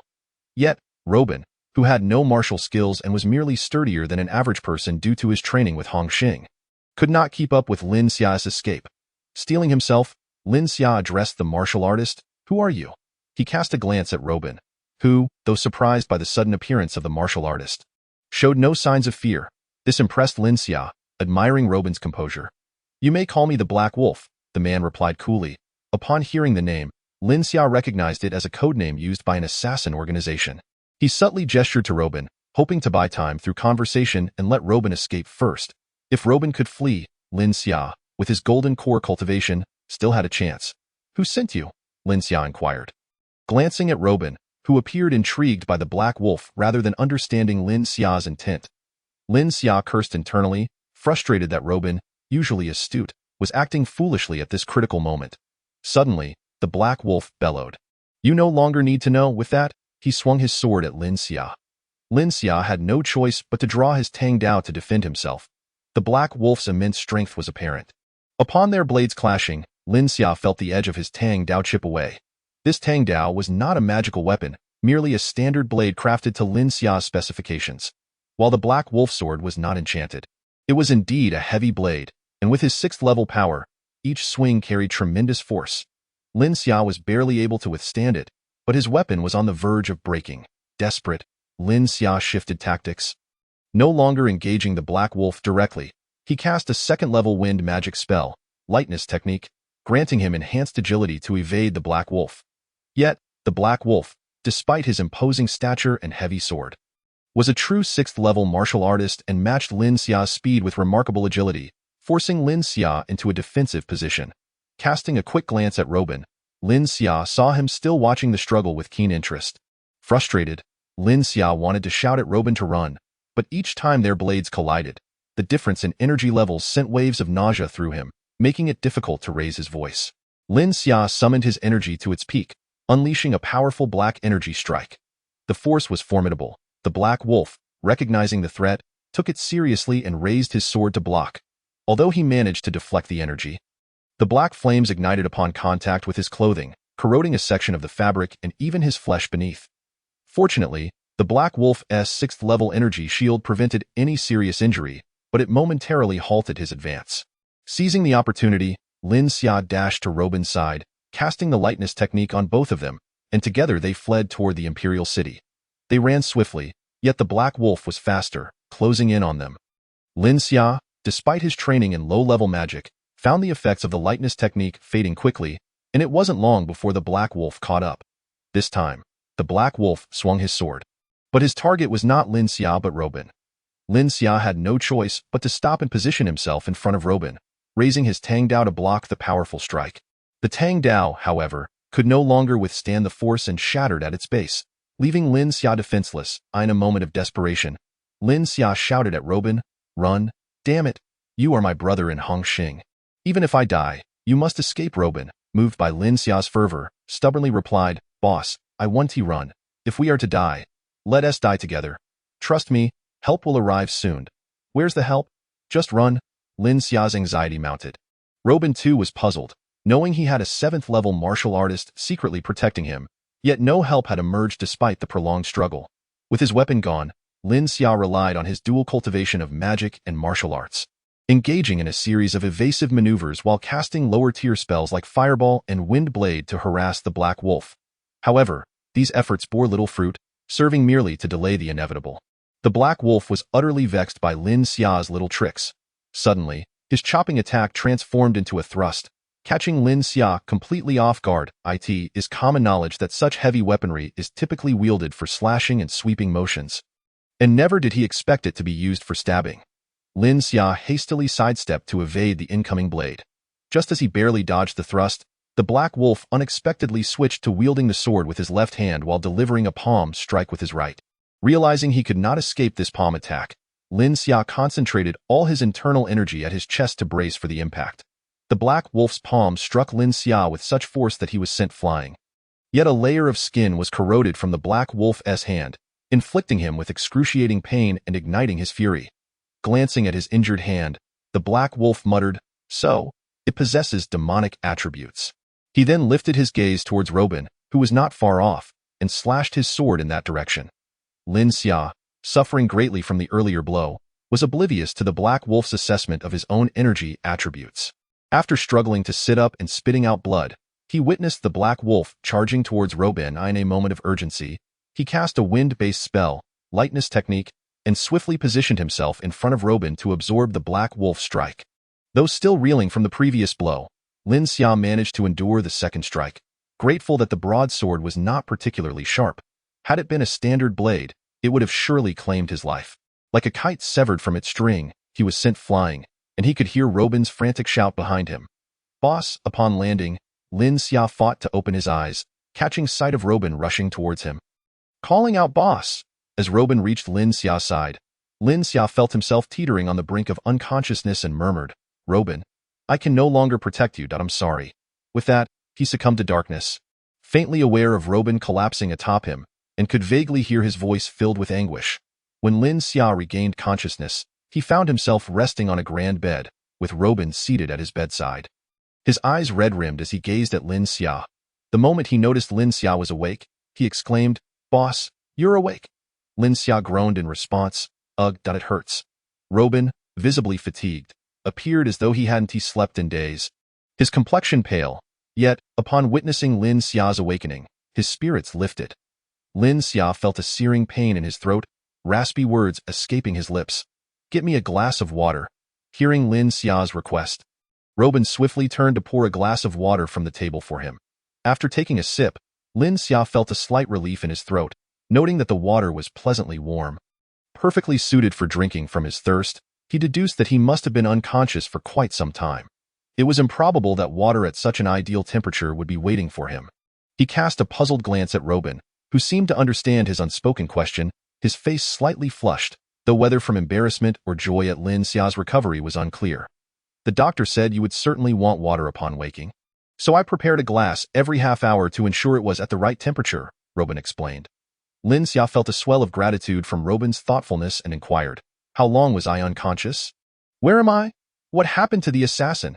He vividly recalled the assassin's blade aimed at him before he fell unconscious, with Robin having leaped in front of him. 3 days, Robin replied, hesitating momentarily. Lin Xia was taken aback, realizing he had been out for 3 days. Surely, Antonio and the brothers from the Hongxing gang must have been deeply worried about him. Robin, after a moment's hesitation, added, "Boss, we are in the royal palace. You are safe now." Lin Xia's curiosity piqued at the mention of the royal palace. Given the situation of the Shilon family, he had never expected to reside there. "How did we end up in the palace?" he inquired. Robin's expression shifted, resembling a child caught in a secret, and with a hint of remorse, he confessed, "Boss, I am the third prince of the empire." Upon hearing this, Lin Xia had already surmised that Robin belonged to noble lineage, but he had not anticipated him being a prince. Robin, sensing Lin Xia's silence, continued to explain, "I dislike staying in the palace, so I requested to travel outside. However, my father forbade me from leaving the capital, leaving me to spend most of my time in the palace, until the Minister of Rights reported to my father about your establishment of a gang. I overheard their conversation and found you quite intriguing, which led me to join Hongxing." He glanced at Lin Xia before continuing, "My father, concerned for my safety, assigned a 7th-level warrior to protect me in secret, who usually remains hidden, hence you never saw him. On the day of the assassination attempt, he discovered another group plotting against me and pursued them, only to realize it was a diversion. Thankfully, he returned just in time to save me." Reflecting on the events of the assassination, Lin Xia noted Robin's unusual calmness, a stark contrast to the typical panic one would expect in such a dire situation. He realized that Robin must have known someone was protecting him, which explained his lack of fear. Lin Xia observed Robin again, noticing the guilt he bore for concealing his identity. During the assassination, Robin had thrown himself in front of Lin Xia, despite knowing his protector was absent. Demonstrating his deep feelings for him, Lin Xia sighed, "Never mind. Your identity is special, and it is understandable to keep it hidden. Are you injured?" Hearing Lin Xia's lack of reproach, Robin smiled slightly and instinctively shifted his back. "I am fine." Lin Xia, noticing Robin's odd movement, coldly commanded, "Turn around. Let me see." "Really, I'm fine." Robin quickly insisted. Turn around, Lin Xia reiterated more sternly. Sensing Lin Xia's rising anger, Robin reluctantly stood up and turned his back to him. Upon watching Robin's stiff movements, Lin Xia slowly lifted Robin's clothing. Underneath, Robin was wrapped tightly in bandages like a mummy, with faint traces of blood seeping through, a clear line extending from the left front to the right lower side. Lin Xia recalled the direction of the assassin's strike being from the upper left to the lower right. Gently, he peeled back a corner of the bandage, causing Robin to gasp in pain. What Lin Xia revealed was a horrifying sight. Robin's wound was over a centimeter wide, with flesh grotesquely exposed. It made Lin Xia grit his teeth in empathic pain. It was evident that Robin had sustained this injury while protecting him. As the protector had likely arrived just in time to intercept the blade, but not the blade's residual force. Lin Xia clenched his jaw. What happened to the assassin? His anger surged. He longed to tear the assassin to shreds. He is imprisoned in the dungeon, Robin replied. Lin Xia resumed adjusting the bandage, and once Robin turned back, he continued. He has been severely tortured in the dungeon and confessed that he was hired by Yin Din to assassinate you. The revelation that Yin Din was behind this plot shocked Lin Xia, as he had only considered Yin Din a minor boss of a few venues. How could he possibly have the audacity to attempt an assassination? After all, Lin Xia was a noble. As long as he wasn't guilty of treason, even the Empire's laws wouldn't condemn him. Furthermore, how could Yin Din afford to hire a 6th-level warrior? One must realize that a 6th-level warrior is already on the cusp of becoming a high-level warrior. Hiring such an individual cannot merely be achieved through wealth, and certainly not by someone like Yin Din. No, there must be someone behind Yin Din, Lin Xia asserted decisively. We have already captured Yin Din, and even without coercion, he confessed that the assassin was provided by Bruce, Robin reported. Lin Xia was even more bewildered to learn that Bruce was behind Yin Din. Although Bruce harbored some inexplicable animosity towards Antonio, Lin Xia recalled the mixed emotions in Bruce's gaze. Hatred intertwined with something else he could not quite define. A shudder ran through him. However, it did not appear to warrant an assassination attempt on his life. Reflecting on his encounters with the Black Wolf, Lin Xia noted that the Black Wolf's focus had repeatedly been on Robin rather than himself. Initially, he had thought the Black Wolf was using Robin to coerce him, but now he suspected there could be a deeper motive. Stealing a glance at Robin, Lin Xia began to piece together the possibility that this assassination attempt was merely a ruse. The true target was Robin, not him. Maintaining his composure, Lin Xia asked, "What about Bruce?" Once we discovered his connection to Bruce, we immediately dispatched the Imperial Guard to apprehend him at his residence, but unfortunately, he had already fled by the time they arrived. Robin lamented. Upon hearing that Bruce had escaped, Lin Xia felt increasingly assured that the true target of the assassination was indeed Robin, not himself. Yet, the fact that Robin was a prince raised questions about how Bruce could dare to assassinate him, and what benefits such an act would provide. This situation was far from simple. It was possible that Bruce had not fled. Perhaps he had been killed, implying that someone else was pulling the strings. Who could possess such audacity to attempt an assassination on a prince? Lin Xia shook his head, still feeling disoriented from his recent awakening.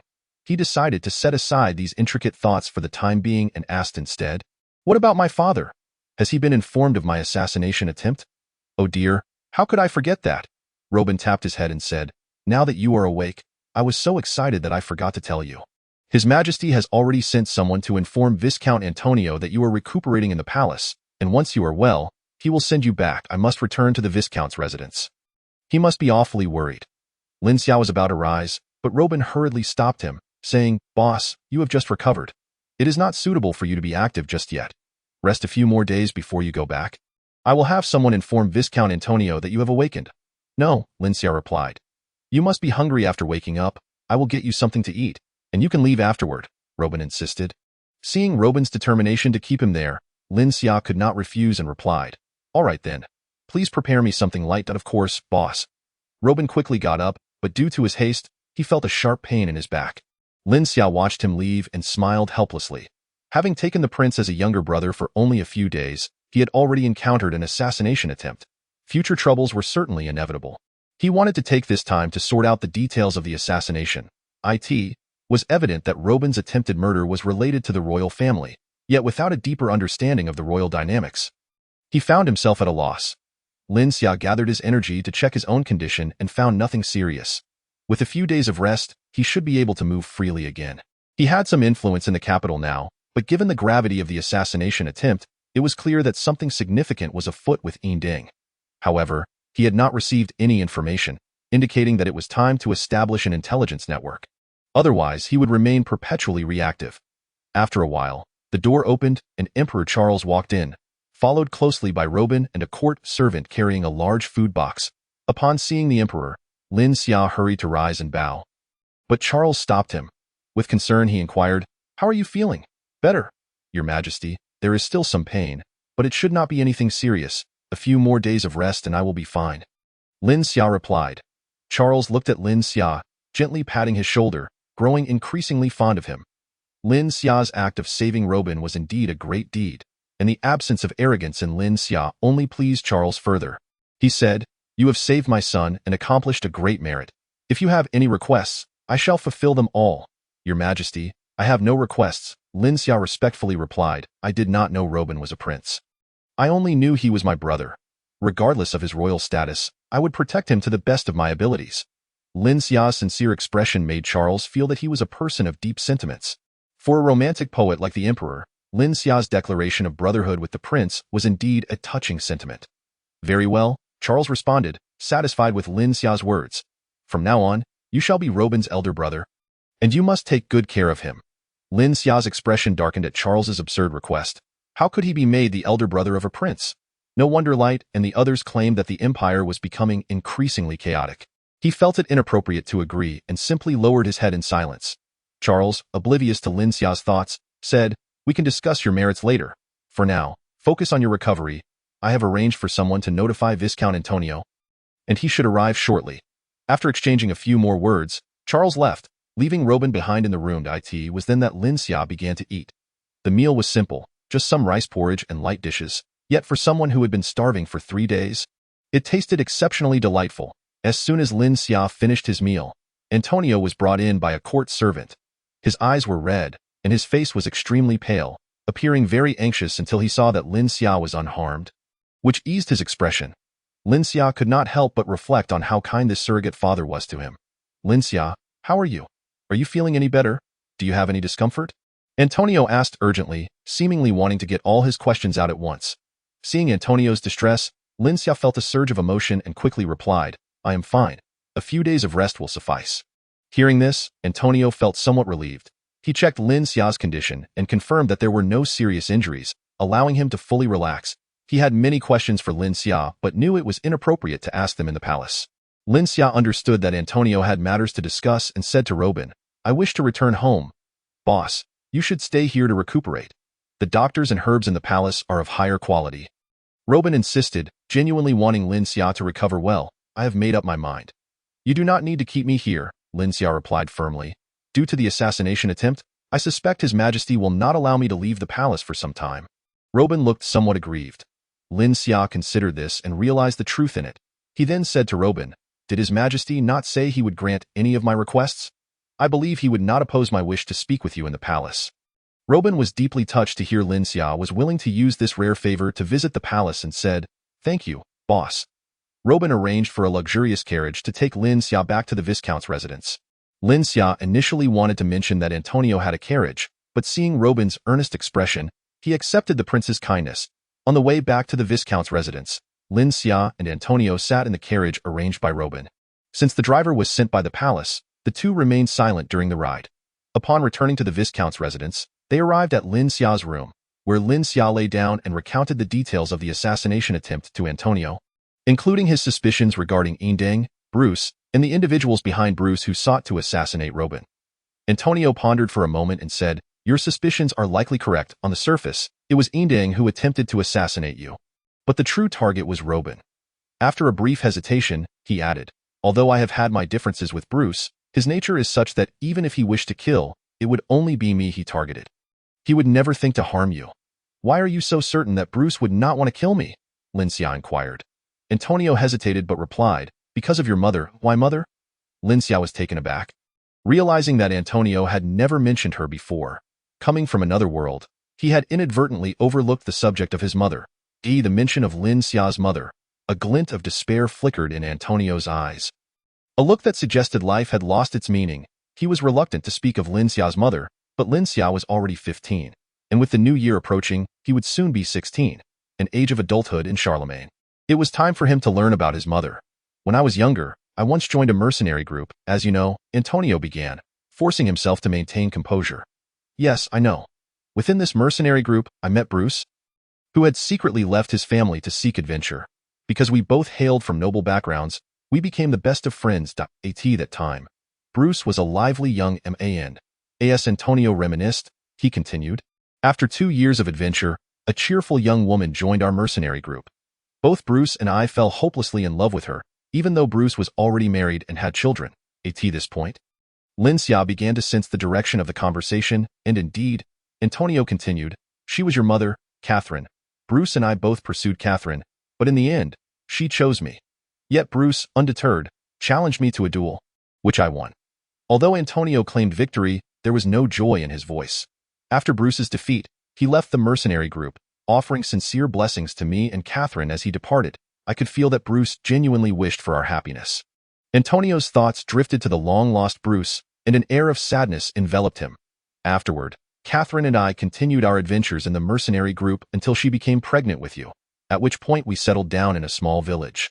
As he spoke, Antonio's eyes grew red, and his voice quivered. Catherine suffered greatly during your birth and was left extremely weak.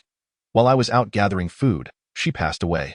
Lin Xia felt Antonio's sorrow. Although he had no deep feelings for Catherine, he could not bear to see Antonio's emotions plummet further. He then forcibly changed the subject, saying, Old Antonio, how much do you know about the royal family? I do not know much, Antonio replied, having been distanced from the noble circles. He shared what little rumors he had heard with Lin Xia. Charles is a poet who yearns for love, despite his seemingly frivolous demeanor. He has only one queen, Banasha, and 2 concubines. Queen Banasha was a noble maiden before entering the palace, but her family fell from grace, and she was sold to a brothel.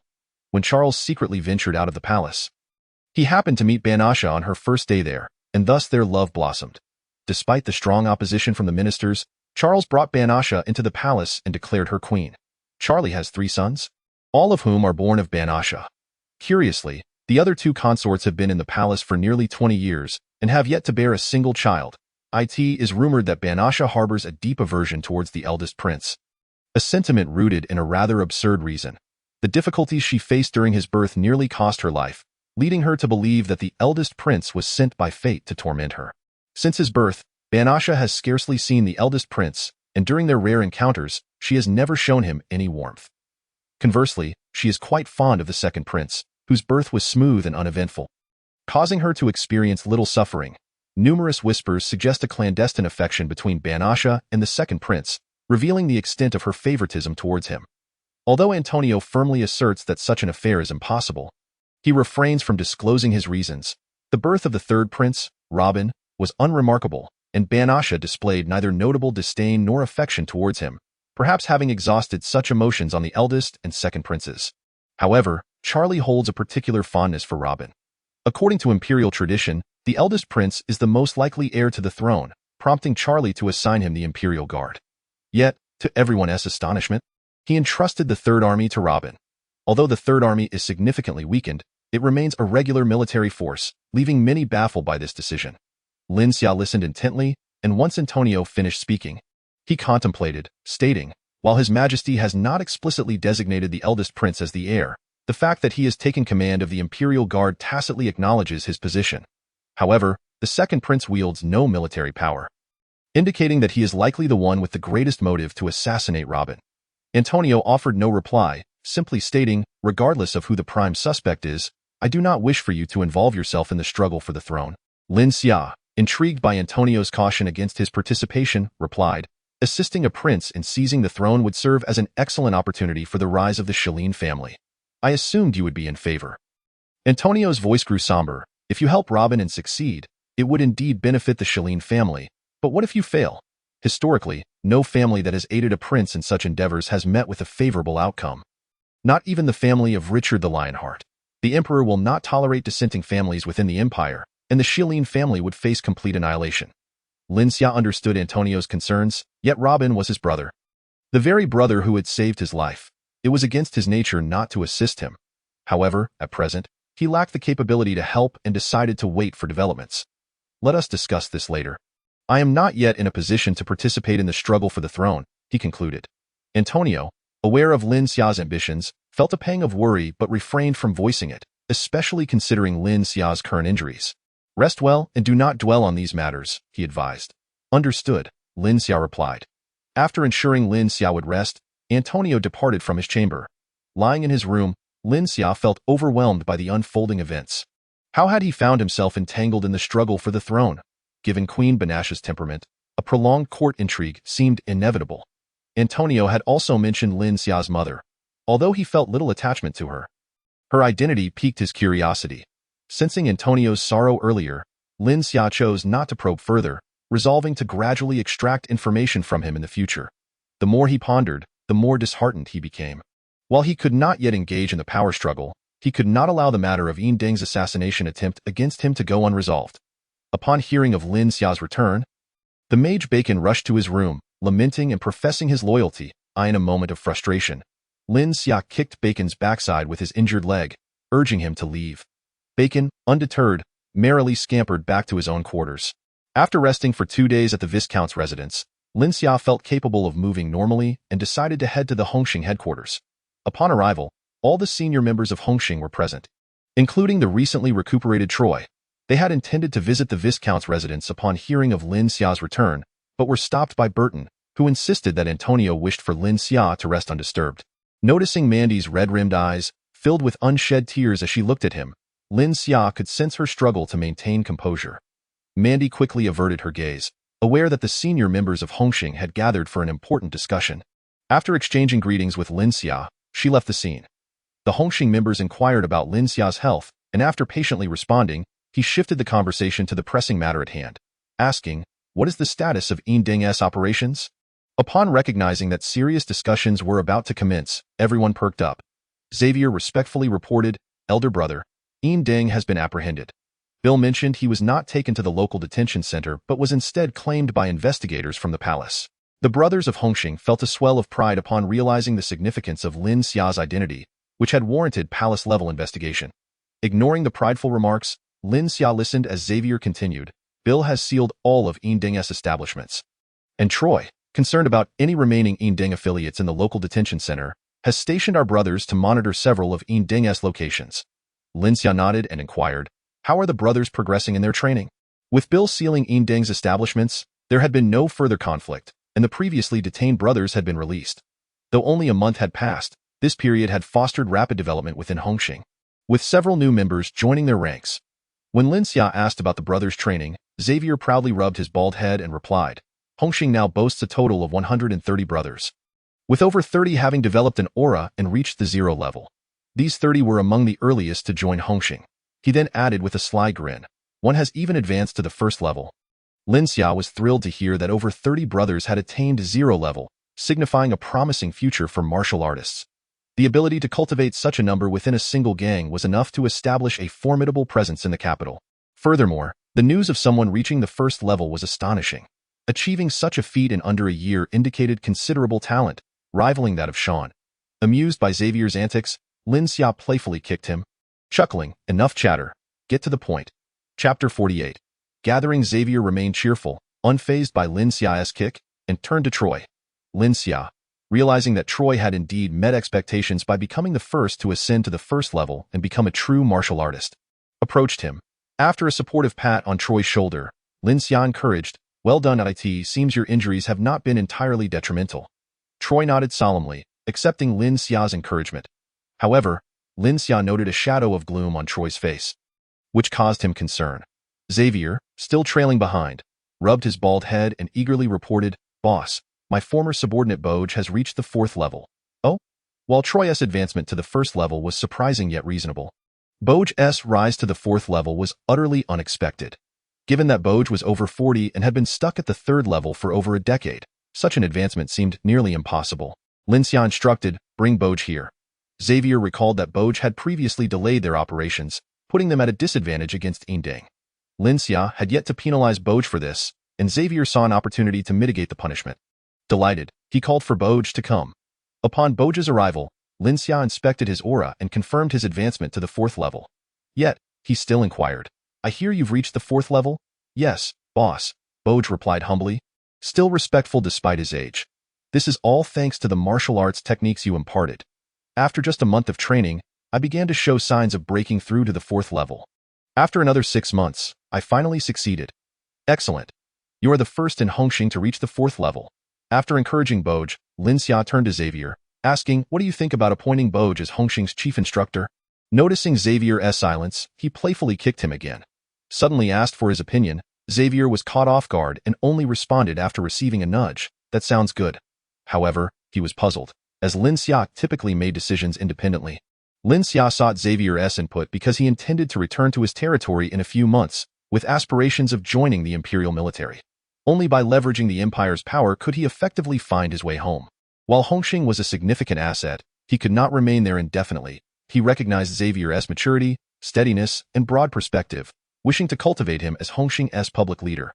However, due to Boj's previous missteps, which had cost Hongxing dearly, a punishment was necessary. Lin Xia's demeanor shifted as he sternly declared, Boj will receive 30 lashes without the use of aura for resistance. Xavier, you will carry this out. Understood. Xavier understood that Lin Xia had entrusted him with this task to prevent him from resorting to excessive measures. This also allowed him to curry favor with Borg, ensuring Borg's loyalty. After conversing with the senior members of Hongxing to gather information about their situation, Lin Xia dismissed everyone except for Troy. Is there something troubling you? Lin Xia inquired, concern etched on his face.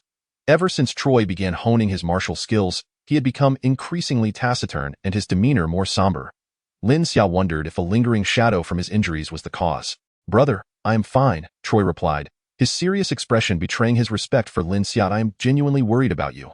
Lin Xia persisted, gazing intently at Troy. I assure you. I am well, Troy insisted, aware that his changed demeanor had drawn Lin Xia's concern. He felt a sense of gratitude for Lin Xia's care. Upon hearing Troy's reassurances, Lin Xia refrained from pressing further, though he found it perplexing that training could alter one's temperament. Still feeling uneasy? He added, if you have any requests, please feel free to share. Troy pondered for a moment before stating, I wish to establish an intelligence department. Lin Xia, having previously entertained a similar notion, encouraged him to elaborate. I conceived this idea after you faced an assassination attempt. As a noble, such an incident would surely provoke some commotion. If we had a similar intelligence network in place, we might detect anomalies. Troy explained. Describe your plan, Lin Xia prompted. I intend to recruit some individuals from Hongxing. While they need not be martial artists, they should possess sharp wits. Additionally, I propose we enlist some of the women from the brothels. Troy shared his thoughts with Lin Xia. The mention of recruiting women from brothels reminded Lin Xia of the Heaven and Earth Society from the Deer and the Cauldron, which also drew in courtesans. After listening to Troy's report, Lin Xia found his proposal quite comprehensive. Establishing a dedicated department for intelligence gathering, utilizing courtesans and taverns as means of information collection, seemed promising. Lin Xia contemplated further, suggesting, we should also consider recruiting some officials, such as officers from the Public Security Bureau and the City Defense Army. If the opportunity arises, we might even enlist palace personnel. Indeed, Troy acknowledged. Very well, reflect on this further and present me with a concrete proposal in a few days. Lin Xia instructed, allowing Troy to prepare accordingly. Returning to his study, Lin Xia contemplated summoning Bill. Upon Bill's arrival, he respectfully greeted Lin Xia, expressing guilt. It is entirely my fault for failing to detect the assassin trailing you. Thankfully, you have returned safely. He feared Lin Xia might redirect his ire towards him. Lin Xia waved his hand dismissively. Do not blame yourself. This is not your burden to bear. I have a task for you. Relieved that Lin Xia bore him no ill will, Bill focused intently on Lin Xia's orders. In 3 days, I will summon all the gang leaders from Jiangnan for a discussion. It is time they understood who truly holds power in Jiangnan. 3 days later, at Universal Entertainment, 100 brothers from Hongxing donned their Zhongshan suits, arranged in a disciplined formation under Borg's leadership. Though they merely stood in formation, an air of intimidation emanated from them, causing passers-by to tremble involuntarily. On the right side of the entrance, a casual gathering of 20 or so officers from the Public Security Bureau leaned against the walls, some squatting and chatting. Bill observed the scene, shaking his head in bewilderment. Who among them were officers, and who were mere thugs? With a resigned sigh, he entered Universal Entertainment. The establishment was closed for business that day. Lin Xia sat in the center of the hall, flanked by Sean and Xavier. Chairs were positioned on either side for their guests. Bill hurried forward to pay his respects. Lin Xia gestured to the seat beside him, indicating that Bill should take a seat. Once seated, Bill noticed he was positioned slightly lower than Lin Xia. requiring him to look up when addressing him. This was an intentional arrangement by Lin Xia, as sitting at a lower elevation during negotiations fosters a psychological sense of inferiority. This was a tactic Lin Xia had learned from his previous life, rooted in psychological principles. Have all the relevant individuals been notified? Lin Xia inquired. Yes, young Master Lin Xia. All the heads of Jiangnan's factions have been informed. Bill replied. Lin Xia nodded, closing his eyes to rest as they awaited the appointed time. Simultaneously, in a hotel suite 2 streets away from Universal Entertainment, 8 gang leaders from Jiangnan convened around a round table. A man in his 50s stood up and addressed the group. I trust you have all received the notice from Hongxing. With half an hour remaining until our meeting, Lin Xia's intention is clear. He aims to assimilate us. We must discuss our strategy promptly. This man, Martin, was the eldest among the gang leaders, reputed to have ties with the influential Douglas in Jiangnan, granting him considerable prestige. Even Yin Deng referred to him as senior. With Yin Deng's recent downfall, Martin felt emboldened to seize the moment and replace him in Jiangnan's hierarchy. Lin Xia's summons presented Martin with a perfect opportunity. Utilizing his reputation, Martin called upon all the gang leaders to unite against Lin Xia.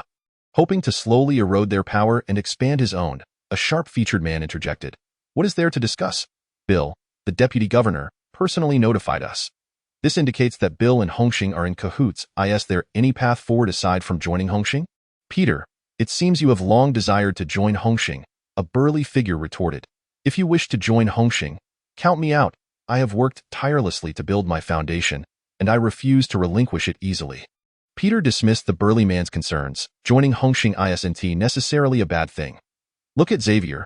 His strength was comparable to ours just a year ago, and now, despite being under Hongxing's control, he is earning far more than before. After all, we established our gangs for profit. He then mocked the burly man. Mandel, do you fight for justice?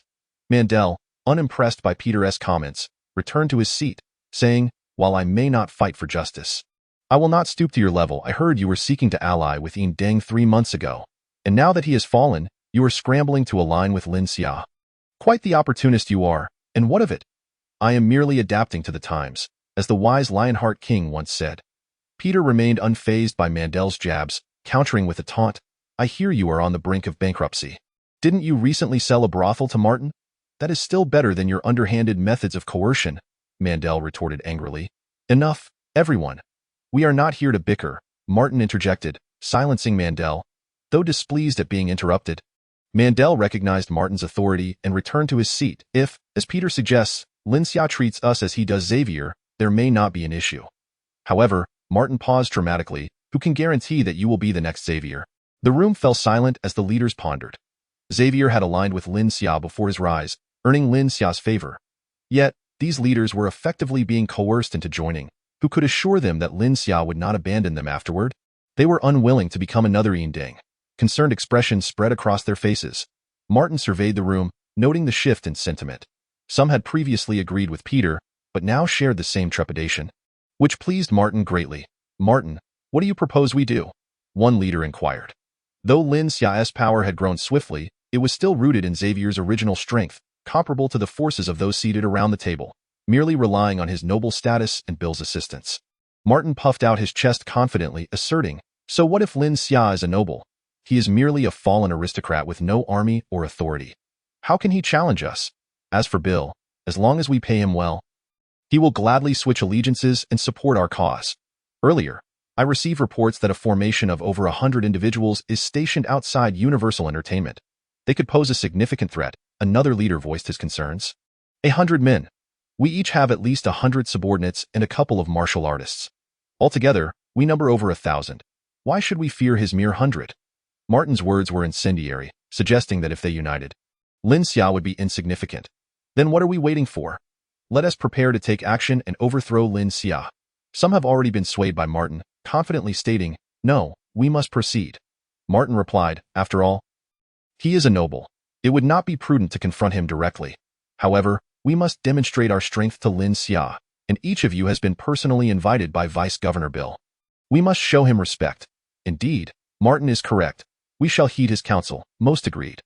The majority had succumbed to Martin's persuasion, with only Peter and Mandel remaining unconvinced. Peter, shrewd and discerning, recognized Martin's ulterior motives. He did not wish to become a pawn in Martin's scheme. Dealing with Lin Xia was far more complex than Martin suggested. Bill had ascended from intern sheriff to vice governor in less than a year. Although there was no concrete evidence linking Lin Xia to his rise, Peter firmly believed that Lin Xia was undoubtedly involved, and Bill must be entirely supportive of him. Since Lin Xia established Hongxing, the dynamics in Jiangbei had shifted significantly. It was plausible that Hongxing would soon dominate the underground forces of Jiangbei. Akin to Douglas in Jiangnan, if Peter continued to pursue independence and aim for leadership, he would inevitably find himself in peril. Aligning with Hongxing might still afford him the opportunity to become a wealthy man. Yet, he felt a twinge of anxiety, knowing his business dealings were far from honorable. He had often coerced women into prostitution and had heard of Lin Xia's efforts to regulate Tony's establishment. The thought of Tony stirred a sense of envy within Peter. Although Tony had reluctantly submitted to Lin Xia, his earnings had increased at least threefold. Moreover, as a brothel owner, Tony's reputation had improved considerably. After much contemplation, Peter resolved that aligning with Lin Xia would yield greater benefits. He stood and declared, "Gentlemen, I shall not accompany you any further." With that, he exited the room. The others turned to Martin, who reassured them no matter. Peter's influence among us is merely middling. His absence will not significantly affect our plans. We are soon heading to Universal Entertainment. Let us allow him this day, and he shall see what awaits him later. Mandel, witnessing Peter's departure, contemplated leaving as well. Though he lacked Peter's cunning, he harbored a poor opinion of Martin. Mandel had a tendency to adhere strictly to rules in his business dealings, despite engaging in the underworld. He refrained from coercing women into prostitution and did not charge exorbitant interest rates in his gambling establishments, which resulted in minimal profits. A few months prior, he had attempted to emulate the business model of Universal Entertainment by hiring several singers, and his fortunes had begun to improve. However, the emperor had recently enacted copyright laws, forbidding the performance of songs from Hongxing, plunging Mandel into a deeper crisis. Revamping his stage would require funds he did not possess, and he was compelled to sell one of his brothels at a loss to maintain financial liquidity. That brothel had been acquired by Martin, whom Mandel cursed internally. Seizing the opportunity during Mandel's financial distress, Martin had purchased the brothel at half its market value, only to subsequently send back the less desirable women to Mandel.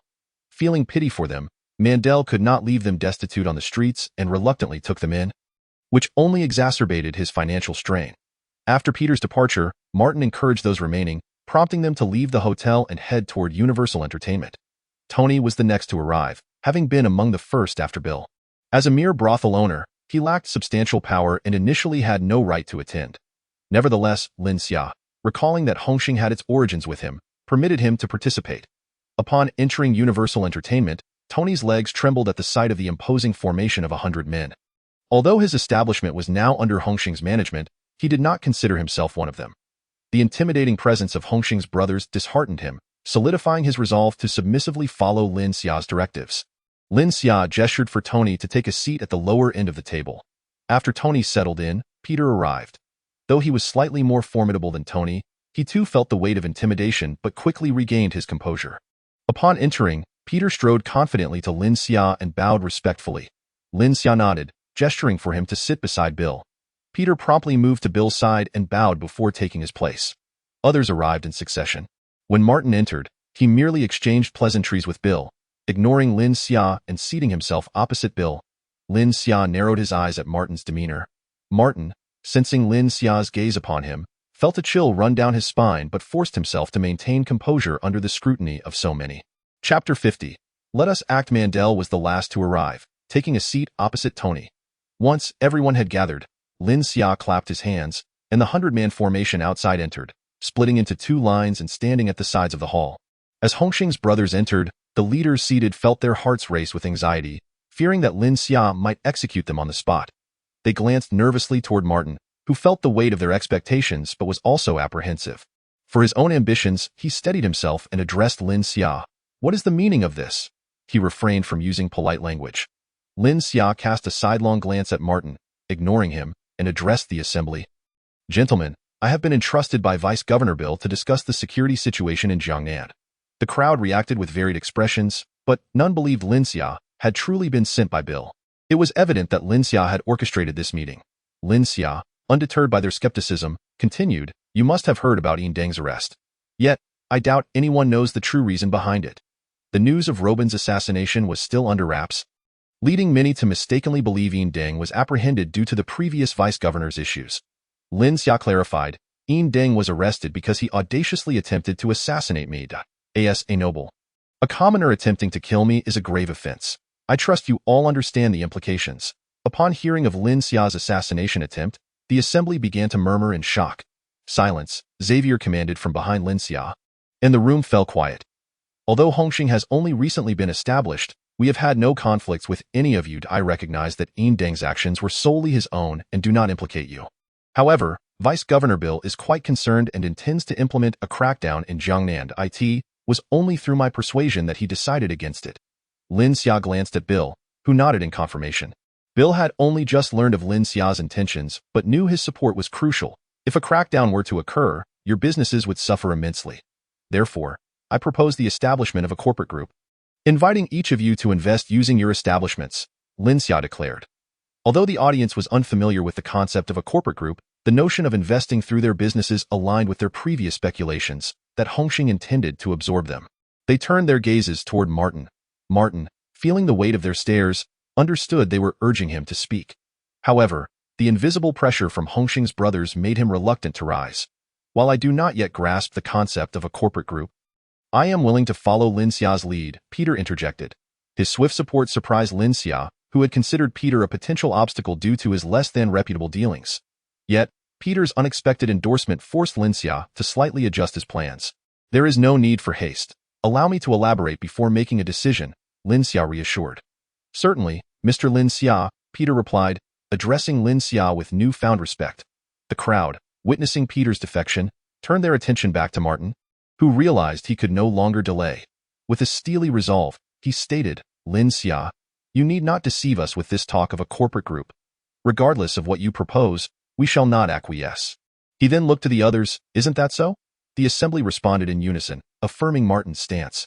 Even Mandel, who had reservations about Martin, felt Lin Xia lacked sincerity in presenting an unfamiliar corporate group as a means for them to invest their establishments.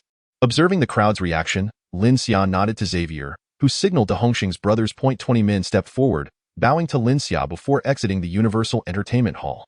The assembly, perplexed by this development, turned their gazes toward Lin Xia and Xavier. Lin Xia sat back, leisurely sipping tea while occasionally conversing with Bill, seemingly indifferent to the others. Those present found themselves in a state of indecision, unable to sit or leave. After a short while, Borg entered the hall, dragging someone behind him. The 20 Hongxing brothers followed closely behind. Borg walked to the center of the hall, releasing his captive, who collapsed to his knees. After bowing to Lin Xia, Borg stepped aside. Rejoining his comrades, Borg ushered a figure into the room. Martin's expression mirrored that of a ghostly apparition, his mind fervently whispering reassurances. It cannot be, it cannot be. The person accompanying Borg seemed somewhat disoriented, swaying and scanning the surroundings until his gaze fell upon Martin, and he crawled towards him like a lost soul, exclaiming, Boss, it's over. It's all over. Martin, sensing impending doom, turned pale and asked, Woodrow, what has happened? Those familiar with Martin recognized Woodrow as his butler and bodyguard. A practitioner of secondary martial arts, that moment, Woodrow bore no semblance of a warrior. He resembled a distressed individual, trembling as he recounted the events. 20 brothers from the Hongxing gang had joined forces with Borg after exiting the global entertainment venue and, under Borg's command, swiftly arrived at Martin's residence, bursting through the doors. Inside, Martin had left behind a handful of subordinates for protection, but Borg refrained from engaging directly. In mere minutes, the Hongxing brothers subdued Martin's guards and seized his family as captives. Borg dispatched one of the guards to locate the person in charge, who proceeded to a brothel to find Woodrow. Recognizing the gravity of the situation, Woodrow summoned all of Martin's over 100 subordinates, marching with determination to Martin's home in a bid to rescue the captives. Upon arrival, Borg led his 20 brothers into the throng, dispersing the crowd with ease. Among Borg's men, aside from Woodrow, there was another secondary martial artist, who was swiftly vanquished by Borg, leaving Woodrow utterly stunned. Though Woodrow had rallied over 100 men, they were merely ruffians, ill-equipped to contend with the seasoned Hongxing brothers who had trained for over half a year. The Hongxing brothers, fueled by a desire for vengeance after their prior defeat at the hands of Deng, seemed intent on demonstrating that, absent Bernie's official backing, even with fewer numbers, they could easily annihilate their adversaries. The ruffians, upon witnessing the ferocity of the Hongxing brothers, quickly scattered, lacking the resolve to stand their ground. Martin, upon realizing that his forces had been so swiftly obliterated, slumped helplessly into a chair, the others. Upon hearing that merely 10 Hongxing members had decimated over 100 of Martin's men, were taken aback, some secretly regretting their earlier support for Martin. Lin Xia inquired of Borg, "What of Martin's family?" Borg respectfully replied, "Martin has 16 concubines, all of whom were coerced by him. His son has been killed on the spot." The news of his only son's demise struck Martin like a thunderclap, and he glared at Lin Xia with seething resentment. Observing Bill beside Lin Xia, he felt a flicker of hope. Martin rose, approached Bill, and implored, "Deputy Governor Bill, Lin Xia has brazenly taken my family's lives. You must seek justice for me." Although only his son had been slain, it was evident that Martin did not regard his 16 concubines as family. Before Bill could respond, Xavier, standing behind Lin Xia, produced a document and declared, Martin, aged 57, in the year of Charlemagne 243, engaged in a dispute with his neighbor, leading to the murder of the entire family of 3. After the crime, he fled his hometown to the imperial capital. In 245, he joined a gang and orchestrated the assassination of the former gang leader to usurp his position. In 246, he killed a young woman who refused to entertain clients. Xavier meticulously recounted Martin's past transgressions. And with each revelation, Martin's complexion grew increasingly ashen. Altogether, Martin bore the weight of over 30 lives lost at his hands, with countless additional offenses. Even Peter, who had similarly engaged in unscrupulous business practices, found himself feeling saintly by comparison. Upon concluding, Lin Xia turned to Bill and asked, "Do these allegations hold merit?" Bill, rising promptly, acknowledged, "Indeed, these offenses are recorded in the Public Security Bureau's files, and I appreciate young Master Lin Xia for his thorough investigation." Lin Xia nodded and inquired, "What does Charlemagne law dictate regarding Martin's punishment?" Bill responded, "According to the law, execution is warranted." Satisfied with this answer, Lin Xia instructed, "Proceed." Chapter 51. Consolidation. No sooner had Lin Xia's words left his lips than Borg's aura flared. And before anyone could comprehend the unfolding scene, Martin's head tumbled to the ground. The gruesome reality sent tremors through the hearts of the assembled leaders, though they had been intimidated by the Hongxing's formidable ranks. They had not anticipated Lin Xia's audacity to execute a man before Deputy Governor Bill. Even more shocking was the revelation that Lin Xia's entourage included a 4th-level martial artist, an emblem of power that no ordinary gang leader could hope to procure. Contrary to claims of the Shilin family's decline, they had somehow managed to attract such formidable talent into their ranks. Regardless of others' perceptions, Lin Xia addressed Bill with nonchalance, "Deputy Governor Bill, my killing of Martin should not incite any complications." "Correct?" Bill feigned trepidation, responding, "How could it? As a noble, this is your prerogative." He then bowed to Lin Xia, expressing gratitude on behalf of the Public Security Bureau for his assistance. Lin Xia waved dismissively, saying, "No need for thanks. It is merely my duty." The onlookers exchanged glances at the performance between Lin Xia and Bill, all too aware that Lin Xia's dominance over Hongxing and Jiangnan was now an established truth. The only question remaining was how much profit they could each glean from this new order. Their gazes turned to Peter, envious of his early alignment with Lin Xia. Recognizing the efficacy of his demonstration, Lin Xia commanded the removal of Martin's corpse and the cleansing of the scene, cheerfully stating, "All right, let us set aside our unpleasantness."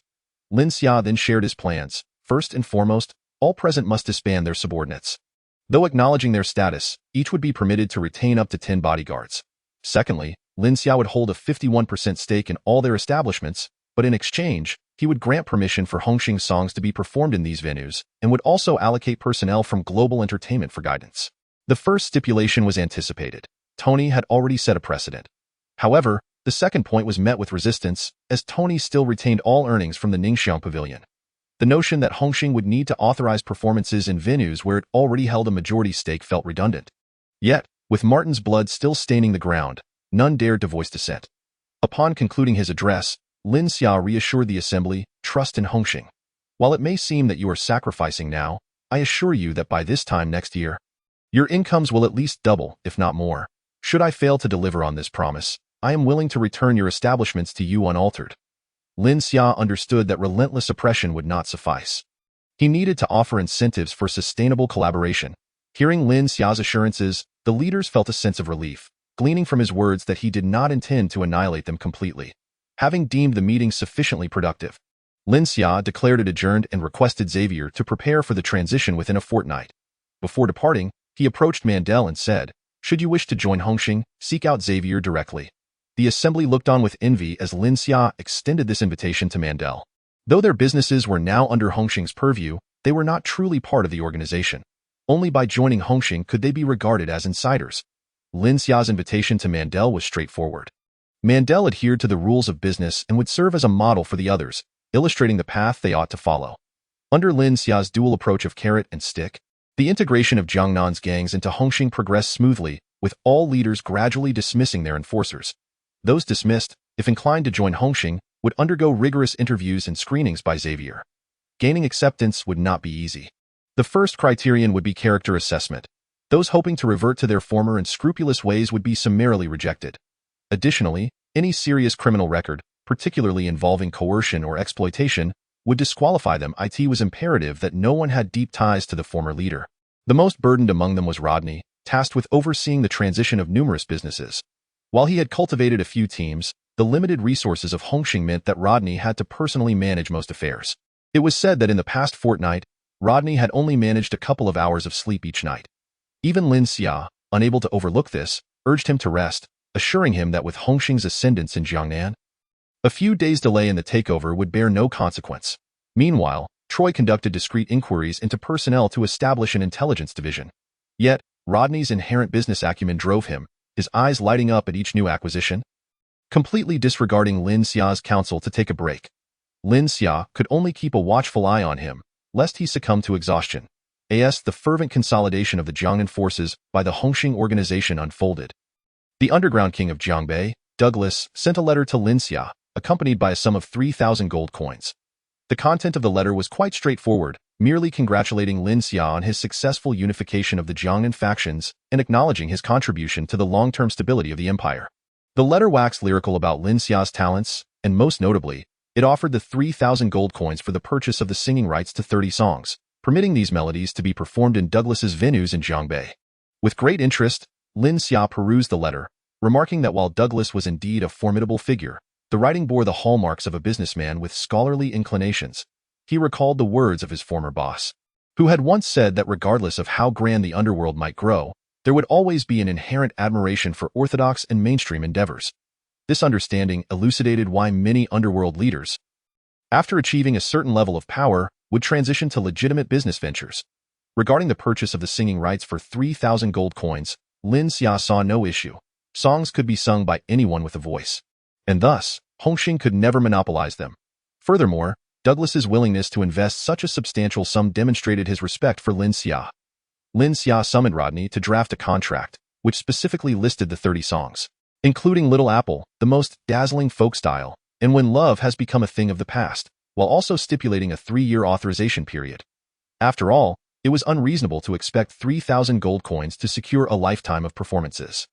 Upon receiving the contract, Douglas made minor alterations to the song list and approved the 3-year term, while also requesting a clause granting him the right of first refusal on any new songs produced by Hongxing. Lin Xia was taken aback by this stipulation. Douglas resembled a businessman more than a typical underworld kingpin. After signing the contract, Lin Xia arranged for its delivery to Douglas, marking the commencement of their initial collaboration. Lin Xia resumed his role as a hands-off manager, delegating personnel matters to Xavier, business affairs to Rodney, training for the Hongxing brothers to Borg, and logistics to Parker. He merely needed to provide overarching guidance, as each individual was responsible for their respective duties. Lin Xia decided to visit the palace, having not seen Robin for half a month. He was curious about Robin's recovery and believed that with Hongxing now unified in Jiangnan, Robin would surely be pleased. Upon arriving at the palace gates, however, he was halted by the imperial guards, who informed him that although he was a descendant of the Lionheart King, Robin resided in the inner palace, which was exclusively occupied by princes and their consorts, making it impossible for a man to enter freely. While this world lacked the peculiar institution of eunuchs, all male attendants in the inner palace were meticulously chosen and in scant supply, rendering it unlikely that someone like Lin Xia could simply stroll in. Just as Lin Xia found himself at an impasse, he encountered a familiar face, Yalan, the court envoy, who had come to inform him about the review. Lin Xia recalled that Yalan was also a fan of the Tang dynasty. He promptly called out, "Envoy Yalan, please wait." Yalan, upon seeing Lin Xia, respectfully bowed and said, "Ah, it is young Master Lin Xia. I have not yet had the chance to congratulate you on your impressive performance during the review." "There is no need for formality, Envoy Yalan," Lin Xia replied. Noticing Lin Xia lingering at the palace gates, especially at the entrance to the inner palace, Yalan inquired, "Is there something specific that brings you to the palace?" "Young Master Lin Xia, if you wish to see His Majesty, please report to the main entrance. I do not seek an audience with His Majesty," Lin Xia lamented. "I wish to visit the third prince." "Robin, but the Imperial Guards will not permit my entry. To access the inner palace, you must have the Emperor's authorization," Yalan explained. "However, His Majesty is quite busy, and the approval will not be granted until tomorrow at the earliest. Regrettably, it seems you will not be able to see the third prince today." Yalan refrained from questioning Lin Xia's motives for visiting Robin, recognizing it as a private matter. Lin Xia had no urgent business with Robin. He merely wished to pay a visit, and the timing was of little consequence. Yet, unfamiliar with palace protocols, he turned to Yalan and asked, "Envoy Yalan, as I am not well versed in palace customs, might you have the time to guide me?" "I happen to have time. Please, young Master Lin Xia," Yalan gestured courteously, leading Lin Xia toward the main entrance of the palace. Upon their arrival, Yalan informed the Imperial Guards of Lin Xia's request to visit the third prince, who nodded in acknowledgement and proceeded to report within the palace. The primary duty of the Imperial Guards was to ensure the palace's security, and when stationed at the main entrance, they also assumed the responsibility of relaying messages. However, they did not report directly to the Emperor. Instead, they conveyed matters to the Secretariat, which classified and prioritized issues for the Emperor's attention. After the guards went to relay the message, Yalan and Lin Xia conversed for a while longer. Yalan then suggested, "Perhaps it would be best for you, young Master Lin Xia, to return today. Typically, His Majesty's decision would not arrive until tomorrow." After contemplating this, Lin Xia concurred and expressed his gratitude to Yalan, preparing to bid him farewell and await further news.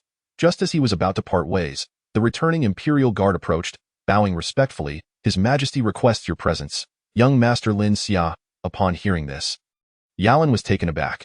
He was aware of the Emperor's fondness for Lin Xia, but given that Lin Xia sought to see the third prince, which was a minor matter, he was surprised that a resolution had come so swiftly. Yalan looked between Lin Xia and the returning guard, bewildered. "You did not mishear, did you?" "Indeed, it is as I say," the guard confirmed, bowing again to Lin Xia. "His Majesty requests that you enter promptly." Promptly, Yalan found it utterly inconceivable.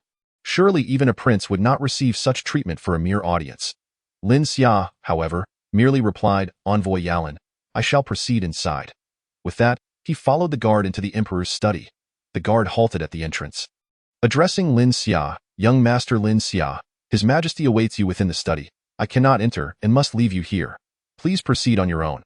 Understanding the situation, Lin Xia offered the guard a gold coin, which the guard gratefully accepted, muttering to himself, "Wasn't it said that the Shilin family had fallen from grace?"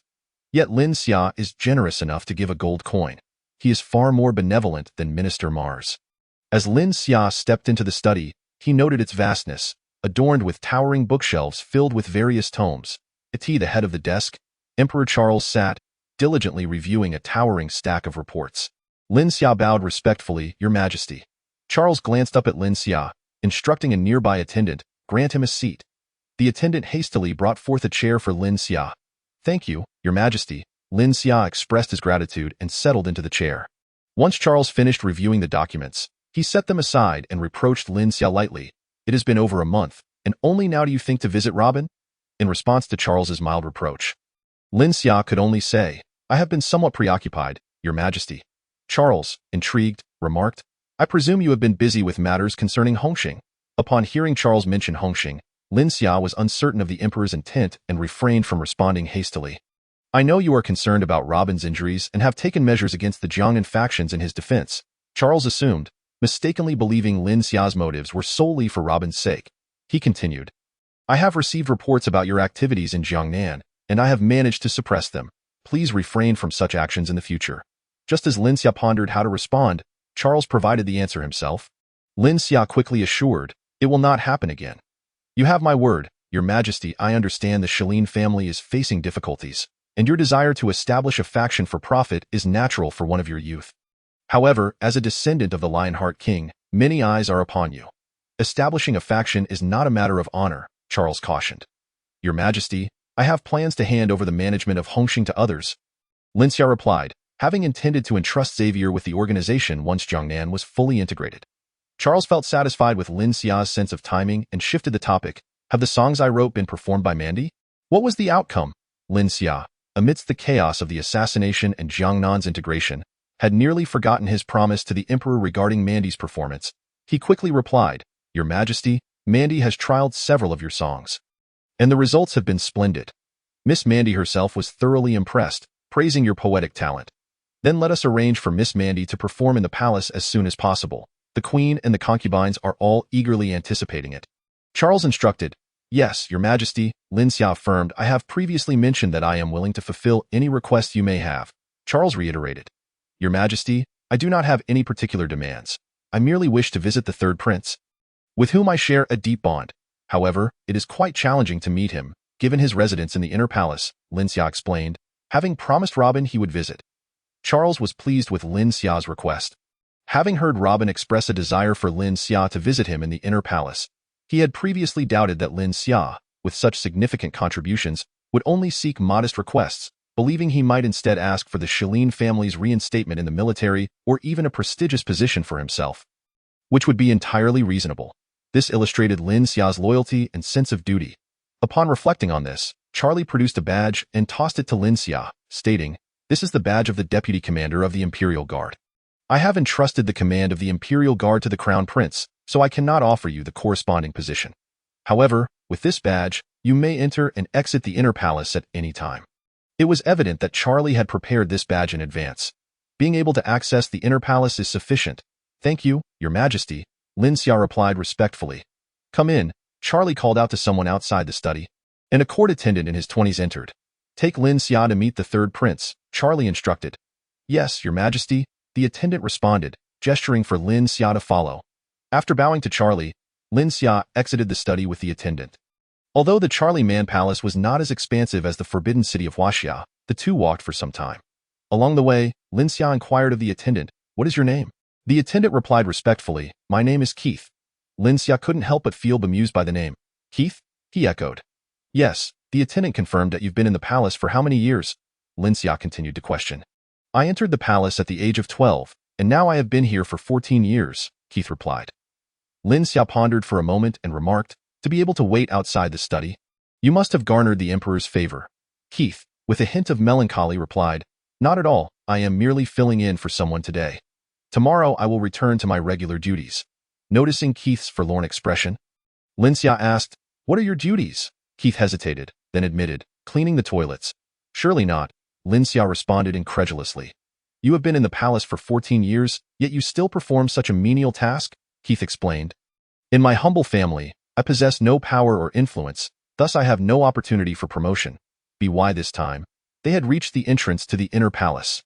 "Lin Xia, I cannot enter the inner palace," Keith said. "You must proceed on your own. Present the badge that the emperor gave you to the attendants or the Imperial Guard, and they will escort you to the third prince." Recalling Keith's name, Lin Xia hesitated and asked, "Have you ever considered serving the various consorts, even the empress, in the inner palace?" "Of course, but I cannot even enter the inner palace," Keith lamented. "Those who are allowed inside are meticulously selected and naturally receive substantial compensation. If they earn the favor of the consorts, they are also granted considerable power." Lin Xia regarded Keith thoughtfully and inquired, "Are you married and have you sired offspring?" Chapter 53. The Crown Prince and the Second Prince. Keith was puzzled by Lin Xia's question, but answered earnestly, "With my lowly status, how could I possibly take a wife? I hope I do not cause you amusement, young Master Lin Xia." Lin Xia, with a hint of mystery, beckoned Keith closer and whispered an idea into his ear, causing Keith's face to flush with a mix of embarrassment and apprehension. After sharing his suggestion, Lin Xia headed toward the inner palace, leaving Keith standing there in a daze. After a moment's contemplation, Keith seemed to resolve himself and walked toward the study. Lin Xia sensed Keith's departure and, although he was uncertain whether Keith would heed his suggestion, he secretly hoped that Keith would not act upon it. However, given Keith's current predicament, it was likely he would remain in such a lowly position for decades to come. Lin Xia felt a twinge of regret for having offered Keith advice, sighing inwardly, hoping that Keith would not become the first eunuch of Charlie Man. Upon reaching the grand entrance of the inner palace, which facilitated the emperor and consorts' movements, Lin Xia realized that he had previously arrived through a door meant for attendants and maidservants to exit the palace for supplies and for guards on duty. As soon as he approached, he was intercepted by the Imperial Guard. Presenting the badge bestowed upon him by the emperor, Lin Xia assumed they would usher him to meet Robin. However, The guards unsheathed their swords, demanding, "Who dares impersonate the deputy commander of the Imperial Guard?" Caught off guard, Lin Xia quickly regained his composure. Although the badge was indeed from the Emperor, it was likely that the guards had yet to be informed of his honorary title, especially since the Emperor had assigned command of the Imperial Guard to the Crown Prince. This discrepancy in information was inevitable. Upon hearing assassin, the other guards drew their weapons, surrounding Lin Xia as if to apprehend him on the spot. Though Lin Xia did not fear confrontation, he sought to avoid conflict within the palace. Just as tensions escalated, a voice called out, "Robin!" Lin Xia turned to see Robin rushing toward them. The guards also recognized Robin's voice but remained vigilant, swords still drawn, fixated on Lin Xia. Upon reaching them, Robin addressed the guards. "This is Lin Xia of the Western Lin family, personally appointed deputy commander by our father emperor. You should lower your weapons." Only then did the guards sheath their swords, bowing to Robin and subsequently apologizing to Lin Xia. Robin, disregarding the guards' sentiments, led Lin Xia into the inner palace. As Lin Xia followed Robin, he pondered the implications of the emperor entrusting the command of the Imperial Guard to the Crown Prince before abdicating. Did not this arrangement pose a risk of rebellion? Robin, brimming with excitement upon seeing Lin Xia, exclaimed, "Old buddy, you finally thought to visit me. I've been so busy lately, unable to find time to come by." Lin Xia replied, "It was fortunate you happened to pass by. Otherwise, I would not know how to resolve this situation." "I did not merely happen to pass by," Robin lamented. "You promised to visit, so I've been waiting by the entrance to the inner palace every day." Feeling a mix of embarrassment and gratitude for Robin's devotion, Lin Xia recognized the sincerity with which Robin regarded him as a leader. They soon arrived at Robin's quarters. Although termed a sleeping chamber, it was divided into an inner and outer room. A prince could not engage in casual conversation by the bedside. Robin's outer chamber resembled a study, akin to the emperor's study but on a smaller scale. "Old buddy, make yourself comfortable. There's no need for formality," Robin said, taking a seat without going behind the desk. Noticing the absence of attendants, Lin Xia advised, "You should refrain from calling me old buddy from now on. After all, you are a prince. It would not do for others to overhear." "Very well, I shall adhere to your wishes," Robin replied earnestly. "When others are present, I will refer to you as Lin Xia. When we are alone, I will still call you old buddy." Seeing Robin's serious demeanor, Lin Xia conceded to him. Observing Robin's lively spirit, Lin Xia commented, "It appears your injuries have nearly healed. I am almost fully recovered." "The bandages have all been removed," Robin said, standing to demonstrate his recovery. Excitedly, he continued, "I have heard that the Hongxing faction has unified all forces in Jiang'an. I have been preoccupied with this matter, and the consolidation is still in progress. It will take some time to complete." Lin Xia replied, "That is splendid news. It seems it will not be long before we can unify the imperial capital. The next step will be to unify the entire Charlie Man continent." Robin eagerly spoke of the future development of Hongxing, while Lin Xia felt a chill run down his spine. The notion of unifying the imperial capital and the entire continent was treasonous if overheard by the wrong ears. He quickly interrupted Robin's fanciful thoughts, advising, "As a prince, you should be contemplating matters of state rather than fixating on trivialities." Upon hearing Lin Xia's words, Robin's expression fell. "Old buddy, my consideration of state affairs is futile. Once my elder brother ascends the throne, I will undoubtedly be exiled from the imperial capital, reduced to a leisurely prince." Lin Xia pondered this as well. The emperor would not permit his siblings to remain in the imperial capital, as each brother posed a threat to the throne. The first order of business upon ascending would be to bestow titles upon these brothers and reassign them away from the capital. Those with good relations would receive prosperous territories as leisurely princes, while those with poor relations would be sent to remote, impoverished locations. Though they would not suffer, their lives would be far from lavish. Given Robin's disposition, Lin Xia believed that being a leisurely prince was not necessarily a bad fate. Yet he was uncertain of Robin's relationship with the crown prince, and the recent assassination attempt weighed heavily on his mind. Thus, he asked, "What is your relationship with the crown prince?" "My elder brother dotes on me more than father does," Robin replied. Lin Xia found this statement peculiar. Antonio had mentioned that Robin was the emperor's favorite. Yet, it seemed to Lin Xia that in Robin's heart, the crown prince held a higher status than Emperor Charlie. Since the crown prince cherished Robin, could he be ruled out as a suspect in the assassination attempt? Robin continued, however, "In recent years, my elder brother has grown increasingly strict with me." "Oh? What has caused the crown prince to be so severe?" Lin Xia inquired. "Perhaps it is because I have come of age." Robin mused and then recalled, "After my 16th birthday, father wished for me to marry, but it was thanks to my elder brother that he persuaded father to postpone the marriage. Having known Robin for some time, Lin Xia had only viewed him as a clever young man, but he realized that Robin was actually 2 years his senior. Lin Xia unconsciously touched his face, wondering if he looked too old, prompting Robin to regard him as a leader. Coming of age signifies adulthood. It is natural for the crown prince to treat you with more gravity, Lin Xia concluded, before asking, what sort of person is the second prince? The second prince. Robin pondered for a moment. I seldom see him. I only encounter him during celebrations and family banquets hosted by father. His demeanor is rather reserved, venturing out of his quarters infrequently, and almost always to meet with his mother. The bond between the crown prince and Robin is strong, while the second prince remains sequestered within his chambers.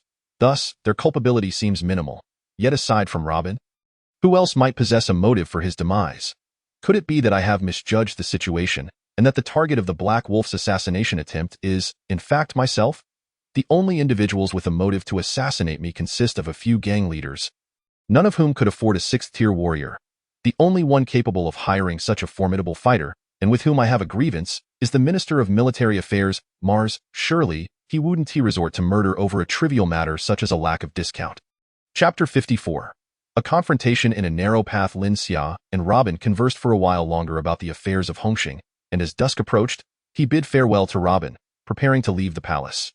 Robin took the time to escort Lin Xia to the palace gates, reprimanding the guards who had obstructed Lin Xia earlier, instructing them to be vigilant since Lin Xia would frequently visit.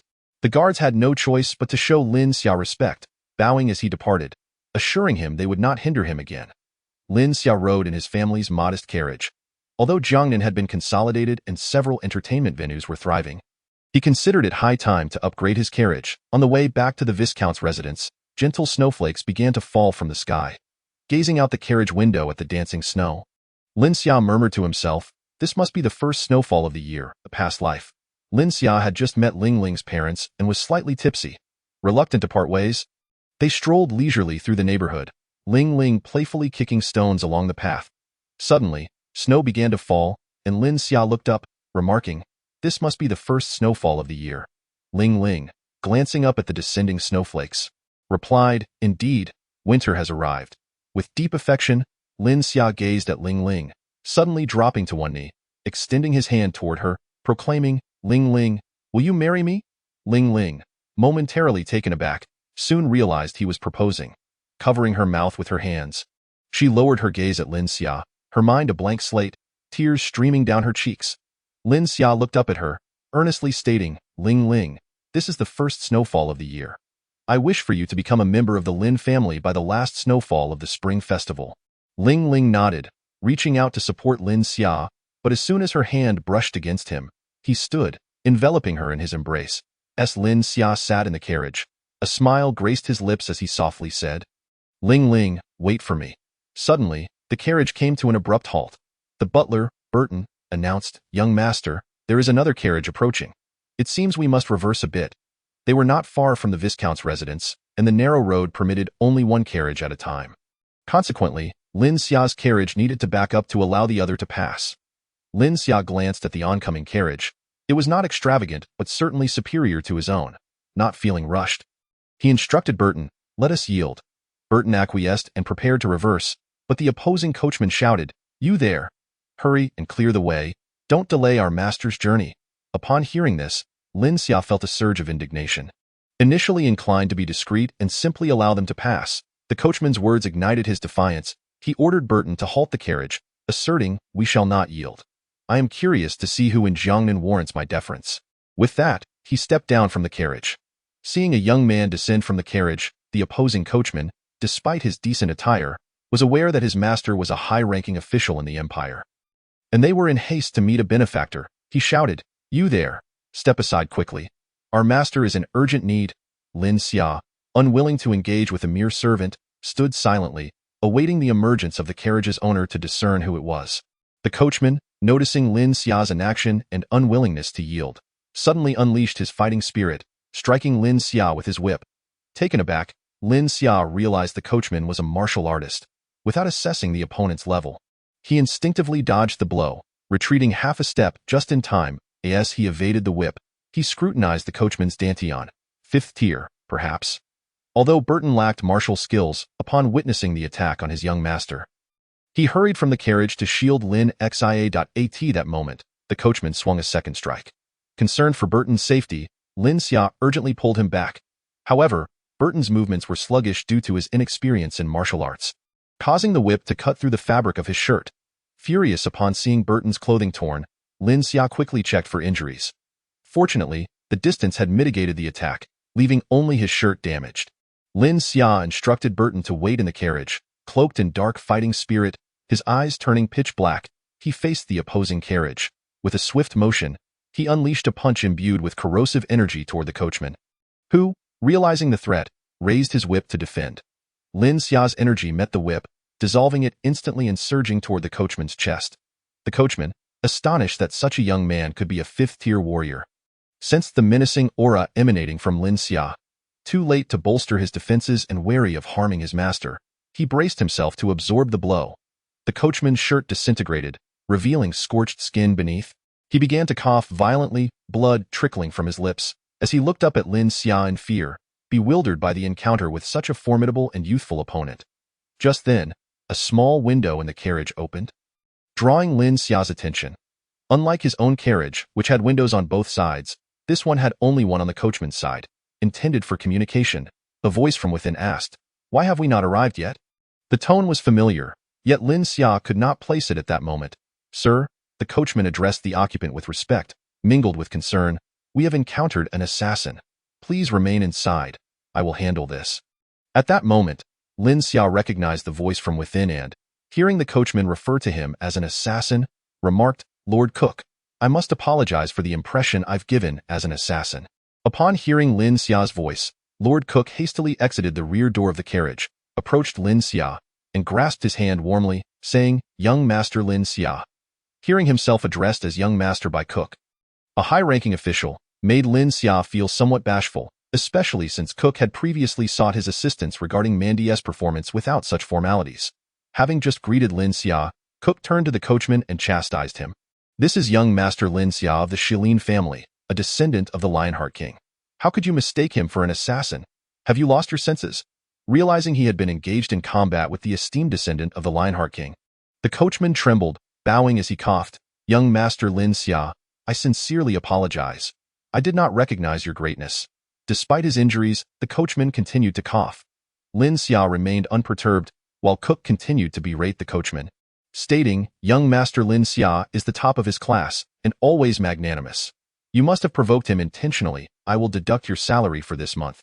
The coachman, head bowed, repeatedly acknowledged the reprimand. Cook regarded the coachman with considerable esteem. Although he appeared merely a coachman, he was, in fact, Cook's bodyguard. Punishing the coachman was also a means of protecting him, as Lin Xia was the descendant of the Lionheart King.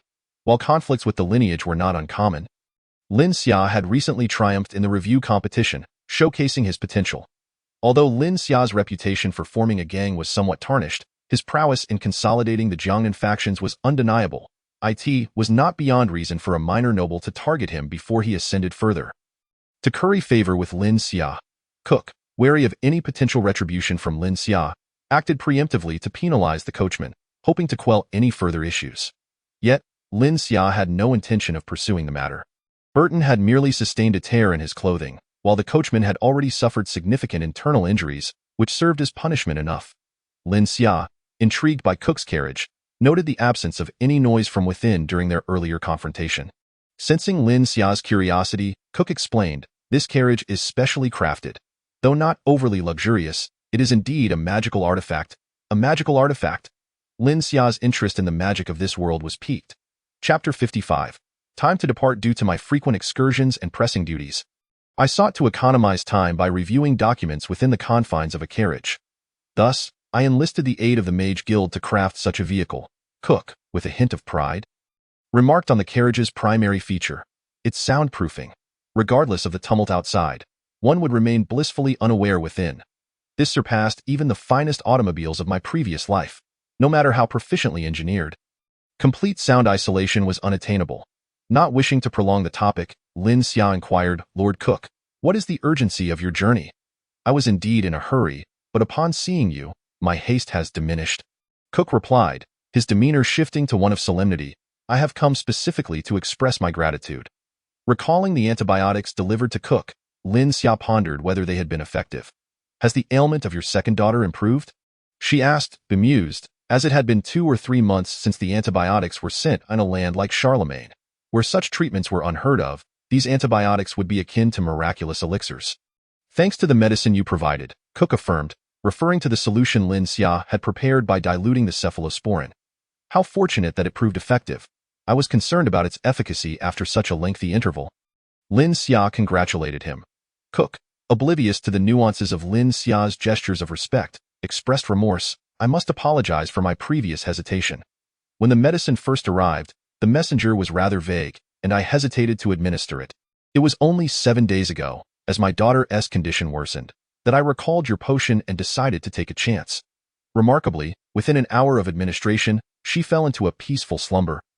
Her breathing steadied up. The next day, she showed signs of improvement, and after 3 days, her fever had completely subsided, with full recovery within 5 days. Their carriage remained stalled on the narrow path. Lin Xia suggested, "This is not an appropriate place for conversation. Lord Cook, might we continue our discussion at the Viscount's residence? My intention is indeed to visit the manor to express my thanks." Cook replied, extending an invitation for Lin Xia to join him in his carriage. Eager to experience the magical contraption, Lin Xia hesitated as she noticed the driver's injuries and persistent cough, a faint trace of blood still lingering at the corner of his mouth. "Lord Cook, it would be wise for the driver to return home to recuperate. Please, allow me to take you in my carriage." Cook, after glancing at the driver, agreed, instructing him to rest before accompanying Lin Xia. Once they were en route to the Viscount's residence, Lin Xia observed Cook's fluctuating expressions and asked, "Do you find this carriage uncomfortable? We are not far from the manor. Perhaps we should walk the remainder of the distance." "Not at all. While this carriage may be simple, it travels quite smoothly." Yet, it was evident that Cook was preoccupied. Lin Xia mused that the horse seemed aged and its pace remarkably slow, leading to her concern for Cook's comfort. "If something troubles you, Lord Cook, please feel free to speak candidly. I wish to inquire if you possess any more of that medicinal solution." Cook admitted, albeit with a hint of embarrassment. Lin Xia thought to herself that the desire for such antibiotics was mutual. She too wished for more and had intended to request another vial from Haywood.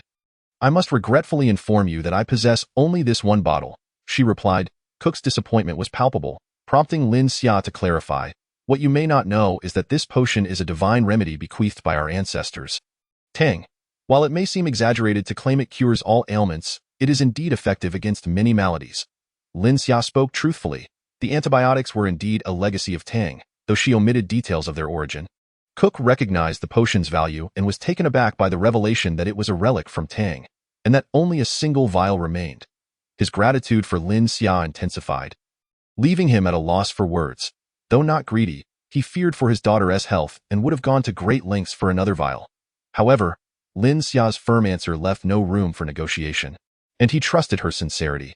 Concerned that Cook might mention the potion to Antonio upon their arrival at the Viscount's manor, Lin Xia cautioned, "This potion was discovered by chance. My father is unaware of it. I would appreciate it if you refrained from mentioning it to Lord Antonio." Theo learned that she had concealed this from her father. Astonished Cook, who promptly agreed, contemplating the immense debt of gratitude he owed, which he felt would be difficult to repay. Soon, they arrived at the Viscount's residence, where Antonio, upon learning of Cook's visit, hurried to greet him. What astonished Antonio further was the profound respect with which the esteemed financial minister, a significant figure in the empire, addressed him as Lord Viscount. This led Antonio to feel as though his family had returned to its former glory days. Cook's deference towards Antonio was entirely appropriate. For although he held a high imperial office, he lacked nobility in the Charlemagne Empire. Titles were typically conferred upon military generals, with civil officials seldom receiving such honors. After a brief exchange of pleasantries, Cook earnestly expressed his gratitude to Antonio, particularly for Lin Xia's role in healing his daughter. This left Antonio somewhat perplexed, yet he refrained from questioning Lin Xia in Cook's presence. Despite Lin Xia nearing her 16th birthday and the impending adult ceremony, Antonio still viewed her as a child. Observing her prowess in martial skills and her status as a mage, he nevertheless regarded her as a mere street gang leader with a fledgling organization. Following their conversation, Cook solemnly assured Antonio that should the Shilin family require assistance, he would do everything within his power to help. As Cook's driver had returned home to recuperate, Antonio arranged for his butler, Burton, to escort Cook back. Concerned for Cook's safety, Lin Xia insisted that Sean accompany them, leading to a joint escort by Burton and his son. Just as Cook was about to board the carriage, he paused to bow respectfully to Antonio and Lin Xia before taking his seat. Lin Xia reflected on Cook's apparent lack of means, noting that he had not even presented a single gold coin in gratitude. After watching Cook depart, Antonio summoned Lin Xia to his study, knowing full well he would inquire about her role in saving Cook's daughter. Lin Xia, anticipating the question, stated directly, "Cook's daughter fell ill, and I recalled a remedy from Tang that I had seen at the Lionheart Institute. So I requested a vial from Haywood and delivered it to him." Upon hearing of Lin Xia's medical intervention, Antonio's initial concern was that Lin Xia might have provided Cook with a stimulant, like ice fruit, which could falsely suggest an improvement in her condition. However, Lin Xia's clarification eased his worries. Tang was not only a symbol of wonder in the empire, but also represented the miraculous within the Shilin family. "Did you mention to Cook that the remedy was sourced from the Lionheart Institute?" Antonio suddenly inquired. "No," Lin Xia replied. "Then that is for the best. Not bring it up with Cook in the future, lest it cause trouble for Haywood. The artifacts left by Tang are invaluable assets to the empire. If it were to come to light that Haywood had provided you with medicine without authorization, he could face severe repercussions." Antonio's concern was legitimate, and Lin Xia understood. She silently mused that if not for their familial bond, she would not even share such information with him. With the new year approaching in a month, Antonio reminded Lin Xia to prepare for a return to the family estate before the celebrations. "Understood," she replied, though the thought of returning to the territory left her feeling unsettled, pondering the origins of the family custom that mandated such a return upon reaching adulthood. Chapter 56. Robbery. With 10 days remaining until the new year, rather opulent carriage traversed the official road outside the imperial capital. Lin Xia occupied this new carriage, which he had commissioned. The spacious interior and finely selected horses spoke to her taste. Inspired by Cook's carriage, Lin Xia had intended to consult the Mage Guild for a custom design, but after learning the costs, she promptly abandoned the idea. Cook was indeed fortunate to have received such a gift from His Majesty. This carriage was a personal purchase, and when Lin Xia first arrived at the Viscount's manor, Antonio was taken aback by its grandeur, never having anticipated Lin Xia's wealth. While it may not have rivaled the carriages of the highest nobility, it was still the most luxurious one Antonio had ever ridden. The night before their departure, Lin Xia left Antonio with 1,000 gold coins, instructing him to use them freely, which rendered him utterly speechless. Lin Xia was ultimately driven to the family estate by Antonio. The journey from the imperial capital to the territory of the Shilin family would take approximately 8 to 9 days by carriage. Thus, Lin Xia set out 10 days before the new year, intending to arrive before the festivities began, marking the commencement of a year-long exile. In the days leading up to his departure, the various factions in the Jiangnan region had consolidated their power, and the leaders seemed to be compliant. However, Lin Xia remained concerned about their ulterior motives and took the time to caution them before he left. Following the consolidation in Jiangnan, Hongxing held a grand assembly. On the surface, the leader of Hongxing was Xavier, who also established an elder council that held all decision-making authority. Currently, the council comprised only 2 members, Lin Xia and Sean. This arrangement allowed Lin Xia to manage Hongxing from behind the scenes. Additionally, Hongxing set up a division known as the Eagle Hall, overseen by Troy, primarily responsible for intelligence gathering. After the assembly, Lin Xia convened a smaller meeting with the senior members of Hongxing, proposing an expansion into the imperial continent, with the first target being the Valen province, home to the Shilin family estate. Beyond territorial expansion, Lin Xia emphasized the necessity for diversified business ventures, cautioning against limiting their endeavors to entertainment venues. In a brief visit to the palace, Lin Xia met with Robin, expressing concern over the unidentified mastermind behind a recent assassination attempt, urging him to exercise caution. Notably, Lin Xia also encountered Keith, who appeared somewhat pale yet was visibly exhilarated. Showering Lin Xia with gratitude. After much deliberation, Keith heeded Lin Xia's advice and entered the harem, serving as a personal attendant to the esteemed imperial queen, a fact that seemed to pose no issue for Emperor Charles. Indeed, what emperor would object to a eunuch serving the queen? Lin Xia arranged for Troy and Keith to meet, primarily to gather intelligence from within the palace, and although Keith had his apprehensions, his gratitude compelled him to agree. As Lin Xia sat in the carriage, he felt troubled by the weight of family traditions, which were held in high regard in this world. Reluctantly, he left behind the rapidly developing Hongxing to journey toward the family estate.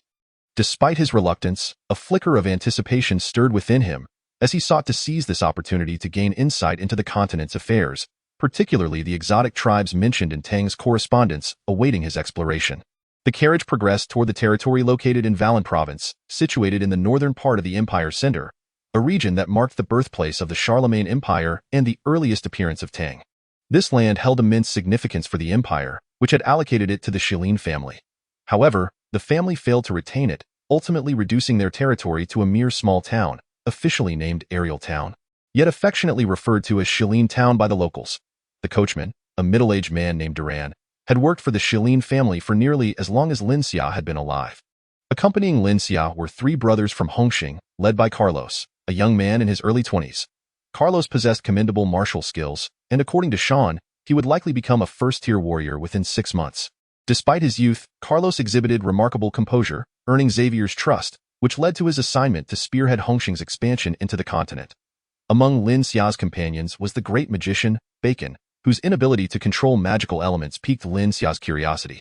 The year-long exile presented a perfect opportunity for Bacon to conduct thorough research, and Lin Xia hoped to assist him in any way possible. Regrettably, Sean could not accompany Lin Xia to the family estate due to the recent consolidation of Jiang'an. Necessitating his presence to maintain stability and deter threats, as noon approached, Lin Xia noted that they still had some distance to the next town and instructed coachman Duran to halt for a break. As he was the only one traveling by carriage while the others primarily walked, upon disembarking, Bacon rushed over, disregarding the gazes of others, and clung to Lin Xia's leg, lamenting, "Great Master Lin Xia, how can you bear to let your most loyal servant continue on foot? Look, my feet are already blistered." He attempted to show Lin Xia his feet. Quickly, Lin Xia kicked Bacon aside to prevent him from removing his shoes. Although Lin Xia wished for everyone to ride in the carriage, considering it spacious enough, Carlos vehemently objected. Citing the disparity in status that forbade commoners from sharing a carriage with nobles. This archaic practice frustrated Lin Xia immensely. Since Carlos and the others refused to ride, Lin Xia could not allow Bacon to ride alone. So Bacon had no choice but to continue on foot. Despite being an inept magician, Bacon exhibited all the frailties associated with a magician, particularly concerning his physical condition. Lin Xia noticed that the journey had already taken a toll on Bacon.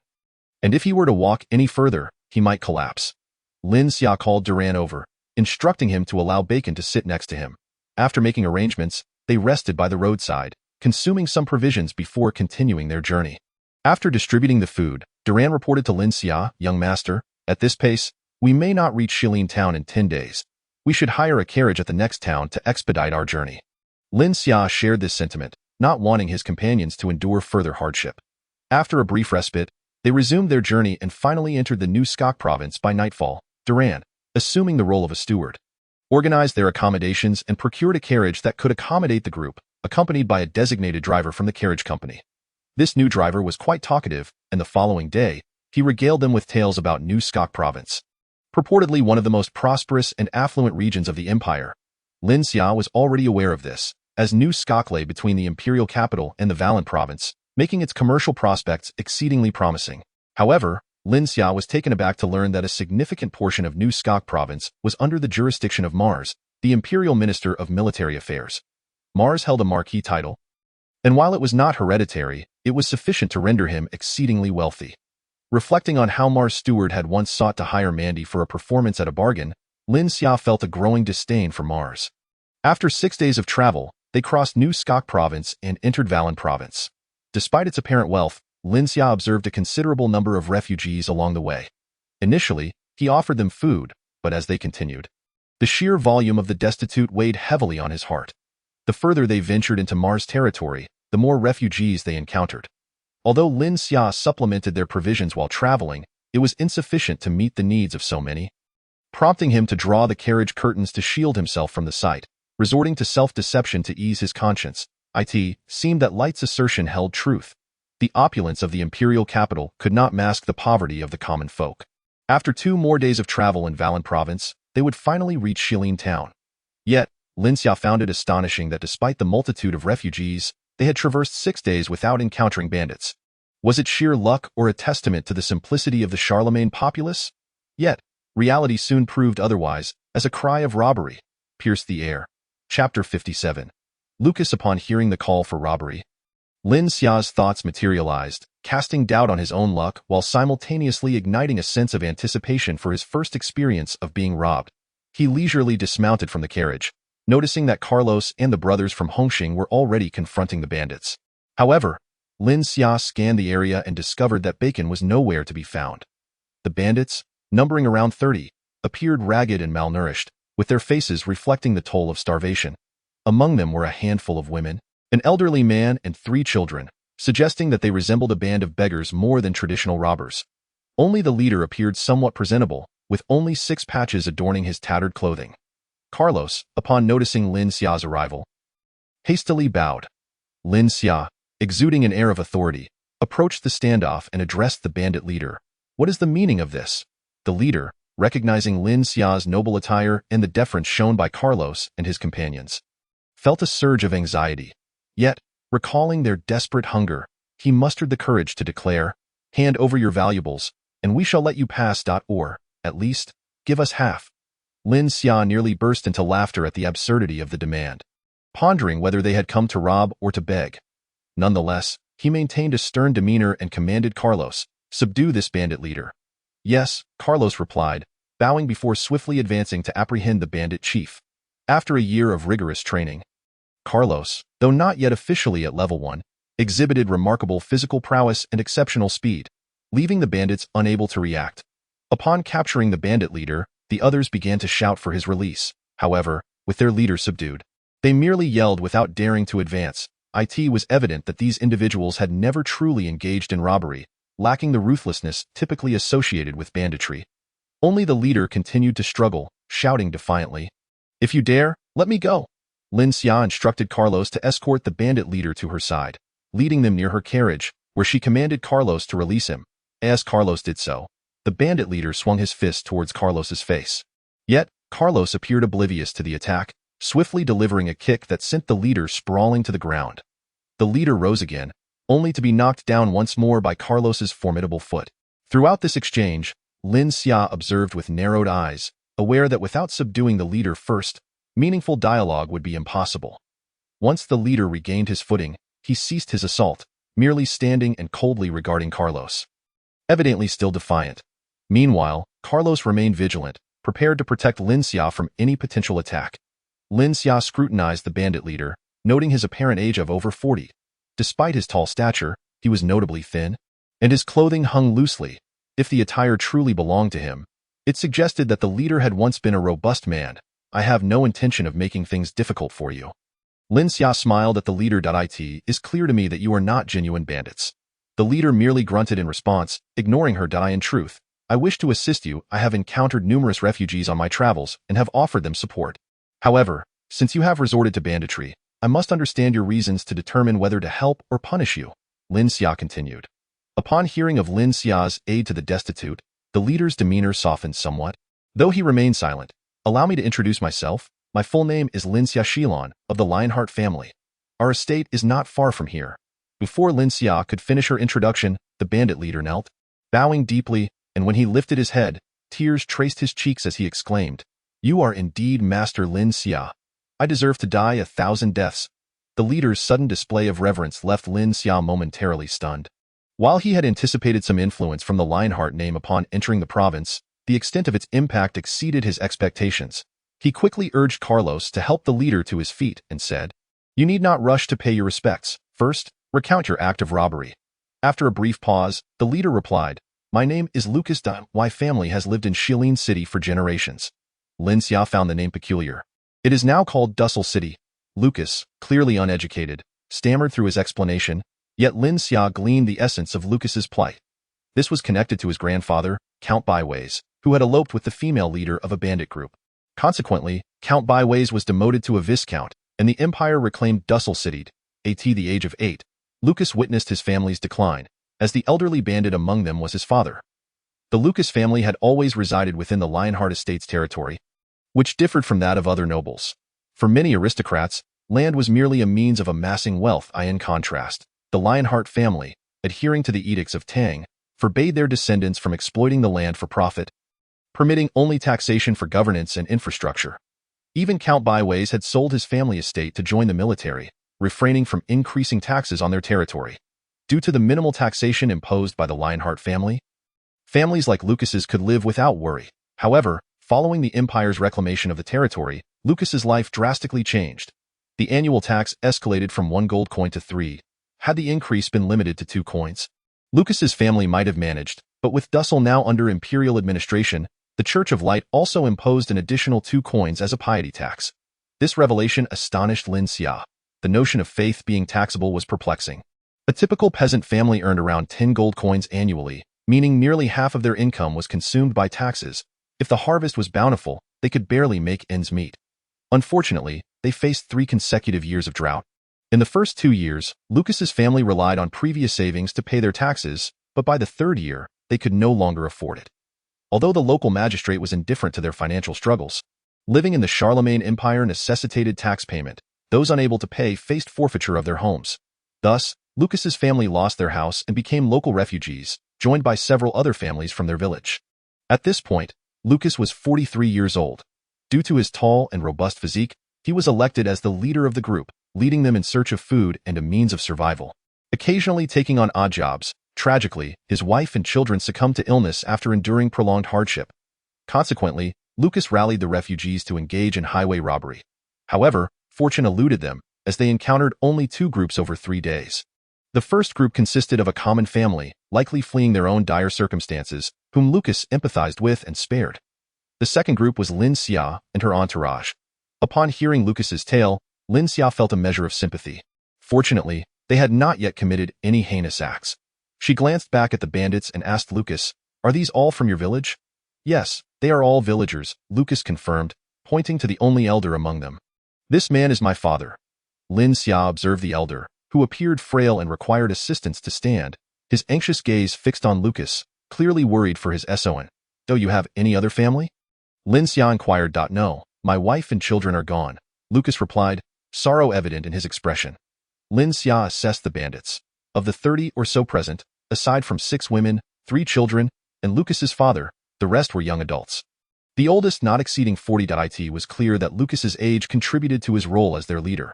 After a moment of contemplation, Lin Xia asked, "Would you be willing to follow me?" Lucas was taken aback by the unexpected offer. Lin Xia continued, "You will first accompany me back to my estate, where I will ensure your basic needs are met." Understanding Lin Xia's intentions, Lucas knelt again, declaring, "Master Lin Xia, we are willing to follow you. As long as we are guaranteed food, we will do whatever you ask." Lin Xia helped Lucas to his feet and encouraged him to communicate with the bandits. As Lucas approached them, Lin Xia heard a chorus of cheers erupt from the bandits.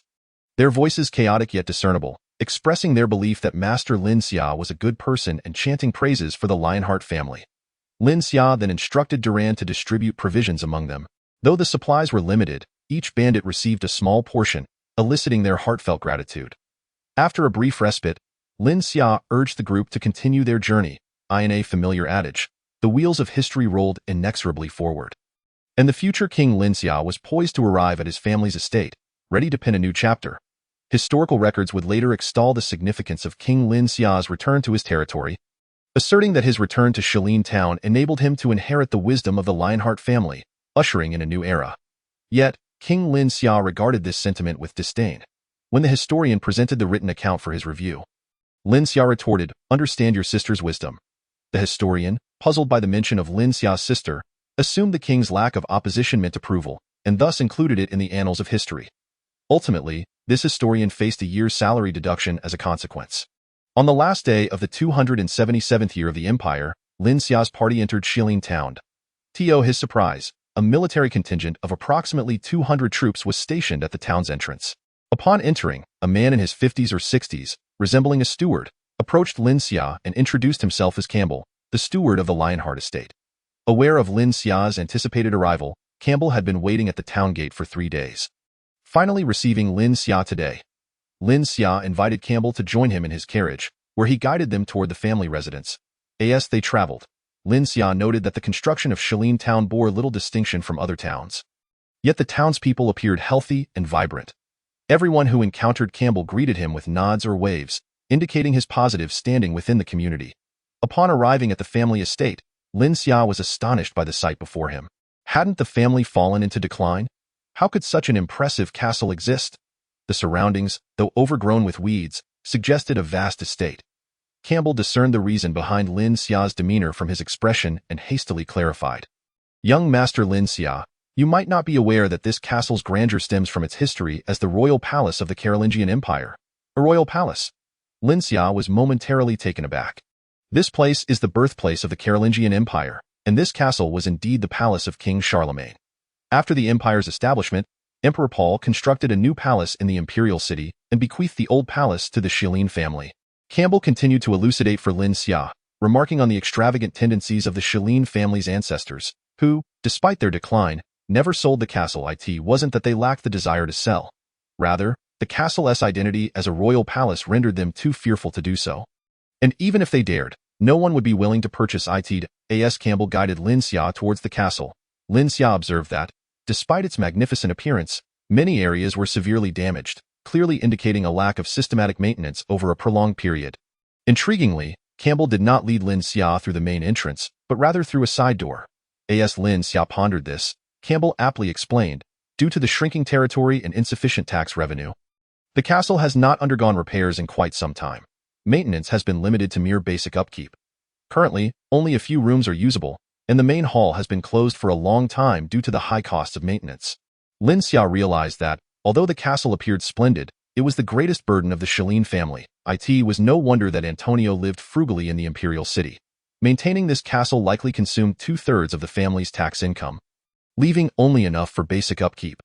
How many people currently reside in the territory? Lin Xia inquired. Including myself, there are a total of 3. Aside from me, there is a gardener and a maid. Campbell respectfully replied, fearing Lin Xia would think the gardener superfluous, and elaborated. The gardener is primarily responsible for the landscaping along the path from the estate to the castle. In truth, Campbell's explanation was unnecessary. Although the estate appeared overgrown, without the gardener, it would have likely devolved into a primitive forest. Lin Xia gestured towards the nearly 40 people behind him and asked Campbell, "Will these people be accommodated?" Campbell's expression turned troubled. "The message I received indicated that only 6 would be accompanying you. I did not expect so many." Lin Xia pointed to the ragged group of over 30 individuals and suggested, "Can we find a way to settle them for now? They will all be servants here." After a brief pause, he added, "And guards. Young master, please have your people wait here for a moment while I take you inside the castle." Campbell did not directly answer Lin Xia's request. Lin Xia instructed his group to wait and followed Campbell into the castle. Inside, the decor, though ancient, exuded an air of profound antiquity, revealing the castle's former grandeur. Campbell led Lin Xia to a study and introduced it. "This is the study of the family heads throughout generations. The Lord Viscount has instructed that this study shall henceforth be used by you, young master." The study was impeccably clean, and Lin Xia seated himself in the chair behind the desk. At that moment, Campbell, with a pained expression, remarked, "Young master, with so many people you've brought back, how can we afford to support them?" It turned out that Campbell was concerned about the wages for these individuals. Lin Xia, unreserved, retrieved 200 gold coins and tossed them to Campbell, saying, "Take this for now to settle them. It should last a few months." To Lin Xia's surprise, Campbell returned the 200 gold coins, stating, "I will find a way to accommodate them." However, his tone was no longer as respectful as it had been upon their first meeting. Campbell continued, "Young master, I shall make the necessary arrangements. Please wait a moment." With that, he exited the study. Lin Xia, holding the coins, was puzzled as to why Campbell had returned the money. However, seeing Campbell's demeanor, it was clear he had a plan to accommodate the others. So Lin Xia decided to wait for Campbell's return to inquire further, casually placing the coins on the desk. At this point, Lin Xia began to survey the study. It was spacious, with one wall lined with a bookshelf that held few books. On the opposite wall hung a portrait of Tang, and upon seeing the familiar features of this figure from the Huaxia culture, Lin Xia couldn't help but reflect on his past life, wondering if this family journey might yield clues to return home. While Lin Xia was lost in thought, Campbell returned to report, "I have arranged for the 4 individuals accompanying you to reside in the castle. As for the others, I have instructed Sophie to take them to the homes of residents in town." Sophie was the maid in the castle. Noticing that Campbell had settled the others, Lin Xia refrained from probing further but soon felt something amiss. There were 5 people, including Delan, Carlos, and Bacon, who had accompanied him. But where had Bacon gone? Since their encounter with Lucas and the band of beggars 2 days prior, Bacon had vanished. Initially, Lin Xia thought he was simply hiding in fear. But now he was still absent, leaving Lin Xia to wonder about his whereabouts. Chapter 59. A Paradise Beyond the World. After Campbell completed his report, Lin Xia noticed his hesitance and asked, "Do you have something to say, young master?" Campbell seemed to have made a decision. The family is in dire straits, so I kindly request that you practice frugality. Lin Xia was perplexed by Campbell's words. Had he inadvertently behaved like a spendthrift? Fortunately, Campbell continued, I observed that the carriage you traveled in was quite lavish. Even the Lord Viscount does not ride in such luxury. Moreover, you recruited over 30 servants and guards at once, which is a significant burden for the Shilin family. He then glanced at the gold coins on the desk, adding, the Lord Viscount is known for his frugality. It must have taken him quite some time to save this money for your annual expenses. Lin Xia realized that Campbell had mistaken him for a reckless heir. Despite this, he could perceive Campbell's genuine concern for the family. With a smile, he reassured Campbell, my dear steward, this is my own earned money. So do not worry about its use. However, Lin Xia could tell from Campbell's expression that he remained skeptical.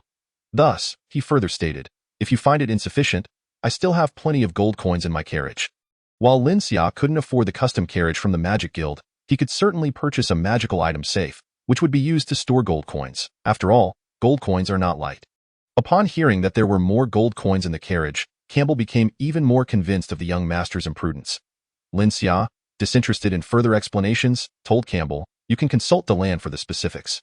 After Campbell's report, he left the study but soon returned, knocking at the door with a man in his 30s accompanying him. Campbell introduced him. This is Alex, the mayor of Shilin Town. He has come to report on the town's situation now that the young master has arrived. Lin Xia scrutinized Mayor Alex, noticing that he had an average build and appearance, the most notable trait being his utter lack of distinguishing features. Yet, such individuals often leave an impression of familiarity. After Campbell's introduction, Alex bowed and greeted, welcome back to the family, young master. Thank you, Mayor Alex. Your efforts are appreciated, Lin Xia replied, helping Alex to his feet. At an opportune moment, Campbell announced, young master, mayor, please converse while I prepare for tonight's banquet. And with that, he exited. Lin Xia invited Alex to sit opposite him at the desk and settled back into his chair. As I traveled, I encountered many vagrants, and most commoners appeared worn and weary. However, upon entering Shilin Town, everyone seemed rosy and vibrant, resembling a paradise beyond the world. After expressing this, he encouraged Alex, you have done well. I am not deserving of such praise. I merely manage Shilin Town according to the teachings of the Lionheart King. Alex humbly replied, the Lionheart King once declared a vision to transform the Shilin family's territory into a paradise on the continent of Charlemagne. Alex respectfully detailed the situation in Shilin Town. Currently, there are over 2,000 households.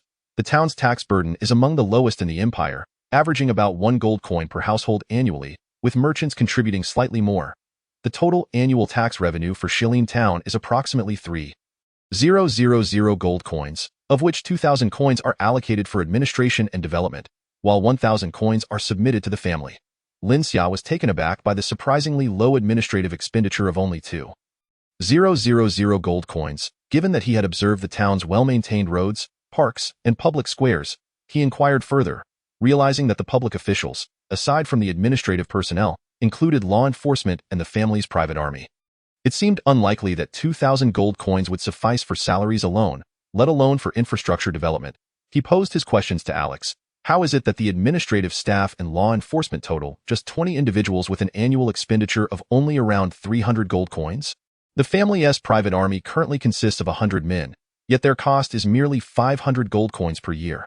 Most expenses seem to be devoted to the town's infrastructure, and the family only needs to purchase materials, as the townsfolk voluntarily contribute their labor. Alex added, in Shilin Town, everyone considers it their home. Being a part of the Shilin family is the greatest honor for the townspeople, so they are eager to participate in the town's development. Lin Xia could clearly see that Alex took pride in being a member of the Shilin family. This pride is not merely superficial, it is deeply ingrained. However, Lin Xia has also discerned a problem. The management style of Shilin Town, if presented favorably, could be termed humane management. Yet, if viewed critically, it amounts to neglect, relying entirely on individual conscience. Should this management approach be implemented elsewhere, it would likely encounter significant challenges.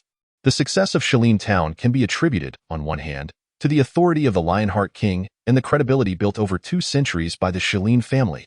On the other hand, the town's small population, just over 2,000 households, totaling fewer than 10,000 residents, means that everyone knows each other, which inhibits wrongdoing. These 2 factors contribute to the idyllic atmosphere of Shilin Town, and replicating this model elsewhere would be unattainable in the short term.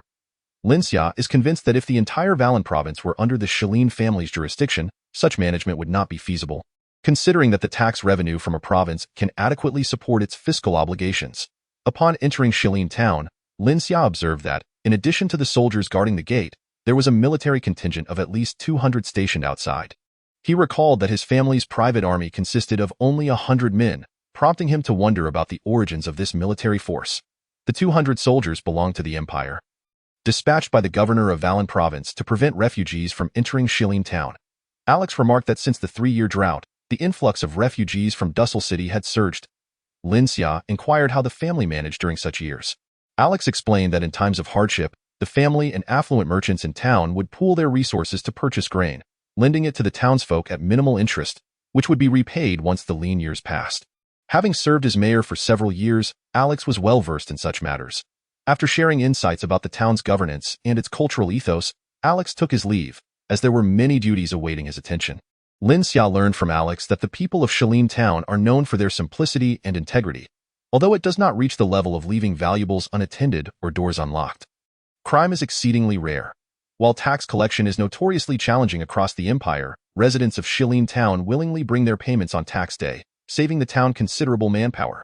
Shilin town is indeed a remarkable place. After Alex departed, a young maid, appearing to be no older than 20, entered the study. She greeted Lin Xia with a curtsy and informed him that the steward had sent her to show him to his bedroom.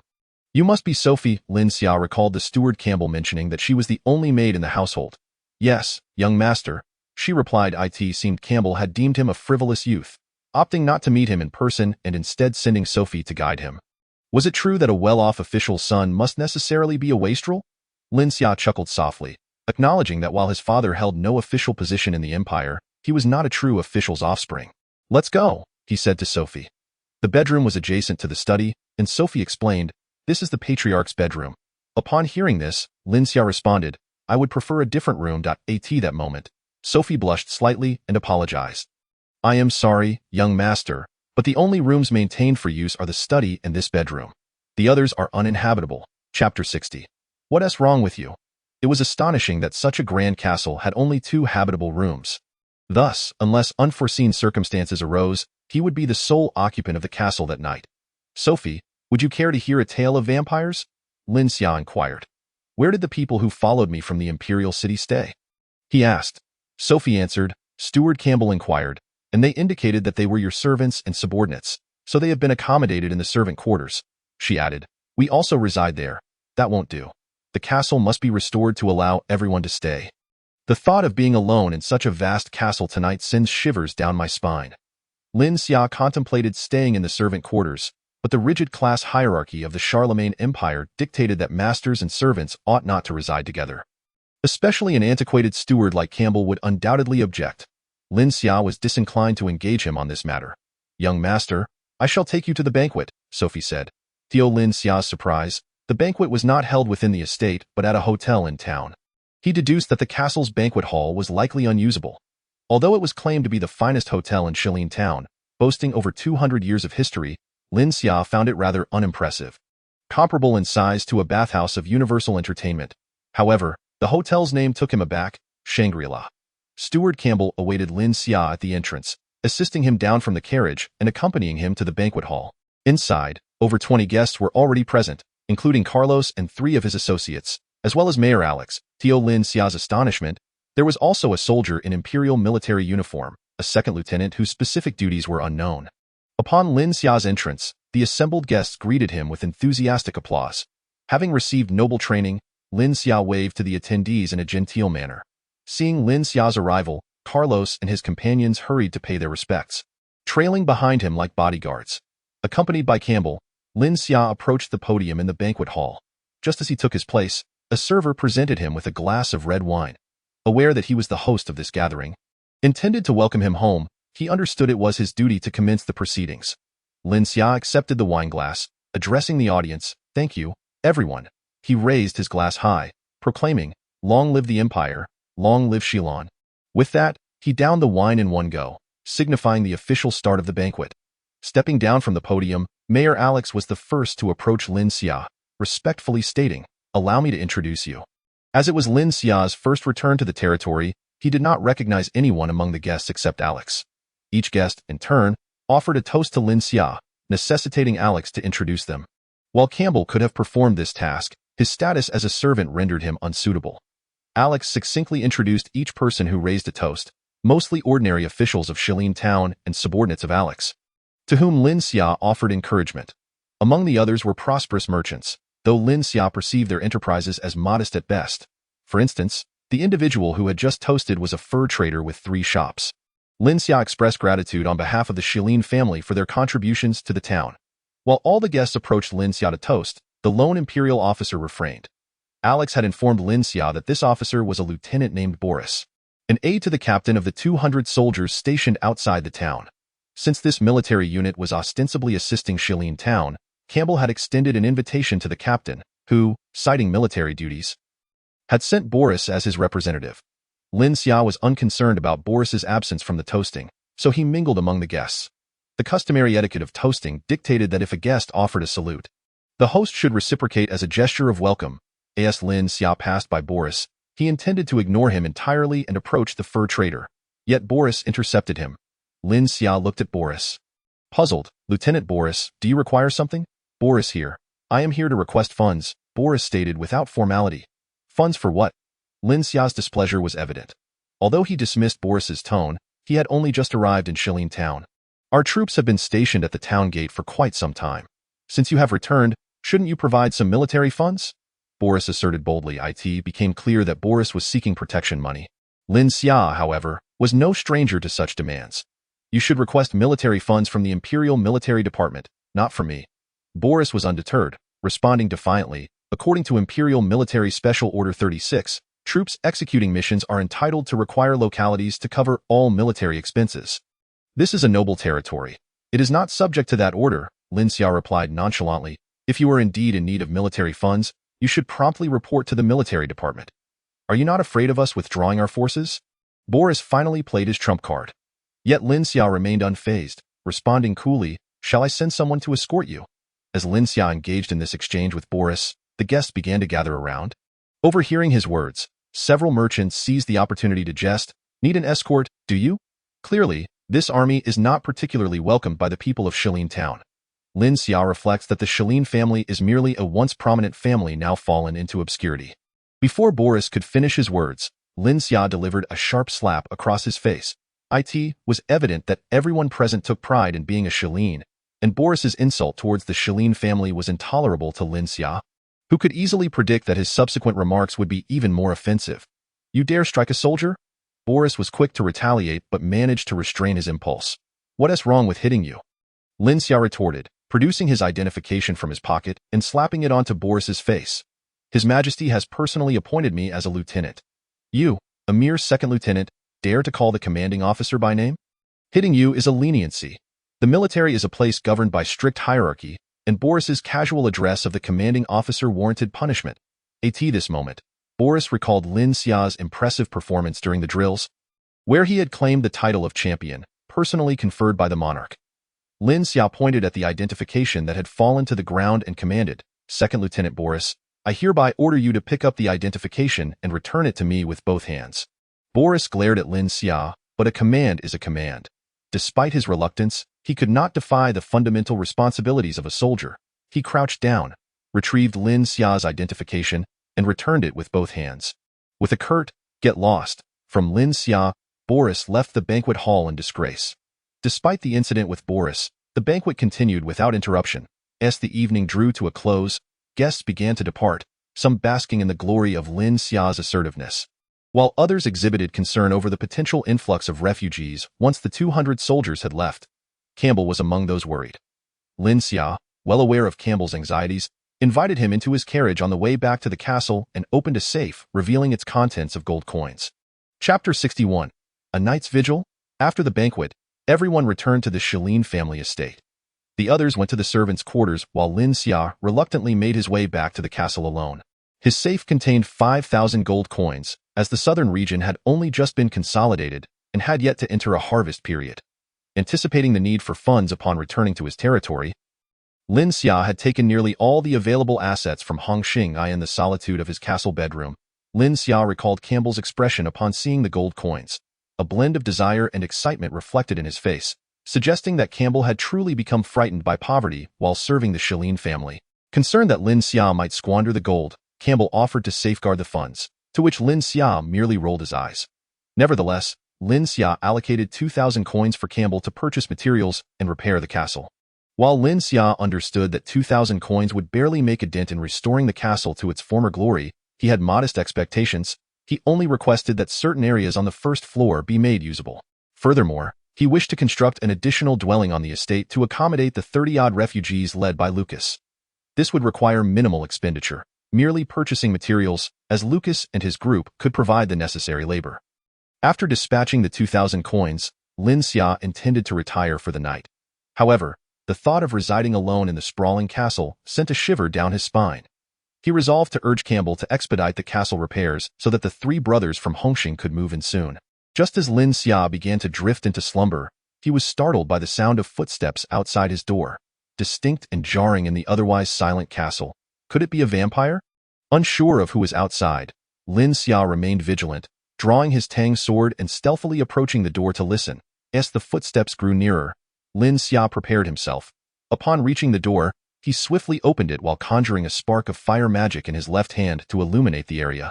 Just then, he caught sight of a figure holding a dim oil lamp, standing outside.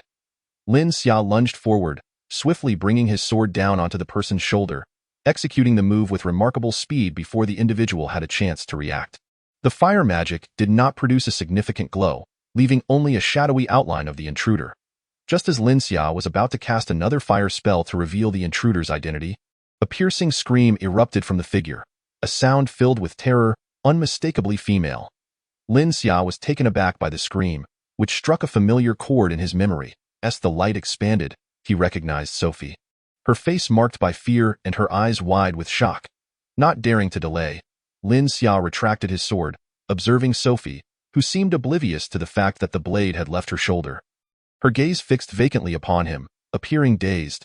Surely, she isn't stunned senseless? Lin Xia pondered. After a moment, Sophie leaned against the wall and slowly crouched down, wrapping her arms around herself as she began to sob. Clearly, the shock had begun to wear off. Lin Xia breathed a sigh of relief and guided Sophie into the bedroom, knowing that it was winter and she would surely succumb to illness if left in the cold. He seated Sophie in a chair while he took another chair opposite her. Why now? Sophie had somewhat regained her composure, though her body still trembled. What brings you here at such a late hour? Lin Xia asked softly, careful not to frighten her further. Sophie remained in a daze, but upon hearing Lin Xia's voice, she suddenly burst into tears.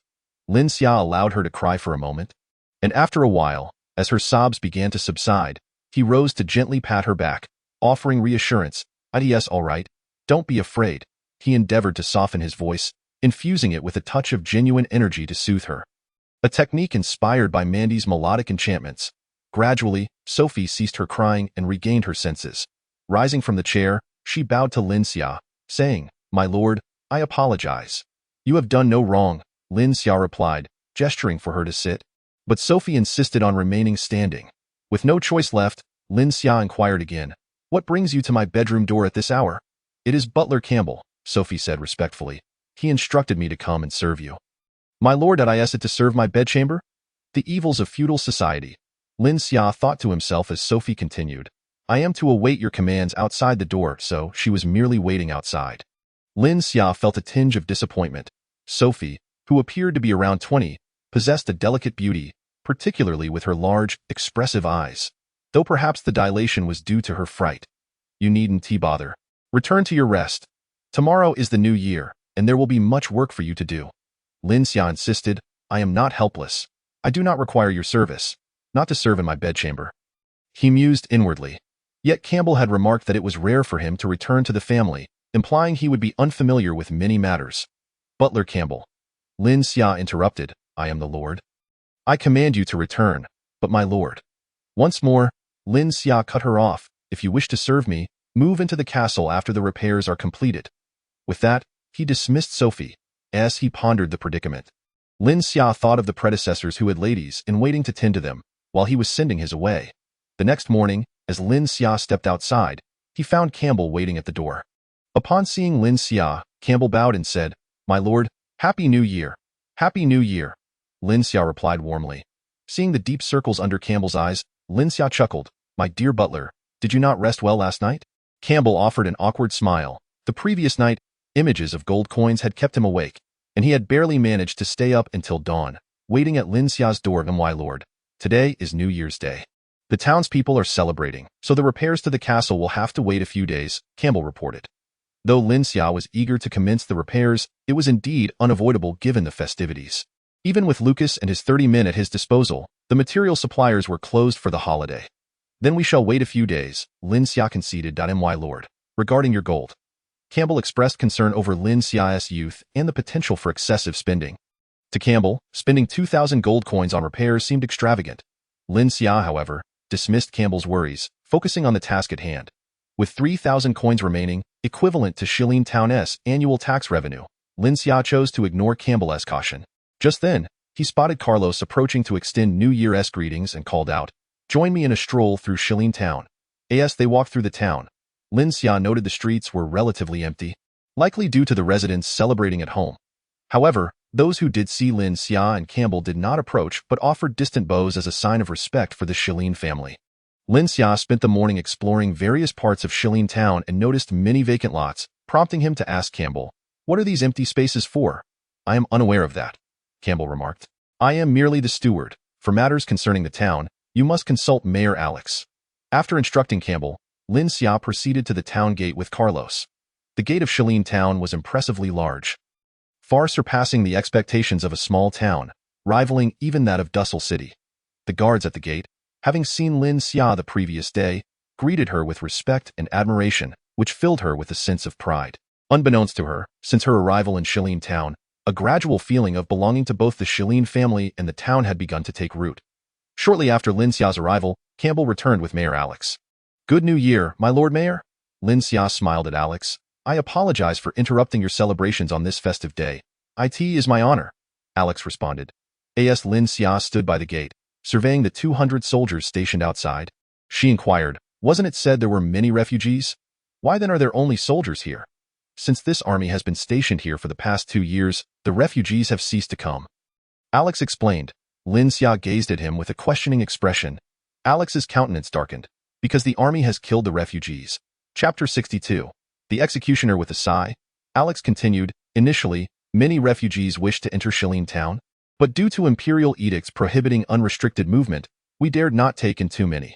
Thus, the refugees congregated outside the gate. Fortunately, their numbers were not overwhelming, amounting to around 100 households, primarily those fleeing from desolate city, most of whom were former subjects of the Shilin family. The townsfolk, unwilling to drive them away, organized a collection of food to sustain them, allowing them to survive, albeit barely. At this point, Alex cast a resentful glance at the station troops. Since their arrival, the soldiers have begun to forcibly expel the refugees. However, having found a place to survive, the refugees are reluctant to leave easily. After 2 days of harassment, there are still dozens of families that refuse to depart. Lin Xia could surmise the unfolding of events. Alex, filled with indignation, declared, "The captain of this army has ordered the execution of all refugees who refuse to leave." That very night, soldiers stormed into the encampments of the refugees, indiscriminately slashing at anyone in sight, man or woman, old or young. Alex faltered at this point, unable to continue. Lin Xia envisioned the scene. Dozens of families, perhaps 100 souls, lost their lives without mercy that night, and she clenched her fists in anger. Since that day, whenever a refugee appeared at the gate, the army would promptly send someone to execute them. For over a year, no refugee has dared to approach again. Having concluded his account, Alex exhaled deeply, relieved to unburden himself. What could possibly warrant such a military presence here, especially for 2 years? Lin Xia pondered. Even if it is to deter refugees, surely a 2-year stationing is excessive. "This is partly my fault," Alex lamented. 2 years ago, overwhelmed by the influx of refugees. While the town had a private militia of 100, they were merely townspeople on rotation, with only about 20 present at any time, primarily tasked with guarding the gate and checking those entering Shilin Town. The town's security was excellent, with merely 10 constables. Concerned about potential unrest, I sought assistance from desolate city, hoping they would send some personnel to help maintain order, only to be met with this band of executioners. Alex felt a profound sense of guilt regarding the deaths of the refugees, often waking from dreams of that fateful night. This is not your fault. Lin Xia reassured him, you acted in the interest of Shilin Town's safety.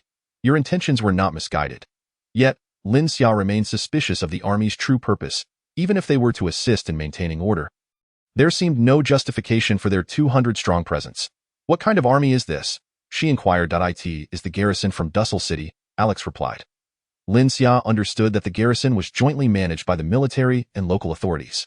Essentially, while the number of garrison troops must meet military requirements, the local treasury bore the costs of their upkeep, rendering them akin to a private army. After a moment of contemplation, Lin Xia asked, if Shilin Town were to establish a formal private army, would it be feasible to recruit soldiers? Recruiting soldiers in Shilin Town is quite easy, Alex responded, but I would advise against it. Oh? Why is that? Lin Xia found Alex's advice perplexing. Given the loyalty of the townsfolk to the Shilin family, they would undoubtedly enlist without hesitation. However, considering the current financial situation of the family, establishing a regular private army is imprudent. Alex explained. What if finances permitted? Lin Xia pressed. I would still advise against it, Alex insisted. Though Shilin Town boasts a population nearing 10,000, only about 2,000 are young able-bodied individuals, who are also the main labor force. According to imperial decree, you may have a private army of 500, however, if you recruit 500 soldiers, that would deplete Shilin Town of 500 primary laborers, which would be a significant loss. Lin Xia considered this point carefully. Although the townsfolk lived comfortably, this was contingent on the family's favorable tax policies. In reality, Shilin Town was not wealthy, and a sudden loss of 500 able-bodied laborers would adversely affect both its development and economic standing. Even with subsidies, the impact would still be felt. Lin Xia contemplated further. What if I were to recruit from other areas? For instance, by taking in refugees. As the lord of this land, your consent should suffice. And it should not pose too great an issue. However, Shilin Town is not expansive. While these refugees could serve as your private army without being assigned farmland and could subsist on military pay, where would we provide them with housing? Alex raised a critical concern. I see some vacant land in the town. Constructing homes for a few hundred families there should not be a problem. Lin Xia suggested, recalling the empty plots she had seen that day. Alex regarded her with surprise, as it seemed the young master was unaware of the territory's circumstances. Hadn't Lord Viscount Antonio briefed Lin Xia before his arrival? In truth, Antonio had intended to discuss the state of the territory with Lin Xia, but was unable to find the time due to Lin Xia's preoccupation with the Hongxing matter, leaving Lin Xia in ignorance of the territory's layout. Thus, Alex explained, those vacant plots cannot be built upon, as they are designated for military barracks. Military barracks? Lin Xia was taken aback. Surely you jest. If those plots are for barracks, they could accommodate tens of thousands of soldiers. Given the situation of the Shilin family, could they even afford to maintain an army of that size? It is difficult enough to recruit 500 private soldiers, let alone tens of thousands. This was once the imperial capital, Alex clarified. Your castle was originally the imperial palace, and those empty plots were once barracks for the imperial guard. It was only when Emperor Paul relocated to the current capital that this territory was granted to the Shilin family. The notion that these were barracks for the imperial guard over 200 years ago left Lin Xia speechless. Addressing Alex, she asserted, these areas should be repurposed for the refugees to settle and establish their homes. After the new year, you must expedite the planning. However, these areas are military property. Even the Viscount lacks the authority to unilaterally repurpose them. Even Lord Lionheart did not attempt such a thing. If you were to convert military barracks into civilian housing without permission, it could incite the Emperor's wrath upon the Shilin family, Alex cautioned, striving to dissuade Lin Xia from this course of action. Do not be absurd. Barracks that have stood vacant for over 200 years will hardly be remembered. Our Emperor Charles has more pressing matters to attend to than such trivialities. He must devote his limited energy to poetry, while Tang is preoccupied with his own escape, completely unconcerned with such minor issues. You will do as I say. There will be no complications with the Emperor, Lin Xia asserted resolutely. But Alex sought to dissuade Lin Xia, knowing well the Shilin family's plight in the imperial capital. Yet, when Lin Xia produced an object for Alex to examine, he ceased his opposition. Lin Xia revealed the insignia of the vice commander of the imperial guard bestowed upon him by the emperor. And Alex instantly recognized that, as the vice commander, it was entirely reasonable for Lin Xia to oversee the military barracks within his own domain. The two began to discuss the transformation of the barracks and the accommodation of the refugees at the town gate. However, before they could delve too deeply into their plans, a cavalryman appeared at the gate, dismounting his horse to salute Lin Xia. "Lieutenant Lin Xia, the captain requests your presence in the camp," the soldier announced, addressing her by rank rather than title. Lin Xia smiled, realizing that her use of rank to assert authority over Boris had prompted the captain to attempt the same with her. "Lead the way?" Lin Xia replied nonchalantly. Chapter 63. Speak up, haven't you eaten? Lin Xia followed the soldiers into the military camp, with both Alex and Carlos expressing their deep concern and insisting on accompanying him. Alex reasoned that, should anything arise, as the town mayor, he had met their captain on several occasions and could always converse with him. Carlos's thoughts were simpler. As a subordinate, he felt compelled to follow his leader. Given that the unit comprised merely 200 troops, the camp was modest in size, and it was evident that the discipline within this army was rather lax, with tents erected in a haphazard manner. The soldier led Lin Xia to a tent and informed him, "This is the command center. The captain awaits you inside." Upon entering the command center, a man in his early 30s sat in the foremost position. He did not rise upon Lin Xia's entrance, but instead addressed him directly, saying, "Lieutenant Lin Xia has arrived. Please take a seat." He continued to refer to Lin Xia by his military rank. Alex, standing behind, leaned in to whisper, "He is Captain Osborne." Lin Xia scanned the interior of the tent. Besides Captain Osborne, there were 5 other individuals present, one holding the rank of lieutenant and the rest holding the rank of second lieutenant, including Boris among them. There were only 6 seats in total, and seeing that none of them made any effort to stand and offer him a place, Lin Xia chose to ignore Osborne altogether and turned to leave. This bold move left the officers within the command center stunned, and even Alex was taken aback, unsure of Lin Xia's intentions, and thus followed him out. As Lin Xia exited the command center, he was confronted by 2 guard soldiers who signaled for him not to leave freely. Unperturbed by their commands, Lin Xia kicked one soldier aside, and Carlos similarly dispatched the other with a swift kick. Lin Xia led his companions back the way they came, but other patrolling soldiers, alerted by the commotion, converged to encircle the trio. At that moment, the door to the command center swung open, and Osborne emerged. Followed closely by the other 5 officers, he called out, "Lieutenant Lin Xia, what does this mean?" "As the captain here, holding the rank of captain, I summoned you to discuss military matters. Must you really leave?" "Oh, Captain," Lin Xia replied sarcastically. "Regrettably, I have no interest in conversing with someone who lacks manners. Do you believe it appropriate for a commoner to speak to me in such a tone? This is a military camp." Osborne retorted, evidently anticipating Lin Xia would leverage his noble status against him. He had prepared a counterargument. "As the highest-ranking officer here, and you merely a lieutenant, should I be obliged to salute you?" "Military rank?" Lin Xia produced the insignia bestowed upon him by Emperor Charles, signifying his status as the deputy commander of the Imperial Guards. Upon seeing the insignia, Osborne felt as though he were losing his mind. He had only heard that the Emperor had conferred the rank of lieutenant upon Lin Xia and appointed him as a researcher at the Lionheart Academy. How had he suddenly become the deputy commander of the Imperial Guards? Lin Xia was merely a boy just past 16. How could he possibly hold such a senior position? Generally, officers of the rank of deputy commander were colonels, and for the Imperial Guards, which served to protect the palace, a deputy commander would typically hold the rank of brigadier. This must be a forgery, Osborne concluded, seizing upon the apparent discrepancy. "Lieutenant Lin Xia, you must understand that forging military insignia is punishable by death." Even for a noble, I knew you would say that. Lin Xia had anticipated this eventuality. He produced a document inscribed with the words, "In recognition of Lin Xia's valor in saving the 3rd prince, he is appointed as the deputy commander of the Imperial Guards," signed by Charles and sealed with the Emperor's personal seal. This decree was indeed genuine. Prior to departing the imperial capital, Lin Xia had foreseen the necessity of utilizing the deputy commander's identity and had asked Robin to procure an official appointment from Charles. The primary purpose of bestowing this insignia upon Lin Xia was to grant him the freedom to operate within the royal palace, though Charles also harbored ambitions of promoting Lin Xia. Furthermore, appointing a deputy commander was no trivial matter. However, since Robin was Charles's favored prince, and Charles held Lin Xia in high regard, he ultimately issued a non-official appointment, using only his private seal rather than the official state seal. Such an act could only be performed by our poetry-loving emperor. Any other sovereign, despite their affection for Lin Xia, would have first seen him soundly punished. Although this decree lacked the state seal, Osborne, being merely a captain, had never encountered the appointment of such a high-ranking officer, and he knew that Charles's seal could not be forged. Even if Lin Xia were a descendant of the Lionheart King, no one would dare to counterfeit such a document, as it was a crime that could lead to the extermination of entire families.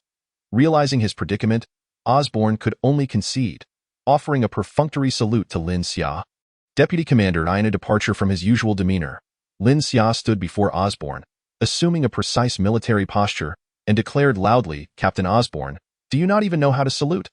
Osborne hesitated for a moment before responding quietly, "Yes," and then performed a salute, this time with noticeably improved form. Yet Lin Xia was not finished. He bellowed, "Speak up, haven't you eaten?" "Yes, sir," Osborne shouted back, executing a proper military salute, now fully aware that failing to conduct himself correctly would result in his predicament not being resolved that day. Lin Xia embraced his role with authority, instructing Osborne, "Remember, you are a soldier." With that, he led Alex and Carlos directly back into the command center. Alex, still somewhat disoriented, could scarcely believe the scene unfolding before him. Once inside, Lin Xia took the seat of honor, motioning for Alex to occupy a subordinate position beside him while Carlos stood rigidly at Lin Xia's side. Osborne and the officers followed into the command center. Yet no one dared to sit. They stood respectfully at attention. Lin Xia, indifferent to their thoughts, asked, "Captain Osborne, what matters did you wish to discuss?" In truth, there was nothing to deliberate. Osborne had merely intended to assert his authority over Lin Xia. He grimaced, struggling to think of something to discuss. "Since you have no matters to address." Lin Xia discerned Osborne's uncertainty and, gathering his composure, released a wave of dark energy, casting a cold gaze over the officers. "I have something to declare." The officers, feeling the weight of Lin Xia's stare, stood at attention instinctively, awaiting his command. "I require you to withdraw your troops within a month and return to Desolate City," Lin Xia stated. "Withdraw?" Osborne internally lamented. The tasks assigned to him by his superiors had yet to be completed even after 2 years, and he was already facing discontent from his commanding officer. If he were to withdraw the troops now, he might find himself forever relegated to the role of captain without any hope for advancement. Summoning his courage, Osborne replied, "I apologize, Deputy Commander. After all, you are not the direct superior of this unit. You lack the authority to issue such orders. I am not commanding you. I am merely informing you in advance," Lin Xia replied nonchalantly. "You may report to your superior for verification." With that, Lin Xia rose and, accompanied by Alex and Carlos, exited the command center, leaving the military camp and returning to West Forest Town. On the way back, Alex inquired how Lin Xia had known that Osborne would inevitably withdraw the troops, to which Lin Xia responded with a mysterious smile. Upon arriving at the Lin family estate, Lin Xia instructed Alex to return home while he proceeded directly to the study within the castle. There, he pinned 2 letters, one to Xavier and another to Robin. The letter to Xavier inquired about the situation regarding the Hongxing group and suggested that, if circumstances allowed, it would be best to transfer Borg over. Since he had decided to establish a private army, Borg would be the ideal candidate for the role of instructor. The letter to Robin requested that he arrange for the withdrawal of the stationed troops outside West Forest Town. In truth, orchestrating the withdrawal was a minor task, but Lin Xia wished to signal to the people of Desolate City that provoking him was tantamount to provoking a prince. Otherwise, he would find himself wasting time dealing with such trivial matters himself. It was far more efficient to let Robin handle it, ensuring a lasting resolution. Having completed the letters, Lin Xia summoned his butler, Campbell, instructing him to deliver the 2 missives to the imperial capital at the fastest possible speed. Ensuring they reached Xavier of Universal Entertainment.as for Robin's letter, Lin Xia trusted that Xavier would find a way to deliver it. Chapter 64. Mortgage. With the matter of the letters arranged, Lin Xia requested Sophie to summon Lucas. It was imperative that arrangements were made for the displaced individuals, as they could not continue to reside in the homes of the townsfolk indefinitely. Lucas soon arrived with Sophie, and upon seeing his improved condition and new attire, likely provided by Campbell, Lin Xia felt a tinge of disappointment. Lucas was no longer the beggar elder of the 6 bags. As soon as Lucas entered, he attempted to kneel before Lin Xia, but Lin Xia swiftly prevented him, saying, "I will designate a plot of land in West Forest Town for you, where we will construct uniform housing for your settlement." Upon hearing about the housing, Lucas again felt compelled to kneel, but Lin Xia's piercing gaze halted him. Lucas found Lin Xia's expression quite intimidating. Lin Xia continued, "Of course, the housing will not be provided for free, and I cannot supply you with farmland. Your income must be earned through your own efforts. After all, there is no such thing as a free lunch in this world, and that which is obtained without cost is often not valued. The family can extend a loan to you, though we will, of course, charge some nominal interest. This loan will be sufficient for you to purchase a home." Regarding income, Lin Xia observed Lucas's eager expression and said, "I am preparing to establish a private army. Anyone aged 18 to 30 is welcome to enlist. With military pay, you will be able to repay your loans.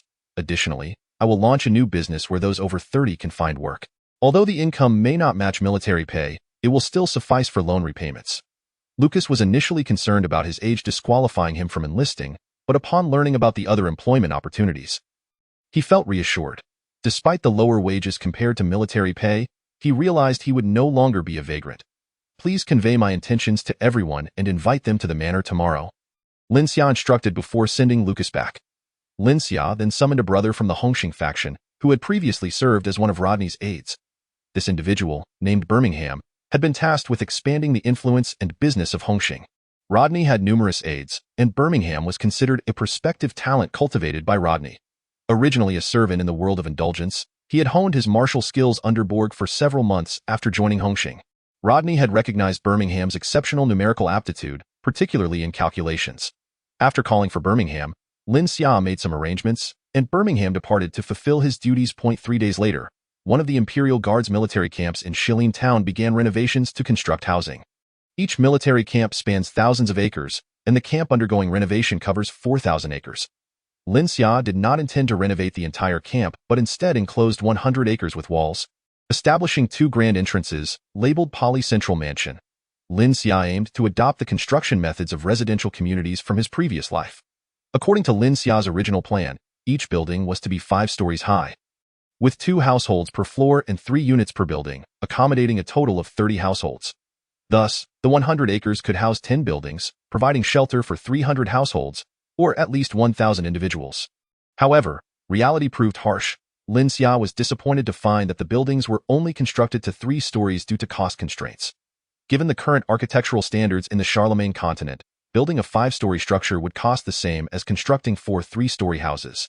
On the brighter side, the reduced height allowed for decreased spacing between buildings, enabling the construction of 15 houses on the 100 acres, thus accommodating 270 households.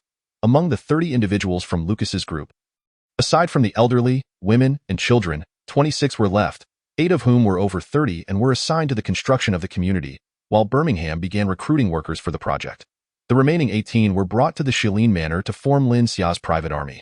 Lin Xia did not concern himself with their training and left it to Carlos, noting that the primary focus of their training would be military drills rather than martial arts.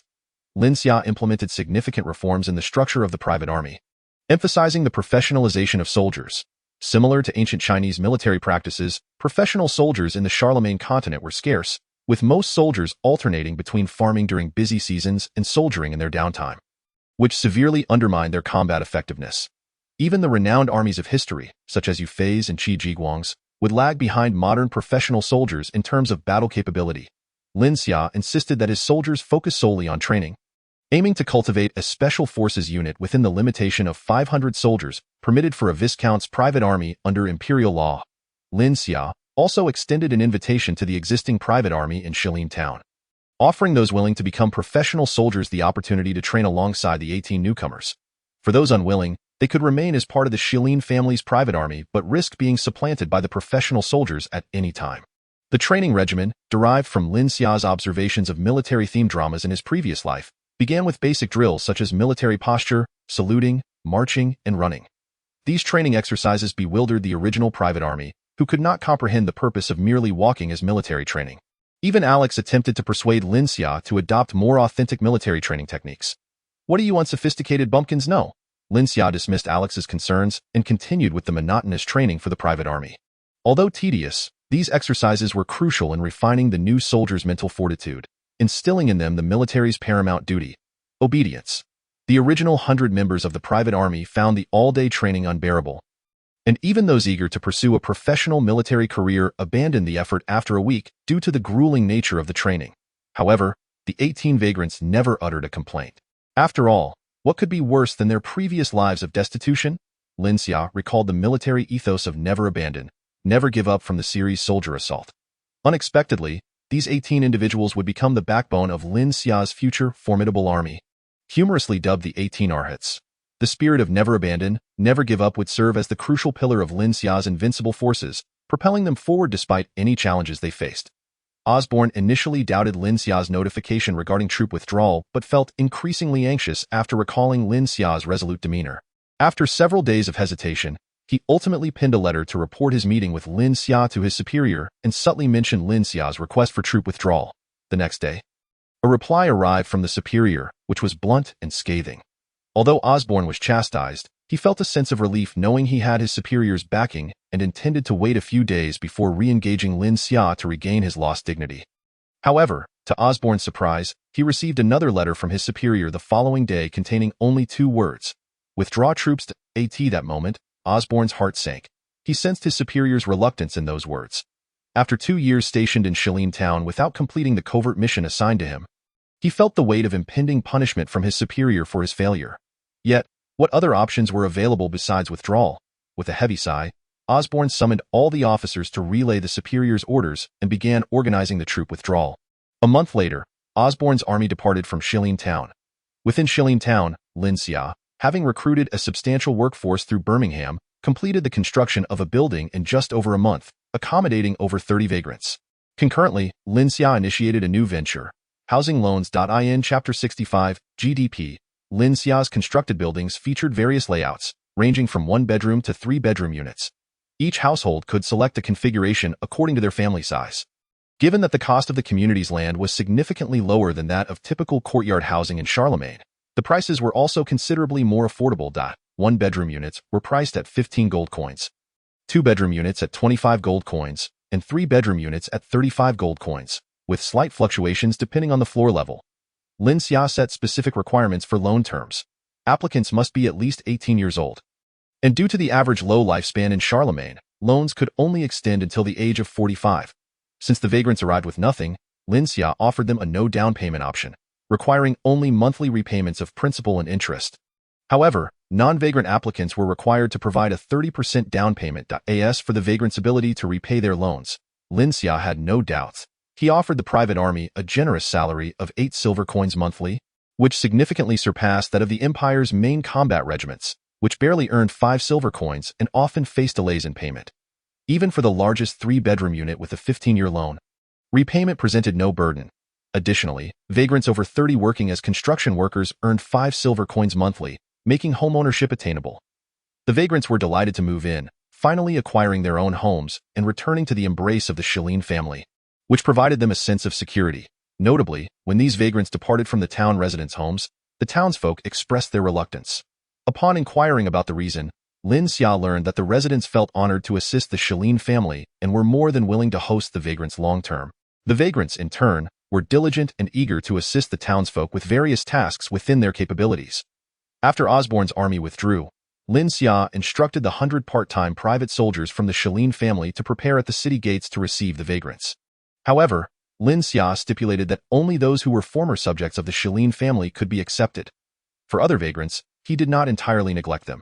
He established a large shelter 10 miles outside Shilin town to provide accommodation and arranged for the Shilin family to prepare some gruel to sustain them. Lin Xia sought to welcome as many vagrants as possible, but the size of Shilin town limited the capacity to accommodate a larger influx. Fortunately, the number of incoming vagrants was manageable, primarily consisting of those from Dussel City, who were prioritized for acceptance. Those from the farther Valin province, although distant, could still be considered former subjects of the Shilin family. As the number of vagrants increased, the Imperial Guards camp in Shilin town transformed into a bustling construction site.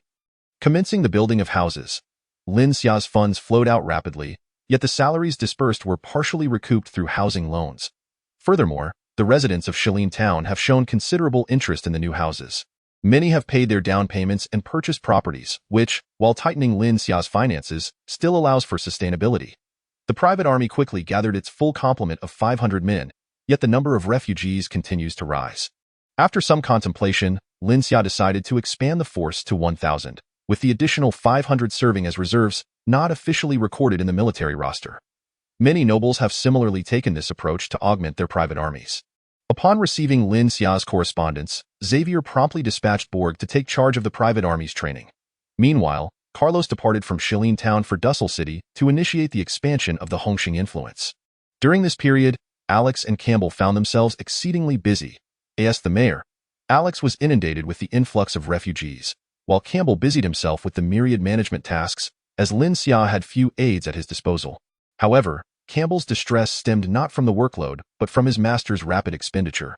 He had noticed that Lin Xia's safe contained merely a thin layer of gold coins. As spring approached, Lin Xia's gold reserves dwindled, and just as he contemplated writing to Xavier for another batch of gold, he spotted Sophie joyfully passing by with a newly purchased garment. Lin Xia called out to Sophie, inquiring about her new attire. Yes, young master, I just bought it from the shelter outside the town, and it was quite inexpensive, she replied, her demeanor relaxed from their time spent together. From the refugees outside the town? Lin Xia asked curiously. Indeed, there are many items for sale at very reasonable prices, she beamed, evidently pleased with her bargain. Lin Xia, inspired by this revelation, made his way to the city gate. Upon arrival, he encountered Alex, who was holding a new pair of shoes, indicating he had also made a recent purchase from the shelter.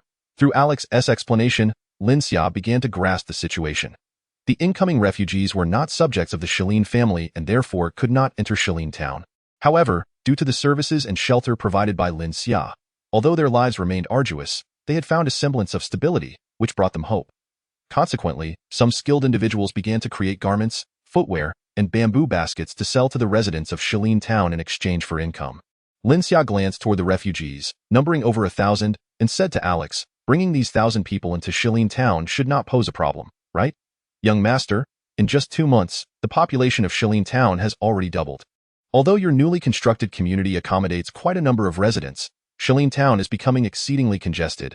Alex expressed his concerns. If you think this is crowded, you have not experienced the true meaning of overpopulation. As seen in Huaxia.in this era, people represent both productivity and immense wealth. Ignoring Alex's reservations, Lin Xia resolved that these individuals would soon relocate to Shilin town. Of course, the process of their relocation would not be simple.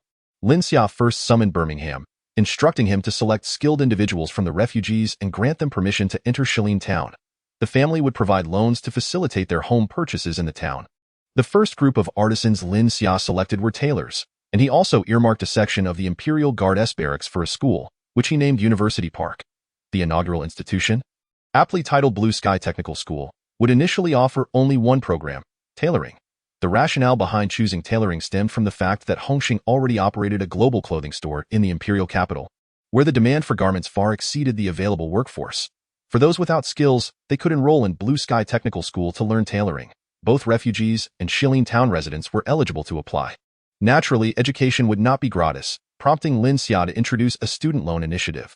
Additionally, he designated another barracks for an industrial park, where the first factory, the Chanel clothing factory, would commence operations. The factory's tailors were predominantly refugees, though some tailors from Shilin town also joined.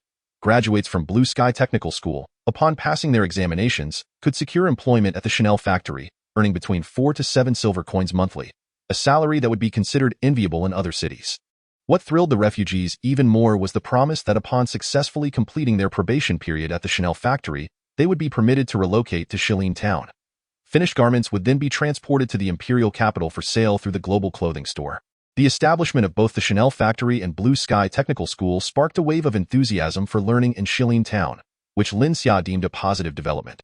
Consequently, he constructed an additional school within University Park, named Huangpu Military Academy. At this stage, Huangpu Military Academy did not impart military training. Even if it did, the private army of the Shilin family would struggle to comprehend it, as they were largely illiterate.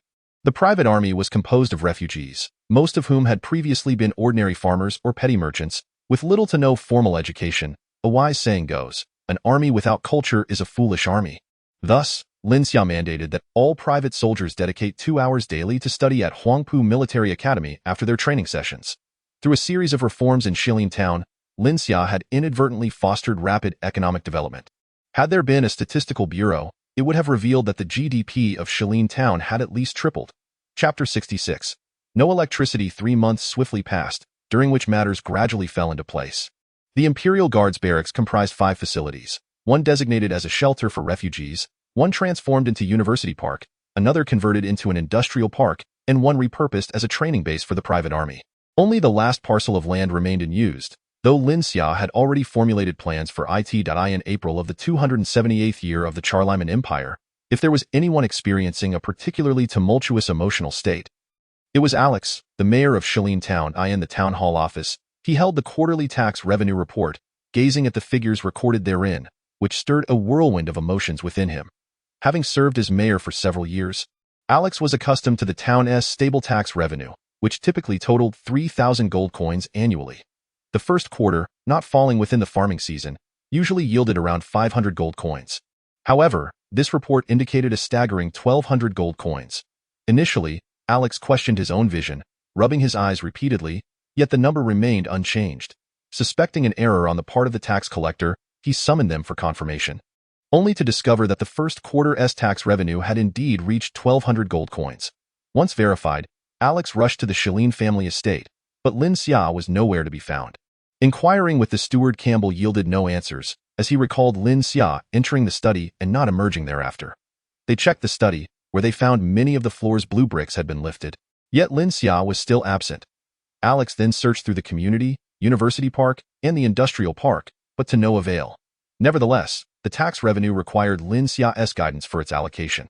After 2 days without locating Lin Xia, Alex had no choice but to proceed with the customary protocol. 2/3 would remain with the town government, while 1/3 would be allocated to Campbell. Upon receiving his share of 400 gold coins, Campbell retained 200 for castle repairs and submitted the remaining 200 coins to Antonio in the imperial capital. In previous years, Campbell would have kept only 150 coins, with 50 coins going to Antonio and 100 coins reserved for maintaining the castle and estate. However, due to the exceptional tax revenue this year, Campbell took the liberty of altering the usual distribution, submitting half of the total to Antonio. In truth, Lin Xia had not ventured far. He remained within the castle, specifically in the castle's subterranean level, which could be considered its underground. This situation traces back 2 days prior. Lin Xia was alone in the study, sketching designs for garments, when fatigue prompted him to take a stroll within the room. As he walked, he noticed something peculiar about the blue bricks underfoot, which seemed slightly elevated compared to the others. Bending down to investigate, Lin Xia recalled that Tang had a penchant for hiding treasures. He remembered that in The Deer and the Cauldron, one of the volumes of the 42 chapters was concealed beneath the Prince Kong's estate. It was plausible that Tang might have similarly hidden something underground. While meticulously examining the bricks, Lin Xia couldn't help but mock Tang internally for his lack of creativity in hiding treasures, merely mimicking the late Mr. Jean. Indeed, one of the bricks was slightly raised, barely noticeable without close inspection. Using his Tang knife, Lin Xia pried open the brick, revealing a handle beneath. Without hesitation, he pulled the handle upward. The room erupted with a thunderous sound. Fortunately, it was nighttime, and Lin Xia was alone in the castle. The bookshelf along the wall slowly parted, revealing a stone door. The door featured 10 square recesses, arranged in 2 rows of 5. Intrigued, Lin Xia observed these squares and noted their similarity in size to the blue bricks beneath. He retrieved the previously displaced brick, which bore the inscription of a character in square script. Lin Xia tested it and, as expected, was able to fit the blue bricks perfectly into the grooves. It appeared that there were 10 blue bricks inscribed with characters from the Huaxia culture, and these 10 bricks constituted the key to unlocking the stone door. Lin Xia promptly began to pry up the blue bricks from the ground. After removing several, he indeed found one engraved with the character for treasure, and it was in simplified Chinese. Confirming his suspicions, Lin Xia continued to pry up the blue bricks. After extracting more than half of them from the study, he finally gathered all 10 bricks adorned with square characters. After gathering them, Lin Xia cursed under his breath and sequentially placed the 10 bricks into the grooves on the wall. The inscriptions on the blue bricks read, "The King of Heaven covers the earth tiger. The pagoda suppresses the river demon." Once the blue bricks were properly positioned, the stone door indeed swung open. Lin Xia gazed at the scene beyond the stone door, his expression somewhat dazed, yet his heart brimmed with excitement. He felt an overwhelming urge to exclaim, "Huaxia, I have returned." Behind the stone door lay a modern library, with rows of bookshelves filled to the brim with books. Lin Xia was certain that this must lead him home. At that moment, he was filled with fervor, his thoughts consumed by his parents and fiancée, as if he had forgotten he was in the Charlemagne continent, and he dashed into the library. Just as he entered, the stone door closed behind him. Turning to look back, he found no trace of the stone door. He stood at the very center of the library. Meanwhile, the bookcase in the study slowly reverted to its original state. Even the handle beneath the blue bricks vanished, leaving no evidence of the stone door. Once inside the library, Lin Xia felt his heart calm somewhat. He recalled that he had not bid farewell to Antonio from the Charlemagne continent, nor to the brothers from the Hongxing gang, or the townsfolk of Shalin town, which left him with a tinge of regret. Yet, having returned to Huaxia, he believed there would be a way to return. Lin Xia surveyed the library, marveling at the fact that there was not a soul in sight.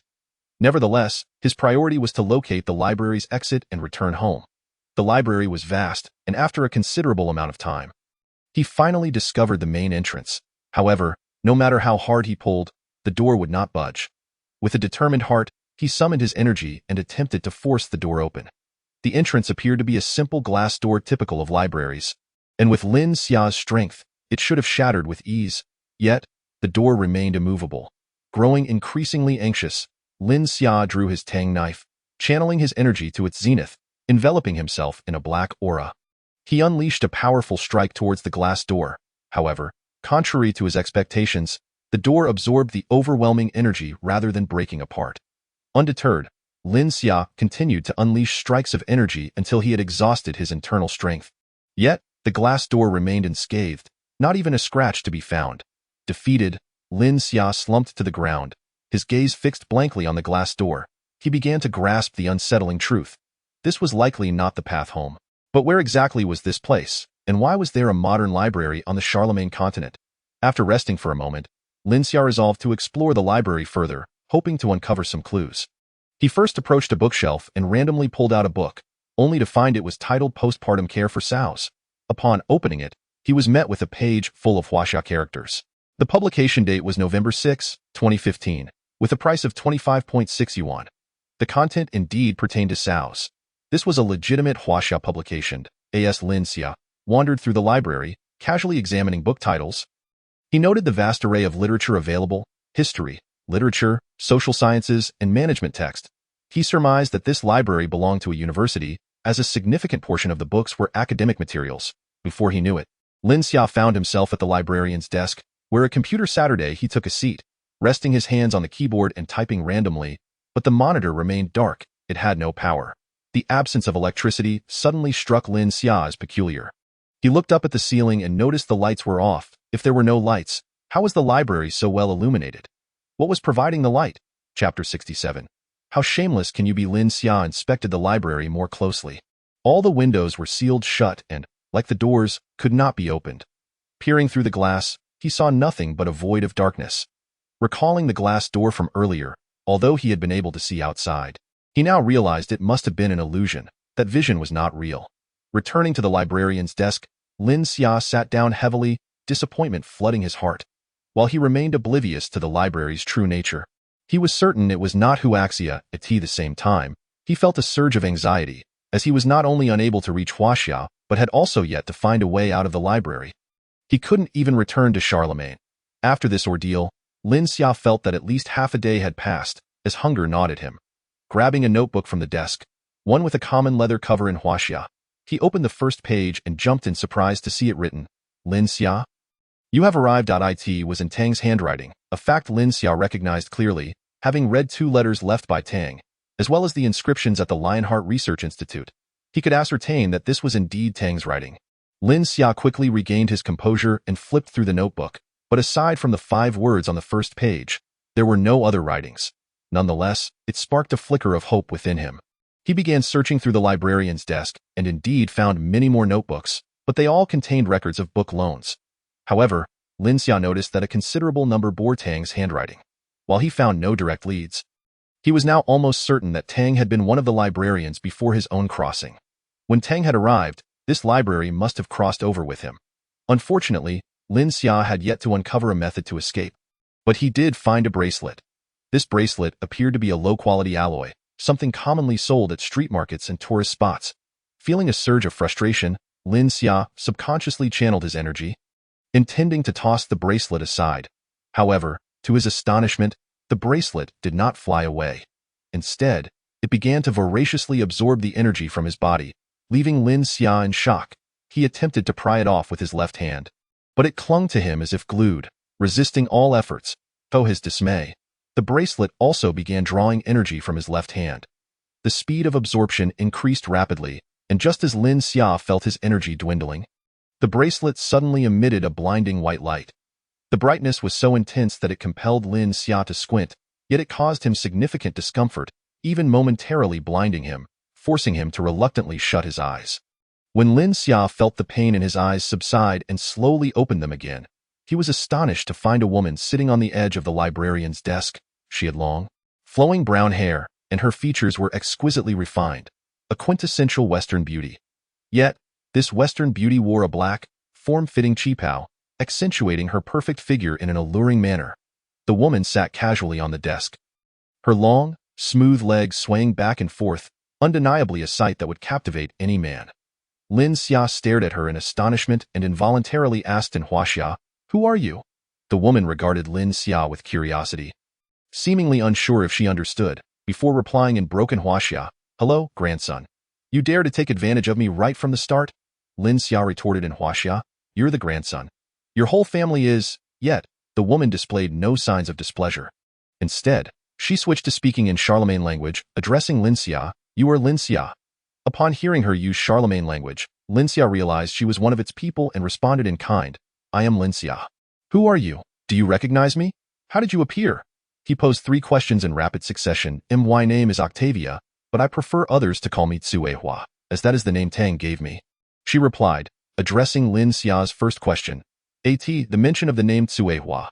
Lin Xia nearly choked on his own blood, but managed to contain himself as he listened to Tsuehua continue. "As for why I recognize you. It's because Tang told me. He said the first person I would see upon awakening is Lin Xia, which is you. Moreover, Tang also mentioned that you are his grandson, and no wonder Tsuehua referred to him as grandson right away. Tang must have taught her that." Yet, Lin Xia had no means to confront Tang about this, so he simply made a mental note to reclaim any advantages from Tang the next time they met. However, given that he was indeed Tang's grandson by virtue of this body, he found it difficult to refute Tsuehua. "How could Tang possibly know it was me?" Lin Xia inquired. Tsuehua's expression turned perplexed.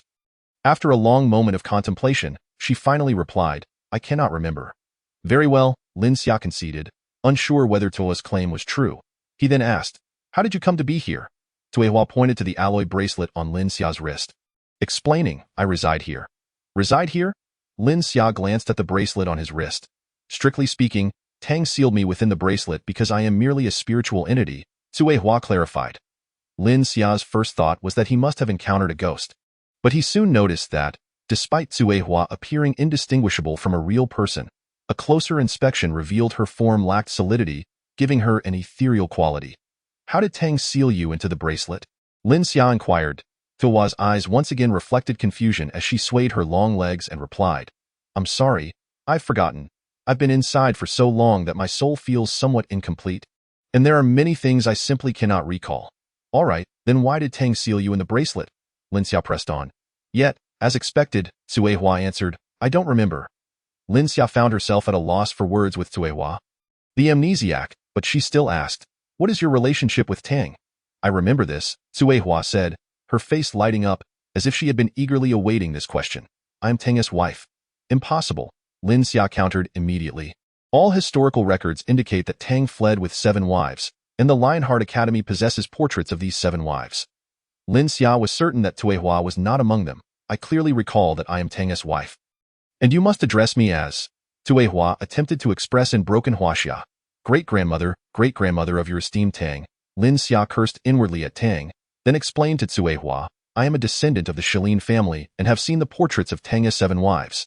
You are not among them. I am Tang's 8th wife," Tsuehua declared, stepping down from the table and standing defiantly before Lin Xia, puffing up with indignation. Tang himself acknowledged it. Lin Xia looked at Tsuehua in astonishment. When it came to Tang's wives, she resembled a petulant child. However, Lin Xia replied, "I do not believe you."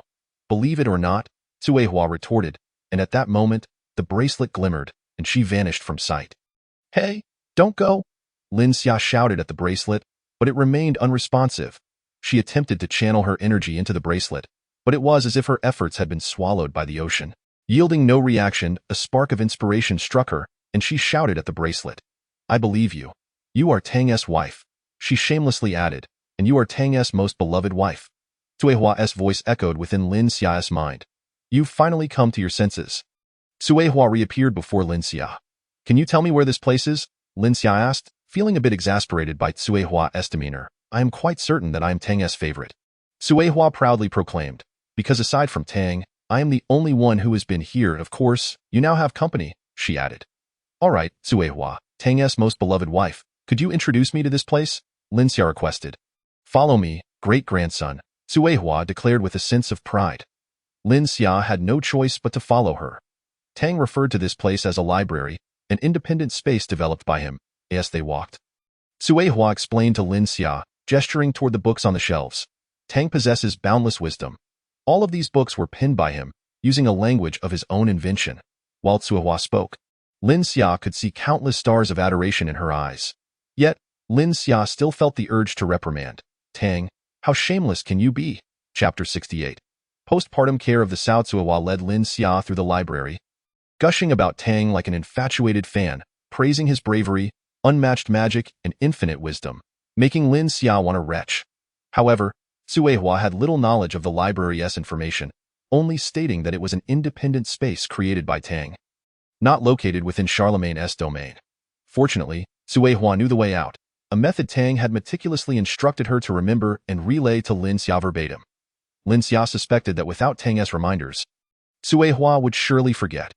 Cuehua explained the exit method to Lin Xia. It was not complicated, merely a magical incantation. However, Lin Xia felt despair, as one had to attain level 5 to use this magic, and she had only recently broken through to level 4. Achieving level 5 in the short term seemed utterly impossible. Lin Xia had no choice but to seek Cuehua's assistance, hoping she might have other solutions. But Cuehua's response made Lin Xia want to lash out. To level up, of course, you must cultivate. With no other options to escape, Lin Xia resigned herself to begin cultivating. Even if she had no other choice, cultivation had the added benefit of alleviating her hunger. 2 days passed swiftly, with Lin Xia sitting cross-legged in the library, practicing her energy. Yet her expression was far from the usual tranquility associated with meditation. Suddenly, she opened her eyes and exclaimed, "I'm starving." Afterward, she lay flat on the ground. "Cuehua, Cuehua." Lin Xia shouted into the void, and no sooner had her voice faded than Cuehua appeared, donning her black qipao, her long legs bare. Lin Xia, still lying down, could vaguely see the upper part of Cuehua's thighs. Those legs are truly beautiful, Lin Xia thought, appreciating Cuehua's legs before sitting up to avoid losing control of her gaze. "Cuehua, do you have anything to eat? I am so incredibly hungry," she pleaded. Lin Xia had asked this question countless times over the past 2 days, yet Cuehua's response remained unchanged. No, she looked at Lin Xia with innocent eyes and added, "I am a spirit. I do not need to eat." Each time this conversation occurred, Lin Xia wished she could also be a spirit. At least her stomach wouldn't ache so painfully. This made her admire the ancestor of the Shalin family, who had gone 18 days without food. Cuehua regarded Lin Xia with the same innocent expression but then replied differently. "I suddenly remembered. I have something to eat. I wish I could also become a spirit." Lin Xia exclaimed, echoing her previous thoughts, but soon felt something was amiss and stared at Cuehua. "What did you say? You have food?" Cuehua extended her right hand, revealing a pill that seemed to materialize from thin air. Lin Xia, feeling dizzy from hunger, snatched the pill from Cuehua's hand and was about to pop it into her mouth. However, reason prevailed over her hunger, and she halted her actions to scrutinize the pill. It was entirely black and resembled a medicinal pill from her past life. Where did this pill come from? After all, it was medicine, and Lin Xia felt a twinge of unease about Cuehua. Worrying that she might not know what it was, and thus offer it to her, "It was given to me by Tang. It's called Pei Yuan Dan. Eating it can elevate your level," Cuehua nonchalantly explained. "Why didn't you bring it out sooner?" Lin Xia exclaimed, realizing Tang had anticipated her insufficient level and left the Pei Yuan Dan for Cuehua, effectively leaving it for her. As for what Pei Yuan Dan was, Lin Xia could infer that it was a pill to enhance her energy. Cuehua offered yet another infuriating response that Lin Xia had heard countless times. "I forgot." Based on historical experience, Lin Xia concluded that Tang would not harm her. Without hesitation, she swallowed the pill. Instantly, she regretted her hasty action. After so many days without food, she should have taken it more slowly. After a short while, Lin Xia felt a surge of heat within her dantian as an overwhelming amount of energy poured forth, and then she fainted. When Lin Xia awoke, she found Cuehua pinching her nose while looking at her. Upon noticing she was awake, Cuehua disdainfully remarked, "You stink." Lin Xia felt invigorated, as though she were filled with boundless energy. Ignoring Cuehua's comment, she circulated the energy within her body and found that she had indeed ascended to level 5. "Is this considered the mid-stage of the Golden Core?" she mused wryly. Observing Cuehua's pinched nose, she wondered if she truly smelled that terrible. lifting her arm to her nose for a whiff. She confirmed, "Yes, it is quite foul." As she raised her arm, she noticed her body was sticky, and upon parting her clothes slightly, she found herself covered in grime. Does Pei Yuan Dan also have detoxifying and beautifying effects? Regardless, she had reached level 5, and perhaps due to her recent upgrade, she no longer felt hungry. She turned to Cuehua, saying, "You can return to the bracelet. We are preparing to go back. You smell too bad." "I don't want to," Cuehua retorted, still pinching her nose. Lin Xia often found herself at a loss for words with Cuehua, remembering Tang's letter that mentioned leaving her with an old ancestor. It seemed that Cuehua was the one. Lin Xia felt an urge to find Tang and give him a good thrashing. Nevertheless, she patiently told Cuehua, "If I leave, you will never be able to exit. It's fine. You can go ahead. I'm a spirit. I am connected to the bracelet. Wherever the bracelet is, I can appear." Cuehua waved Lin Xia off, urging her to hurry. With a resigned shake of her head, Lin Xia summoned her energy and silently recited the incantation. As she did so, she suddenly stood still, struck by a realization. She was using her internal energy to cast the magic, without needing to summon magical elements or recite incantations at all. Having seldom used magic, she was on the verge of forgetting how to invoke it. Meanwhile, Cuehua, seeing Lin Xia standing there without any movement, called out, "Why are you still not leaving?" Lin Xia looked at Cuehua with a mix of frustration and melancholy, wanting to shout at her, "I want to leave too, but how can I? I can't even summon the magical elements." Incorrect. Lin Xia identified the crucial issue. Tang, like herself, was utilizing true energy. So where did the magical incantations come from? Repeating the incantation that Cuehua had imparted to her, a sudden flash of insight struck her, accompanied by an overwhelming surge of frustration, almost to the point of wishing to harm Cuehua. What she had thought to be a magical incantation was merely a phrase Tang had left for her, articulated in the Huaxia language. Drop a drop of blood on the bracelet. Such a simple task had left her famished for 2 entire days. Can you fathom the extent of her suffering? Lin Xia yearned to shout at Cuehua but restrained herself, silently placing her finger in her mouth and resolutely biting into it, allowing a drop of blood to fall onto the bracelet. Once the blood touched the bracelet, it was instantly absorbed, but the first reaction did not come from Lin Xia. Rather, it emanated from Cuehua. Her soul form exhibited a fleeting instability, and once it settled, she sensed a mental connection with Lin Xia, stealing a glance at her. Lin Xia, oblivious to Cuehua's transformation, merely perceived a newfound connection with the bracelet. Through this bond, it felt as though the library lay within her grasp. With a mere thought, she could visualize every corner of it and manipulate it at will. With her eyes closed, Lin Xia immersed herself in the essence of the library. A subtle smile gracing her lips, as she concentrated, she sensed a shift in the surrounding space. Upon opening her eyes, she discovered herself back in the study of the West Lin family castle. It seemed Cuehua's assertion about needing level 5 true energy to control the library was indeed accurate. The blue bricks Lin Xia had previously lifted had returned to their original state. Though new paving was distinctly visible, the bookcase against the wall appeared unchanged, as if it had never been disturbed. Lin Xia took a moment to attune herself to the library. It still existed. It felt as if the library resided in some adjacent realm, ready to be accessed at her whim. Grasping the Tang knife in her hand, she smiled at it, and it vanished with a mere thought. The Tang knife reappeared in her grasp. Through this experiment, Lin Xia confirmed that the library was the fabled storage space. She could deposit items within the library at any time and retrieve them just as easily.